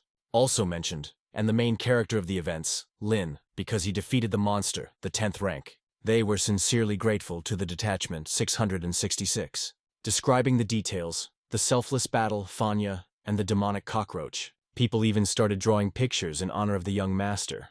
The tired head of Jin read the reports of losses among the personnel being in Shu's pay. Zheng Yang suggested that she go home and rest, and afterward they would get back to business, but she refused, stating that there were unresolved issues that she wanted to discuss with him. The one-eyed man asked her if she had spoken to her uncle about the traitor at headquarters. As it turned out, the head didn't notify Shangwu, only warning him of the demon attack. Shu smilingly remarked that she, even her own uncle, didn't trust her. Haley stated that the less people know about what happened, the better. But they have already used it for personal gain. Therefore, the head ordered Li and Ching Song to remove the sensor that could only display the body's vitals from his body. After all, they resorted to this method in order to be aware of whether a dispatched warrior of national rank was alive or not. Lily pointed out that this is why they need to gather irrefutable evidence to provide to the general staff. The head also decided to send Zhang and Fang to Qingshan Hospital and leave the rooster in their charge. One-Eyed inquired how long ago she had known they were from the mental hospital. Jin replied that originally had taken them into custody as, trusting the mentally ill, military operations is extremely dangerous. As it turned out, Zheng Yang secretly called them out because they are indeed very strong. The head wanted to find out as much information as possible from Director Hao about their deviations. They agreed with Shu that such power was worth using for their own purposes, even if such power was in the hands of lunatics. At this moment, suddenly, the one-eyed man's wound ached. Haley became worried. Lifting the clothes, they found that from the wound, some kind of outgrowth was coming out. The frightened Lily didn't know what it was and ran after Chen Lao and Qin Song. Soon, Zheng Yang placed in a flask. Lao said that the root system has already affected the organs of Shu, and remove the outgrowth will not be possible. They were trying to figure out where exactly the one-eyed man had been injured. At this time, Zheng Yang rumbled as if he wanted to say something. "Chen," asked the lab technician, "immediately turn on the transmitter." After which, Shu muttered that it was a 9th-ranked warrior sent by the general staff. He was sent, for some unknown reason, to escort the one-eyed man. But Zheng Yang left him, saying that he had extremely important business to attend to. The only thing Shu remembered was that his name was Zheng Sen, and he belonged to the Taoist school. However, Sen unexpectedly attacked unpredictable Zheng Yang. After all, Zheng used his strength, his innate body, and with the help of those vines, injured him. He demanded that the one-eyed man follow him to the general staff for a report. Everyone was shocked by this statement, because it didn't seem possible. Since a cultivator couldn't use the power of his innate body, and at the same time, use his internal energy. Shu added that all he had to do was kill Senator. Consequently, he dumped his body in the middle of a protected forest outside of town. Jin realized that they urgently needed to find Zheng's corpse. The head began to explain to the squad their task, showing on the map in what forests of the suburbs was sent. The squad, a sacred duty. And according to the data, Zheng Yang, their target, is in this forest. There were also detected energy waves, demons, of the 7th rank. Even though they had destroyed the highest-ranked monsters and even their leader, they still shouldn't be underestimated. And since the rest of the squads are badly wounded, Haley sends them under the protection of Fang and Zhang, from which everyone was only happy, because they really did have incredible power. The head herself will coordinate their movements in the forest. Lily asked Jing if they, with Sun and 11th, could remove the vine from Zuya. The girl sadly replied that this would require a doctor of the 10th rank, no less. Suddenly, she remembered that in the squad 666, there was a Zhang who would be able to help. After all, they too were wounded by a demon with an innate ability, and he healed them. The head thought she had finally found a way to help the one-eyed man. Jin instantly headed towards the masters from the squad 666. Zhang and Lin assured her that they could help him with acupuncture. It's worth recognizing that Director Hao's way of coordination is really good. The head showed him the labor contract, which was a non-disclosure agreement, and their wages and provision would be on the level. And if the director agrees to hide the fact that they're mentally ill, then he just needs to sign the contract. Naturally, Mr. Hao agreed and prepared his contract, which was a statement of the release of his responsibility for their acts. He asked to sign this contract to Haley. The head responded that in that case, during the term of this agreement, he would not be able to change the cost of services. The headmaster felt that he had been deceived. Lily had hurriedly taken Zhang and Lin back to the unit. Hao didn't expect that everything would happen so quickly, and they would immediately have an urgent task. Once inside the lab, Zhang asked to fix Zheng Yang. One-eyed, in turn, was against this decision, but no one listened to him. Then, the healer needed complete silence, because he could be distracted by the slightest sound. That was soon done. Shu was not himself, but he could not speak out about it. Zhang happily declared that now he could proceed to his magical acupuncture. Sun couldn't help but feel like things weren't quite going according to plan. She was literally shaking with excitement, everyone frozen in anticipation. Jang, meanwhile, took out his own miracle needles, after which slowly brought the needle to the anxious Jungyang, who was showing his negative attitude. Suddenly, Zuya shook violently. It seemed like he was about to break the shackles. The assistant stated that he was having muscle spasms all over his body and his temperature was dropping rapidly. But Jang assured them that everything was under control and it was a normal reaction. After that, Jungyang's pulse disappeared, as the assistant said. The young healer once again assured them that all was well. Then the one-eyed man's breathing and heartbeat stopped. Haley was out of sorts. Fang, in turn, confirmed that everything was fine. However, from all indications, it was clear that Shu was dead. Everyone was just horrified. The head couldn't hold back her tears. At this time, Zhang asked Lin if indeed things had not gone according to plan. Everyone began to look askance at the protagonist and not to the healer. But suddenly, a kind of miracle happened. The heartbeat was restored. The military advisor, Lily, was genuinely excited such news. Sun looked closely at the wound, Jungyang, and found that it began to heal, and the seed was neutralized. Zhang breathed a sigh of relief as well as the others. After a while, all of Shu's vitals returned to normal. He was unconscious, but his body was recovering. In addition, the monitoring center has been successfully repaired. Jin wanted to update the data, Rooster. It was necessary to do so because his energy waves could not be hidden. In the country there were about 40 warriors of national rank, and the Rooster joined their ranks. The general staff, along with the traitor, naively believed that Yanhai would not be able to fight off the demons. By renewing the Herald of Dawn, everyone will think that he is the one who saved the city. Heli realized that she couldn't hide the information about Zhang and Feng for long, but it was better to take advantage of it at the right time. After a while, everyone knew about the national hero, in the form of a rooster. By updating his data, the rooster was honored to be called the Imperial Messenger of Dawn. Everyone began to actively discuss the topic, saying that the rookie squad had overtaken most of them. The rooster, however, thought only about the bottom, that the day would come when he would avenge his fellow humans. They all went together to look for the corpse, Zhang Sen. Wandering through the forest, they came across energy waves, demons of the 7th rank, while some of the troop tried to feed the angry rooster. Jang offered to carry the chicken, assuming that Lin was tired. However, those willing to carry the winged beast turned out to be half the squad. The Herald of Dawn suddenly flew up into the sky, intending to warn the demons that the humans were coming to them soon. Meanwhile, everyone continued to marvel. The flying rooster. He instantly rushed forward using the skill Fast Flight. However, the messenger realized that he would lead the squads to his fellows, because as they managed to catch up with him, the cockerel, in a hurry, began to think about how he could save his compatriots. And since the main task of the squads was a corpse, he wanted to lead them to it, bypassing the ambushes of demons. The Herald of Dawn suddenly landed near Lin and his team, stating that he could go off to find the body and they would follow him, in order to avoid battles with monsters, and as soon as possible to fulfill the task. Military advisor. Everyone began to celebrate the caring rooster, thinking he was trying to help them. Fan suspected that he wanted to escape and suggested to Zhang to knock him out. The Herald instantly ran up to the protagonist and literally fell to his knees in front of him, begging him to give him a chance. The people from the squad were puzzled, saying that a beast of national rank had bowed down to Lin, but the young master flatly refused the rooster's request. The cockerel of national rank was extremely indignant at this answer. Since they believed the messenger to be female, Zhang urged Fang to give in to the hen.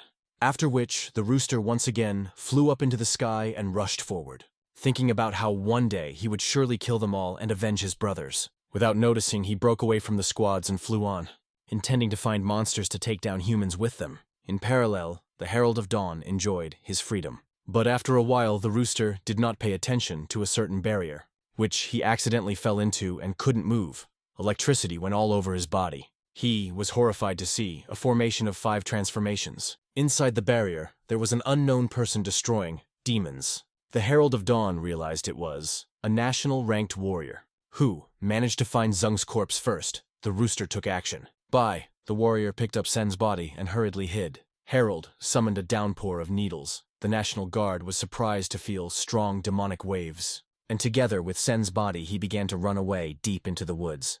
Because warrior perfectly understood that such power can belong only to a demon, national rank. The rooster in turn really got a huge amount of ability, and the presence of such a demon only meant that Yanhai's warriors were already here. The Herald of Dawn began to use abilities of the electric type, to which a warrior of national rank was extremely surprised. As it turned out, the rooster was secretly practicing his skills, long-range combat. The warrior noted his magical techniques, realizing that he was indeed powerful. Assuming that the bird had flown in to retrieve the corpse, Zheng, and to cope with the demon, he will not be able to, in addition to his help, could come to the others. A warrior of national rank was trying to dodge the lightning-fast attacks of the rooster. However, at a certain point, the messenger struck with lightning ahead of time. As a result, he was able to wound the unknown thief who dropped the body of Senator. The cockerel got mad and wanted to take revenge for his kin, instantly applying his combined technique and headed towards the warrior. The one, in turn, rushed to activate the shadow ability. And in the aftermath disappeared. The rooster realized that he had an innate body. Despite the fact that he used a huge amount of energy, the messenger felt a surge of strength, realizing that he had acquired this skill when he ate the corpse of a cockroach.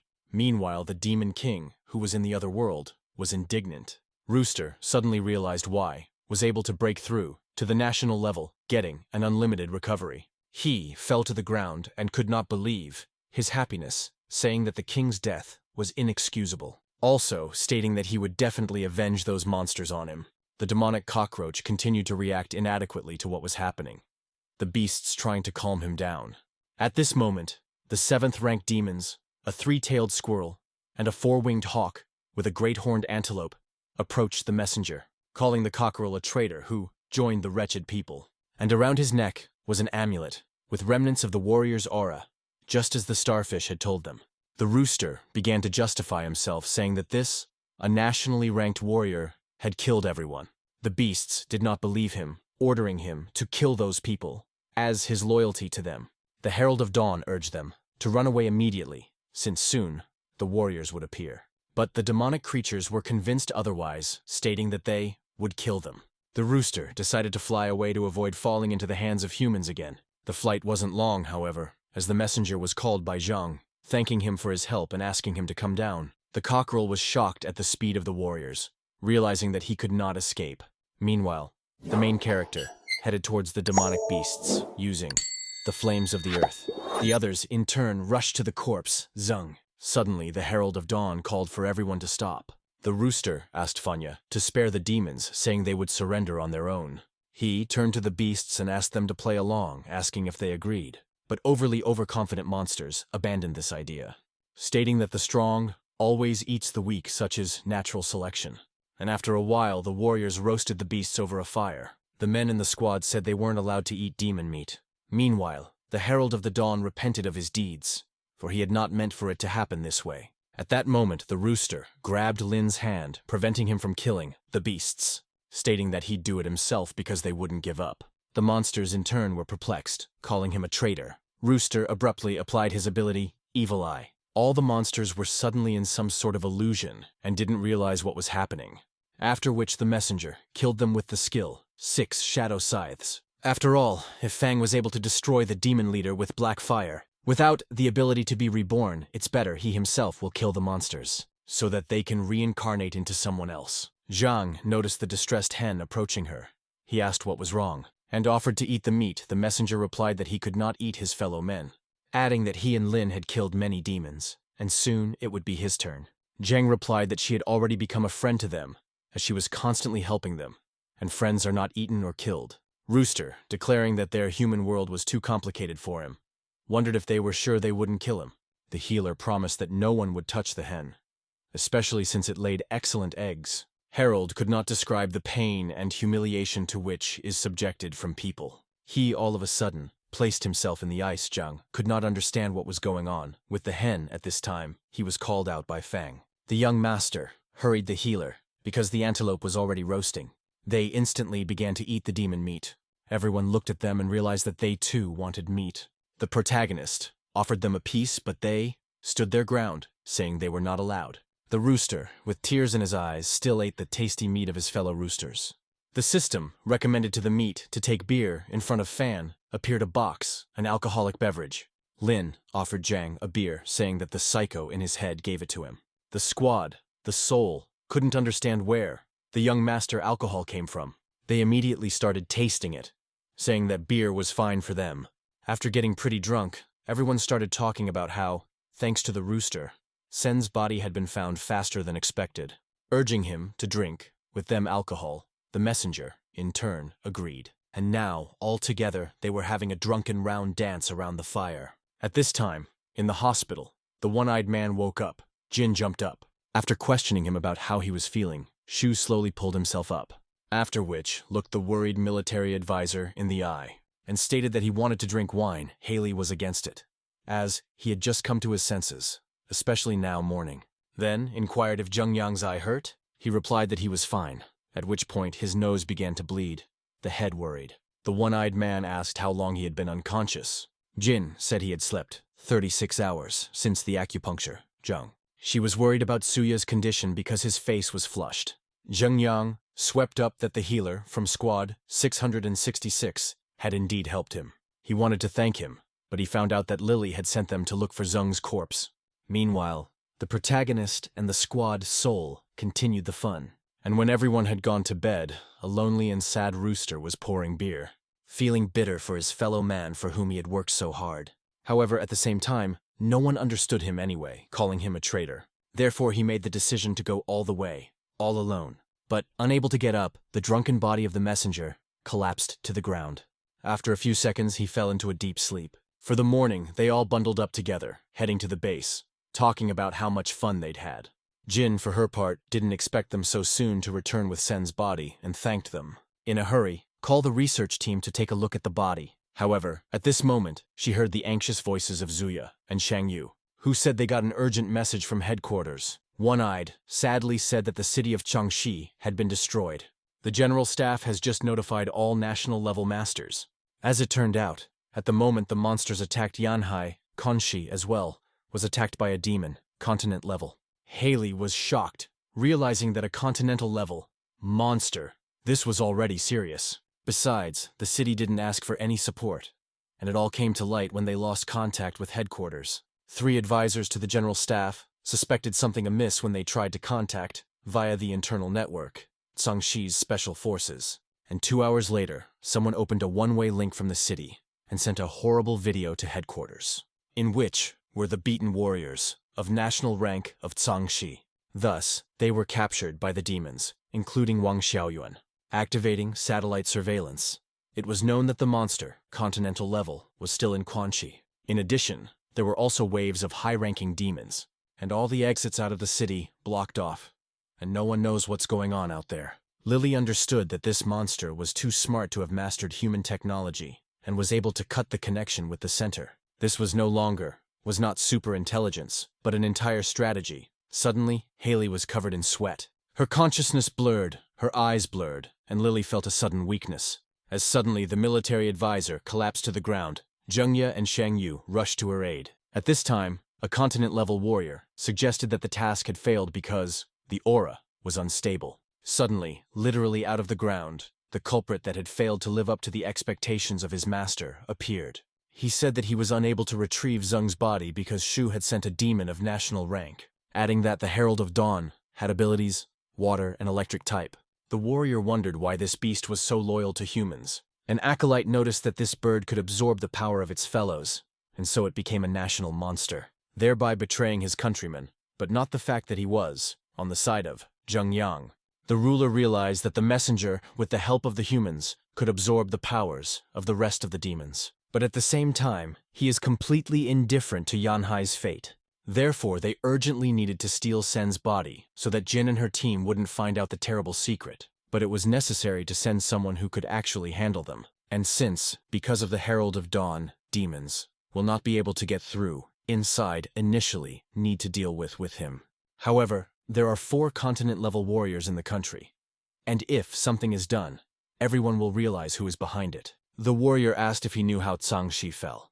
The acolyte replied that he had seen that video. A servant inquired why the headquarters let the continental healer guard Xiaolu leave.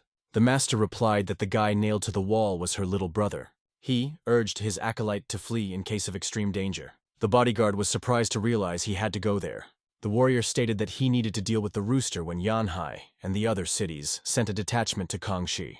The acolyte resented him again, saying that he was not his opponent. The ruler said that he didn't have to fight, but he didn't have to help Yanhai anymore. His henchman asked why he was so sure that Zheng Yang would send him specifically. The Continental Guardian smiled and said that he would definitely be called upon for help. Meanwhile, in Jin's chamber, Shu informed her that he had sent Jing Mo and Li Da and would lead them, Wan Xiaolu.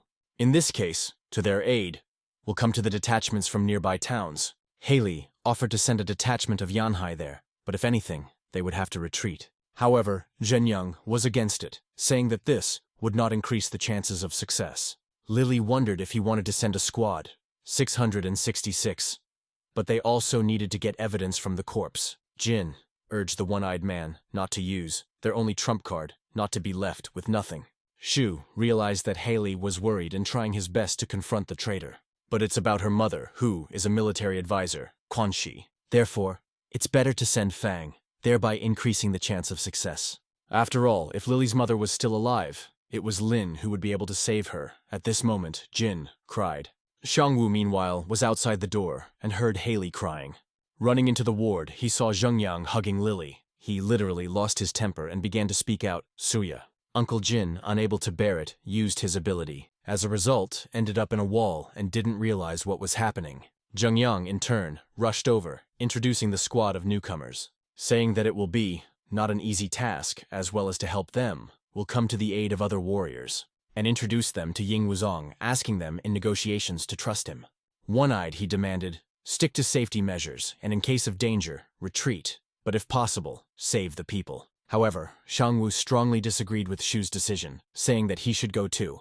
Zhengyang turned him down, putting him on a helicopter. The main characters, the Herald of Dawn, decided to show off in front of everyone by using the skill Leap, with which he could instantly move within a certain range. After a while, they were spotted by the team, Wan Xiaolu, also paying attention to a demon of national rank. The boy took out his magic bow and took aim at the rooster, then immediately fired at him an electric arrow. Suddenly, the messenger was placed in a black sphere where he could not move. Xiaolu said that this rooster was not their enemy at all. He had arrived with Yanhai's reinforcements. Da Cheng was shocked by the presence of a demon of national rank. Wan stated that it was the pet of the rookie squad, the Imperial Dawn Messenger. Li was extremely dissatisfied with Yanhai's leadership and their decision. At this moment, the rooster fell right into Fan Yu's hands. Zhang began to inquire about his health. Xiaolu welcomed the newcomers to the rescue squad, but they were engrossed in the state of the chicken. Wan wondered if it was because of the family. Jin sent the cockerel, Lin and the healer continued to ignore her. Meanwhile, Ying Wuzong ran up to Xiaolu and identified himself, the communicator of their squad. She suggested that the newcomers had become arrogant by taming a pet of national rank. Smiling, Da Cheng swept the Yanhai warriors, relying on their demon. Therefore, not realizing what he was so proud of, he hastened to change his mind, stating that this was an order from their head and not what they thought it was. Then Li called Zuya a lowlife, saying that rookies shouldn't be so brazen. Zhang asked Lin what they were talking about. The protagonist assured him that nothing much was going on. Da Cheng began to rant, saying that he had never met such arrogant warriors. The other, Jing Mo, stood silently to the side and looked at the Herald of Dawn. Suddenly, the rooster recognized him as the warrior who had tried to steal Sen's corpse. Mo also realized that the messenger recognized him, but he really wasn't loyal. Yanhai, after all, would have already informed his own. The rooster, barely restraining himself from jumping in and killing him. Jing, in turn, thought he could win him over to his side. Li said that they should wait, the squads, Hengxi and Xinfeng. However, after waiting for them until evening, no one ever arrived. They, thought everyone, had mixed up the day of the gathering. A few minutes later, Da Cheng received a message. Li showed the notice to Xiaolu, saying that this came from Hengxi. The message said that they would not send their warriors to help, as it would be certain death. Wan and the others shouted joyfully that the Xinfeng warriors had arrived. The young men got out of the helicopter and introduced themselves, Wu Feng and Wu Yu. They were brother and sister. They were famous for using, in their skills, rain and wind. However, these skills were more suitable for retreat than for offensive actions. Da Cheng was out of his mind with anger and didn't know how to react. They were walking through the forest, and Li could not calm down, expressing his discontent. Brother and sister Wu were not very pleased to hear the profanity directed at their superiors, but they could hide, unlike Da Cheng. Wan urged Li to calm down, saying that in essence the headquarters did the sensible thing. Xiaolu thanked them for agreeing to help them, and only Mo was here for a completely different reason and not to save people. As they got closer to the suburbs, Wan declared that through a secret tunnel they would make their way straight to their base. These tunnels served as retreats and were known only to the top leadership. Xiaolu wanted to use a sphere of coverage to hide their presence. By applying this ability, they really truly could not be seen. Vanya called for everyone to be on guard and announced the start of the operation.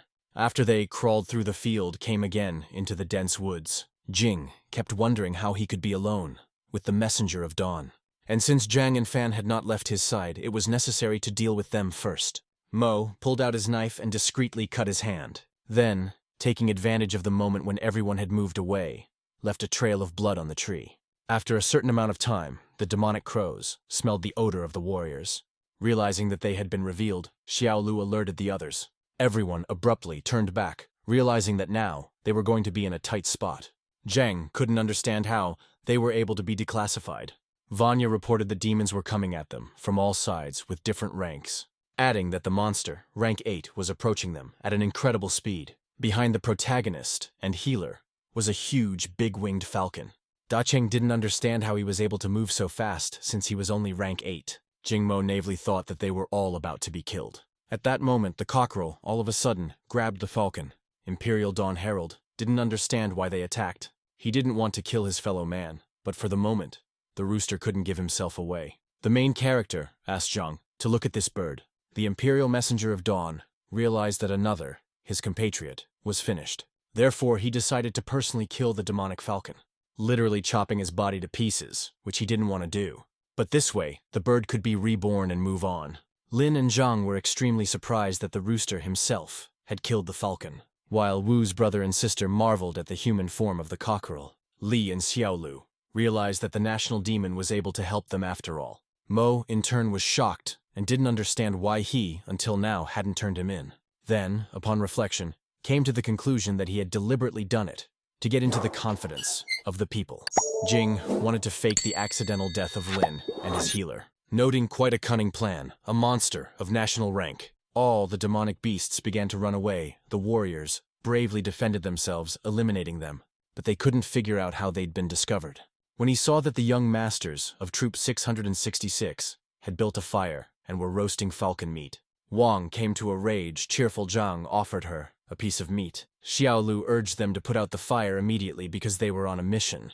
Dacheng and Jingmo were also puzzled by the rookie's extremely non-serious attitude. Unlike most, Yu and Feng said that the scent was indeed alluring. Meanwhile, the midnight she-wolf, rank 9, was informed by the birds that their brethren were roasted on the fire, adding that since energy waves, the hare, falcon, and hyena were missing, it was most likely that they were the ones who were roasted. Suddenly, the person in the tree said that throughout the entire forest, there is this aroma. The demonic she-wolf greeted the 4th prince consort, who it was noticed that the warriors had come to hunt their countrymen. It was a demon of national rank, an ant king. He was the one who sent that horrible video to Heng, and assumed that this visit was the answer. At this time, Dacheng and the enraged Wan put out the fire, yelling at the newcomers. Afterwards, she said it was best for them to retreat, so they wouldn't run into stronger demons. In fact, Xiaolu really wanted to help her brother and save him.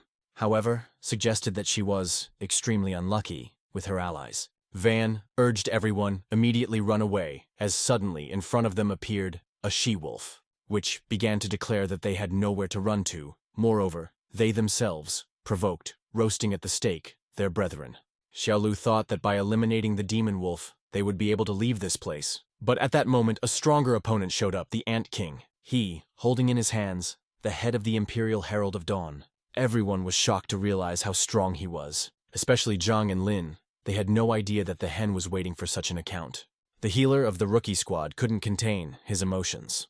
Jing was also upset because he wanted to recruit a rooster and had come all this way in vain. Zhang began to tearfully declare Fang that their pet was not spared. The protagonist promised to take revenge. Wang's squad immediately took up battle positions, preparing for battle. Li assumed that Xiaolu would handle them, he urged Yu and Feng to escape before it was too late, which, in the end, they did, applying the ability Wind and Rain. Dacheng didn't know who to attack first, holding with trembling hands his bow. Mo naively thought they could still defeat the demons, but given that they had killed the Imperial Messenger, the task was getting harder, and it might be better to escape. Meanwhile, the Ant Emperor appeared right in front of him, saying that he was in vain thinking of escaping, adding that most of all he hates betrayal. Jing was literally taken aback, realizing that this demon could read thoughts. Moments later, the Ant Lord struck a powerful blow. Mo, the warrior, in a moment, flew into the tree, feeling incredible pain. Li, lightning fast, fired his electro arrow at the ant and even managed to wound it. Because, as Xiao Lu activated the acceleration sphere, the monster abruptly jumped onto the tree. Wan rushed to the aid, injured by the king, Jing. Realizing that Li himself would not be able to handle it, she gave him triple acceleration originally, needed to eliminate the she-wolf. What Dacheng started to do with Xiao Lu's skill, he was able to stab an arrow into a 9th-rank demon. Monster fell to his knees. Wan demanded Li backed off. However, at that moment, a furious ant was already flying towards them. Seeing that he decided to attack Linya, Dacheng urged him to run away. The protagonist was of a different opinion and wanted to avenge his pet. Suddenly appeared whole and unharmed a rooster. He managed to grab the hand. Demon. Zhang shouted enthusiastically that his hen was in fact alive. Wan and Li were puzzled. They could not understand how the messenger was alive if his head was torn off. Dumbfounded, the Ant King abruptly jumped back. Shocked, he tried to figure out how he did it. The prince consort began to remember how he met in the forest a messenger who ate his fellow creatures, and claimed that he, not a traitor, but in fact, wanted to help them. As a result of this encounter, the 4th prince cut off his head. The demon wanted to read the thoughts of the Imperial Dawn Herald to learn about his abilities. Rooster in turn decided to personally deal with the king of the ants. Wan was healing Mo, who couldn't figure out if the pet was really faking it or loyal to the newcomer. Dacheng had no doubt of the messenger's intentions and was glad of his presence. The prince realized that he could not, for some reason, read the thoughts of the rooster, from which, literally, he went into a frenzy and did not know how to proceed. For, after a certain incident, he began to hear the thoughts of all creatures and traitors. The ant noted his devotion to humans, thinking he was their pet. But in that case, he must hear the traitor's thoughts. Zhang began to ask Fang how the hen could survive without a head. Meanwhile, the messenger of dawn hastened to attack the prince consort. In the aftermath, the Ant Lord flew off to the side. The demon, he realized, had really underestimated this pet. He, in a lightning-fast movement, used one of his abilities, Earth Shackles. The cockerel's paws literally dug into the ground. He could not move. Then, hurriedly attacked the Imperial Herald of Dawn. The rooster was well aware that he would have to kill the monster so that it could be reborn. He activated the evil eye. The ant was perplexed, realizing that he, as well, had developed skills, illusions. After which the pet applied a bright electric sphere. Everyone was extremely surprised at such a powerful messenger energy. The rooster, again giving into his emotions, began to cry. He felt sorry for his fellow man. The Herald of Dawn still released a powerful beam towards the ant. However, he was saved in time by the 2nd prince consort. In the aftermath, they flew off toward the woods, hitting a tree. The demonic she-wolf rejoiced at the sudden appearance of the prince. He, in turn, urged his brother to be more careful because death was very near. As they shook it off, they turned their attention to the crater that had formed in the middle of the field. Realizing how powerful the Imperial messenger really was, Xiaolu and Dacheng were more amazed. Another fact, seeing 2 demons of national rank. Brother ants began to rejoice that they were able to survive. But the 2nd prince consort urged him not to be so unassembled. The 4th prince replied that he was not that stupid, especially since his brother had saved him. After that, they made contact with their long tendrils. Seeing this picture, Zhang assumed that this was their way of exchanging information. The Imperial Dawn Herald understood that they were contemplating a plan of action. Jing Mo thought it was necessary to run away since 2 demons of such a high rank were extremely dangerous. Rooster knew they were strong, but Fanya's power was many times greater. Besides, he couldn't let them die at the hands of the protagonist. Therefore, he needed to make every effort to deal with them himself. The rooster once again activated his skill. The demonic she-wolf called the Ant Brothers to be on the lookout. Suddenly one of them moved, lightning fast, behind the messenger's back. Then he began to whisper in his ear that they would pay for their deeds. And no one will help them, because by sending demons to the city, to certain death, it means to get rid of unnecessary people. The cockerel noted his incredible speed. After a moment the ant cut off his head, declaring that he would avenge them, the she-wolf and his brother Liu.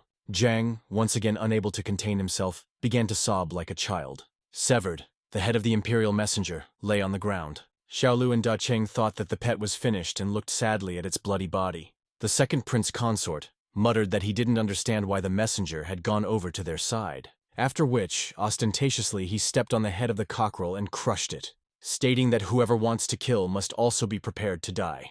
Hidden behind a tree, Jing realized that the second prince was much stronger.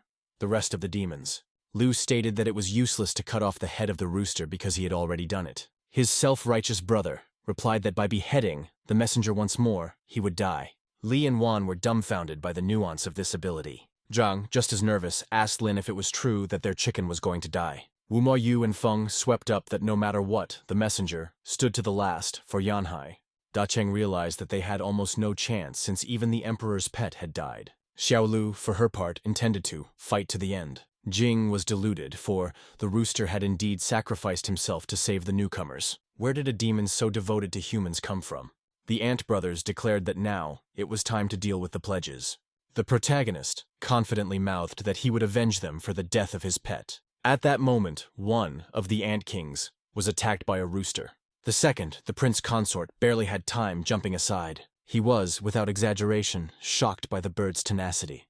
Zhang shouted enthusiastically that his favorite, the hen, was alive. Xiaolu and Da Cheng were happy about this turn of events. The Ant King looked at the corpse of his pet in surprise, trying to understand how this was possible. A moment later, it dawned on him. A demon, of national rank, had the ability, limitless recovery, noting that he has quite a large skill set. At the same time, they were completely different, which was contrary to nature. Prince remembered how on the forum wrote that he can absorb monsters. Afterwards, he hurried to share this information with his brother. They wanted to know with what ability the messenger could hide his thoughts. The ants made the decision to take the wounded she-wolf and retreat. Realizing that they could not overcome the rooster, they immediately left the location. The pet was genuinely happy about that, thinking that he had finally found some understanding companions, urging them no longer not to approach the two newcomers. However, Wang stated that they could not be allowed to leave, or else their plans would be ruined. After all, ants could bring a demon, continental level. Da Cheng began to aim his magic bow to stop them. But at this time behind him appeared one of the Ant Kings. He struck a sudden blow, injuring Li. Mo wanted to run as he realized he couldn't handle them. The cunning pet was not going to protect people, except the newcomers. The consort princes noticed this, due to which threatened Zhang. One stood behind the healer, while the other headed for Fang. The Imperial Dawn Herald was saddened that they had, after all, chosen death. The brothers demanded that the rooster tell them about his weaknesses, noting that he was too wary when they threatened his friends. Pet realized that they didn't know about the protagonist's power and worried about them. Liu demanded again that the messenger tell them his secret. The worried rooster silently pointed his finger at Lin. Enraged, the Ant King nervously muttered what he had in mind, a weakness to kill him. Without waiting long, the demon said that if he didn't want to talk, they would have to kill his friends. Suddenly the Herald of Dawn tried to stop them. The other, the prince consort, was surprised at such devotion, and rushed to kill Zhang, but the pet had time to apply, jump. In the aftermath, he instantly took the healer, thereby exposing himself to the blow the ant prince pierced the body of the cockerel. Everyone once again went into shock, worried for the brave rooster. The Maruvians kept trying to figure out why the messenger cared so much about these people. The weeping healer held the bloody body of a hen in his arms. Lin tried to calm Zhang down, saying that he was going to crush those ants. The fourth, the prince consort, didn't pay attention when Fang was able to manage to escape him. The young master began to beat up the ant emperor with a series of crushing attacks. As he flew back to his brother, he noted that this man was extremely strong. Instantly, moving towards them, Lin rushed to attack them once again, as a result of which brought them down to the ground. The brothers did not expect such force. They lay dented in the ground, unable to resist Fan Yu. Xiaolu and Da Cheng froze in surprise as they had no idea of the newcomer's power. Jing Mo, for his part, was similarly shocked, not understanding how such a thing was possible. Meanwhile, the cockerel came to his senses. He regretted that the ants did not retreat. And now, they are waiting for them. Death. The protagonist asked Zhang if he should kill these demons, and the healer replied positively. Lin got down to business, saying that he would now send them to the next world. However, at this moment, he was attempted to be attacked, in the back, by a demonic she-wolf, calling the brothers to run away, but the young master literally vaporized. And a moment later, he was at her back, the beast, and she had no time to realize anything. As Feng had already attacked her, previously the she-wolf had not met, so, strong people. Consort princes activated ant barrier, in the aftermath of which, the main character's blow hit the shield. They were horrified to see the barrier snapping at the seams. At this time, in the headquarters of the special unit, the city, Changshi, behind the desk in his office sat the third prince consort. His assistant came in, bringing the documents he asked for, but found no one in the room. Meanwhile, the Ant King cut off one of the roses. The girl, hearing the clanking of scissors, turned back. In turn, Lin continued to try to break through the protective barrier, while Jing blamed Zheng Yang, who sent them on a deadly mission. Wan and Li, with their mouths open, watched Fan, suppressing such strong opponents. Notable was the fact that he had a weak aura, but there was enough power. At that moment, the system alerted the host that a murderous attack was approaching him. The young master managed to dodge an incredibly powerful blow. The system has detected energy waves from 4 targets. On recommending to the host to retreat immediately so as not to die, the national rank demon Yu Yu headed towards Lin. The squad was dumbfounded, thinking that the protagonist would not be able to handle them. Suddenly, poison arrows flew at Fanya, which he was warned about by the system. Using his skills, Lin with ease dodged them. Soon appeared the third prince consort, with a poison rose in his hands. His name was Li. Thus the young master fought with 5 demons. Jing was well aware that they were surrounded and would soon be killed, which means we need to get out of here while we still can, naively believing that the protagonist will not withstand such pressure. But if he survives, his identity will be revealed. So initially it was required to observe the messenger and the newcomers. Meanwhile, one of the Ant Kings rushed to attack Fanya. Lin, in turn, skillfully dodged from his powerful attacks. At this time, the third prince headed to the wounded brothers with a she-wolf to heal them. Liu stated that that person is extremely dangerous and faster than them, urging his brother to be on the lookout. After that, they began to exchange information by touching their mustaches. Harold was badly wounded and could not help the master, as recovery would work when he died. Vanya, I noticed how one of the ants was healing his brothers, which could not be allowed, because then the protagonist will not survive. Xiaolu instantly increased the speed and power of the attacks Fanya. The system informed the host that his characteristics have increased dramatically. However, Wan felt some kind of weakness and could only give a minor power to Linyu. The young master continued to brave the ant horde, striking them with unprecedented force and extremely fast blows. As a result, one of the prince consort, the protagonist, was able to inflict significant damage. The Ant King flew into the tree, feeling on himself the power Fanya. He caught himself thinking that he hadn't met such strong opponents in a very long time. Xiaolu was elated at this result, realizing that this newcomer was even stronger than her. But more to strengthen his performance, Lin was already above the continental level. At this moment, the young master hurriedly finished off one of the ants. However, Li immediately used poison arrows, causing Feng to retreat. Consort princes celebrated unprecedented power of man. The protagonist decided to attack first, without giving them the opportunity. By attacking one of the Ant Kings, he was able to deal significant damage to it. After which, lightning fast, he moved behind the back of the other demon. Calling upon his skills and Xiaolu's reinforcement, Lin continued, delivering powerful strikes, sending the second prince consort straight into the ground. As he landed, another ant tried to attack him.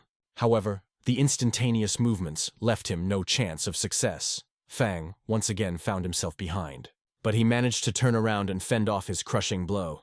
As a result, they were thrown violently to opposite sides. Beaten, the Emperor of the Ants could do nothing. In the meantime, another one was hovering over the young master and hastened to shower him with poisonous rain. Naturally, Fang jumped aside, the drops of poison corroding even the ground. Suddenly, the ants lost sight of the agile Lin and began to look around. In turn, the newcomer again was behind the back, one of them, and brought down on him the strongest blow. In the aftermath, the majestic ant was dented into the ground. The young master calmly landed near the mutilated insects. The squad once again was shocked, because they had no idea that the newcomer could fight back against all the brothers. Vanya continued to control her sphere of amplification.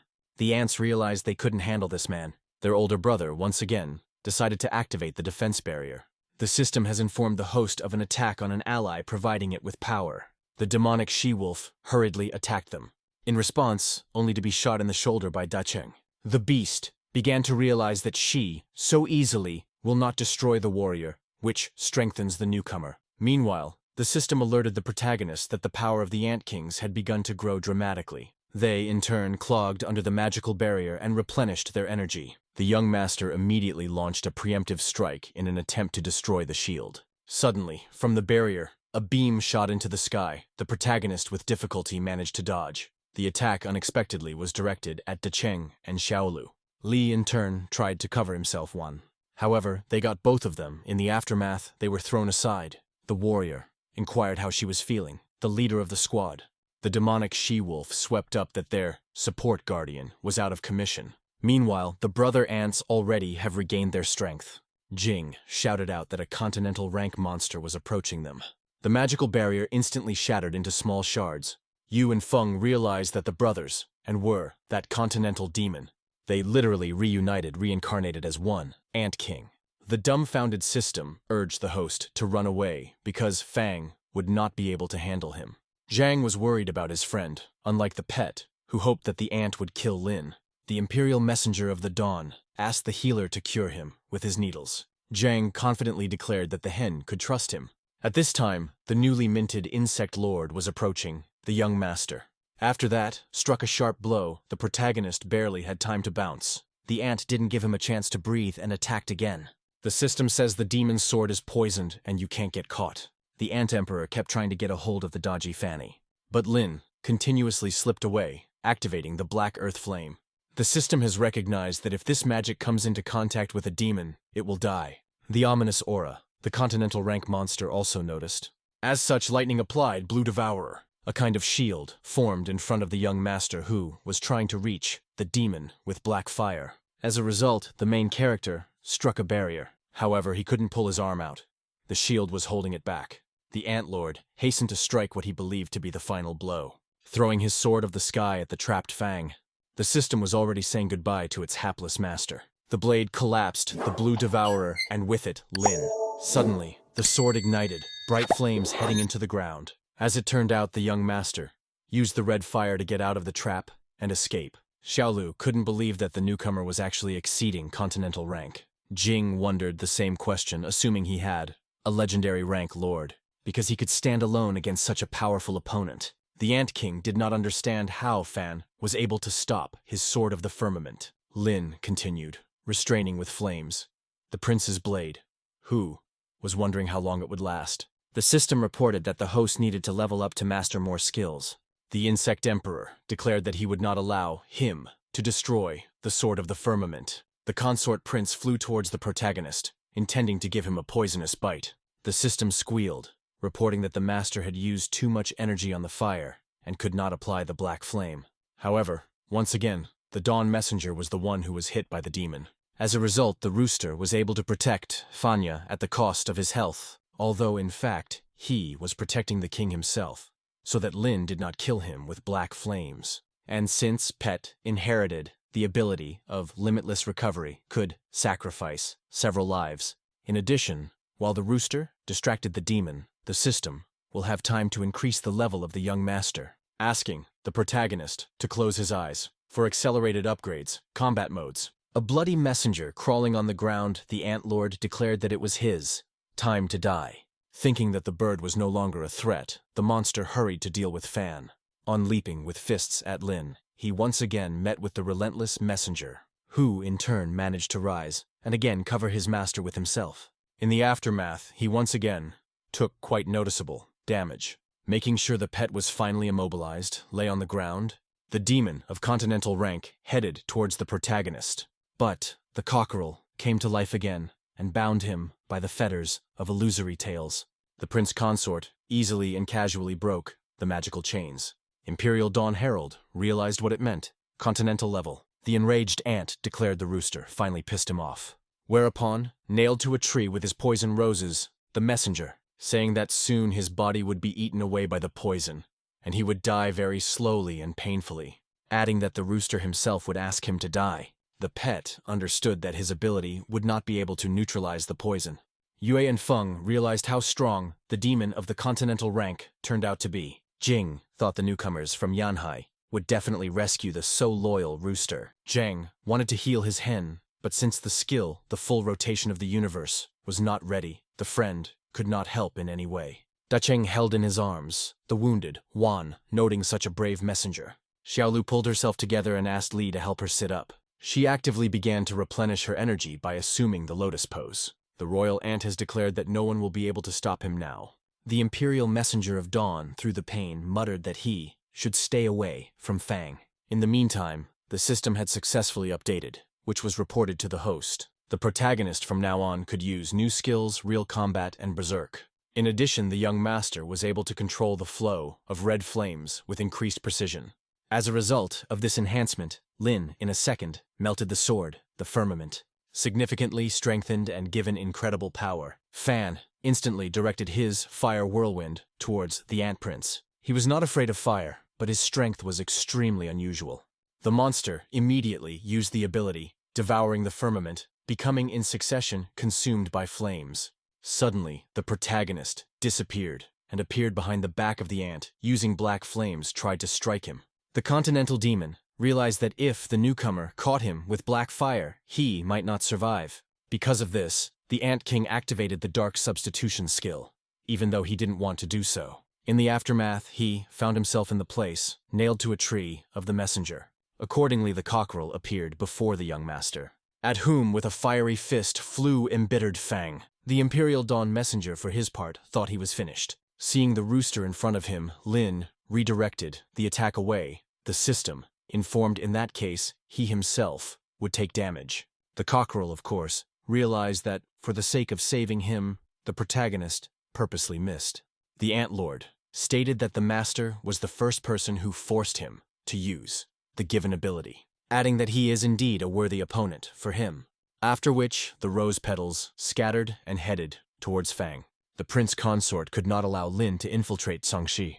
The system urged the host to use the red flame, as the black flame was incapable of harming inanimate objects. The demon naturally realized that he had wasted a huge amount of strength, and hastened to absorb the external energy sources, forming a magic circle.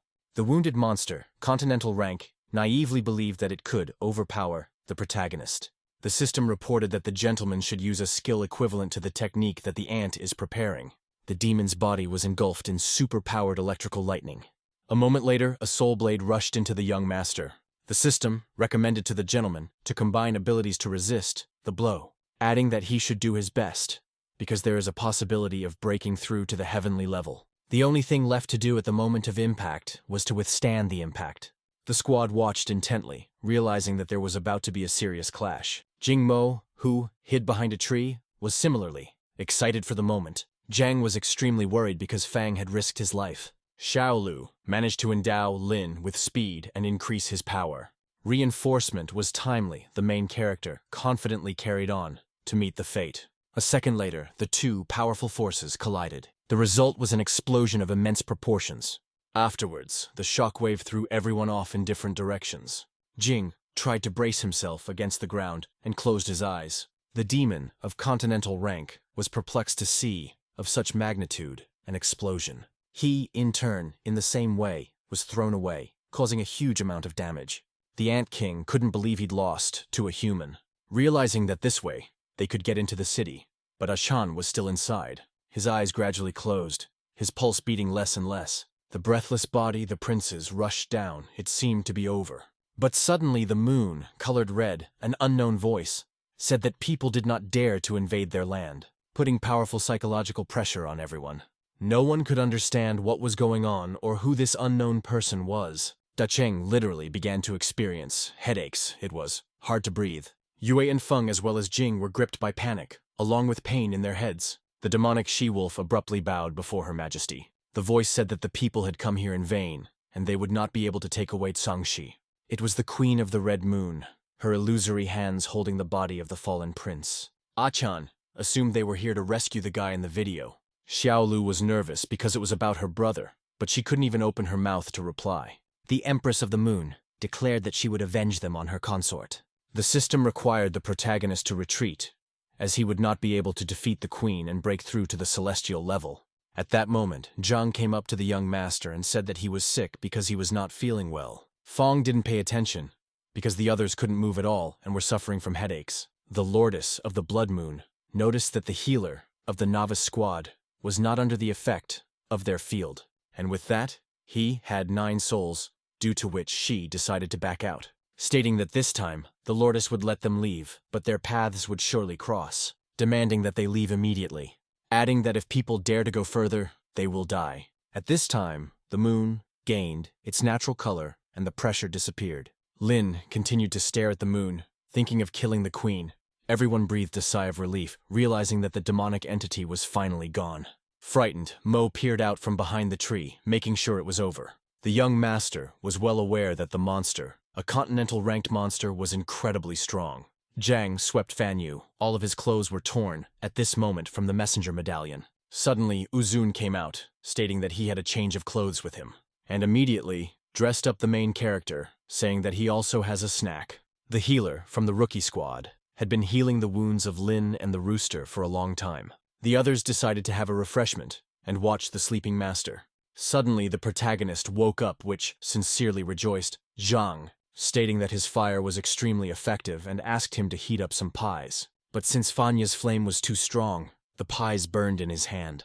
Meanwhile, the system reported that the level of red fire proficiency had increased to 80%. The pies, one by one, were burning. Lin couldn't understand what was wrong. Unable to stand it, the messenger decided to help by adding water. He declared that way, the pie would not burn. Cockerel realized that in fact they are not such bad people. After all, the main character saved him. While Zhang and the young master admired the flavor, cooked pie, while he reached 100% flame mastering. Eventually, everyone warmed up some food and they quietly took a bite.